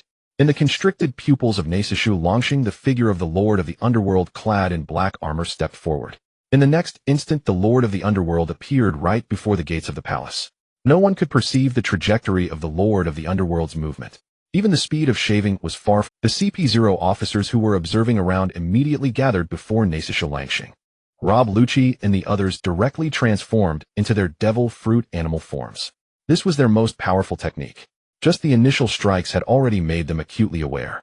The Lord of the Underworld before them, the bounty was undoubtedly not a fabrication. Even the 30 billion bounty seemed somewhat low. His power was exceedingly exaggerated. Faced with such a formidable being, Rob Lucci understood that they, as mere cannon fodder, naturally dared not harbor the slightest intention of holding back. From the very beginning, they took out their strongest defensive stances. Looking at the densely packed soldiers before him, Naisishu Langxing still felt no sense of safety. As before, only the fear that surged from his depths remained. His top-tier haki informed him that he was likely not far from death. As one of the Gorosei, Naisishu Langxing truly never expected to feel such a momentum and sense of dread from anyone other than Lordum. The strength of this man before him had completely surpassed his imagination. Naisishu Langxing originally believed that even in the event of conflict with his strength, he could easily suppress the entire otherworldly pirate crew. Although Karp and Kizaru had been defeated, he should have no problem suppressing the opponent. However, upon seeing the situation, now Naisishu Langxing realized just how absurdly wrong he had been. This otherworldly pirate crew was undoubtedly far stronger than the Yonko pirate crews, posing an immense threat to the world government. Not only himself, but the entire Gorosei had made a colossal misjudgment. Though the D family did not exist, the strength of this otherworldly pirate crew was evident.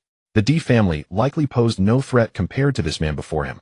Naisishu Langxing instinctively reached for the transponder snail in his arms, intending to promptly relay today's news. The misjudgment regarding the otherworldly pirate crew must be corrected immediately. Otherwise, the world government could suffer exceedingly exaggerated losses. However, before Naisishu Langxing could make any movement, he saw the Lord of the Underworld take another step. This step did not cause his figure to vanish. Instead, an overwhelmingly intense pressure bore down upon him. The celestial phenomenon altered by his conqueror's haki was instantly submerged by a new anomaly. The rolling dark clouds seemed to shift direction in an instant. Black and red lightning flashed continuously within the clouds. It seemed even the sky emitted low mournful cries, and the churning clouds seemed to faintly form a gigantic wolf's head shape.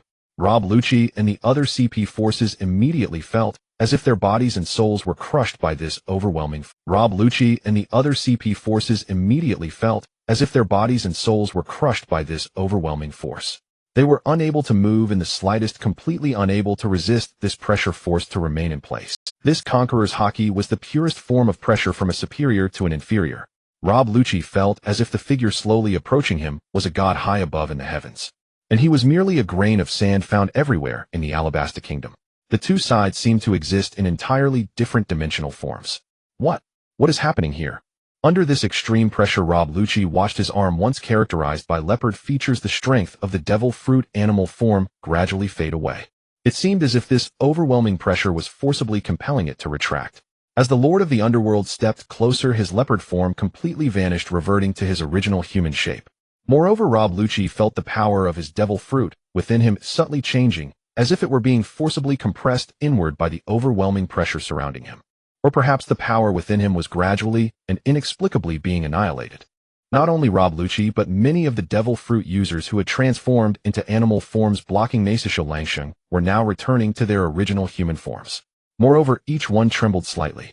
It seemed as if something was about to be stripped from within their bodies. With a piercing scream, Rob Lucci's pupils shrank to the utmost. He saw an officer from the CP0 unit being annihilated. The entire body began to disintegrate into dust at a slow but even pace, as if it were melting, leaving no trace behind. Only a devil fruit, in animal form, floated in midair, remaining where he had been. Seeing this scene, Rob Lucci's pupils narrowed to the extreme. Sensing the changes within his body, he seemed to realize something. Step, step, step. As the footsteps of the Lord of the Underworld grew clearer, Rob Lucci felt that something was about to change in his body. In an instant, the pressure that had been bearing down on him seemed to vanish, replaced by an intense pain that surged. However, Rob Lucci did not scream like that officer. His pupils were filled with disbelief, his eyes fixed on the Lord of the Underworld, until his own body turned to ash and vanished from the spot. Only a yellow leopard-patterned fruit resembling a cat's head remained floating in midair. It quietly hovered there. At this moment, Naisishu Langxing's entire being began to tremble slightly.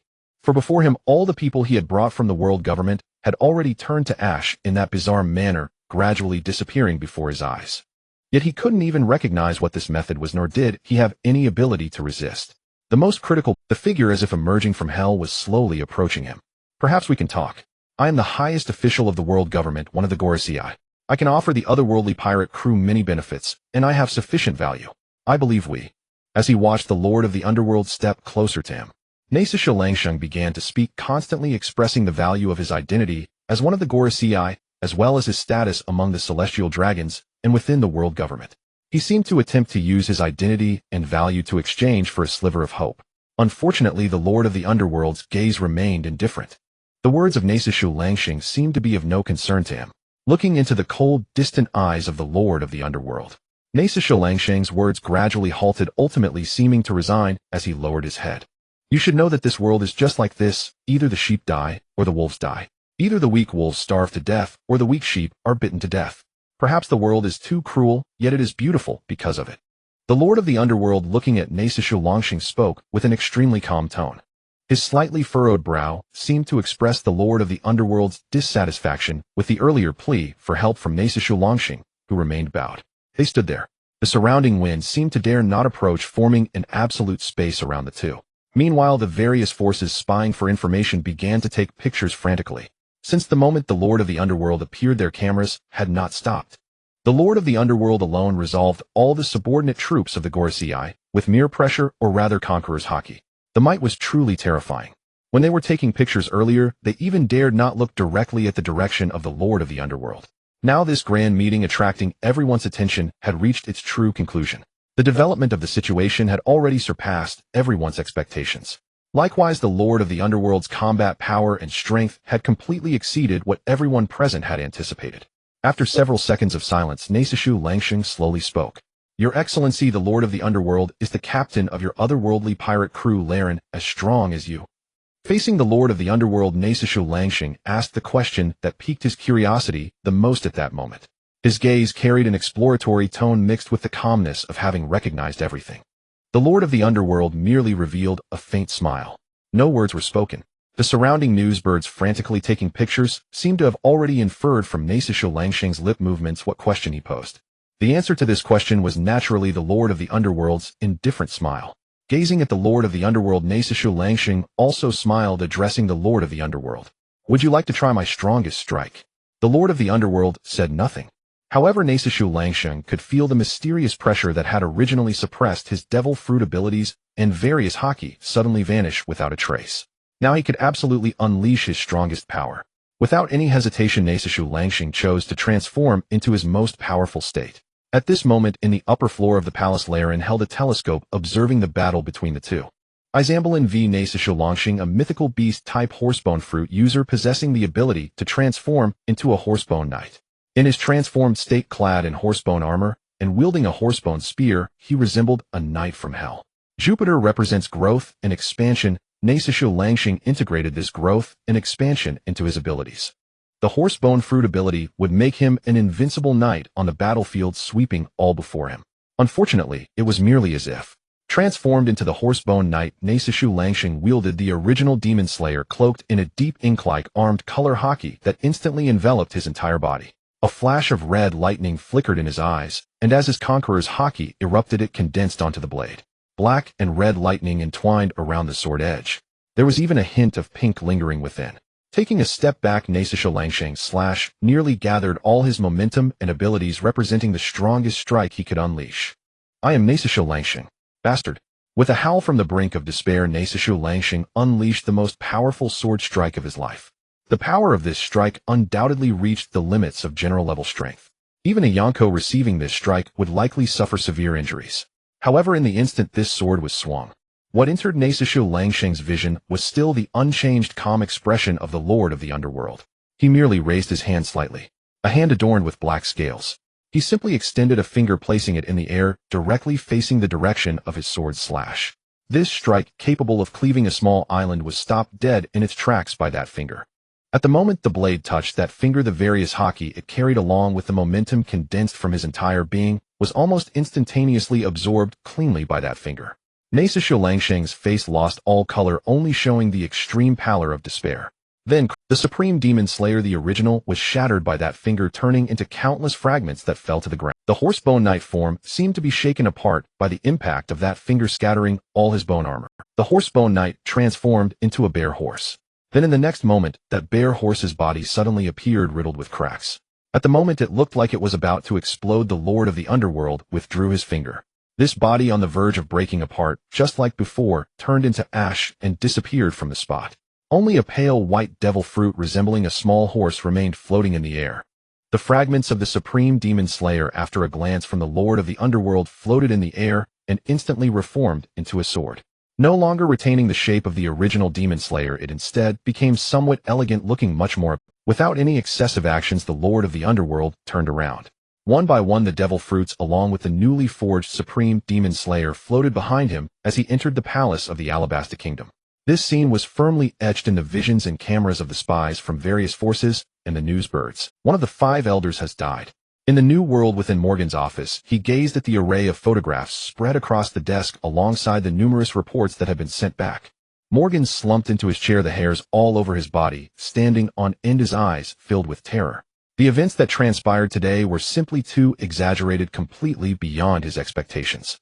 He had originally thought that the meeting between the two parties would at least appear peaceful on the surface with some hidden turmoil beneath. After all, Morgans had sent so many news birds at the behest of the world government following their arrangements, and perhaps the world government never expected such an unexpected situation to arise. Yet now one of the 5 elders has died in the Alabasta Kingdom. Moreover, due to the world government's request, a significant number of news birds had been dispatched, reaching the most critical area and capturing the entire incident from various angles, sending it back to him. The nature of this incident had completely transformed. The otherworldly pirate crew had remained calm and composed from the beginning to the end of the event. One of the 5 elders, Saint Nasajiro, faced the scene of the king of the underworld's utter lack of resistance. Each of these images sent chills down Morgan's spine. The desk before him was filled with colossal news that he had never dared to imagine could overturn the entire world. It was supposed to be his lifelong pursuit, the dream he had held on to. Morgans had always believed that if he could publish news that would overturn the entire world order, he would be willing to pay any price. However, when the situation truly reached this point, he hesitated.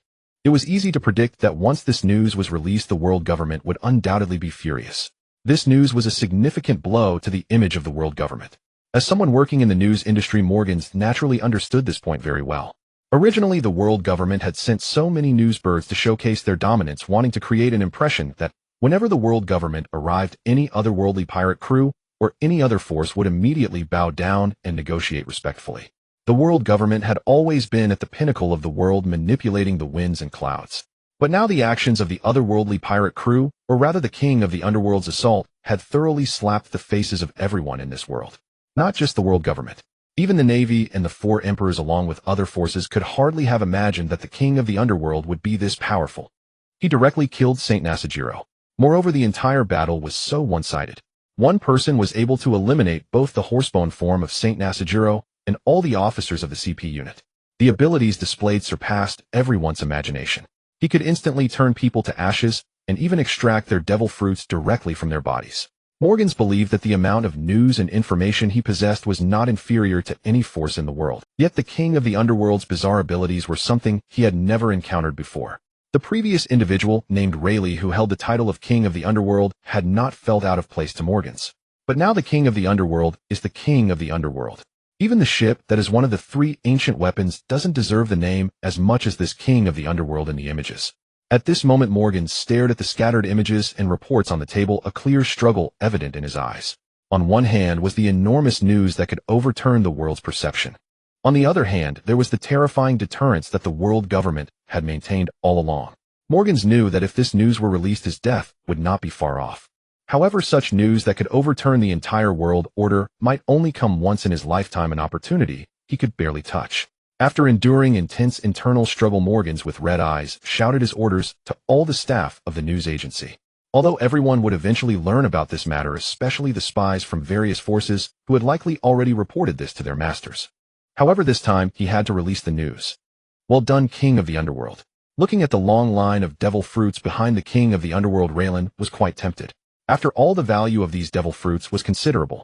In Raylan's eyes, they represented an immense wealth. Raylan looked at the devil fruits behind him, his gaze somewhat fervent, and the king of the underworld immediately sensed his captain's desire. Thus, he placed all the devil fruits that followed him in front of Raylan. Captain, you can take these devil fruits if you need them, but I'd like to conduct an experiment using these devil fruits before you take them, if that's all right. Of course, do as you please. Just give them back to me after your experiment. Seeing the king of the underworld take the initiative to use these devil fruits, Raylan naturally did not stop him. After all, he wasn't in a hurry. Currently, many companions were around him, and without the worry of losing his life, he naturally prioritized fulfilling his companions' wishes. Such a big shot like the king of the underworld might be able to create something astonishing and earth-shattering. From the very beginning, Raylan had noticed the king of the underworld's interest in the devil fruits. Perhaps this time, he would truly bring him a great surprise. According to the king of the underworld, he might be able to create a devil fruit that could grant one the power of the original. Because in the current world, after consuming a devil fruit, one merely gains the ability to use the power. It is only after awakening that they can be said to possess control, but ultimately, it does not equate to acquiring the level of rules. If the king of the underworld's experiment succeeds this time, then whether it's Nami, Vivi, or Robin, their strengths would skyrocket. They would all instantly become true powerhouses in this world. In that case, everyone on his ship would truly be invincible. Furthermore, this opportunity for an experiment is also quite rare for the king of the underworld. After all, to gather so many similar devil fruits at once, he must thank the selfless gifts from the world government. As for the aftermath of the five elders' death, it was certain that the world government would face tremendous shock. This was something Raylan could foresee. Originally, the world government was viewed by everyone as being high and mighty, almost a symbol of invincibility and untouchability. As the highest authority figures of the world government, the five elders naturally held immense weight among. The death of such individuals, let alone being injured, would make people realize that the world government is not truly invincible. They can be injured, they can die, and they can be challenged. Especially for the Revolutionary Army, the death of the five elders might allow their momentum to surge to monumental heights. However, Raylan was not particularly interested in this. Just one of the five elders, so what if he died?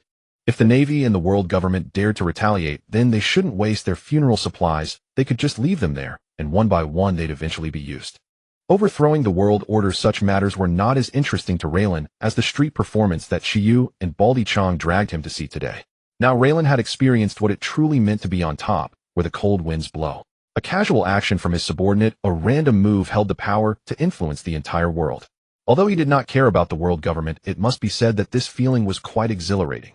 Meanwhile, spies from various forces were frantically fleeing the Alabasta Kingdom.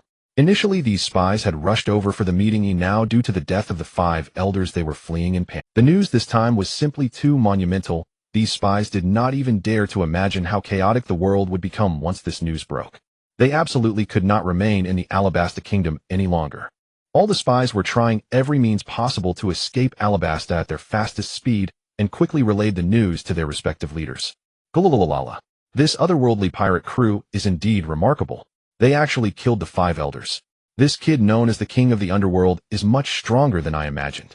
Whitebeard said to Marco, laughing heartily.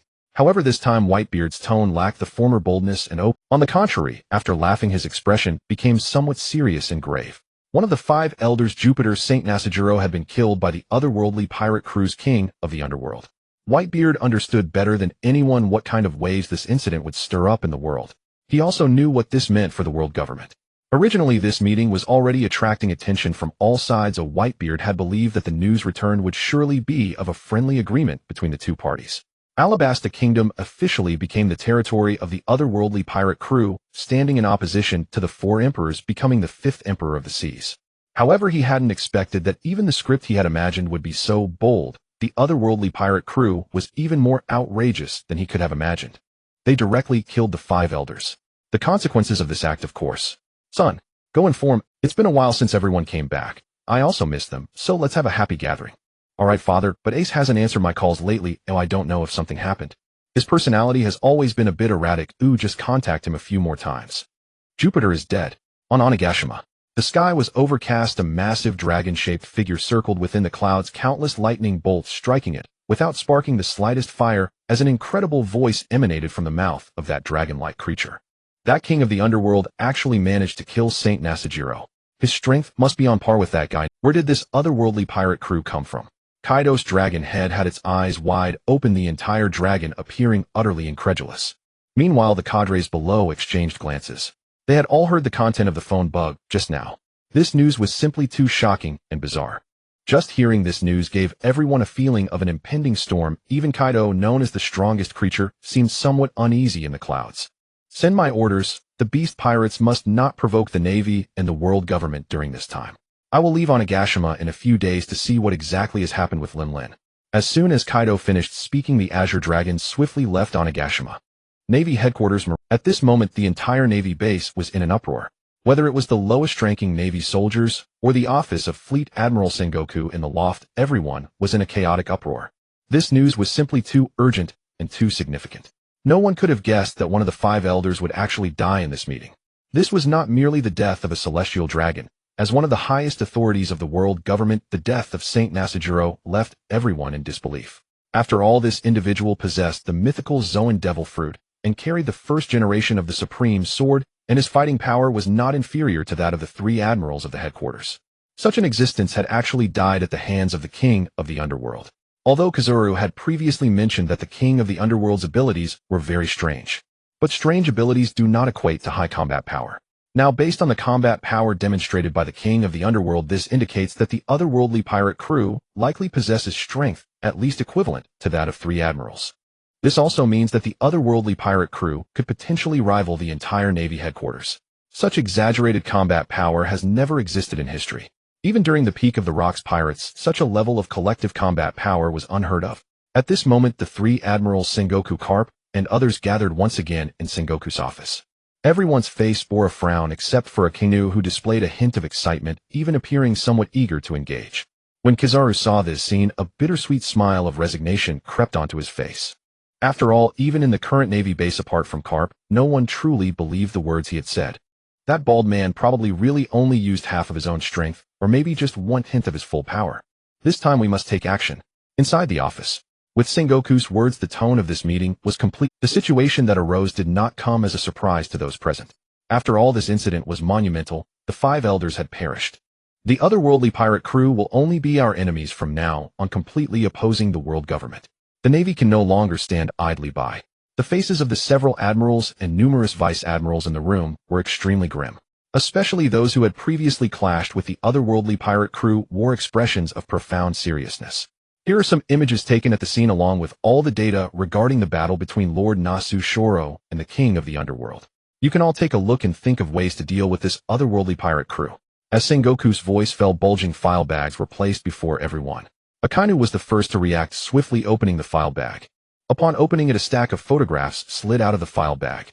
Following that were sheets of paper filled with the strike of Nasu Shoro enveloped in Conqueror's haki was directly absorbed by the King of the Underworld through unknown means. What kind of report is this? What does it mean that the attack method and movement method of the King of the Underworld are unknown? Everyone's bodies turned to ash and the devil fruit was completely stripped away. Is this a joke? Looking at the descriptions in the documents, everyone in the office began to voice their opinion. Compared to the last time, people now had a deeper understanding of the King of the Underworld. However, understanding did not equate to solutions for the problems. The methods of the King of the Underworld did not match any documented devil fruit abilities.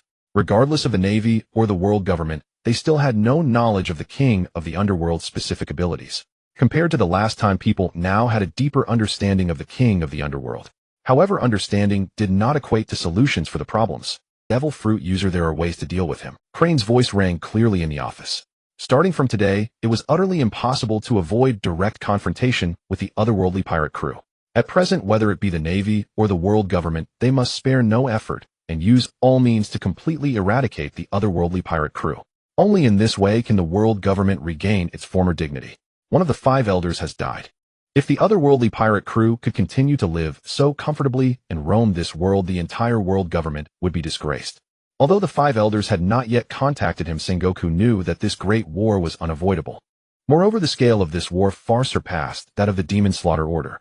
It was practically a supercharged version of the Demon Slaughter Order. This would undoubtedly be the most grandiose demon slaughter in history. This time it was a true battle where they could only win, not lose. Although the Navy was currently working on a secret plan, the implications of the otherworldly pirate crew situation were simply too severe, leaving no possibility for delay. In fact, compared to the secret plan, the matter of the otherworldly pirate crew was even more urgent. If Sea Stone can be applied properly, it will pose a lethal threat to that King of the Underworld. The battle plan against him will commence immediately. However, what about that individual named Saitama and the mysterious Riren? How do we deal with them? Akiji looked at Crane, asking with confusion. The others present began to express their opinions. Just as everyone was engaged in intense discussions, the snail phone in Sengoku's arms rang. Upon answering the call, a familiar voice came from the other end, and Sengoku kept nodding. Our Navy will fully cooperate. According to the intel, the otherworldly pirate crew is still in the Alabasta Kingdom. I understand. All right, then it's settled. After concluding the call, Sengoku returned to his seat, and meeting everyone's gaze conveyed the contents of the call. The world government will dispatch the CP troops, the Knights of God, as well as the 2 Lords Golden Star, Shepherd 10, and Water Star Topman Watchley. Our Navy will send at least 2 admirals, including Vice Admiral Garp, along with 7 vice admirals, and at least 20,000 elite troops. This time the target is the otherworldly pirate crew and the entire Alabasta Kingdom. After Sengoku spoke, those present collectively gasped. Even though they knew the world government would take significant action, the sheer scale was still shocking. 2 lords among the 5 elders plus the Knights of God and the CP troops. Although it was not specified who would lead the Knights of God and the CP troops. This lineup at the very least could rival the battle power of 3 admirals. With 2 admirals from the Navy along with Vice Admiral Garp, they had at least 3 admirals worth of combat power. Just the paper lineup alone already boasted 6 admiral-level combat powers. It must be noted that the otherworldly pirate crew only had 4 members including their captain. Recently, it seemed that a few new members had joined the otherworldly pirate crew. However, according to intelligence reports, these new members appeared to be mere ordinary people. The 2 sword-wielders seemed to be new disciples of Mihawk. As for the bald man, he was clearly a relative of the group from Baroque Works was not taken seriously by Sengoku and the others. Mihawk. At that time, he would be the weakest among the 4 members of the otherworldly pirate crew, and recent intelligence suggested that Mihawk seemed to have become lax in his sword training, captivated by culinary recipes. He even sought advice from numerous chefs, expressing his desire to become the world's top chef. The once world-renowned swordsman had likely become a shadow of his former self. Although it was unclear why Mihawk had made such a change, it was undoubtedly good news for the Navy. This time they would undoubtedly annihilate the otherworldly pirate crew. In the worst-case scenario, they could only accept that the king of the underworld, or Saitama, would escape heavily injured. However, that captain named Riren must die no matter what. This time the 5 elders specifically requested Garp to go. Vice Admiral, you can discuss and decide the personnel. Once that's settled, gather the troops and ships and prepare for immediate deployment. As for the admirals, before Sengoku could finish speaking, Akainu directly interjected, "I'll go." Good, then this time let Akainu and Akiji go. I still have some matters to attend to with the science division, and I can prepare for support at any time. After Akainu finished speaking, Kizaru's voice quickly followed. Akiji, upon hearing Kizaru's words, had no objections and simply nodded. In fact, Akiji had always wanted to see if the members of the otherworldly pirate crew were truly as strong as the legends claimed. The headline of this newspaper is indeed becoming more and more alarming. The king of the underworld kills the 5 elders.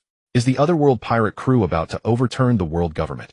This headline from Morgan's is indeed stirring up trouble. It seems to intentionally provoke a war between the 2 sides.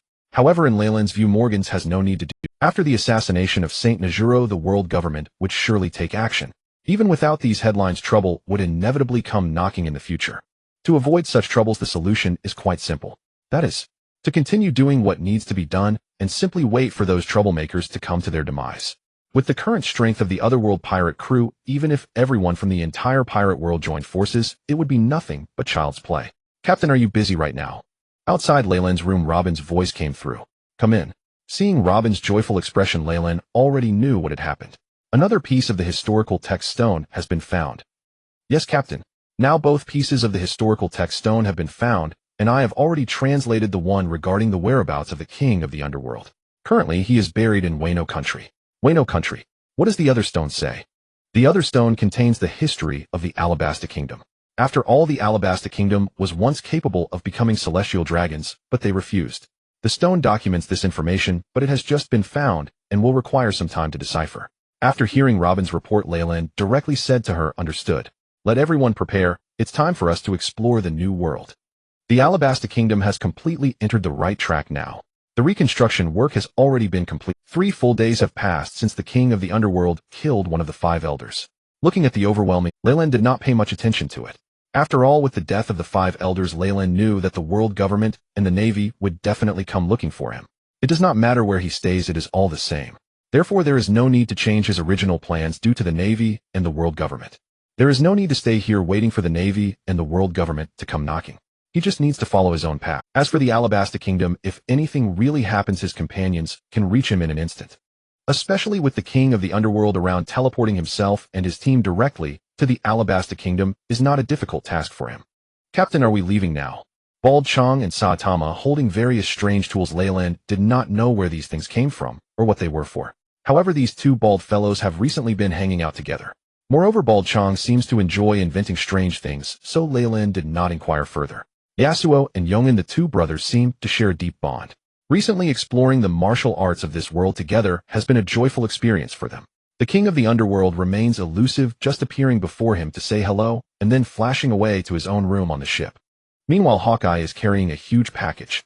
According to Hawkeye, this massive package contains various cooking utensils, special seasonings, numerous recipes, and insights he has gained during his recent studies. Hawkeye has completely immersed himself in this. As for Nami, she is affectionately holding Leyland's arm as they walk towards the ship. Robin has long been waiting on the ship. Now she has clearly become the logistics and chief steward of the otherworld. In this regard, Robin is not only satisfied with her job, but is also very content. Being part of the Otherworld pirate crew is the most fortunate thing for her. Although she saw the overwhelming news about the king of the underworld in black armor killing one of the 5 elders, she should be worried about retaliation from the world government. But for some reason, standing among these people, Robin found it hard to feel worried. It just felt like the Navy and the world government, which she had always feared, seemed not that formidable after all. Though she has only been with the Otherworld pirate crew for a short time, Robin's mindset has undergone a dramatic change. Captain Leyland, can I accompany you on your journey? Just as Leyland's warship was about to set sail from the port of the Alabasta Kingdom, suddenly the blue-haired Vivi ran over, calling out to Leyland. Captain Leyland, if possible, I hope to stay by your side. I want to board the ship to see the outside world. Hearing Vivi's sincere words and recalling the flourishing scene under Cobra's management, Leyland naturally did not refuse her request. With a thought, the sea currents surged towards Vivi, wrapping her up and transporting her onto the warship. After this period, Leyland's overall strength has increased significantly compared to before. Daily contact with the sea has enhanced his overall power. Now Leyland can easily manipulate tens of thousands of cubic meters of seawater, and his physical condition is far beyond what it used to be. Leyland now feels that his physical strength alone can rival that of a Navy Vice Admiral, not to mention his immense strength, Sea King, and striking charisma. Leyland can now truly be regarded as a genuine Admiral-level combat power. After bringing Vivi aboard, the warship quickly set sail under Nami's control towards the new world. Leyland's departure did not conceal his tracks at all. Both the newsbirds flying around and the people in the Alabasta Kingdom clearly saw their departing figures. And at the moment Leyland and his companions departed, the world government and the Navy immediately received, "What did you say? The group from the otherworldly pirate crew is heading this way." Marineford. After receiving the latest news, Akainu and Sengoku exchanged a glance. They had originally planned to wait for the orders from the world government after the entire army was assembled ready to strike at the Alabasta Kingdom at any moment. However, unexpectedly, the otherworldly pirate crew did not remain there. It seems they have also caught wind of, but after learning that the Navy was about to take action, shouldn't they have sailed in another direction? Why are they heading towards the Navy headquarters? Could it be that they intend to catch us off guard and enter the new world? Are they relying on the abilities of their officers to escape the past? Akainu and Sengoku immediately began to discuss after receiving the news. At this moment, the other generals and the fleet of the Navy were also basically prepared. A total of more than 10 warships and over 20,000 elite personnel from the Navy headquarters. Just the ammunition alone totaled tens of thousands of rounds. This time the world government was not merely aiming for the basic goal of victory. The world government wanted to truly erase the otherworldly pirate crew and the Alabasta Kingdom from this world. Now that the Navy's combat forces were basically ready, they were just waiting for the 2 elders from the world government, as well as the CP0 unit and the Knights of God to arrive. Moreover, both of them were masters of physical combat and had never consumed a devil fruit. Since the combat plan this time might involve a large amount of, and these 2 individuals were only slightly weaker than the admirals. Together they would have no problem dealing with one. Moreover, both of them were masters of physical combat and had never consumed a devil fruit. Since the combat plan this time might involve a large amount of sea prism stone against the king of the underworld. Therefore, only physical combat experts like Garp, the CP commander and the leader of the Knights of God, could be responsible for dealing with the king of the underworld. Marshal, according to our plan, the sea prism stone, nets, sea prism stone bullets, relevant firearms, and sea prism stones have all been prepared. With Lord Mercury and Saint virtually present, the king of the underworld will surely be defeated in one blow. And against a physical expert like Saitama, Akiji will also be able to play a significant limiting role, and then I, along with Saint Peter, will deliver the final blow. You are well prepared, but do not let your guard down. According to Kizaru and Garp, these individuals are unexpectedly strong. You can communicate more with Garp to ensure everything is foolproof. Don't worry, Marshal. Akainu had already walked away while Sengoku was giving his advice, noticing the nonchalant tone in Akaino's words. Sengoku knew that Akainu might be overly serious and solemn regarding the otherworldly pirate crew due to the Navy and world government's stance, which had caused some dissatisfaction within him. Even when dealing with the Yonko pirate crews, the world government might not have been this cautious. In Akaino's view, it was overly cautious. It was not only a lack of trust in his own strength, but also a perception that the otherworldly pirate crew's stance was too weak. And Sengoku, seeing Akaino's attitude, felt he could not say much. After all, even he himself did not know what the true strength of the otherworldly pirate crew was. The recent encounters and battles had indeed been rather bizarre, and the battles ended swiftly, usually in a very short amount of time. Generally speaking, battles among strong individuals tend to take a long time. After all, for these monsters on the vast seas, their stamina and endurance are quite terrifying. Yet Kizaru and Garp were heavily injured, and one of the elders, Saint Nazashiro, died directly. Although these incidents showcased the overwhelming combat power of the otherworldly pirate crew, they remained too mysterious. However, often beneath such a mysterious veil lies a possibly weaker essence. This has always been Sengoku's viewpoint. This viewpoint has also influenced many of the admirals and vice-admirals. Those who have never personally encountered the otherworldly pirate crew still hold the same perspective. Perhaps the Navy faction in certain aspects has a fundamentally unified mindset. They all seem to hold on until they see the Yellow River. Even Garp and Douglas during their recent discussions with other generals have expressed their opinions. But looking at the densely packed warships behind them with such thorough preparations and numerous elites, the Navy's generals truly felt no fear. Because the firepower and personnel combat effectiveness were simply too powerful. So how is that brat? Still not listening to you, huh? Sigh. Hearing his good friend Garp's voice, Sengoku turned around. Garp's rough hand patted Sengoku. Don't worry so much, all we need to do is make the best preparations we can. That's enough. At this moment Garp comforted Sengoku, but deep down he was the most anxious one. Others might not notice Garp's emotions, but Sengoku, being a longtime friend, immediately picked up on Garp's recent abnormal behavior. Ever since it was confirmed that the Navy and world government would confront the otherworldly pirate crew, Garp seemed to have changed. Although he has been talking to the generals about the characteristics of the otherworldly pirate crew, Sengoku knew that his old friend had never spoken so much before a battle. Garp, what have you been discussing with them lately? And Douglas and the others should have received your orders right. Sengoku, I am discussing some important matters to note when fighting the otherworldly pirate crew. You just need to sit tight here at Marineford and prepare for another plan of the Navy. Don't worry, this time I will do my best to protect them and ensure they can survive. As Garp said this, he leaned closer to Sengoku, speaking softly. After hearing Garp's words, Sengoku could roughly guess the situation. Garp and Douglas, what exactly have they been discussing with those generals? Garp is intent on protecting these junior Navy members, hoping they can all return safely. This was undoubtedly the best news for Sengoku. This battle would involve the CP unit and the Knights of God. So according to Garp's idea, it would be best to let the world government's forces clash with the otherworldly pirate crew first. Since the otherworldly pirate crew has actively attacked, there is no need to launch an assault on the Alabasta Kingdom, and these elites do not need to be deployed entirely. The members of the otherworldly pirate crew possess Conqueror's Haki, so these ordinary soldiers should stay as far away as possible when the two sides engage in battle. As for whether this battle must be one, that remains to be seen. It depends on whether the world government can inflict effective casualties on the otherworldly pirate crew. On the Navy's side, it seems they really need to focus on skirmishes, as Garp suggested. After hearing this, Sengoku could only nod. Looking at Garp's obviously complex expression, Sengoku understood even more clearly the immense pressure Garp had felt during the battle with the bald man. Regarding the strength of those two officers from the otherworldly pirate crew, Sengoku had already imagined them at the peak of his expectations. After all, based on Garp and Kizaru's reactions, these two must be extraordinarily strong, at least much more powerful than the average admirals, possibly even capable of killing an admiral. But even so, no matter how much Sengoku raises his expectations and estimates their combat power, he still feels the Navy and world government's lineup is enough to take down this otherworldly pirate crew. After all, with such a lineup, even if 2 or 3 Yonko pirate crews banded together, they could be annihilated directly. Sengoku truly cannot fathom the possibility of losing to just a few members of the otherworldly pirate crew. However, Garp's approach is not without merit. Although it may lower the fighting spirit of the ordinary soldiers, and ultimately it won't affect the overall situation. The ones who truly confront the few members of the otherworldly pirate crew must be the top-tier fighters. Akainu and Akiji evidently did not have anyone sent to persuade them. It is likely that after this battle both sides will have a clearer understanding of each other's strength. Watching Garp gradually depart, Sengoku was also contemplating. After this great battle, perhaps Garp will no longer be as frightened as he is now. Captain, we are expected to reach the entrance to the New World in the Grand Line this afternoon. On the warship of the otherworldly pirate crew, Leyland nodded casually as he listened to Mihawk. It had been over a day since they left the Alabasta Kingdom. During this day, through the newsbirds, Leyland learned quite a bit of information.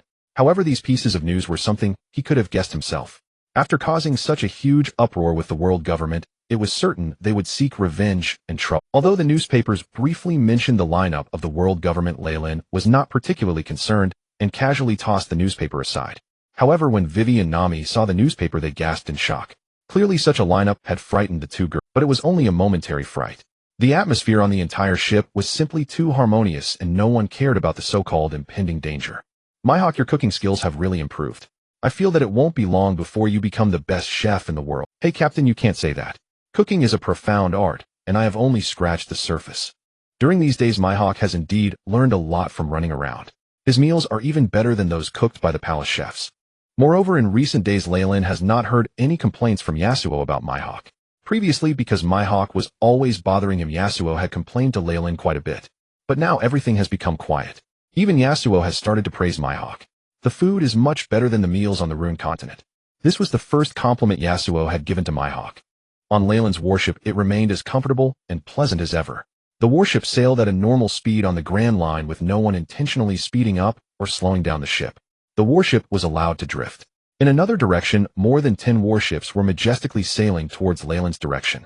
The two leading ships were configured at the admiral level, and their splendid decorations represented their owner's extraordinary status. Even the headquarters admiral would not possess such luxurious decorations. These two warships were the vehicles of the two elders. Next to these two warships were two standard admiral-configured warships, both of which had unique and distinct styles corresponding to Akainu and Akiji, filled with their officers and elite subordinates. Behind these four warships was a dog-headed warship stationed at the center. This warship naturally belonged to Garp. At this moment, Garp was not sitting in a deck chair as he usually did. Instead, he stood at the front of the deck with a stern expression, seemingly ready to strike at any time. On Garp's left and right sides were the CP unit and the Knights of God. Further along were the Navy Vice Admiral Fleet's warships. All personnel combined numbered nearly 3000, and their imposing presence was not ordinary. Even Akainu and Akiji stood on the deck full of vigor. After all, they had never fought such a wealthy battle since becoming admirals. Having so many warships moving together was unprecedented. In the sky at the back, unnoticed by everyone, Kizaru, who was supposed to be meeting with the scientific unit, had transformed into a small light point following from a distance outside the Navy's formation. At this distance, even Kizaru's observation Haki could not fully perceive. Only Garp occasionally glanced towards Kizaru's location. He seemed somewhat worried that the admiral who had promised him certain things would not arrive. The fleet was fully deployed, and besides Garp, the top-tier fighters were all filled with fighting spirit. Meanwhile, Garp and some other vice admirals had extremely serious expressions. The Navy's Grand Fleet advanced at full speed towards the otherworldly pirate crew. The captain said, "Captain, there are quite a few people coming toward us." On board Laren's warship, everyone had been enjoying the delicious food prepared by Eagle Eye. Suddenly, Chiyu, the king of the underworld, and the others all raised their heads in unison, gazing out at the vast ocean in the distance. Then Yanjin spoke up, "This group is coming for us, and there are quite a few of them. Should I go over and take care of them all now? Brother, why don't we go together?" Upon seeing Yanjin volunteer, Yasuo quickly followed suit. However, Laren wasn't surprised by their eagerness to battle. After all, since arriving in this world, these two brothers had indeed consulted many well-known martial artists in the area. It was a habit of theirs. They sought advice from local martial artists to learn various styles. Moreover, there hadn't been any opponents in the Alabasta Kingdom that piqued the brothers' interest. Seeing that the brothers had finally found some interest, Laren naturally wouldn't hold them back. However, they were still quite far away, and he had no idea who the Navy had sent. It was impossible to spectate. "Let's not rush, let's finish our meal first. Once they arrive, I'll leave it to you to handle," Laren said.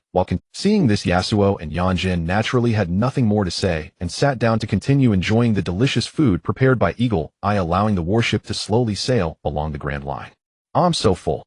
Eagle Eye, your culinary skills are definitely among the best in this world." After a hearty meal, Laren couldn't help but give Eagle Eye a thumbs up. Such a good chef, and all that time spent practicing swordsmanship seemed utterly wasted. It had been just over a month since Eagle Eye began honing his culinary skills. Yet now Eagle Eye's cooking had surpassed that of the imperial chefs in the Alabasta Kingdom. If he hadn't practiced swordsmanship, he might already be the world's top chef. After finishing his meal, Laren stood up and stretched lazily. It was a stretch that attracted everyone's attention, because now around Laren's warship it was already surrounded by Navy ships. Laren quickly glanced around, and indeed spotted a few familiar faces. One person had numerous tattoos with a sword on his right arm and roses along his left chest to elbow, wearing a dark red suit, a navy hat, black leather gloves, and a Navy general's coat draped over his shoulders. Another tall figure was dressed in a white vest and dark blue shirt, wearing a navy coat and a green eye patch, appearing very lethargic and fond of sleeping. These two were the other two admirals of the Navy headquarters, Akainu Sakazuki, Akiji Kazan. "Captain, it seems we are thoroughly surrounded now." While saying this, Yanjin showed no emotional fluctuations, merely stating a basic fact that was visibly. Laren continued to assess his surroundings. The Navy's lineup this time was indeed stronger than he had imagined. In addition to Admirals Akainu and Akiji, Karp had also arrived along with several mid-ranking Navy officers and two old men. These two old men were clearly other members of the Five Elders. It seemed that the death of Saint Nezushiro hadn't taught the others any lessons. Besides the two members of the five elders and the two admirals, there were also two unfamiliar faces. Although Laren hadn't seen them before, he could roughly guess their identities. One person was dressed in a white suit, standing at the forefront of the unified uniform CP troops. He was muscular and towered above, clearly a master of physical combat. The other wore a luxurious black military uniform and held a long sword, likely a great swordsman. But he wondered how this person compared to Eagle Eye. Laren. As Laren and the crew of the otherworldly pirate group looked at the surrounding Navy ships, gesturing and whispering about the people standing above, one of the five elders finally couldn't help but call out Laren's name. After that call, Laren walked directly to the front of the deck and looked at that person. The person was a burly old man dressed in a black suit and white shirt, bald with a pair of distinctive mustaches, and had a birthmark on his forehead. For some reason, upon seeing this man, Laren felt as if he was looking at his own son. It was that kind of true son, literally. I am Topman Watchley, one of the five elders. I have long heard of you and your otherworldly pirate crew. I must say you are the boldest person I have ever seen, and that kid called the King of the Underworld has some strength, but unfortunately he is a bit of a hothead. Upon hearing the name Topman Watchley, Laren suddenly realized why he felt that the big fat old man in front of him was like his son. This old man possessed the ability of the mythical Zoan fruit, the Hito no Mi, which allowed him to manipulate water. The term Sea King could be said to be the superior ability of this fruit. No wonder Laren felt a sense of familiarity upon seeing this old man. The mythical Zoan devil fruits held by the five elders were all quite impressive. After this battle, it seemed that the King of the Underworld would have access to some excellent experimental materials. Moreover, calling the King of the Underworld a hothead. Considering his age, he had likely existed longer than the pirate world itself. This old man certainly had a way of talking himself into a corner. You are heinous.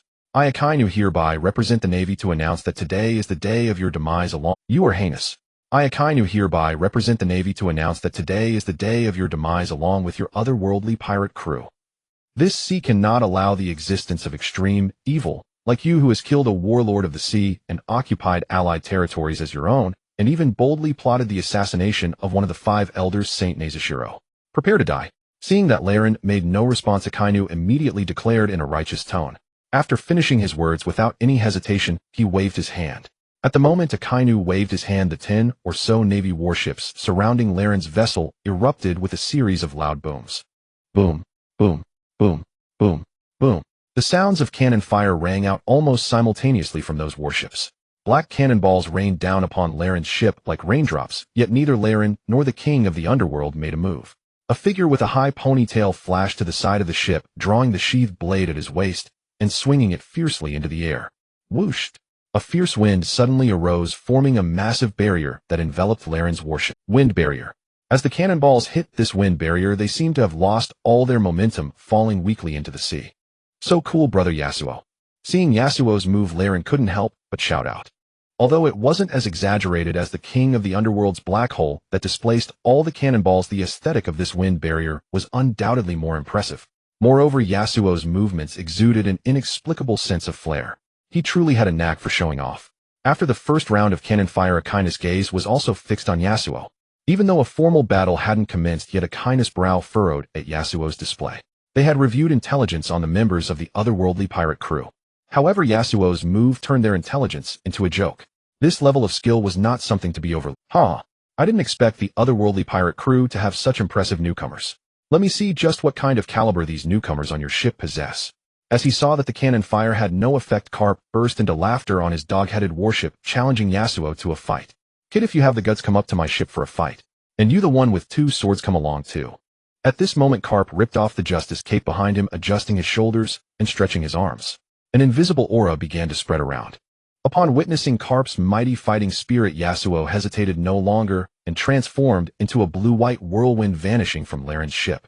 In the next moment, he appeared on Carp's dog-headed warship, standing not far from Carp. Seeing his brother Go, Yanjin also vanished in an instant.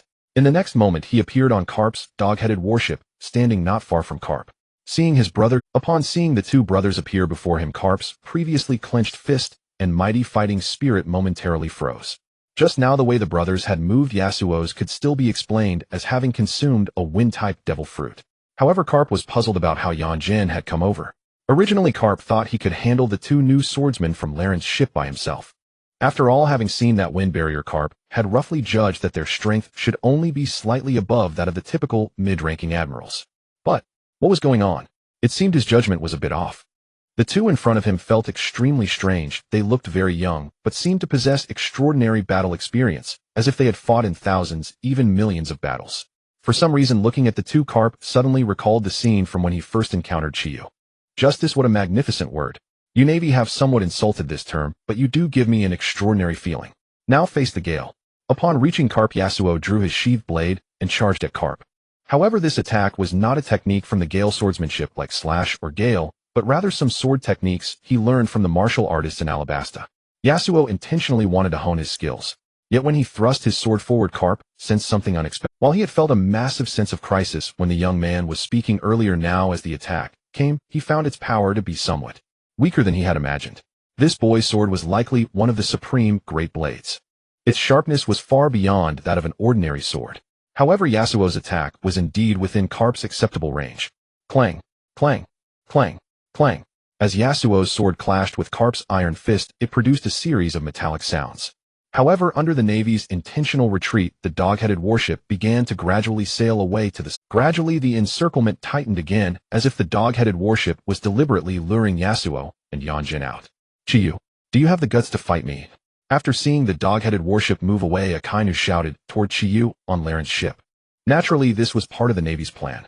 The objective was to separate the members of the otherworldly pirate crew and take them down one by one. The plan was quite simple, but the Navy was not worried about its effectiveness. After all, the members of the otherworldly pirate crew had extremely distinct characteristics and abilities, and they all shared the common flaw of being overconfident. According to the intelligence currently held by the Navy, the members of the otherworldly pirate crew had never refused any battle invitations. Really? You really want to fight me? Sure. I agree. Where shall we fight? Upon hearing Akaina's words, Chiyu jumped up with excitement. It had been quite a while.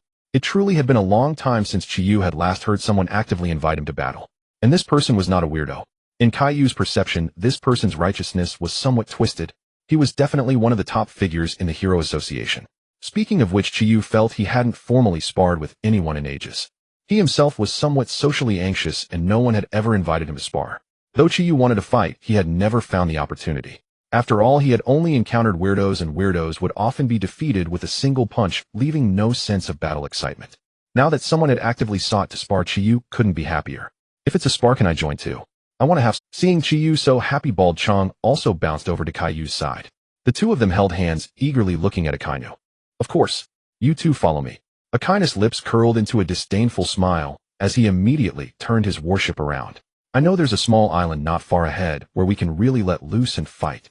Upon confirming that Akainu was genuinely inviting them to spar, the two seemed to have found a fun new toy and were... Meanwhile, on Laren's ship, before Chiyu disappeared, he looked worried and earnestly advised, "You two make sure not to hold back too much. That was dangerous. We nearly suffered a catastrophe." After seeing Chiyu nod understandingly, Leiluin finally exhaled in relief. Since arriving in this world, this was the first time Leiluin had felt such an intense sense of crisis. He had almost truly perished. After Chiyu and Bald Chong followed Chiyu away, only Mingwang, Leiluin, Hawkeye, and 3 girls remained. At this moment, the warships had also departed with Chiyu, Qingji, Kabu, and the great swordsman of the Divine Knights. Only 5 warships remained. The 2 leading vessels were manned by the 5 elders, followed by the highest commander of the CP0 team and 2 Navy vice admirals. The Navy forces were basically hiding behind the world government troops. This was the case on all 3 battlefronts. It was very obvious. They must have taken Cabus' words to heart. Leiluin, your otherworld pirate crew has been sailing these seas for some time. Yet we have no information about anyone on your ship. Where exactly do you come from? Facing Leiluin, Topman Wokyulishing said solemnly, "Your question is quite amusing. Isn't our pirate crew's name already telling you? We come from another world." Leiluin answered Wokyulishing's inquiry without hesitation. Upon hearing this, Wokyulishing laughed. His laughter grew louder and louder until he suddenly stopped and turned his gaze to Leiluin, burning with fury. "Do you take me for a fool? Another world, you say? Why not claim you came from the moon? Since you are so ungrateful, don't blame us for being ruthless. 0, capture all enemies before you." As Wokyulishing finished speaking, the supreme commander of the CP0 unit behind him sneered fiercely. "Mere pirates, how arrogant to provoke the Lord." Seeing the muscular man before him, Leiluin learned his name for the first time. 0. This was likely not a name, but merely a code name.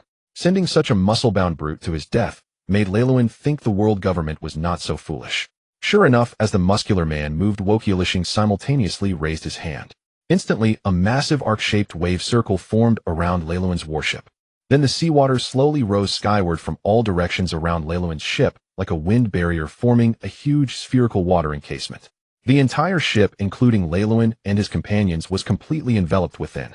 At the same time, slender currents shot out from the watery veil, swirling around the muscular man and forming a thin membrane of seawater armor. Because Zero moved swiftly, the seawater armor was repeatedly broken and reformed. Nevertheless, this tactic was highly effective against devil fruit users. After all, seawater severely weakens devil fruit users. Almost all who consume devil fruits become complete landlubbers. Contact with seawater instantly debilitates them, and with Zero's exceptional physical prowess, if Mingwang had truly eaten a devil fruit, Wokyulishing's tactic would be devastatingly effective. However, Mingwang had not consumed any devil fruit. At this moment, Wokyulishing's raised hand trembled slightly, beads of sweat pouring from his forehead. Clearly, this move consumed vast amounts of his stamina. Although his posture appeared awkward, a proud smile adorned Wokyulishing's face. With such an immense ocean waterfall and Zero's supreme physical skills, Wokyulishing believed they could bring great trouble to Leiluan and Mingwang, likely securing victory in one blow. However, aboard the ship, Leiluan found this combined move somewhat laughable. As Wokyulishing unleashed his power, Leiluan already sensed the suppression rooted in his own essence. To Leiluan's eyes, Wokyulishing was merely playing with water, but truly the water was playing with Wokyulishing. With just a thought, Leiluan could cause these waves to instantly backfire and drown the fool before him. He could even strip Wokyulishing's control over the seawater if he wished, but Leiluan chose not to act. Compared to the old man before him, the muscular brute was far more to Leiluan's liking. Since mastering his immense strength, Leiluan had never engaged in close-quarters combat. That was why he had just signaled Mingwang to hold back when Wokyulishing attacked. If Leiluan had not stopped him, the battle might have ended too quickly. He wanted a genuine fight, and Zero was the perfect sparring partner. Bunka, with a single step forward, a peerless aura of supremacy swept across the sea, commanding both heaven and earth. Even Shiyu, who had sailed some distance away with the warship, abruptly turned to look at the ocean-encased sphere. At the sphere's center, black and crimson lightning erupted, releasing an invisible pressure that instantly descended upon the entire sea. In a brief instant, Shiyu felt pressure not only on his spirit, but even on his physical form. This terrifying aura shattered the ocean sphere, and the seawater seemed to recoil in fear of the overwhelming conqueror's haki. Dark clouds swirled incessantly over the ocean, the overwhelming momentum growing stronger. Wokyulishing stood dumbfounded. He gazed at Leiluan, a youthful boy with a tender face and warm smile, yet possessing such terrifying. Neither Whitebeard nor Red Hair atop this ocean had conqueror's haki comparable to this youth. This aura even reminded Wokyulishing of Lord Emo. How could this boy possess such overwhelming presence? Wokyulishing murmured, genuinely baffled.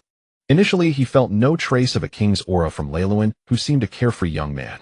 But with that single step, Leiluan became the supreme ruler atop the ocean, a presence that reminded Wokyulishing. Upon sensing Leiluan's aura, the 5 elders and Zero's expressions immediately changed. Their intelligence had once again failed them. This captain of the Otherworld pirate crew was no ordinary foe. Yet with battle underway and no retreat left, they could only fight. Boom. Bunka. 2 conquerors' haki bursts erupted simultaneously, pressing towards Leiluan. Black and crimson lightning intertwined, roaring in opposition, while the clouds above clearly divided into 2, contending fiercely. Yet a disdainful smile curled Leiluan's lips as his aura steadily increased. Though the combined might of the 5 elders rivaled his aura, Leiluan knew this was not his true peak. Baicheng and Wokyulishing exchanged glances, sensing Leiluan's aura growing stronger. This thought flashed through Baicheng's mind, and he immediately signaled Zero. Without hesitation, Zero launched a punch at Leiluan, his fist enveloped in pitch-black armament haki. The punch was powerful and heavy, rivaling even Kabu's famed Iron Fist, and the CP-0 Supreme Commander was evidently formidable. However, Leiluan chose not to dodge. In the astonished eyes of Baicheng and Wokyulishing, Leiluan's pale palm clenched a delicate-looking fist. His white tender fist gripped tightly, striking back at Zero's punch, without any armament haki. Yet this simple punch intercepted Zero's, shattering Zero's fist. The fist, once protected by armament haki appearing hardest, was pulverized by Leiluan's unadorned blow. Zero's expression changed drastically as he leapt back to his warship and forcefully pressed his broken palm.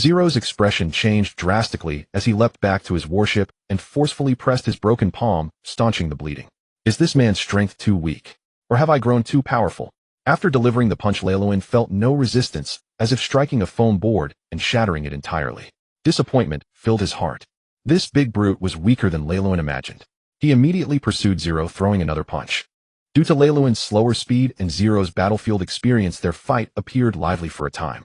Bai Cheng and Wokielishing's faces grew increasingly grim, perceiving Lei Luan was toying with zero. This operation was proving more difficult than anticipated. Regardless of Lei Luan's intentions, both knew they must act immediately to capture part of the otherworld. With Lei Luan chasing zero, only Ming Wang remained on the ship.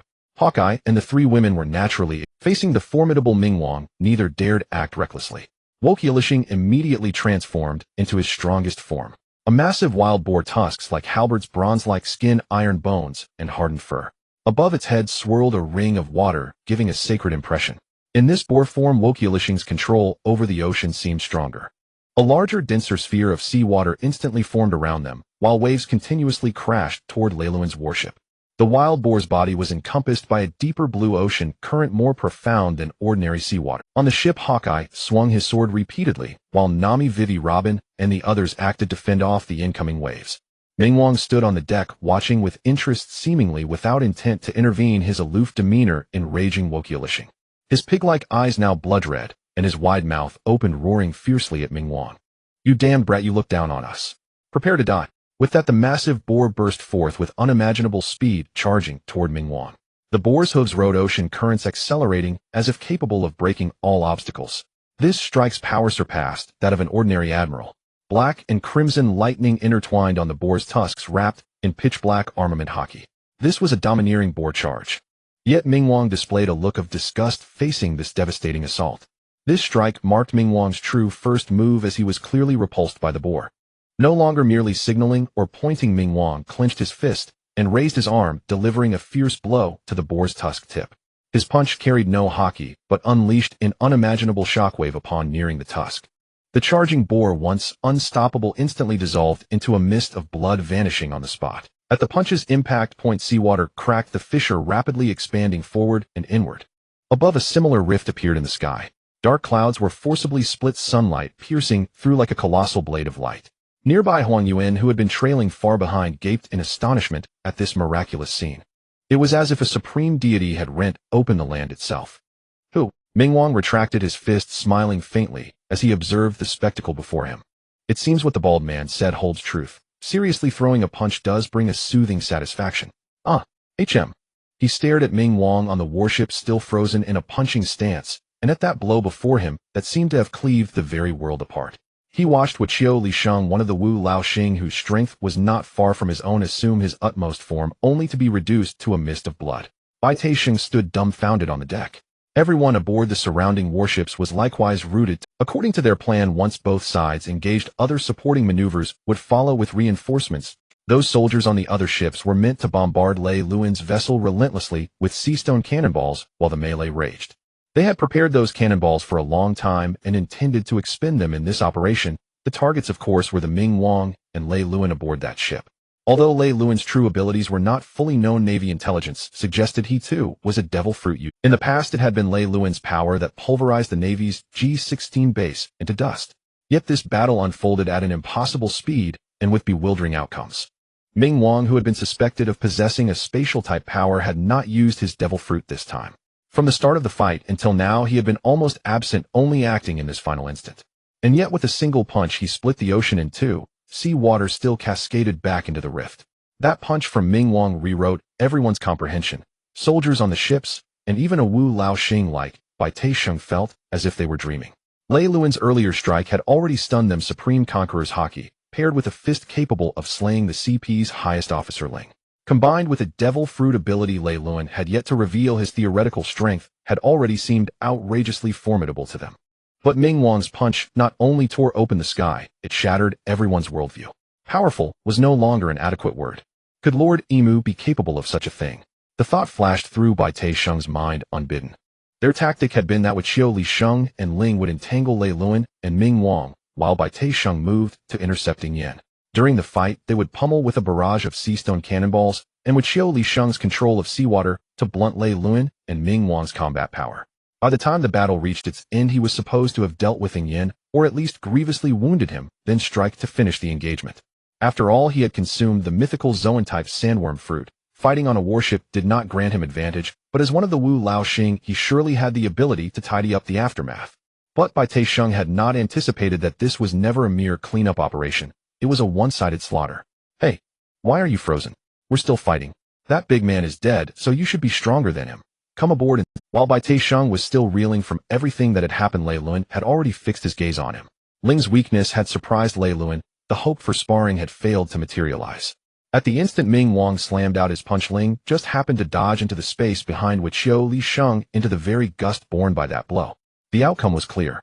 Lei Luan had lost his sparring partner, so his attention turned to the only surviving Wu Laoxing on the field. If his memory did not fail him, this man possessed exceptionally tenacious resilience. Although his prowess in sand suggested the Alabasta Kingdom might be his true stage, even without sand upon this deck, he far outmatched the hulking Ling. He was unquestionably the most suitable opponent for Lei Luan. Fighting on this ship might be messy. Shall we find a small island? I want to train with you properly. If you can endure, you will leave alive. Lei Luan laid out for Bai Taisheng the most tempting terms he could offer. What is that? On the doghead warship, Ka Pu, who had been exchanging blow for blow with Yasuo, felt a growing unease toward the man with the high ponytail before him. The next second, a white radiance that seemed to rip the world itself appeared, splitting the sea, slicing the sky, as if a blade had passed overhead. The dark cloud formed by Lei Luan and two of the Wu Laoxing's conquerors' haki was violently torn asunder. Ka Pu watched in incomprehension. The energy contained in that white flash far exceeded anything Ka Pu could have perceived before. In Ka Pu's memory, there had never been a person or thing capable of generating so vast an energy perturbation. This was beyond the scale of ordinary combat. It appears that battle over there is already finished, brother. Extinction's path is shorter than imagination, and fools are incurable. Yasuo saw the sky-tearing white light, but showed no astonishment. He merely glanced and replied to his, "Ignore them. We continue. Your fighting style and the power within you are intriguing. I think I will learn much from this duel." Yasuo spoke evenly, but Ka Pu's frown deepened at the words. When Yasuo spoke, Ka Pu could clearly feel a subtle shift in the swordsman's bearing. An invisible domineering force gradually began to erupt from him, an air of old sorrow and haughtiness. That was Conqueror's haki. In Ka Pu's view, Yasuo's once unadorned blade had quietly taken on a streak of ink-black armament haki. A flash of red suddenly lit Yasuo's pupils. Could he have learned the three haki colors during his fight with? The thought chilled Ka Pu at once. Cold sweat broke out across his body. From the earlier exchanges, Ka Pu already knew these two swordsmen were not the frail figures he had imagined, but truly formidable warriors. He feared Evening Yin would be outmatched by either of these two. Throughout the duel, Ka Pu had escalated from testing strikes to nearly full power, pushing armament and observation haki to their limits. Yet he could not inflict any injury upon the swordsman before him. Most unsettling was that this opponent did not even seem to be exerting himself. No matter how Ka Pu increased his force, the man always caught it with ease. It was as if changes in Ka Pu's strength registered as no surprise at all. His punches now bore at least 10 times the force they had at the duel's outset. Yet Yasuo still met blow after blow, unhurried, imprecise, scarcely shifting his position. Most tellingly, during their clash, Yasuo had never unleashed the devil fruit technique that could become a blue-white. Even before that white radiance appeared, Ka Pu had felt increasingly uneasy. The swordsman's techniques seemed to be rounding and refining themselves, as if he were using Ka Pu to practice his art. Seeing the three haki colors manifest on Yasuo intensified Ka Pu's dread to its peak. That helplessness he had felt before, he had known it once facing Chiyu. It was the first time he had faced Chiyu. His all-out strikes had felt like a child's play before that opponent, yet this swordsman did not toy with him, but seemed to be learning using Ka Pu to refine something. Both that swordsman and Chiyu had instilled in Ka Pu a sense of utter despair. He shrugged off the feeling and laughed heartily. As Ka Pu laughed, a powerful conqueror's haki erupted from him. Ha ha, young fighters at sea are something else. I will now give my all. Don't underestimate an old man. Bone fist, meteor. Black-red lightning coiled around his fist as Ka Pu launched his signature, most certain finishing move. He fired a relentless barrage of heavy knuckle strikes while Yasuo's unsheathed blade became swiftly cloaked in dark armament haki, sword clashing against fist.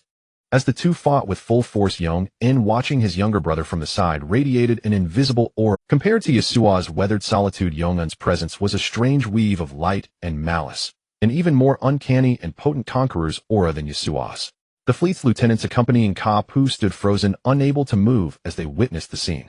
They could plainly perceive how terrifying this twin swordsman was, an utterly alien level of menace. Several vice admirals glanced at Ka Pu struggling against Yasuo, and then signaled to the sailors packed on. What is that thing? What a dreadful power.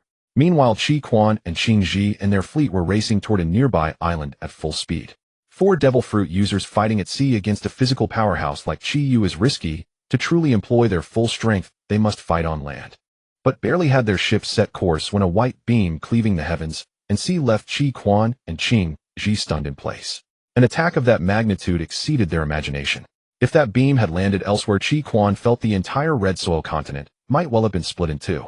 Such force seemed absurdly exaggerated. Qi Quan thought even the fabled ancient weapon Tenryu could not accomplish so much. Worse yet, the origin of that white radiance was at the very center of the battlefield they had just left, the captain of the Aegea pirate crew's location. Could that attack have come from the captain of the Aegea pirate crew? The thought entered Qi Quan's mind, but he immediately shook his head and dismissed the terrifying notion. Such an assault was plainly not something a human could generate. Qi Quan now knew with certainty that something extraordinary had occurred at the battlefield's center where the two Wu Lao Xing had been fighting.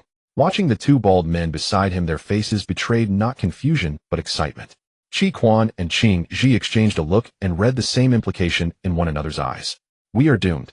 Since Qi Yu and the other bald man showed no shock at the white beam and made no move to go and inspect it, it was almost certain that the disturbance had been caused by the Aegea pirate crew. If that was the case, attempting to return to the center would now be impossible. Even if they turned back now, it would likely be far too late. Enough. Stop staring. Full speed toward the objective. Qing Ji barked, snapping the stunned sailors back to their senses, and the fleet surged forward toward the island. Qi Quan and Qing Ji wore grave expressions as they watched Qi Yu and Guangtou Chang, who seemed unconcerned and still animatedly debating whether Lei Lun or Ming Wang had unleashed the attack. That blast was probably Ming Wang's right. Why would it be him? I feel like it might have been the captain. Ming Wang usually attacks with darkness, doesn't he? Qi Yu and Guangtou Chang, surrounded by the navy, seemed oblivious to it all and quarreled like children. Without his transformation engaged, Guangtou Chang's personality had been influenced by Qi Yu and reverted to his original self. By the way, what is that thing in your hand? Qi Yu asked, looking at the silver cannon-like object Guangtou Chang held. It's my solidified gun. It can fire a superparticle beam, very powerful. A superparticle beam. Let me see. Qi Yu, unconvinced, took the toy-like, cheap-looking gun from Guangtou Chang and casually pointed it toward Qi Quan's direction before pulling the trigger. Qi Quan glanced at the thing aimed at him and paid little heed at first. With his elemental powers, he felt, but when he saw Qi Yu's finger touch the trigger, a chill ran through him, unlike anything since he had consumed the map. The next instant, before Qi Quan could react, a cerulean beam erupted from the barrel. There was no time for elemental defense. A circular void opened by Qing Ji's side. Only a few severed fingers and half a calf remained where Qi Quan had stood. They clattered onto the deck. Qi Quan was melted away in an instant. Qing Ji watched the scene, his pupils contracted violently, and a howl of disbelief and despair tore from his throat the next moment. Aya! His roar echoed across the deck, raw with shock and incomprehension. Akainu. Although he had some disagreements with me on a daily basis, he was nonetheless one of the three great admirals who grew up alongside me. Most importantly, Akainu, as a user of the natural-type magma fruit, had combat power that was comparable to. He is also one of the top powerhouses in this world.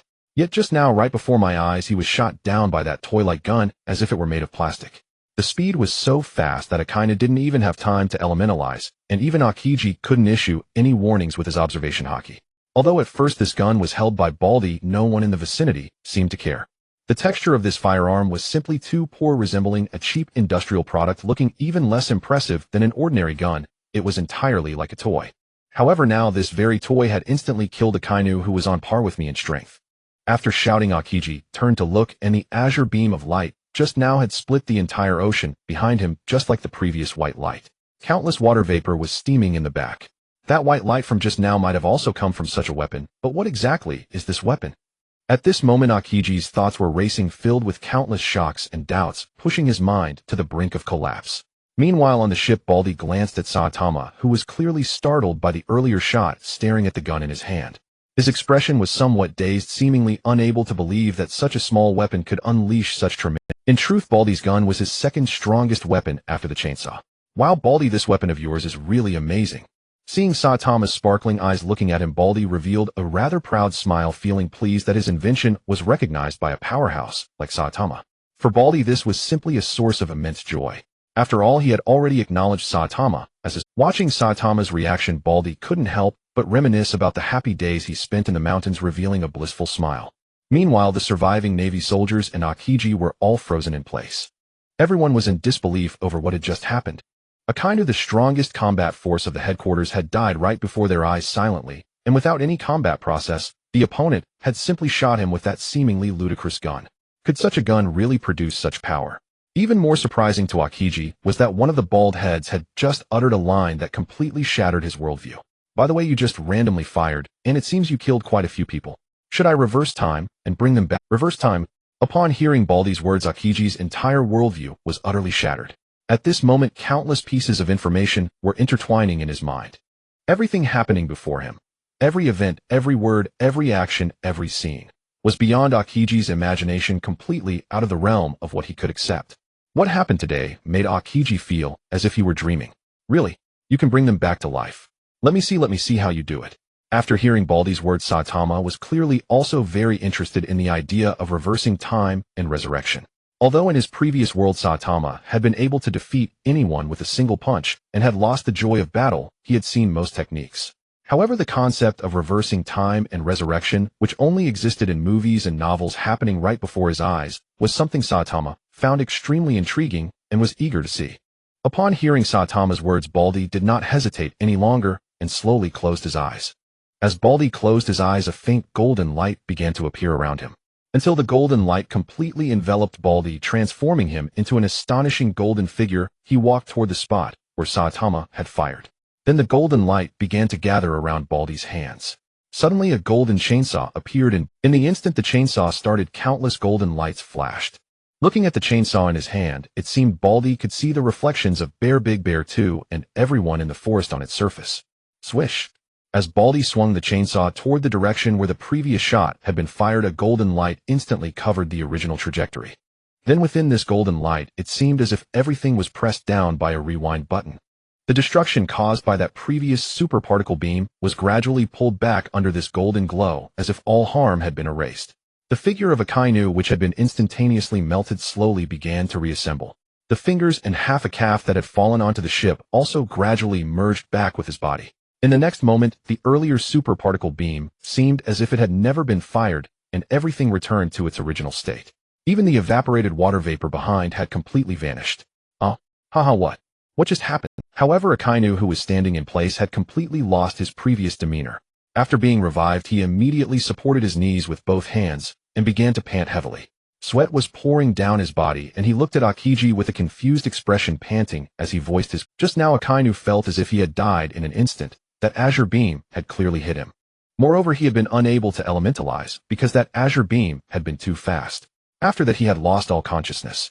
The next moment he opened his eyes, everything seemed as if it had never happened, except that the two bald heads had switched positions. Akiji looked at him as if he had seen a ghost. What kind of joke is this? What kind of joke? I realize now that this is all an illusion. Everything must be fake, Ice Age. At this moment Akiji felt that everything happening before him was a lie, and wanted to break through the illusion he found himself in. With Akiji's loud shout, an endless bone-chilling cold began to emanate from him, instantly freezing the entire. Meanwhile, Baldi and Saitama remained standing in their places. The chilling aura capable of instantly killing a rear admiral seemed to have no effect on them as it spread toward them. The two merely stood still. As the endless cold surged, Saitama turned his neck slightly, while Baldi leisurely took his gun from Saitama. With a flip of his hand, the gun vanished. Looking at Akiji, who was attacking him with all his might, Saitama let out a displeased tch. Hey, you two, I'm not a monster. We are clearly both heroes, so why must we fight each other? Why are you attacking me? Upon arriving on this warship, Saitama had no intention of killing either of the two. Because Saitama could clearly sense that these two were not monsters. In fact, from his perception, they could be the reason he followed them was that they had said they could spar with him to fight freely. However, based on the current intensity of the attacks, he sensed on himself. It seemed these two heroes had no intention of sparring. It appeared they were attacking him with all their might, but he only felt slightly cooler on his skin. Suddenly Saitama felt utterly bored. It was even less interesting than playing with Baldi. Meteor volcano. Just as Saitama's words fell, Akainu shouted loudly again. Akainu was making his move. Although he didn't know what had just happened, he clearly understood that he and Akiji had to act. Although he didn't know what that azure beam was, it was evident that it couldn't have been very powerful, otherwise he wouldn't have been standing here unharmed. Since that's the case, there was nothing to hold back. The situation on the battlefield with the two Gorosei was unclear, and things might already be dire. Vice Admiral Karp should have been sweeping through and defeating those two otherworldly pirate swordsmen before heading to support the two Gorosei. We must speed up here as well. Even if we can't directly kill these two bald heads, we must at least delay them. As Akiji's endless cold aura surged, the magma meteorites summoned by Akainu began to fall from the sky, heading toward Baldi and Saitama. Baldy looked at this scene before him and exchanged glances with Saitama. Both couldn't help but smile wryly. This time let me handle it. Baldy asked Saitama. Saitama, looking at Baldy, had no intention of intervening and merely nodded silently. At the moment Saitama nodded, Baldy's aura suddenly changed, and even his clothing transformed. Dressed in coarse linen and wielding a long sword, Baldy had instantly transformed into a formidable swordsman. There was nothing particularly terrifying about his presence. There were no heavenly phenomena either. It was merely a weathered swordsman who suddenly appeared beside Saitama. Drawing my sword for you is my respect for you, and not revealing my chainsaw is my mercy to you. A flash of cold light passed. Even Saitama barely caught a glimpse of Baldy's sword being drawn. At the moment the cold light appeared, the entire world and ocean seemed to calm. The previously shouting Akainu and Akiji now seemed to have been pressed on the pause button. Their gazes remained as they had been, their actions frozen in place, and the surrounding officers and soldiers were like, none of the people had time to react. Even the meteorites falling from the sky and the chilling aura approaching, neither their beings nor their attacks seemed to be aware that Baldy had already drawn his sword. And in that instant the battle was over. At this moment Saitama looked at Baldy's state, his eyes sparkling. It was clear that Saitama genuinely wanted to spar with Baldy, for he could clearly sense that this person before him was absolutely qualified to be his opponent. However, his captain had a strict order prohibiting sparring among crew members, so Saitama could only shake his head helplessly and place a hand on Baldy's shoulder. Forget it, let's go see Yanjin and the others. Okay. Then the two figures vanished from the warship. After the two left, from the spot where they had just been standing, the warship seemed to begin disintegrating in midair. If one could magnify it 1,000,000,000 times, they would see all the constituent elements of the ship being completely shredded. Everything thoroughly turned into nothingness. From the deck where the two stood, this nothingness instantly swallowed everything around it, including Akainu and Akiji. Even the chilling aura that swept in and the meteorites falling from the sky were all obliterated into nothing. The two strongest combat forces of the Navy headquarters, one of the three admirals, thus came to an end on this ship, with no one knowing what had happened. Saitama and Baldy's figures next appeared on the dog-headed warship beside Yanjin. Carp was covered in various wounds, his arms with numerous deep cuts, exposing bone, blood staining his. Nevertheless, Carp stood strong and did not kneel. His eyes were fixed firmly on Yasuo. Upon seeing Saitama and Baldy's figures suddenly appear on the ship, Carp was momentarily stunned before breaking into a relieved smile. At this moment Carp seemed to have guessed what had happened. However, now he felt nothing but helplessness. Even knowing what had occurred, he could do nothing. Because this high ponytail swordsman before him made Carp realize the otherworldly pirate crew. They were likely all terrifying monsters. Yasuo, do you still want to spar with him? Seeing Yasuo and Carp both stop their movements, I could only ask, have you finished fighting? Actually, I have a pretty good grasp of the combat system in this world, and find it quite interesting. As Yasuo spoke, he raised his arm, which was already covered in a pitch-black hockey. Occasionally, arcs of black and red lightning danced across his arm. At the same time, Yanjin also raised his arm. The combat system in this world is indeed quite intriguing. The abilities of that devil fruit mentioned by the King of Hell were also quite interesting, but it seems that this one before us does not possess such powers. After Yanjin finished speaking, he instinctively turned his head to look at Carp, who was already heavily injured and down. After Yanjin spoke, Saitama, Baldy, and the others naturally all turned to look at Carp. As for the others on the Doghead battleship, there were no more people left. During the fierce battle between the two, most had already been led away by several vice-admirals. However, for Yasuo and Yongin, such matters were not particularly concerning. After all, in their eyes, the only one worth noting was Carp. The rest were not even worth a glance. So do you still want to continue fighting? It seems that the captain's side has also nearly wrapped up. We should be able to retreat now. Fighting is so boring, it's not as interesting as eating Hawkeye's food. Saitama gave Carp a glance. However, it was clear that he did not recognize this former opponent. Upon hearing Saitama's words, Carp revealed a relieved smile. In fact, during the recent battle, Carp had already realized that the outcome of this luxurious ensemble's attack would likely result in a total rout. The officers of the otherworldly pirate crew were indeed excessively powerful, far surpassing other pirate crews. The four emperors would probably seem like children playing around in front of this otherworldly pirate crew. That's true, but really isn't interesting. Now that the goal has been achieved, let's head back. After hearing Saitama's words, Yasuo replied affirmatively. The moment Yasuo finished speaking, the figures of Saitama and Baldy had already vanished from the Doghead battleship. It seemed as if the two had completely disregarded Carp. In the next moment, Yasuo transformed into a blue-white wind, dissipating on the deck, choosing to ignore the opponent who had taught him the three-color hockey. Only Yanjin looked at Carp, who at that moment was also staring at Yanjin. Carp could hardly believe that these people before him were leaving without killing him. Given the previous situation, if these few wanted to kill him, he would have had no way to resist. After all, if they were to surround him. No. If they truly wanted to kill him, there would be no need to surround him. It's likely that the high ponytail swordsman could take him down alone. Karp recalled the process of fighting on the Doghead battleship. That person had been growing stronger throughout the battle. Moreover, they had learned the three-color haki and even the technique of haki entanglement in such a short time. Even until the end of the battle, Karp felt he had not grasped the limits of that high ponytail swordsman. Though that high ponytail swordsman was already very strong during their fight, Karp felt as if he was facing a peak Roger or Rox. Yet even at such a formidable level, Karp still sensed that the high ponytail swordsman had not used his full strength. The opponent always seemed to be responding to his moves, as if practicing. A while after Laren left, this group of guests dared to re-enter the bar. As for escaping without paying, this group of customers had never. It felt as if a teacher was guiding a student. In Karp's perception, the aura surrounding this swordsman was extraordinarily complex, akin to a chaotic mist, making it entirely unpredictable. The ability that transformed into blue-white wind had never been used throughout the fight. He had only intervened once during the first round of cannon fire from the sea stone shells to block the attack. Karp even felt that the opponent possessed not just the seemingly natural wind-type devil fruit ability. The aura emanating from that person seemed to contain countless variables and possibilities. This same aura also appeared to be present in the only swordsman left on the deck, who held two long swords in his hands. His name is Yanjin. He is the brother of the earlier swordsman named Yasuo. These two brothers are also the new officers of the otherworldly pirate crew, making their first public appearance now. They had previously shown themselves in the Alabasta Kingdom, but the information provided by the world government claimed that they seemingly lacked combat power, having been in Alabasta searching for weak martial artists to spar with. This is what they call lack of strength. It seems the intelligence from the world government is not much to write home about. Once again, I have become one of the first to encounter the officers of the otherworldly pirate crew. The strength of these two is completely on par with Saitama and the King of Hell. They are truly top-tier power. And the person next to Saitama, who left earlier, I also couldn't see his movements clearly. He is likely a new off. Moreover, the two just mentioned that their battle has already concluded. Looking at how unscathed they appear, Karp felt a pang of pain in his heart. Seeing these two, although he had guessed the outcome, he still found it hard to accept this fact, and felt a twinge of because the fact that these two were unharmed meant that their opponents, the Marine Headquarters Admirals Akainu and Akiji, had probably encountered misfortune.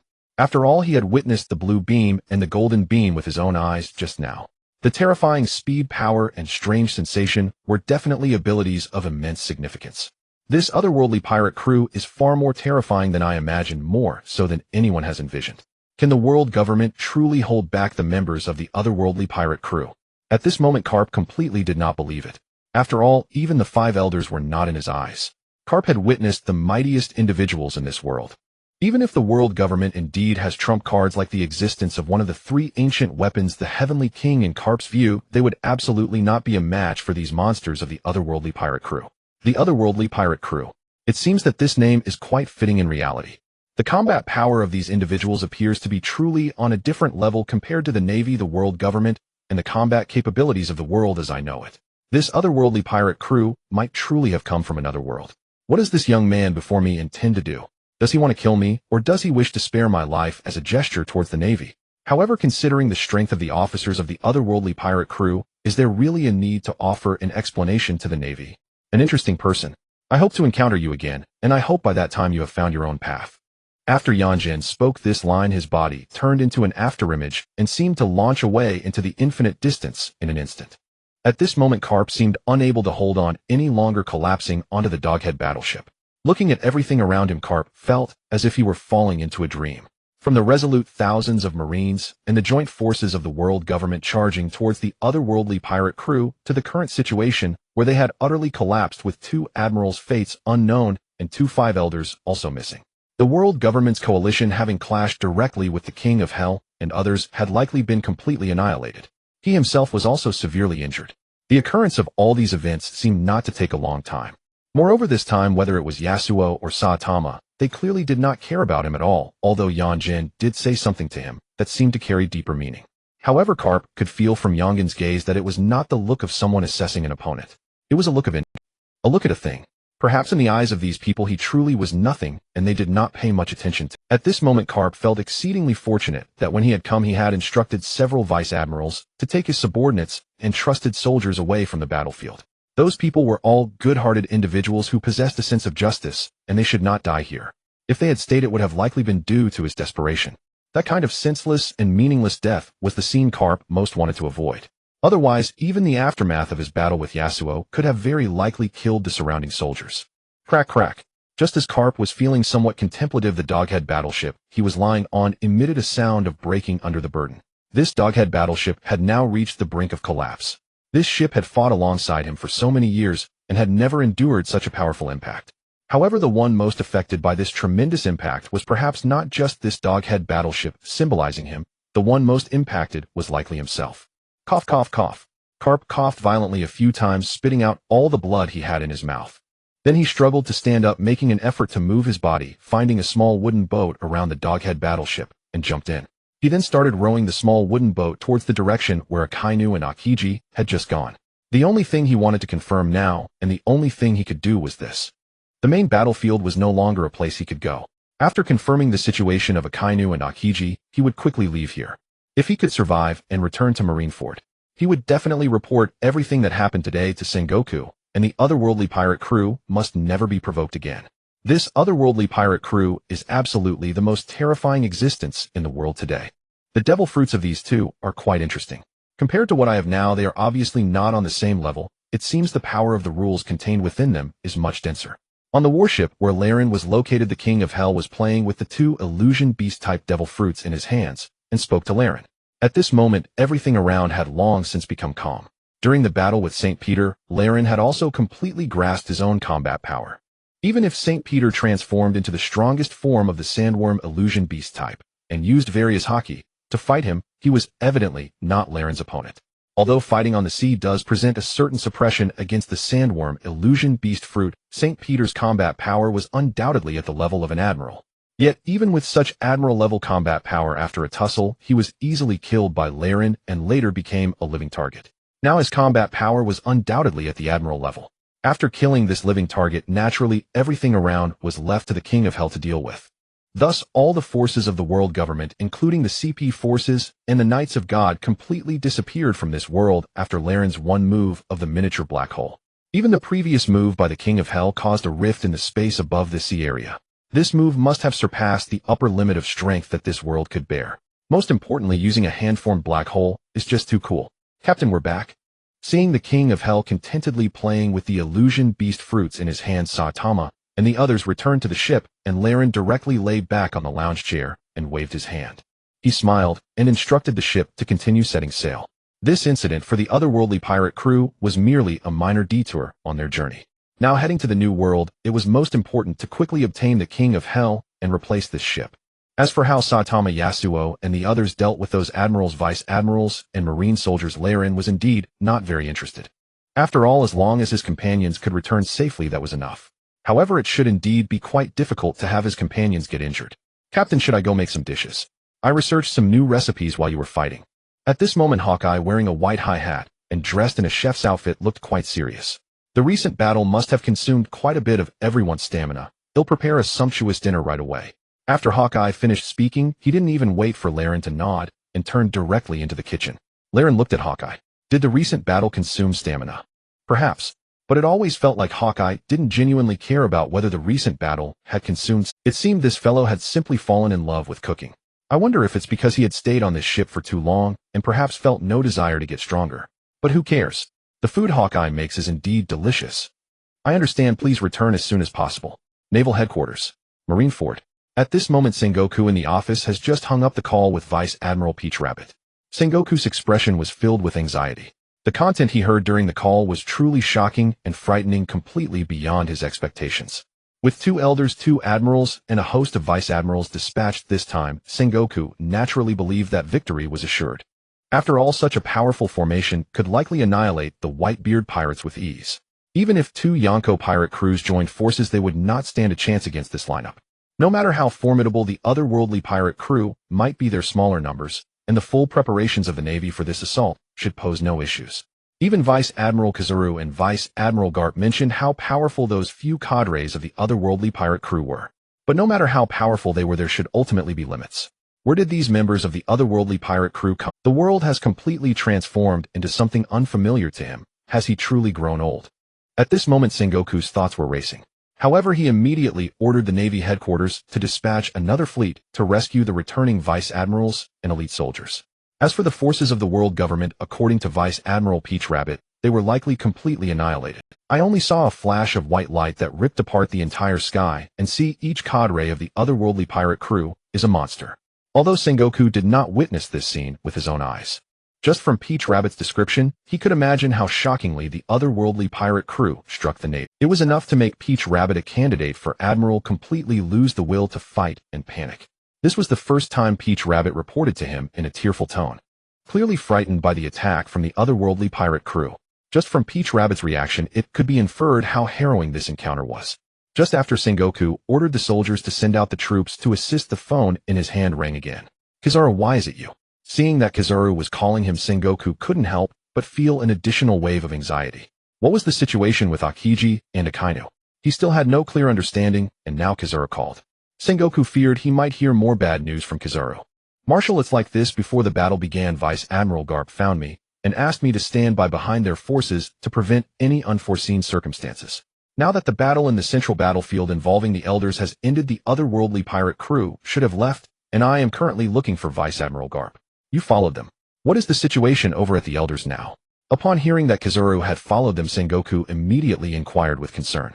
Compared to Peach Rabbit, Kizaru's perspective was clearly broader and more informed about what had occurred in the central. Moreover, Kizaru's observation haki was far superior to what Peach Rabbit could compare to. From Kizaru, Sengoku indeed heard a rough account of the entire battle. Although Kizaru only observed the battle from a distance, he still witnessed some of the combat. For instance, a white light tearing through the sky and sea. A blue beam seemed to pierce through the entire world. Then a golden light flashed, and the ocean which had been shot through quickly restored itself. Even the vast vapor seemed to be retracted as if time reversed. Listening to Kizaru's descriptions, Sengoku felt an immense astonishment. Although the Navy had previously gathered considerable intelligence on the capabilities of the entire otherworldly pirate crew, they believed they understood the cadres of the otherworldly pirate crew well. However, the information Kizaru provided felt as if they were encountering the otherworldly pirate crew for the first time. What white light? What blue beams? What about the golden light that reversed time? What on earth are these things? They were entirely unprecedented. It is likely that the elders, the world government, the CP forces, and the Knights of God have all perished.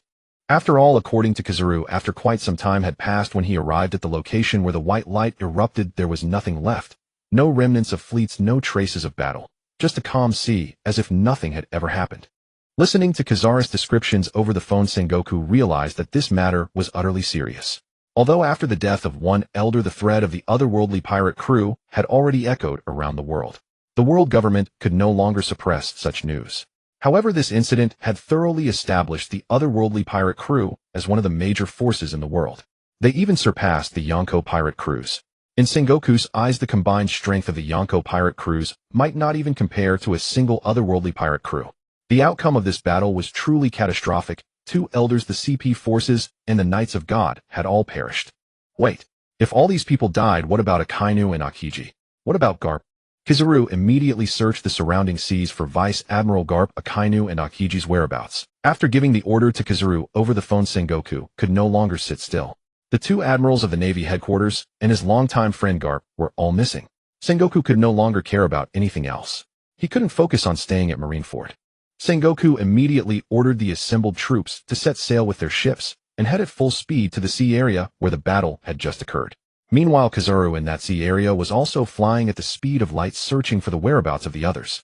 Although Kizaru usually appeared carefree and did not get along well with Akainu and Akiji, he was still deeply anxious inside, knowing the importance of this incident. However, just a moment ago, Kizaru did not have the courage to step into that sea area. After the last encounter with the King of Hell, Kizaru had developed a deep-seated fear of the otherworldly pirate. When the King of Hell extracted the glint fruit from his body, Kizaru had sworn never to encounter the King of Hell again if he survived. Hey! Just as Kizaru was flying quickly in search, he saw a region where the wreckage of warships was floating. Upon flying closer, he recognized it was Garp's dog-headed battleship. At this moment, the dog-headed battleship was in a terrible state with only a piece of deck floating. Surrounded by broken fragments, it was evident how much impact a warship had endured in the previous battle to be reduced to this mass of debris. However, with Vice Admiral Garp not nearby and the dog-headed battleship in such a state, could it mean that Vice Admiral Garp had encountered misfortune? Thinking of this, Kizaru felt a chill run down his back. If Vice Admiral Garp met with misfortune, would Akainu and Akiji also be? Just thinking of this, Kazara's movements quickened. The human form on the deck transformed into countless light points, beginning to search even faster. Fortunately, after searching for a while, a bloodied middle-aged man was seen rowing a small boat, appearing in Kazara's line of sight. Seeing that Garp was still alive on a small wooden boat, Kizaru was so excited that he nearly cried. Vice Admiral Garp! Kizaru shouted excitedly, and in the next moment, he appeared on Garp's small boat. Upon seeing Kizaru appear, Garp visibly relaxed, but wore an increasingly bitter expression. Hurry, it's in this direction. You need to go ahead and check on how Akainu and Akiji are doing. Okay, I'm on it. At this moment, Kizaru understood the urgency of the situation and did not say much more to Garp, but instead shot off in the direction Garp pointed. However, Kizaru flew far in this direction, but in the end found nothing.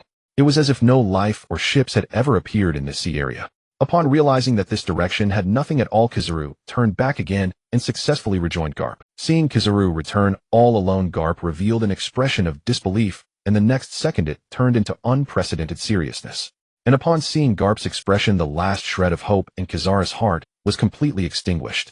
If Garp confirmed that there was nothing wrong with the direction he pointed, then on his trip apart from a lonely small island, he saw nothing. Not even a trace of anyone stepping foot on that small island. Akiji and Akainu. I'm sure it was that direction. What did you find? Did you see the small island? Yes, I saw that small island shortly after I flew out, and there were no traces of anyone having stepped foot on that. Kazara's speed was well known to Garp. Just during the time he had just left, Kizaru had flown far enough, even passing the planned small island. No trace of Akiji. Not even a single piece of ice on the sea. Garp looked at Kizaru helplessly and at this moment Kizaru could only shake his head with a solemn expression. However, the two seemed to be stubbornly searching the sea area until Sengoku arrived with his fleet. After hearing the news from the two, Sengoku no longer spoke, but directed the soldiers of the entire fleet to continue expanding their search radius, constantly searching and looking in that sea area. It seemed that everyone knew in their hearts that nothing could be found anymore. Yet not a single person voiced this, merely burying their heads in the search. Marshal Sengoku, should we continue searching? Forget it, no need. Return. Naval Headquarters, Marineford. More than 10 days had passed since that battle. At this moment, the naval headquarters felt as if it had been muted, entirely silent day after day.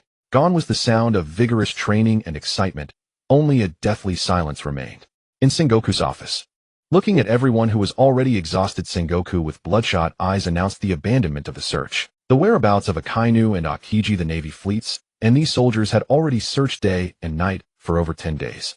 During this time, neither Kizaru nor Sengoku had even closed their eyes. Garp, severely injured, was forcibly taken back to the Navy headquarters for treatment by Sengoku. But after his injuries healed, he set off again to that sea area, currently still searching, aimlessly refusing. In Sengoku's office, the remaining Admiral Kizaru, Chief of Staff Crane, and numerous vice admirals all sat in silence, the atmosphere deadened. Sengoku let out a long sigh.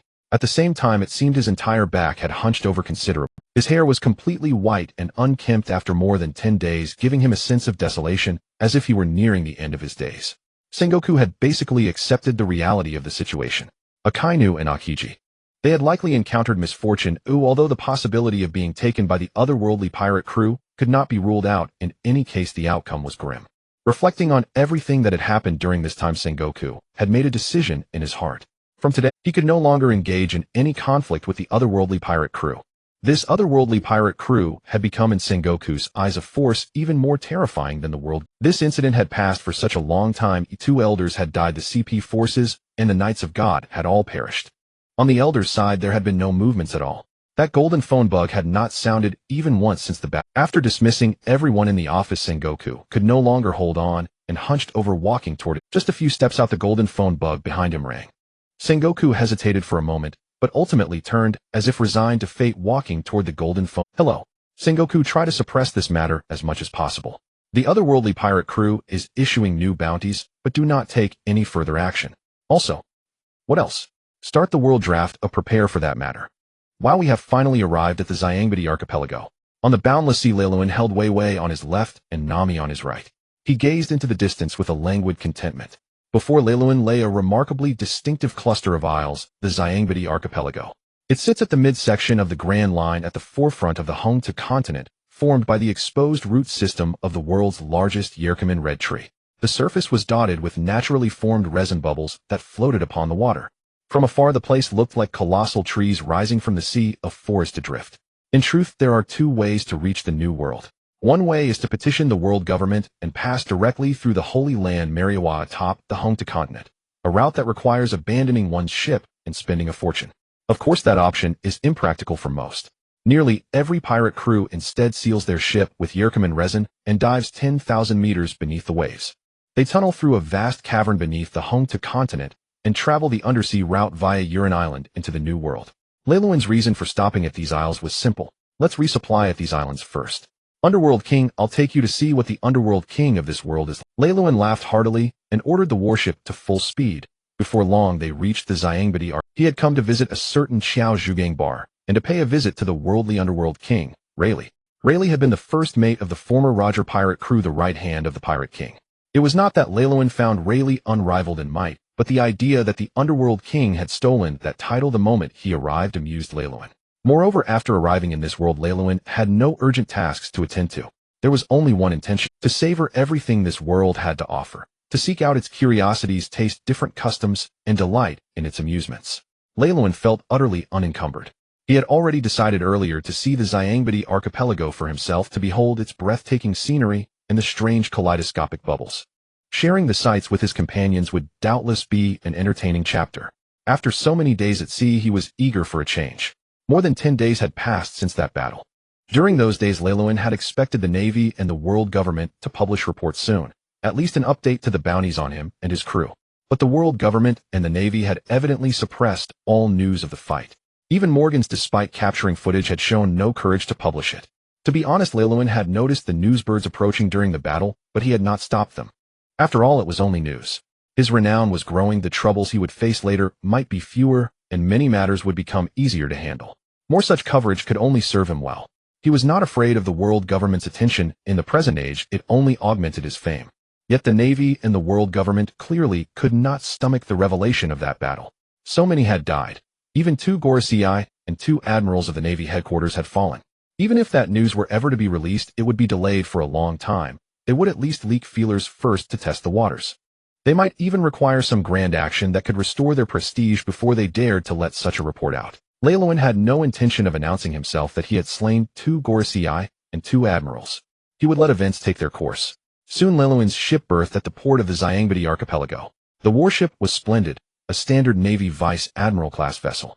At first, the dockworkers simply accepted the payment without remark and said little, until, "My God, look, that black-armored figure. Isn't that the Underworld King of the Aegea pirate, the bald one with the cape and the yellow bodysuit?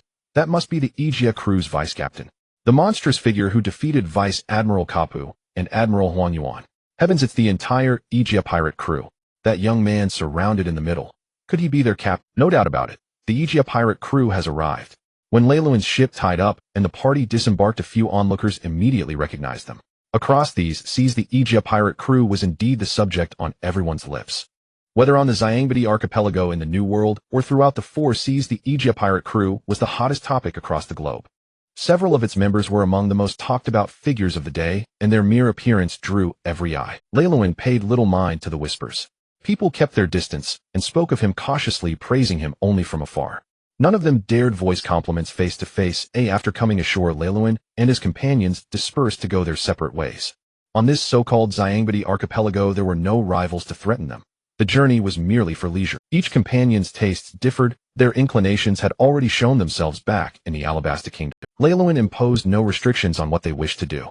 To him, the companion's happiness was all that mattered. He strolled with Weiwei and Nami in his arms left and right toward the island by the dock, the 13th Red Island. The Xiangbidi archipelago divided its zones by tree numbers. 129 were slave markets and lawless districts, 3039 housed bubble parks, 5059 were shipcoating docks, and 6069 fell under Navy jurisdiction. Resin bubbles, constrained by the local climate, could not leave the isles, creating a unique system of transport and architecture. As a gateway to the New World, the Tianlongren held dominion over the islands while the Navy garrisoned zones 6000 and 69. Because it was a necessary passage to the New World, the islands teemed with pirates, merchants, and bounty hunters. The world nobles, the Tianlongren, also resided here. Human traffickers and bounty hunters flourished. The buying and selling of humans, mermaids, and fishmen was tacitly permitted. In many respects, the isle was rotten. As Leiluin wandered the streets with Wei Wei and Nami, he could feel that the people here were more intoxicated with immediate pleasures, more decadent than those of the Alabasta Kingdom. Chaos reigned, faces were frequently agitated, and from every quarter the sounds of fights rose from. Though such disturbances were soon quelled, one could plainly see how disorderly the island was. Yet that tumult lasted only until word of Leiluin and the Aegea pirate crew's arrival spread through the island. Suddenly the entire archipelago fell silent, as if someone had pressed a mute button. The previous clamor faded away. Wherever the Aegea crew passed, an uncanny hush settled. Passers-by grew courteous and avoided any hint of conflict. Voices dropped to whispers. Leiluin, holding Wei Wei and Nami under each arm, walked the streets and took whatever trinkets he fancied. The shopkeepers were remarkably generous. Perhaps one reason the archipelago served as a gateway to the New World was that its merchants were so magnanimous, giving things away freely. Leiluin attempted to pay, but the vendors refused. This island truly is rustic and hospitable. At the moment Leiluin spoke, the crowd on the street echoed him at once. Captain Leiluin, it is the least we can do. Captain Leiluin, you are so handsome. May I shake your hand? Captain Leiluin. Captain Leiluin. Captain Leiluin, how might one join the Aegea pirate crew? The voices rose and fell around him, for Leiluin's warm smile had left the islanders with a favorable impression of this mysterious captain. They could sense in their minds that this young man was undeniably formidable, an aura of mystery apparent. Yet that warm smile explained why he led so many warriors, why the Aegea crew stood so high in this world. Perhaps it was simply because he possessed a warm heart. Leiluin felt like a star for the first time, as if fans lined every path he walked. He did not find the attention unpleasant. After all, being adored by the masses was intoxicating. He wandered along the Red Island's roads, fulfilling many fans' wishes and exchanging friendly handshakes. As the throng thickened, Leiluin kindly announced, "From now on I'll be on my own. Please don't crowd around me." As he spoke, he wore the sunny grin of a buoyant young man, yet he also let slip a thin thread of his conqueror's haki, a subtle pressure that tightened the air. One could not deny the effect of his words. After that utterance, no one dared disturb him any further. Strolling on, Leiluin soon found himself before a small tavern. The sign made the corner of his mouth curl into an amused smile. Qiao Zhugang Bar. That is a rather amusing name. Nami, upon seeing the sign, beamed with delight. It was clear she liked the name of the bar. Leiluin did not hesitate and pushed the door open. At the instant the small tavern's door swung wide, the clinking and merriment inside fell silent. Every pair of eyes turned toward the entrance simultaneously. But when they saw Leiluin and the two women at his side, the patrons fell silent again. Behind the bar, a woman's gaze fixed on the doorway. She was tall and slim, with short black hair whose tips curled upward. She smoked a cigarette and wore a spider-patterned top, appearing deceptively young. "If you intend to come in for a drink, close the door behind you." That woman was Shachi.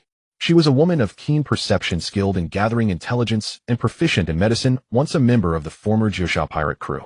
During the God Valley incident 38 years ago, she had been abducted by the world government as the ultimate prize in a so-called native hunting competition, only to be rescued by Rayleigh. From that rescue, their relationship began. 15 years ago, she had joined with Zierbatsi, Rayleigh, and Jalan Baiha to shelter the three Snake Princess sisters who had escaped from the Tianlongren. Later, when the Haihuzi Blackbeard crew attacked Jiusha Island to seize the Tiantian fruit, she and Zierbatsi Rayleigh went to repel Haihuzi's forces and protected the Empress and the others. She lived on the Xiangbedi archipelago together with the former Roger crew's first mate Zierbatsi Rayleigh. Shachi often tended to Rayleigh's daily needs. In short, she was a legendary figure in the pirate world. "If you two are coming in to drink, please do come in and sit."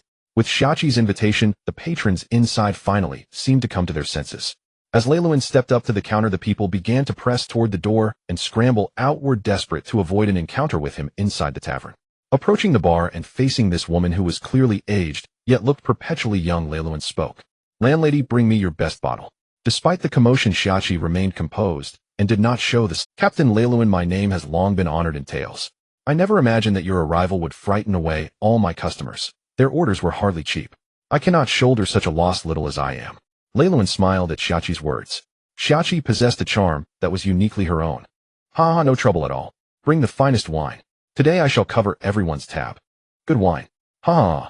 Looking at the man sitting at the small table, Leiluin was happily drinking with two beautiful women, while Shachi occasionally glanced over. The young man before her did indeed differ somewhat from her imagination. After all, the news about the otherworldly pirate crew had spread worldwide during this time. The Sabaody archipelago, a crucial gateway to this new world, was naturally rife with rumors about the otherworldly pirate crew. As a friend of Rayleigh, Shachi had seen quite a few reports about the otherworldly pirate crew. She recalled the moment when the title of the Dark King was snatched away by a member of this crew. Xiaoqi had already realized that this otherworldly pirate crew was not ordinary. They had only just set sail for a short time, yet they already had bounties totaling billions. Moreover, the world's greatest swordsman Mihawk, such a proud young man, had actually joined this otherworldly pirate. It was even said that he had become the crew's cook, not even a combatant. This was enough to illustrate just how terrifying this pirate crew truly was. Although only one captain, 2 officers, and Mihawk's achievements had been reported, the information about the remaining members of the otherworldly pirate crew was shrouded in mystery. This pirate crew had appeared far too mysteriously with no prior rumors or relevant news. It could be said that no one even knew from which part of the East Sea these individuals emerged, as if they had truly materialized out of thin air. Yet these few people, upon entering the world, had become the pinnacle of the entire pirate realm, the most talked about pirate crew. And according to recent reports, the otherworldly pirate crew had killed one of the 5 elders. Such an exaggeration. It was far beyond the level of killing a celestial dragon or a marine admiral. The deceased represented the highest authority of the world government, the 5 elders. Such incidents had never occurred in any previous pirate crew. Not even the former pirate king Roger could accomplish such feats. It was evident that this otherworldly pirate crew was certainly not an ordinary crew. Even the title of 5th Emperor of the Sea seemed insufficient to describe them. It was said that one of the 5 elders had perished at the hands of the new Dark King. The exploits of the Dark King were already quite exaggerated. However, the bald officer Saitama was no less impressive. The might of Admiral Kizaru was well known among the people of the Subordinate archipelago. After all, as the commander of the Marine Science Force, Kizaru often patrolled the Subordinate archipelago. People were well aware of just how exaggerated his combat power was. Yet such a powerful individual was defeated by an unknown bald man and severely injured. Moreover, it wasn't just Kizaru but also that familiar guy. The one who could defeat Carp is actually this kid's subordinate. Looking at Laren, who was smiling brightly, one could even feel a hint of warmth from that smile. Xiaoqi was filled with many doubts at this moment. Although Laren gave her a good impression at first glance, it was precisely this feeling that made Xiaoqi raise her guard to the highest level. Just a mere smile was enough to achieve such an effect, indicating that Laren undoubtedly possessed various extraordinary abilities. Even a smile was an absolutely extraordinary smile. The Laren before her seemed to have a powerful ability to charm people. Seeing Laren and the 2 women enjoying their drinks, Xiaoqi once again picked up a few glasses of special cocktails and walked over. These are our house specials, you all can give them a try. Watching Xiaoqi approach, Laren understood that this woman was likely trying to probe for some information from him, whether through his words or actions. However, due to her being somewhat too seasoned, Laren couldn't quite figure out what Xiaoqi was plotting. At present, it seemed that she was merely treating him as an ordinary guest at the table, while she was just a diligent. But this situation was the most peculiar. After all, given his current level of fame, it was impossible for him to be treated as an ordinary guest anywhere. Captain Laren, I wonder if the wine from my little tavern can satisfy you. Haha, of course. I have long heard of the wine from Boss Xiaoqi. Now that I can taste it in person, it couldn't be better. For Captain Laren, I have long admired you. The otherworldly pirate crew is the hottest topic here in the Subordinate archipelago. Is that so? Of course, but what intrigues me most is that the most widely spread news is about your 2 subordinates, Saitama and the Dark King. Your news, Captain Laren, seems rather scarce, which is quite mysterious and full of curiosity. As Xiaoqi spoke these words, there was a hint of teasing in her tone. Nami was sitting beside her at this moment. Hearing Xiaoqi's words, Nami's expression had already turned somewhat sour. How could such a strange woman in this small bar dare to speak like that to Captain Laren? However, before Nami could say anything, Vivi gently patted Nami's hand. Clearly, Vivi had already sensed the captain before her definitely knew this woman, and this woman who ran such a small bar was certainly not ordinary. She would definitely not just be a tavern owner. If Boss Xiaoqi has any curiosities, just ask directly. I am standing right in front of you. Is there anything that can be resolved quicker than directly asking me? Captain Laren is truly straightforward. Then I will ask directly. Have your 2 companions come along with you. I have long admired your Dark King of the otherworldly pirate crew. I am very grateful to him for killing the 5 elders and the celestial dragons. If I could meet him in person to express my gratitude, that would be wonderful. Listening to Xiaoqi's words, Laren couldn't help but want to curl his lips. This old woman was truly talking nonsense. Expressing gratitude to the Dark King for killing the celestial dragons. How fake. Moreover, she had asked him to speak directly, yet her question showed no sign of probing. It simply expressed friendliness towards the otherworldly pirate crew. One could only say that Xiaoqi, as an experienced information broker, was indeed doing very well in this regard, making it very pleasant to listen to.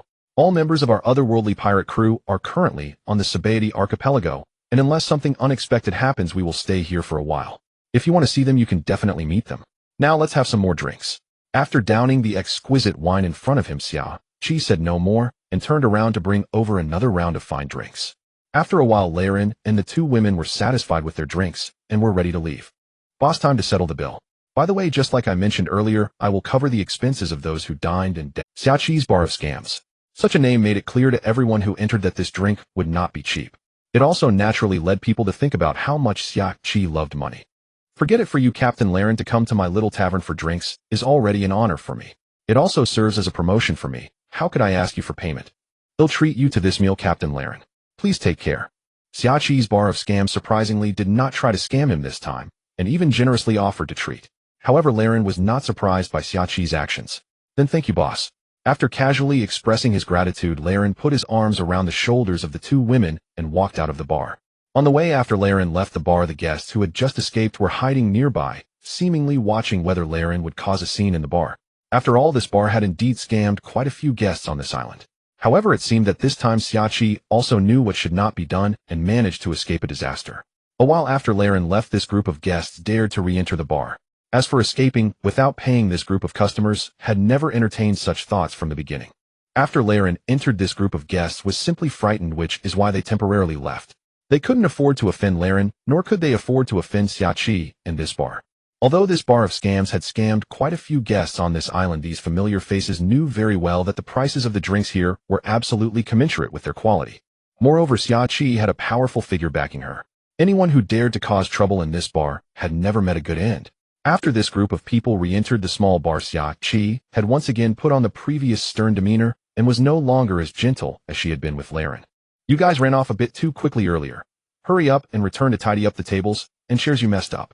Also pay up for the drinks. After glancing at the crowd, Xiaqi said this, and then got busy again serving drinks to the customers. While serving drinks, these guests inquired about what had happened after they left. Boss, we're on it. By the way, boss, did you just speak with Captain Laren? Boss, were you not intimidated by the captain of the otherworldly pirate crew? This is the first time I've seen such a big figure. It's truly impressive. At just a glance reveals he is a mysterious top-tier powerhouse. Hearing the discussion, Xiaqi recalled her first impression of Laren, which indeed had been quite impactful. A particularly young and handsome face, yet it also gave her a sense of mystery and strength. It seemed that everyone shared a similar first impression of this mysterious captain of the otherworldly pirate crew. Ding ding ding. With the sound of chimes, the door of the small bar was opened again. Everyone's gaze instinctively turned to the entrance, fearing that the mysterious Captain Laren might return. However, this time the person who entered was not Laren. The newcomer had long curly white hair and a beard. Wearing glasses, he had a straight scar over his right eye and was dressed in white. He looked like a very handsome old man. The newcomer was none other than the former vice-captain of the Roger Pirates, known as the right arm of the Pirate King, the former Dark King Silver's Rayleigh.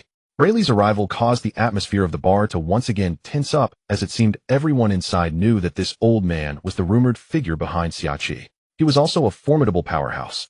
Upon seeing the newcomer, Xiaqi said nothing more, but merely gave him a glance and walked towards the back room. Seeing this, Rayleigh greeted a few people beside him and immediately followed her in. Once inside the room, Xiaqi stared intently at Rayleigh, seemingly puzzled as to why he had come to the bar. After all, the news of the otherworldly pirate crew arriving at the Sabidi archipelago must have spread by now, since Laren himself had already been here. And her place was in a relatively obscure corner with no signs of the otherworldly pirate crew hiding there. Currently, Rayleigh still dared to appear in her shop. Did he not fear running into members of the otherworldly pirate crew? Did he really think he was still young? However, Xiaqi felt somewhat relieved that Rayleigh had chosen this timing to come. If he had just entered the bar, Xiaqi could hardly imagine what kind of sparks would fly between Rayleigh and Laren. How dare you come here now? Haven't you heard that the otherworldly pirate crew has already landed on the island? I just heard this news and rushed over. I heard that the captain of the otherworldly pirate crew had visited your bar. That's right. Then he must know about you or me coming specially. Oh, otherwise he wouldn't come to such a remote place. I think so too, but as for the answer to the question you are most concerned about, I can tell you directly: the Dark King did not come along. Looking at Rayleigh, Xiaqi straightforwardly stated this. But the next second, Rayleigh's words shocked Xiaqi. I know, because on my way here I encountered the Dark King of the otherworldly pirate crew. What? Upon hearing Rayleigh's words, Xiaqi's tone suddenly became tense, and she rushed to Rayleigh's side, beginning to check him up and down. It seemed she was very worried about Rayleigh clashing with the Underworld King. Don't worry, there was no conflict between us. I merely caught a glimpse while passing by, just a distant look. For some reason, looking at Xiaqi's concerned eyes and recalling the figure he saw on his way here, Rayleigh felt a hint of bitterness deep within. Bearing the title of Underworld King for so long, it had become a part of him. To say he had no pride or recognition of his own would be a lie. After all, he was once the right-hand man of the Pirate King. A newcomer had taken his title in such a short time. This situation had made Rayleigh feel uncomfortable from the very beginning. He was also very curious to see what kind of demeanor the new underworld king from the otherworldly pirate crew possessed that could steal his title. However, on the way here, as he listened to the discussions around him and caught a glimpse of that figure, Rayleigh understood why his title as Underworld King had been taken. I heard that person's name is the Underworld King, and he truly deserves the title. Xiachi said this while looking at Rayleigh, her eyes clearly filled with a hint of apprehension. Rayleigh nodded in affirmation without saying anything more. The otherworldly pirate crew has come to our island. If you have time, you can go out and meet them. They seem to be enjoying themselves and don't appear to be the terrifying type. They all look quite friendly. As Rayleigh spoke, he casually grabbed a cup of wine from the cabinet and took a hearty sip. I suppose Captain Raylan might be the same. Xiachi replied to Rayleigh, also picking up a cup of wine. At first glance, he gives off a likable impression, and he doesn't seem to be like rocks. Rather, he resembles a gentle and handsome young nobleman. Listening to Xiachi's words, Rayleigh's brow furrowed tighter. The members of the otherworldly pirate crew gave off a distinctly different first impression. Yet one thing was the same: these individuals exuded an undeniable aura of absolute strength. Just a distant glance at that underworld king allowed Rayleigh to sense how terrifying his presence truly was. That kind of aura, as deep as a chasm and as imposing as a prison, was not something an ordinary person could possess. It was said that both of the cadre members of the otherworldly pirate crew possessed Conqueror's Haki. With the qualifications of a king, yet willingly serving under Raylan, it was clear that the young man, resembling a noble, was certainly not as gentle as he appeared, nor was he simple. The strength of that underworld king could definitely rival that of the four emperors, and might even surpass them. After all, based on reports of his recent battles, the underworld king had been crushing opponents effortlessly. Even when facing the Gorosei, it was the same. No matter which of the four emperors, even the strongest Whitebeard had never achieved such a record. Although he had not yet made direct contact, this fleeting glance made Rayleigh feel no wonder beings of the Gorosei's caliber would perish at this person's hands. And another cadre of the otherworldly pirate crew. The other cadre Rayleigh mentioned was, of course, Saitama. I haven't seen him yet. How about we close the tavern and go out for a stroll? It's been a long time since I've done so. Sure, the one I most want to meet is the one named Saitama. The two of them quickly reached an agreement, closed the tavern door, and headed outside. It wasn't difficult to find the traces of the otherworldly pirate crew. After all, the whole island was buzzing as if a celebrity was holding a fan meeting. The vast majority of people were heading in the direction of the otherworldly pirate crew, eager to catch a glimpse of these legendary individuals. However, they only dared to watch from a distance, not daring to approach. After all, the members of the otherworldly pirate crew were all figures with bounties exceeding 2 billion. For the pirates on Saitama archipelago, they were legendary existences. Moreover, this time the number of people from the otherworldly pirate crew was more than they had anticipated. According to previous reports from the news bird, the otherworldly pirate crew should have only 4 or 5 members in total. However, this time there were definitely more. The most notable increase was another bald man and 2 very formidable-looking swordsmen. The people of Saitama archipelago instantly realized this was big news. It seemed that the otherworldly pirate crew had suspiciously added a few cadre members. However, regarding the newcomers like the swordsman and the bald man, even if they were cadres, Rayleigh and Xiachi were not particularly interested. In Rayleigh's opinion, with Raylan as the captain plus the underworld king and Saitama both possessing the qualifications of kings, the crew was already top tier. Even if there were new members in the pirate crew, they would definitely not be exceptionally powerful. At most, they would just be some cadres who joined after the otherworldly pirate crew gained fame. Strength. He estimated it would be at most a bounty of a few 100 million. Let's go over there. I heard Saitama and his bald companion are over there. Alright, let's go. The two walked a few steps, casually inquiring with the people around them, and learned the current locations of Saitama and Baldy. After all, everyone on the island was closely following the movements of the otherworldly pirate crew. Therefore, it was easy to find out. Once they learned the locations, the two walked not far down the road when they spotted the 2 reflective bald heads. Upon seeing the figure clad in a tight yellow suit draped with a white cloak that resembled a navy's, yet was entirely different, Rayleigh instantly furrowed his brow. Rayleigh had already recognized that Saitama would be an extremely powerful monster when his achievements were publicized. To defeat the Admiral Kizaru and even the old man Garp, it goes without saying that his combat power was extraordinary. However, Rayleigh never expected that the person who could defeat Garp would be this bald man before him. Just a sweep of his observation haki immediately revealed countless flaws surrounding these 2 bald men. In particular, Saitama felt like someone with absolutely no combat power at all. Rayleigh sensed no threat emanating from him. It even seemed the other party was unaware of his observation haki. Not just Rayleigh but many pirates had swept their observation haki over Saitama, yet he remained completely unfazed. Not only Saitama, but the other bald man was the same. Both were playing bubble games on the street. They appeared to be two young noblemen enjoying a vacation completely devoid of the imposing demeanor Rayleigh. Seeing Saitama in such a state, Rayleigh felt a tinge of disappointment, even beginning to doubt whether the Navy's previous reports were fabricated. Were the achievements of this otherworldly pirate crew real or fake? Was the Navy and the world government just hyping a fake pirate crew with an impressive reputation? Then after some time would they eliminate this pirate crew to showcase the greatness of the world government? Is this person really going to be Garp's opponent? Looking at Saitama ahead, Chi posed the question that had been on Rayleigh's mind. It was clear both of them shared the same thoughts after seeing Saitama. Perhaps, but at the moment besides Captain Raylan, the Underworld King should be the strongest in the otherworldly pirate crew.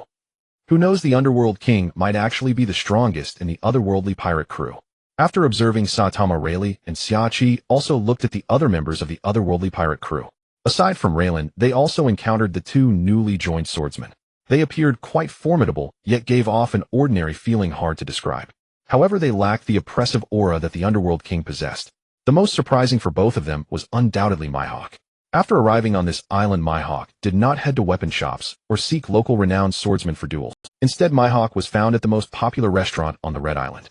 Moreover, through the window it appeared he was actually cooking inside. While cooking, he was also asking the chefs around him for advice. After Chi inquired about the surroundings, she learned the truth. It turned out that the world-renowned greatest swordsman Mihawk was currently working in this restaurant. More accurately, he was seeking culinary knowledge from the restaurant chef. This is really strange. Since when has Mihawk become a chef? Is it possible that this otherworldly pirate crew really has the world's greatest swordsman as a cook instead of a combatant? Perhaps it's just a gimmick for boasting. But it looks like Mihawk is genuinely focused on cooking. Chi said to Rayleigh after watching for a while, her tone filled with disbelief. After all, what was happening before her was indeed beyond her comprehension. She had seen Mihawk before and understood how much effort he had put in to reach the position of the world's greatest. However, now Mihawk seemed to have lost that sharpness. Let's go in and try Mihawk's cooking. It's quite rare to eat the food made by the world's greatest swordsman. With that, Rayleigh led Chi directly inside the restaurant. Surprisingly, there were fewer customers than usual inside. Perhaps because Mihawk had arrived, those who remained were slightly more famous and bolder pirates. Upon seeing Rayleigh enter, Mihawk didn't even lift his head, continuing to ask the chef beside him about something. However, many people in the restaurant recognized Chi. After greeting each other, the two took their seats and ordered their dishes. Coincidentally, as they finished ordering, the server smiled and spoke to Chi. "Dear guest, we have a chef who came to ask for advice, and he tried making our restaurant's signature dish. Would you like to taste what he made?" Of course. After hearing the server's words, Chi nodded affirmatively. She had already known that this was the dish Mihawk was preparing when she ordered it. After all, as the most famous restaurant on the island, she had dined here many times. After a short wait, the server arrived with 2 plates of food. Most importantly, Mihawk was wearing a white chef's hat and followed the server back, seemingly wanting to hear their opinion. However, as he approached, Mihawk glanced over and kept his gaze fixed on Rayleigh. "Dear guest, this dish was prepared by this chef. Now let me chat with these 2 guests. You can leave." Mihawk waved his hand to dismiss the server and then sat directly beside Chi, right across from Rayleigh. "Mr. Mihawk, it seems you recognized me." "Mr. Rayleigh, you are quite the senior. I never expect." Mihawk was genuinely surprised to see Rayleigh.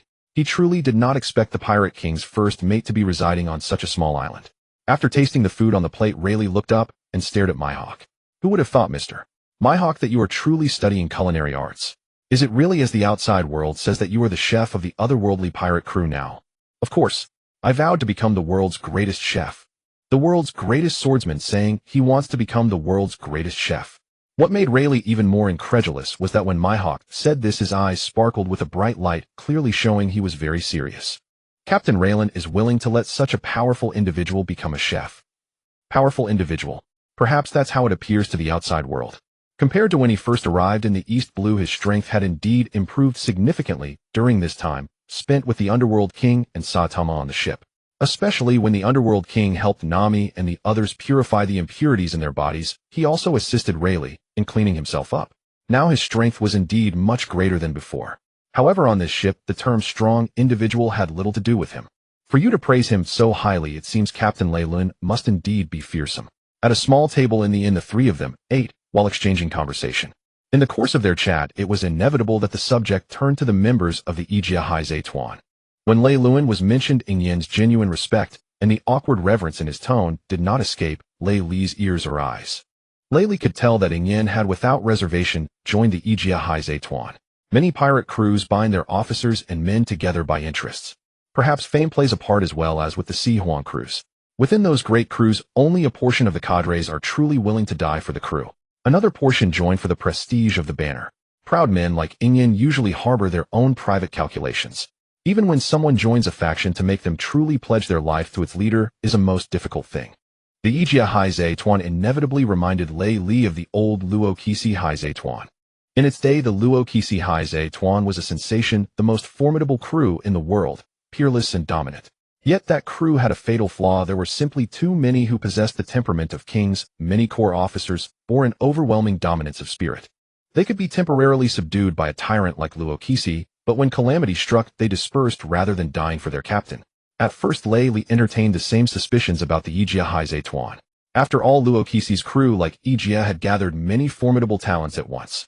They had shown monstrous aptitude from the very beginning, yet the Luo Qixi crew's end was tragic. Lei Li still remembered the Battle of Shinjigu. He had been there himself, and well knew how savage that conflict. He knew how regrettable Luo Qixi's fate had been in that fight. But now it seemed Yin's heart was wholly, utterly, given to the Ijia Haizei Tuan. To bend a world-class swordsman like Yin so completely in such a short time spoke volumes about the allure of Lei Luan's crew. Our Ijia Haizei Tuan is not merely strong, those aboard are monsters in the truest sense. You may not grasp my meaning now, but in the near future you will. Yin laughed heartily, drained the cup before him, nodded briefly to Lei Li, and returned to the kitchen to continue learning from the chef. Lei Li, seated where he was, watched Yin's back with a pensive look. When Yin spoke, he clearly alluded to something that had already occurred, something Lei Li did not yet know. From Yin's choice of words and tone, it was plainly no trivial matter. It was likely an event capable of shaking the world. Although Yin's cooking was indeed divine, both Lei Li and Shachi found the food tasteless at that moment. Their minds had been carried away by Yin's words. Both wondered what had happened. What great deed of the Ijia Haizei Tuan they were not yet aware of. Not long after the two left the restaurant, the answer arrived. The Haijun was launching a worldwide conscription. Could the big thing Yin mentioned be this? Did the Ijia Haizei Tuan provoke the Haijun and Shiji Jingfu into a mass recruitment? Shachi asked, eyes wide with speculation. That seems unlikely, Lei Li replied coolly. This conscription isn't only the Haijun. Shiji Jingfu is recruiting as well. After returning to his tavern early morning, patrons brought the latest newspapers and the headline news. The Haijun and the Shiji Jingfu had jointly announced a global conscription. The numbers were enormous. Recruitment on a scale at least comparable to the entire previous Haijun headquarters. Though the Haijun had conscripted before, Lei Li and Shachi had never seen anything of this magnitude. Moreover, the Shiji Jingfu was recruiting high-end combat units.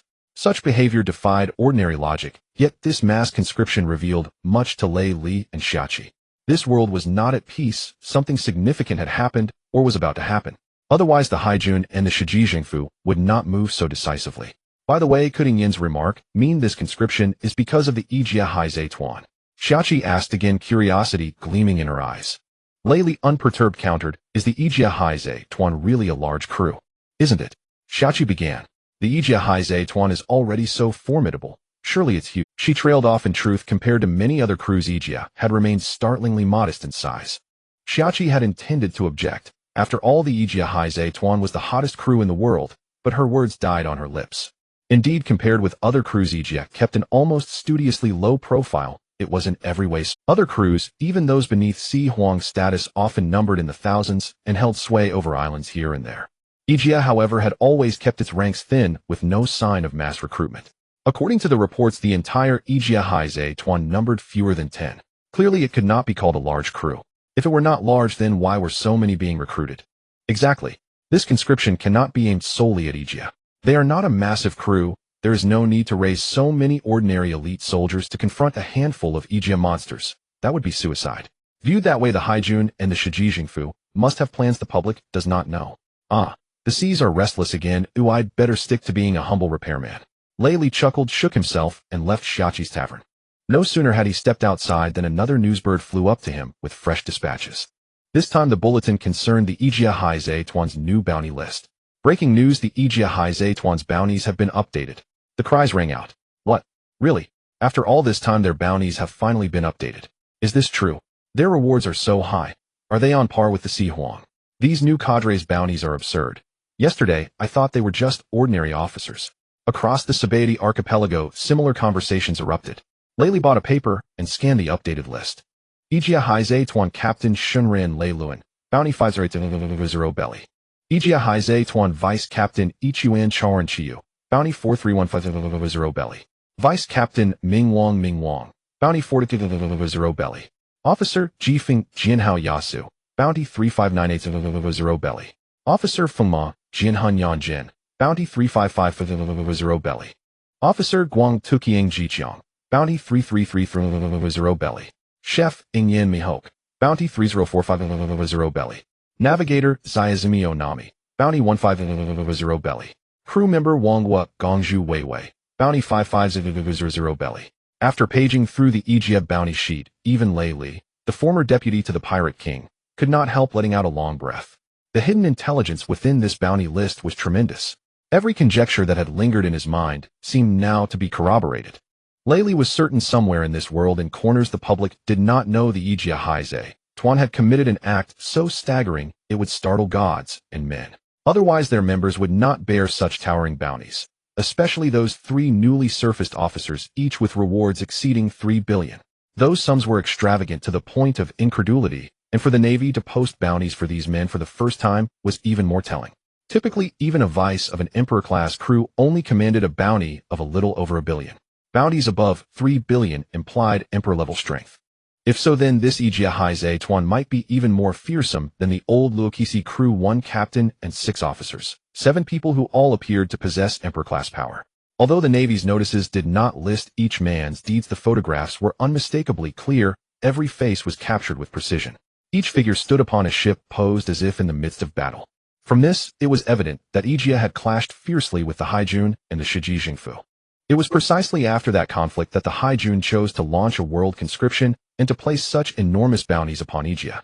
This bounty list therefore cemented the Ijia Haize Tuan's weight in the world. Wow, what are the Si Huang bounties now? Does this mean several Si Huang are in Ijia? People marveled. What Si Huang?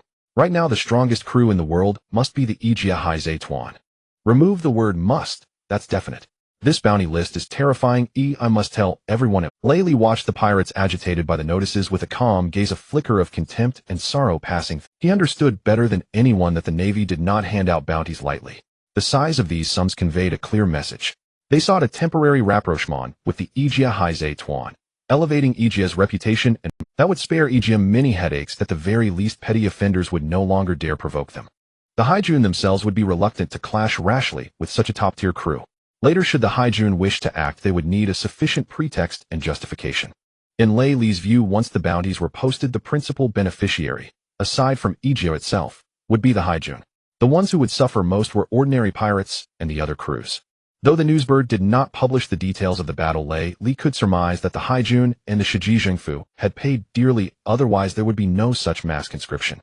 Now that a mass recruitment was underway, the Haijun and the Shiji Jingfu would surely make their move. The shame and losses they suffered against Ijia would need to be avenged upon other pirate crews. Otherwise the Haijun could not command respect. Recently the death of one of the Wu Laoxing had already provoked great upheaval. The Shiji Jingfu's authority no longer stood as lofty as before. Previously, any crew would tremble at mention of the Shiji Jingfu and the Haijun. Now many dared to mock them in secret. Our respect and fear for the Tianlongren had noticeably waned. All of this in truth was a consequence of the Ijia Haize Tuan's actions. Lei Li wondered which crew the Haijun would take aim at. Would it be the recent recklessly proud Baisho Keidu who had long clashed with the Haijun, or the once unchallenged seat holder by Huzi?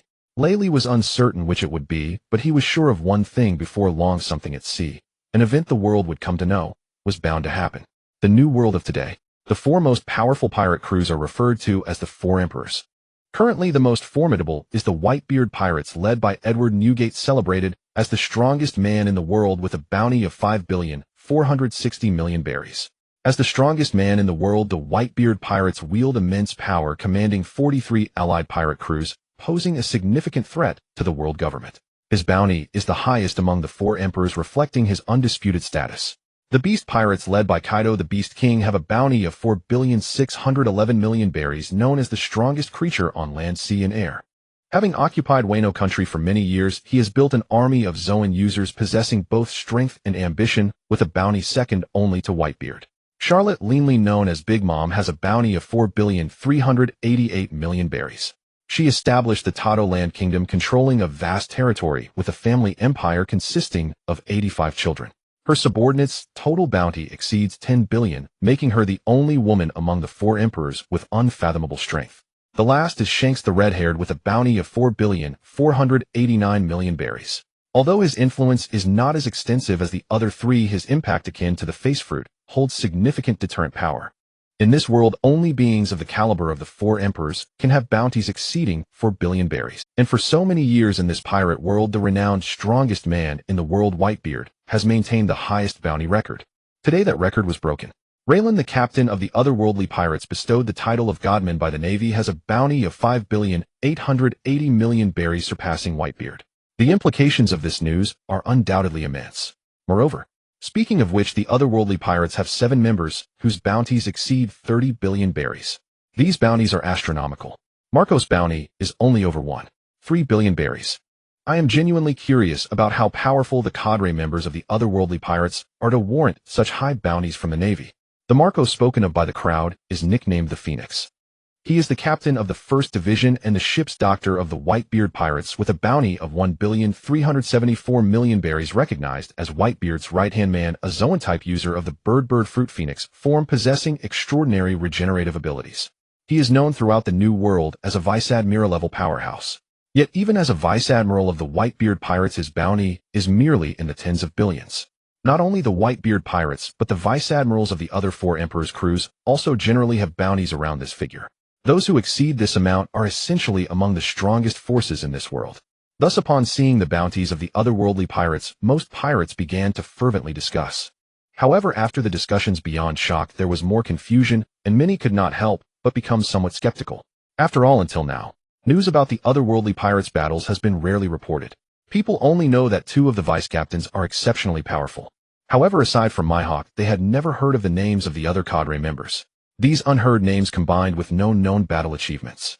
That the Navy suddenly issued such high bounties inevitably made everyone curious about these cadre members. Clearly yesterday, when observing, no one felt that those individuals were particularly formidable.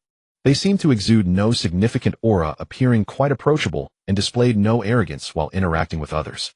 Yet these gentle individuals possessed bounties exceeding 3 billion. This situation is truly it remains uncertain whether the demeanor displayed by the otherworldly pirates was an act or their true selves. Wow, our new bounties have been released.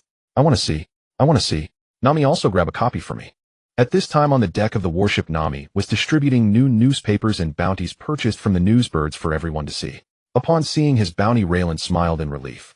The Navy certainly knows how to stir the pot, directly raising his bounty to a level higher than that of Whitebeard. Moreover, Saitama and Pluto's bounties have also reached the level of the 4 emperors. The Navy has positioned the otherworldly pirates at a level that absolutely cannot be provoked. It is evident that the Navy truly does not want to confront him again for the time being. Issuing such a high bounty can indeed reduce some of his troubles. He might even use this to cleanse a batch of more rampant pirates. After all, in this world, the bounty amount on a bounty notice carries significant meaning. Typically, after receiving a high bounty, if one cannot gain the recognition of all the pirates, there will inevitably be some lunatics who will challenge him and stir up trouble. However, Raylan is not afraid of these. Although Raylan only desires a leisurely journey to witness the wonders of this world, if someone truly comes to seek death, he wouldn't mind cleaning up some trash from this world.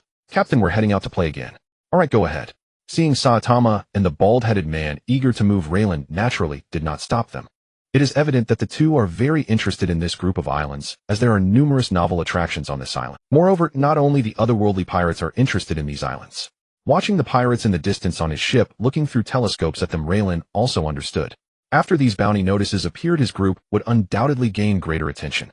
Even when they arrived on the island yesterday, it had already caused a stir across the entire Subordinate archipelago, but after this bounty notice is released, even more people will surely come to see. However, Raylan is quite pleased with this attention. After all, who doesn't have a dream of being a star, right? Besides, these people are still quite far away. They appear to be both fearful and particularly interested in the otherworldly pirates. Therefore, Raylan does not feel any aversion to their distant observation. After Saitama and the bald-headed man left, Yasuo and Yon also arrived on the deck. The two seemed to have played late into the night yesterday and were quite drunk. If the two did not want to get drunk, there probably isn't any alcohol in the world that could make them drunk to such a state. Evidently, the two had enjoyed a long-awaited relaxation on this island yesterday, drinking to their heart. Just as the people on the ship were preparing to continue dining and enjoying the island, suddenly a massive shadow began to loom from the distance heading towards their ship. In no time, it completely enveloped Raylan and the entire port in a shadow. At this moment, the people at the port, along with Raylan and others on the ship, instinctively looked up at the sky. "Is that an island?" Nami exclaimed in astonishment. Raylan and the others also saw that indeed there was a sizable mountain floating in the sky, slowly approaching their location. Once this floating mountain reached their ship, it suddenly came to a halt. Clearly, this mountain in the sky was aimed. This looks quite like a ship. Is it a ship transformed from a small mountain? As this mountain-like ship drew closer, everyone could see its appearance clearly. On either side of this mountain-like ship, there were rows of neatly arranged oars looking as if they were rowing through the air. The bow featured a gigantic, glittering golden lion head. Standing atop this golden lion head was a figure. A person with long golden hair, a ship's wool stuck in the back of his head, wearing a deep yellow striped samurai outfit, notably missing his legs. Now standing there, his legs were composed of two swords. Standing there, he appeared quite imposing. That guy is Shiki the Golden Lion, the captain of the flying pirate crew. Upon recognizing him, Mihawk spoke up, introducing him to Raylan. However, without Mihawk's introduction, Raylan was already quite familiar with Golden Lion, as this thunderous appearance is indeed quite rare even in the pirate world. Moreover, when watching the anime before, Raylan thought that this guy, after losing his legs, with his imposing upper body combined with these sword-formed legs, looks very humorous in Raylan's eyes. Ha ha ha ha, I finally found you, little ones of the otherworldly pirates. Upon seeing Raylan and the others, Shiki laughed wildly with joy. Let me test whether you otherworldly pirates are as exaggerated as the rumor. Raylan, catch my move. Shiki's arrival was sudden. His words were sudden. His attack was even more sudden. Without any warning, he flipped over, grasping his dual swords in an instant, crossing them in midair as Shiki fiercely slashed forward. A sharp cross slash flew rapidly towards Raylan. However, on the deck, Raylan stood still, not even raising an eyelid at the incoming cross slash. Yasuo and Yon also stood still, watching the cross slash drawn by Shiki with a hint of disdain in their eyes. Only Mihawk stepped forward in a flash, drawing his black blade Yoru from behind and launching a fierce green slash towards the direction of Shiki's attack. The green sword light moved much faster than Shiki's attack and was even sharper. The moment the two sword lights made contact, Mihawk's slash effortlessly shattered Shiki's cross slash and continued to cut towards Shiki's direction. Seeing this scene, a trace of seriousness flashed in Shiki's eyes as he tightly gripped his twin swords, gathering a powerful force on the blade. Wave slash. As Shiki called out lightly, two powerful slashes met Mihawk's sword light, instantly creating a massive shockwave that spread outward. Shiki, with your strength, do you really think you can take a shot at our captain? You're not even worth our crew members making a move. I, a mere cook, can handle you. Ha ha ha, cook. Mihawk, what nonsense are you talking about? Upon hearing Mihawk's words, Shiki laughed, as if he had heard some incredible joke. However, after laughing, his expression returned to the previous seriousness, and his gaze towards Mihawk was filled with sincerity. I didn't expect you to have become this strong. Shiki, I already said you are not worthy of making our crew members take action. Upon hearing Mihawk's words, Shiki's expression darkened. As for what Mihawk said, he couldn't believe it at all. The world's #1 swordsman, how could he not be a cadre? And he claims to be just a cook. Absurd.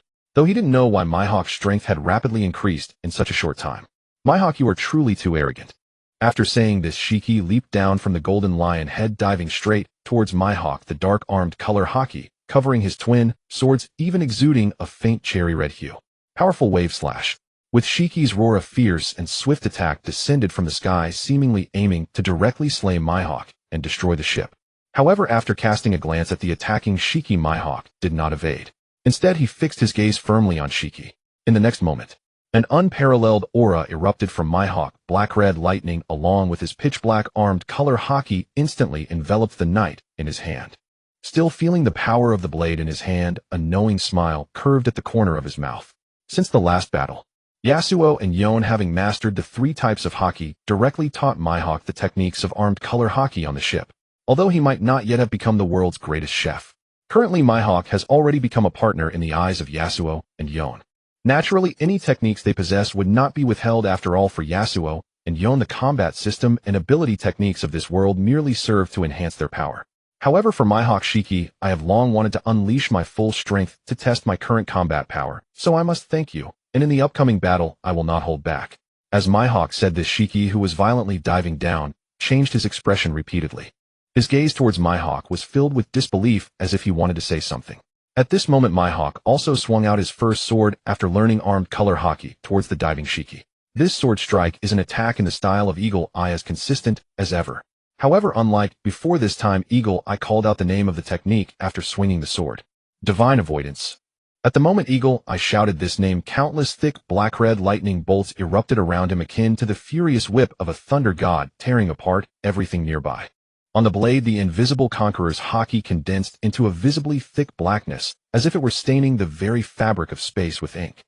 Flowing and roaring, it ultimately coalesced into a black blade capable of cutting through all, released as a sword energy. When the will of the conqueror's hockey is concentrated to its peak, this strike is the technique named Divine Avoidance. It is not merely a simple slash, but a supreme art that merges the three types of hockey into one. Previously, Eagle Eye was unable to unleash this sword strike. Although he always knew how this move should be executed, there were very few who could actually do it in this world. However, the current Eagle Eye is now capable of performing the Divine Avoidance. Wherever the black slash passes, it is not a simple cut, but an unstoppable act of clearing away. In Roger's hands, it once instantly sent the formidable Kazuki Odin flying hundreds of meters, leaving people unable to comprehend how they were struck, only feeling the pure oppressive force akin to a beast's aura. Moreover, the very name, Divine Avoidance, contains its internal principle. This strike is not only a release of hockey, but also at the moment of swinging the sword utilizes top-tier observation hockey to see through the opponent's attack trajectory. It cleverly avoids the direct confrontation of weapons and directly attacks the enemy's body. Thus, what bystanders often see is the user calmly executing a single sword strike. In the next moment, the opponent has already been completely engulfed by that black flash that devours everything, accompanied by a thunderous roar that splits the earth, determining the outcome. This is a technique that only those at the pinnacle deserve to utilize. There is no need for flashy skills or relying solely on the purest hockey and willpower. It delivers a final blow that even the gods would have to avoid. Divine Avoidance, I do not avoid it. At this moment, such words suddenly emerged in Rayleigh's mind. However, in this world, very few are qualified to say such a thing. At the very least, the Shiki before him was definitely not among them. Moreover, this direct headlong charge after the Divine Avoidance was essentially akin to sending oneself to death. On the deck, Rayleigh could even see the obvious panic on Shiki's face. However, the reason the Golden Lion could become one of the overlords of the old era was not because he was an easy opponent. The key is that as a user of the float fruit, even when diving from the air, the Golden Lion would not be affected by gravity and could perform evasive maneuvers that ordinary people cannot. Thus, Eagle Eye's Divine Avoidance caught Shiki somewhat off guard. Yet years of combat experience allowed Shiki to notice it, so at the moment Eagle Eye swung the sword, Shiki abruptly halted in midair. Then he swiftly turned around and unleashed a sword energy attack in the opposite direction. Lion's Thousand Cuts. A barrage of slashes capable of shredding mountains erupted violently from Eagle Eye's hand. This slash was not intended to clash with Eagle Eye's Divine Avoidance, but was aimed directly at his own front. The recoil generated by this slash, combined with the float fruit's ability, propelled Shiki backwards rapidly. In the blink of an eye, as soon as Shiki began to move, the Divine Avoidance arrived. This sword energy sliced through the air, just inches away from striking Shiki's body. It can only be said that if Shiki had not had his legs broken before the battle, this sword strike from Eagle Eye could have severed both of his legs. Half a person. At this moment, he indeed displayed his advantages. On the deck, Rayleigh and the others, along with the spectators from the Subordinate archipelago, looked up to see a slash that split the clouds ahead in two, disappearing into the distant horizon. At this time, the commotion from the battle had drawn the attention of many pirates on the Subordinate archipelago. Rayleigh was naturally among them. As soon as he arrived, he witnessed Eagle Eye executing the Divine Avoidance. Although he had always known that Eagle Eye, the world's greatest swordsman, was exceptionally formidable, witnessing this strike firsthand made Rayleigh understand why Eagle Eye's bounty could exceed 3 billion berries. Why, for such a strong person, does he only claim to be a cook among the otherworldly pirate crew? This point Rayleigh truly had no idea. Eagle Eye, I never expected you to reach such a level now. This time, when speaking, the Golden Lion did not reveal the previous arrogant smile, but looked very serious as he regarded Eagle Eye. Eagle Eye in turn gazed at the Golden Lion, his expression also becoming grave. Although he believed he had a better chance of winning in a direct confrontation, it was clear that the Golden Lion was not a fool. Possessing the float fruit, the Golden Lion had many tricks up his sleeve that the current Eagle Eye found difficult to do. The Golden Lion's greatest strength did not lie solely in his swordsmanship, but in his devil fruit ability. The float fruit allows one to float in the air and fly freely, making the release of sword energy a deadly threat to any enemy. Moreover, the Golden Lion could do more than just release sword energy. Next you can taste this technique of mine. After speaking, the golden lion shot up into the sky at high speed, extending his hand to grasp the air before swinging it down violently. In the next moment, a massive stone, nearly 100 meters wide, descended from the bow of the ship, like a small mountain crashing down towards Eagle Eye. Such an attack could hardly be compared to a barrage of naval cannonballs. This enormous stone with its heavy mass could be considered a meteorite. Facing Shiki's action, Eagle Eye immediately stepped forward, raising his black blade knight above his head as the aura around him continued to condense. Rayleigh had no doubt that Eagle Eye could block this meteorite, and neither did the others on the ship. However, it would take some effort to ensure that the meteorite did not damage the ship beneath him. Thus, just as Eagle Eye was about to attack, a figure behind him, Yasuo, yawned and approached his side. "Alright, let me handle this. That might be a bit troublesome for you now." Upon hearing Yasuo's words, Eagle Eye instantly lowered his sword and nodded obediently. Initially, Eagle Eye had wanted to battle the Golden Lion to test his current combat strength. However, although he could deal with this meteorite, even if he slashed out many swords in a short time, he would be unable to completely resolve it. Eagle Eye was acutely aware of just how powerful Shiki had developed his float fruit. Even if he sliced the massive stone into countless pieces, Shiki could still use the float fruit to attack with those fragments. Thus, Eagle Eye directly chose to step back. Although the others on the deck did not find it strange, Shiki in the air and the spectators afar, including Rayleigh, clearly sensed something unexpected, until they saw Yasuo walking to the front. "That's that new swordsman. I think his name is Swiftwind Swordsman. This is also a cadre of the otherworldly pirate crew with a bounty of 3,598 billion berries, making him the highest bounty cadre of the otherworldly pirate crew. Speaking of which, I only know this person's name is Yasuo, but I've never seen him make a move before." Now this is everyone on the Subordinate archipelago was very curious about the people on the ship, especially those cadres with bounties exceeding 3 billion. Everyone only knew their titles and names, and apart from that they knew nothing else. Alright. Looking at the sword hanging at his waist combined with the title of Swiftwind Swordsman, this person should also be a master of swordsmanship. It seems that they are a bit unaware of the Golden Lion's abilities. Rayleigh frowned slightly as he observed Yasuo stepping forward.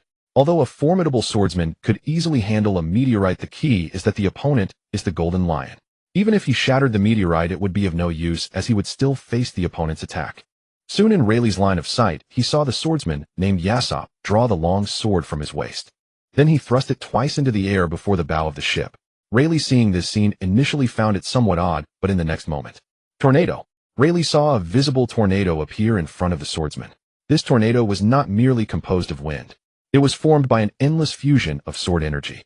The sharp aura emanating from it could be distinctly felt even from a distance. The key was that the attack was released extremely quickly. Rayleigh did not even clearly see how the swordsman named Yasuo executed such an attack. However, this strike was indeed very effective. The tornado completely wrapped around the giant stone above. In the next second, it had turned to fine dust. Then together with the tornado, it was blown towards Shiki in the distance. Lion's thousand cuts. Looking at the tornado sword blade storm blowing towards him, the Golden Lion suddenly unleashed a flurry of sword energy towards the tornado. Unfortunately, the effect was minimal. The power of this tornado was somewhat beyond the Golden Lion's expectations. However, what surprised the Golden Lion even more was that this tornado did not last long. After chasing him for a brief moment, the tornado dissipated. The Golden Lion looked at Yasuo, standing at the... He grinned again, even beginning to greet Yasuo. "Hey kid, your attack is quite impressive. Are you interested in joining my flying pirate crew? If you agree to come, I'll make you the vice captain right away, and we can accomplish great things together." It was evident that the Golden Lion truly appreciated Yasuo's attack strength. But it was equally clear that after the Golden Lion said this, Yasuo's expression turned very unpleasant. Yasuo glanced angrily at Shiki in the sky, and then turned to Eagle Eye, saying, "Tisk, truly oblivious. Eagle Eye, weren't you always wanting to ask us for advice? Today let's show you the strongest sword techniques we can unleash in our usual states. In the usual state, the strongest sword techniques." Upon hearing Yasuo's words, Eagle Eye's eyes immediately sparkled. Speaking of which, the reason he initially stayed with the otherworldly pirate crew was for this. Eagle Eye had always wanted to ask Yasuo for guidance since he first saw him. Moreover, when Yanjin arrived, Eagle Eye had also asked him for advice more than once, but the two brothers clearly were not particularly interested in taking on apprentices. This time he would finally be able to see how the two of them fought. Previously, he had only caught a glimpse, never having seen them seriously unleash some sword techniques. "Since my brother has already said that, then Eagle Eye, you should also watch my technique closely." As he spoke, Yanjin stepped forward, coming to Yasuo's side at the front of the deck. Meanwhile, in the air, the Golden Lion Shiki felt an ominous premonition rising in his heart upon hearing Yasuo's words. It seemed that the Golden Lion had realized why Yasuo was angry. He instinctively glanced at Rayleigh. It appears that the crew of the otherworldly pirate crew is indeed very loyal to their captain. Hey, you in the moi. Do you think you can be impressive floating in the air? Ha ha ha. I have no idea what you're talking about. The name of my float fruit, the Golden Lion, is well known, isn't it? Fame. Speaking of which, your ability to float in the air is actually the biggest advantage for me. I wonder if you can see that there is actually a white dashed line on your body. A white dashed line. Listening to Yasop's words, the Golden Lion felt a wave of speechlessness as he simply could not understand what Yasop was talking about. However, just as the Golden Lion was pondering this, Yasop's figure suddenly vanished from the spot. Then, the Golden Lion heard a voice that was extremely indifferent, not just in his ears, but from all directions in the fierce wind. Absolute slash. Is this the new era? The wind. In the air, only the sound of the wind could be heard at this. It seemed that there was nothing else but the wind around, and apart from the initial sense of a deadly crisis, there was nothing but endless tranquility. Although Shurji did not feel any pain, yet nor did he sense the oppressive force from the Eagle Eye strike. Yet Shurji was acutely aware. He seemed to be fading away. The instant he heard the sound of Yasuo's storms, Shurji fell silent for a moment before calmly uttering these words. Then Shurji laughed. It was still his signature mad laugh, but this time there was a hint of genuine joy on his face. Ha ha ha, goodbye to the new era. Looking at his floating vehicle that resembled an island in the sky. Reflecting on all the preparations and plots he had made, the Golden Lion felt a sense of regret. Throughout his life he had sought every possible means to grow stronger. Yet he never expected that the new era would evolve into this. The few members of the otherworldly pirate crew. This new era might only belong to the otherworldly pirate crew. Shurji's gaze fell upon the members of the crew and the onlookers far away, and he also saw his own body gradually dissipating. Or rather, it was being sliced into countless fragments. These fragments were so small that they appeared to vanish into thin air. My life ends like this. Dying at the hands of such an invincible swordsman might not be so bad after all. This was Shurji's final thought. What is this? From afar, Rayleigh could not describe what was happening before his eyes.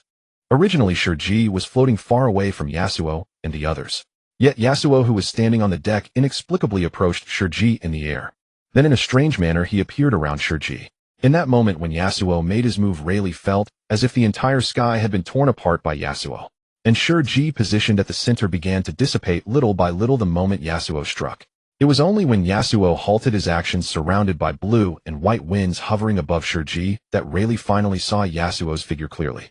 Looking at Shurji in the air, the legendary swordsman perished at the hands of Yasuo, whom he had met for the first. Rayleigh could not articulate what he felt inside.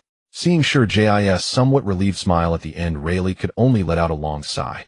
Perhaps the old era has truly passed, and the emergence of the otherworldly pirate crew marks the arrival of the new era.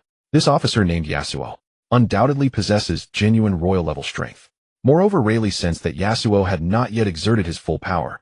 Just as Shurji's figure completely dissipated in this world, another figure instantly arrived at the spot where Shurji had vanished. Then a small black hole appeared, and the dissipating energy around it quickly converged, forming a devil.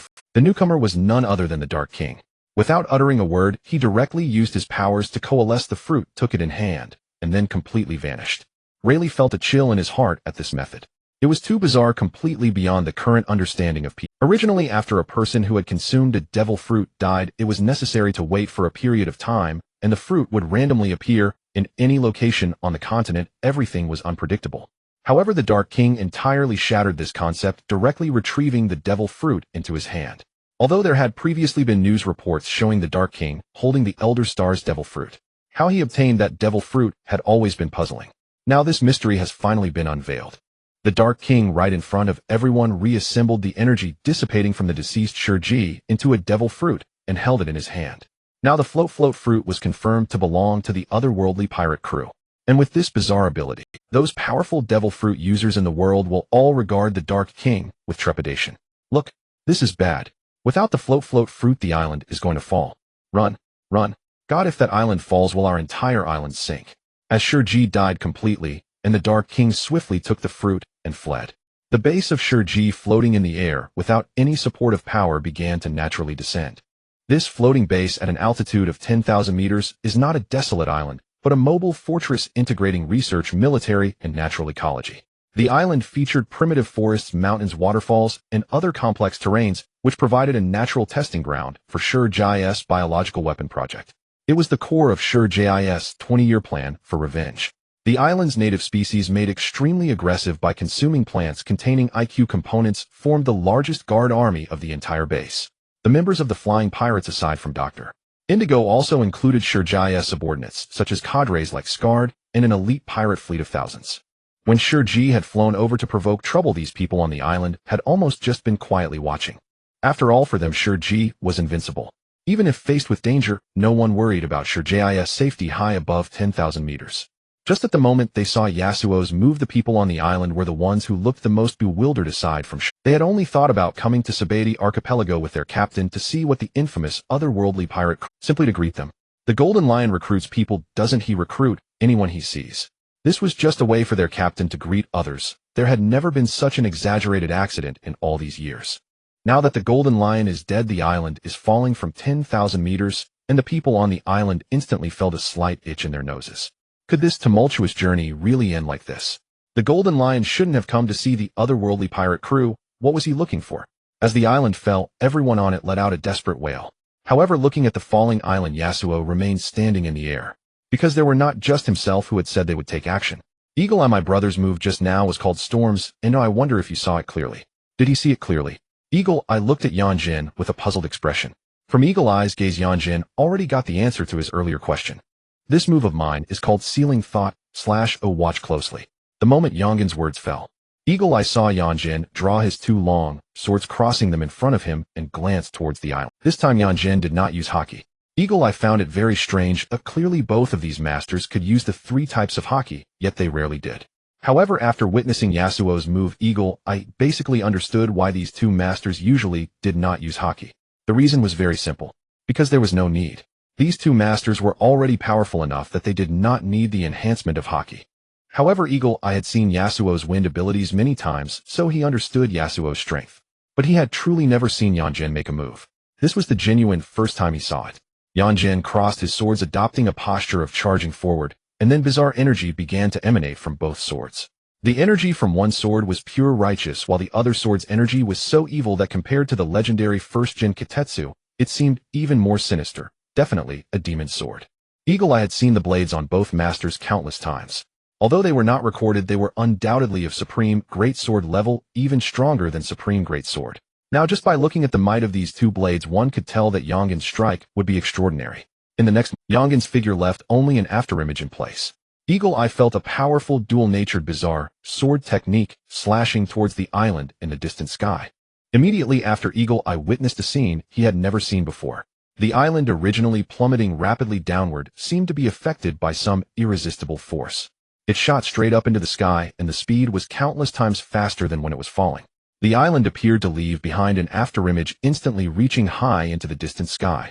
Then it stopped at a certain position. In Eagle Eye's sharp yellow gaze, he could see that the island had stopped behind Yangin's figure in the air. Then a black rift appeared behind Yanjin. Through that rift, Eagle Eye could even see bright points of light flickering within.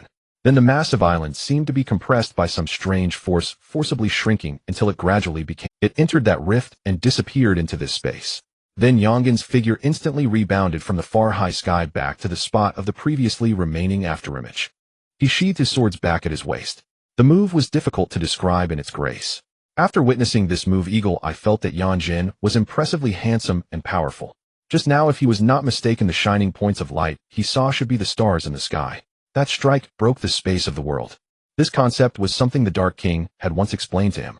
When a person's move exceeds the limits that this world can contain, they can break through space. Sealing Thought / must have achieved this. This was also the first time Eagle Eye had truly seen a technique capable of breaking space. Just when Yangin's figure flew out, Eagle Eye had the feeling that what Yanjin had cut off was not just that island, but rather a vast rectangular space from the bow of the ship to that island. The entire space was compressed into a line the moment Yanjin drew his sword. Did you see clearly, my Sealing Thought / After hearing Yangin's words, Eagle Eye seemed to understand why the other asked if he had seen clearly. Reflecting back, these two masters' sword techniques should not have merely destroyed the target, but also attacked the space itself.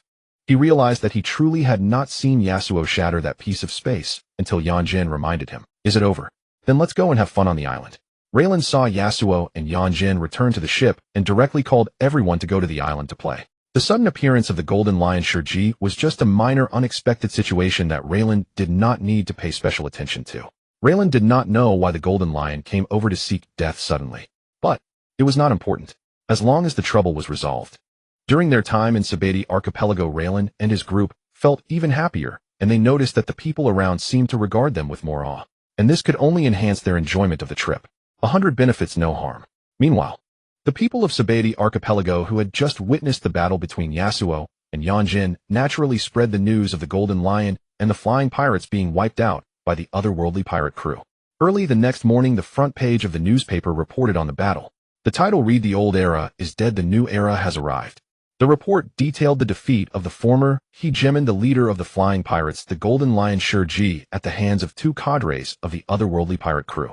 The float fruit was also obtained by the otherworldly pirate crew's first mate, the Dark King. The entire flying pirates crew perished, and the island was completely erased. Everything about the Golden Lion had completely vanished from these seas. And once this report came out, it immediately sparked renewed public discussion.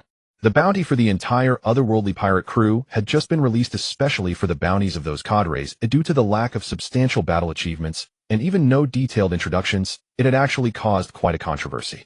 However, unexpectedly, in just 2 or 3 days, the otherworldly pirate crew stirred up the new world, in the land of the nations within the territory of one of the 4 emperors, Big Mom. At this moment, Big Mom had completely lost her sanity, her eyes bloodshot as she crazily devoured the mountain of cakes and desserts inside the house.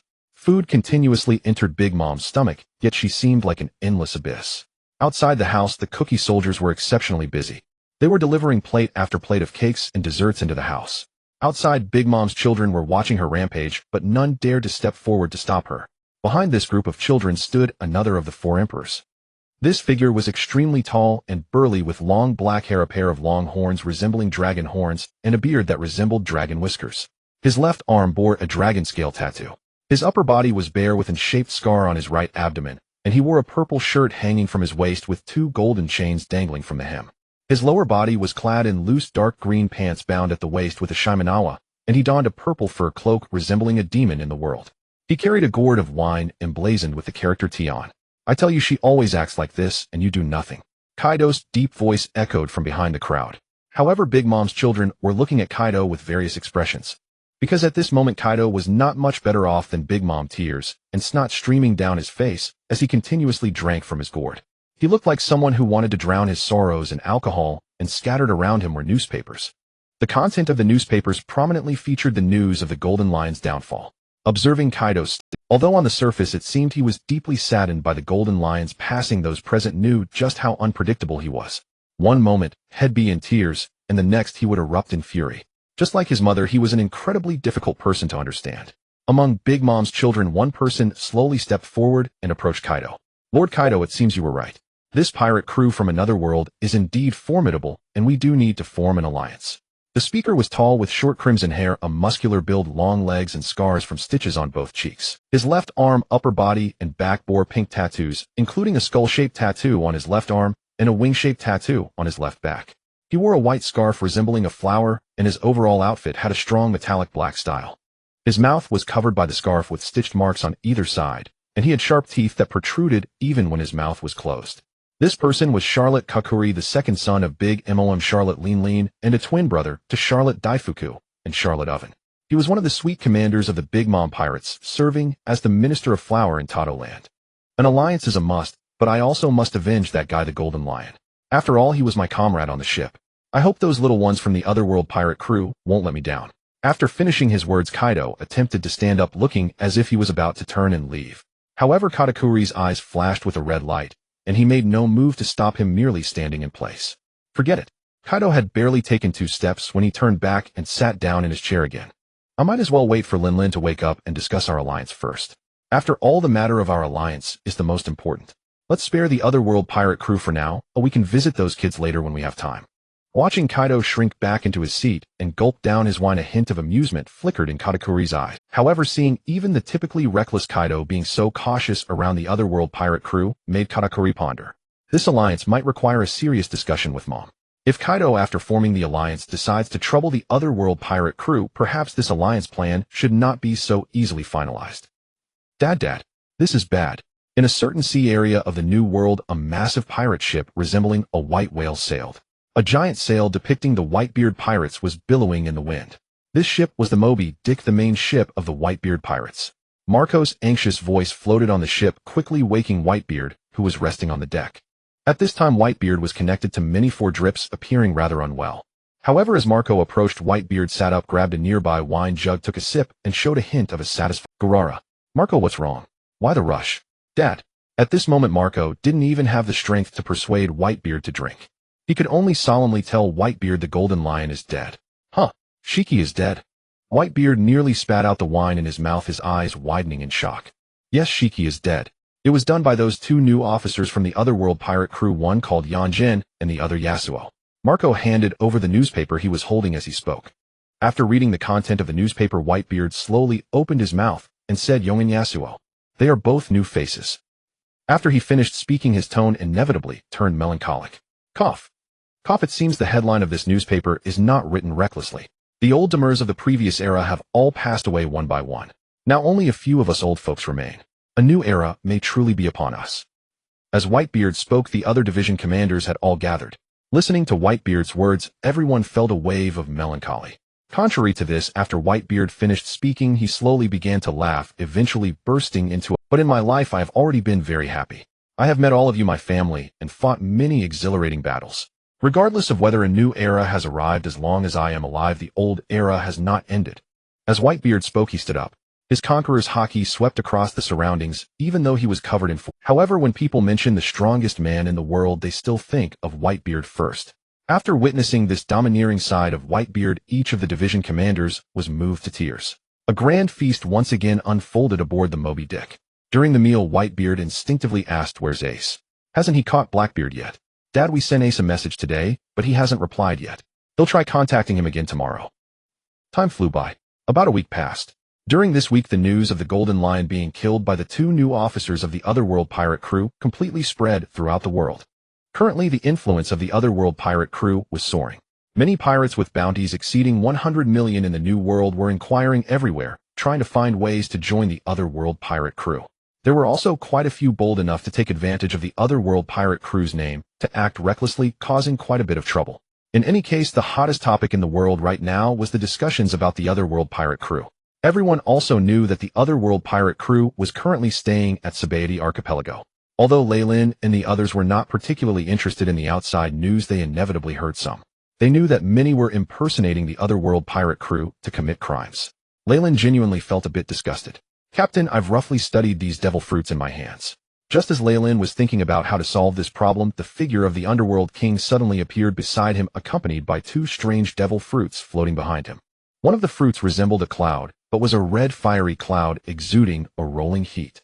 The other fruit faintly revealed a horse shape, continuously emanating cold air, making the surrounding air seem to crystallize.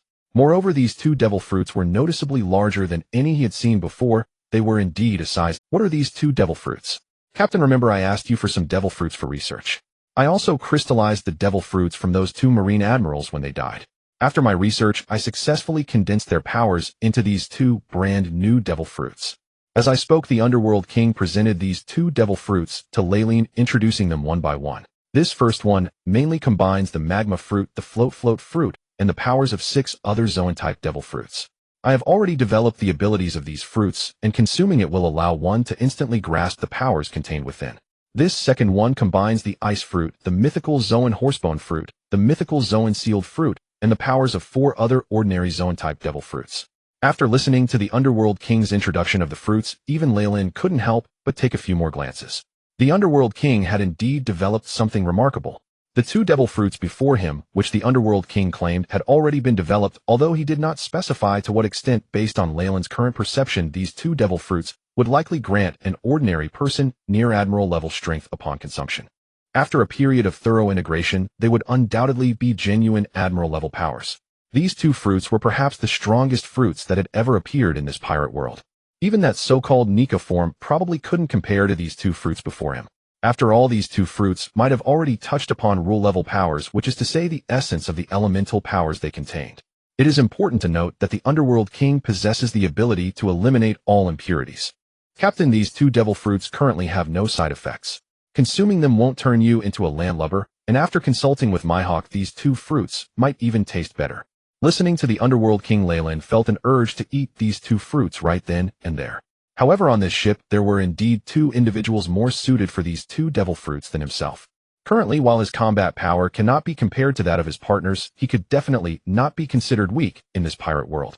Moreover, as time goes on, his Sea King's attribute and immense strength attributes are gradually coming into play. Leyland felt that his current strength was more than double what it was during his last large-scale conflict with the Navy and the world government.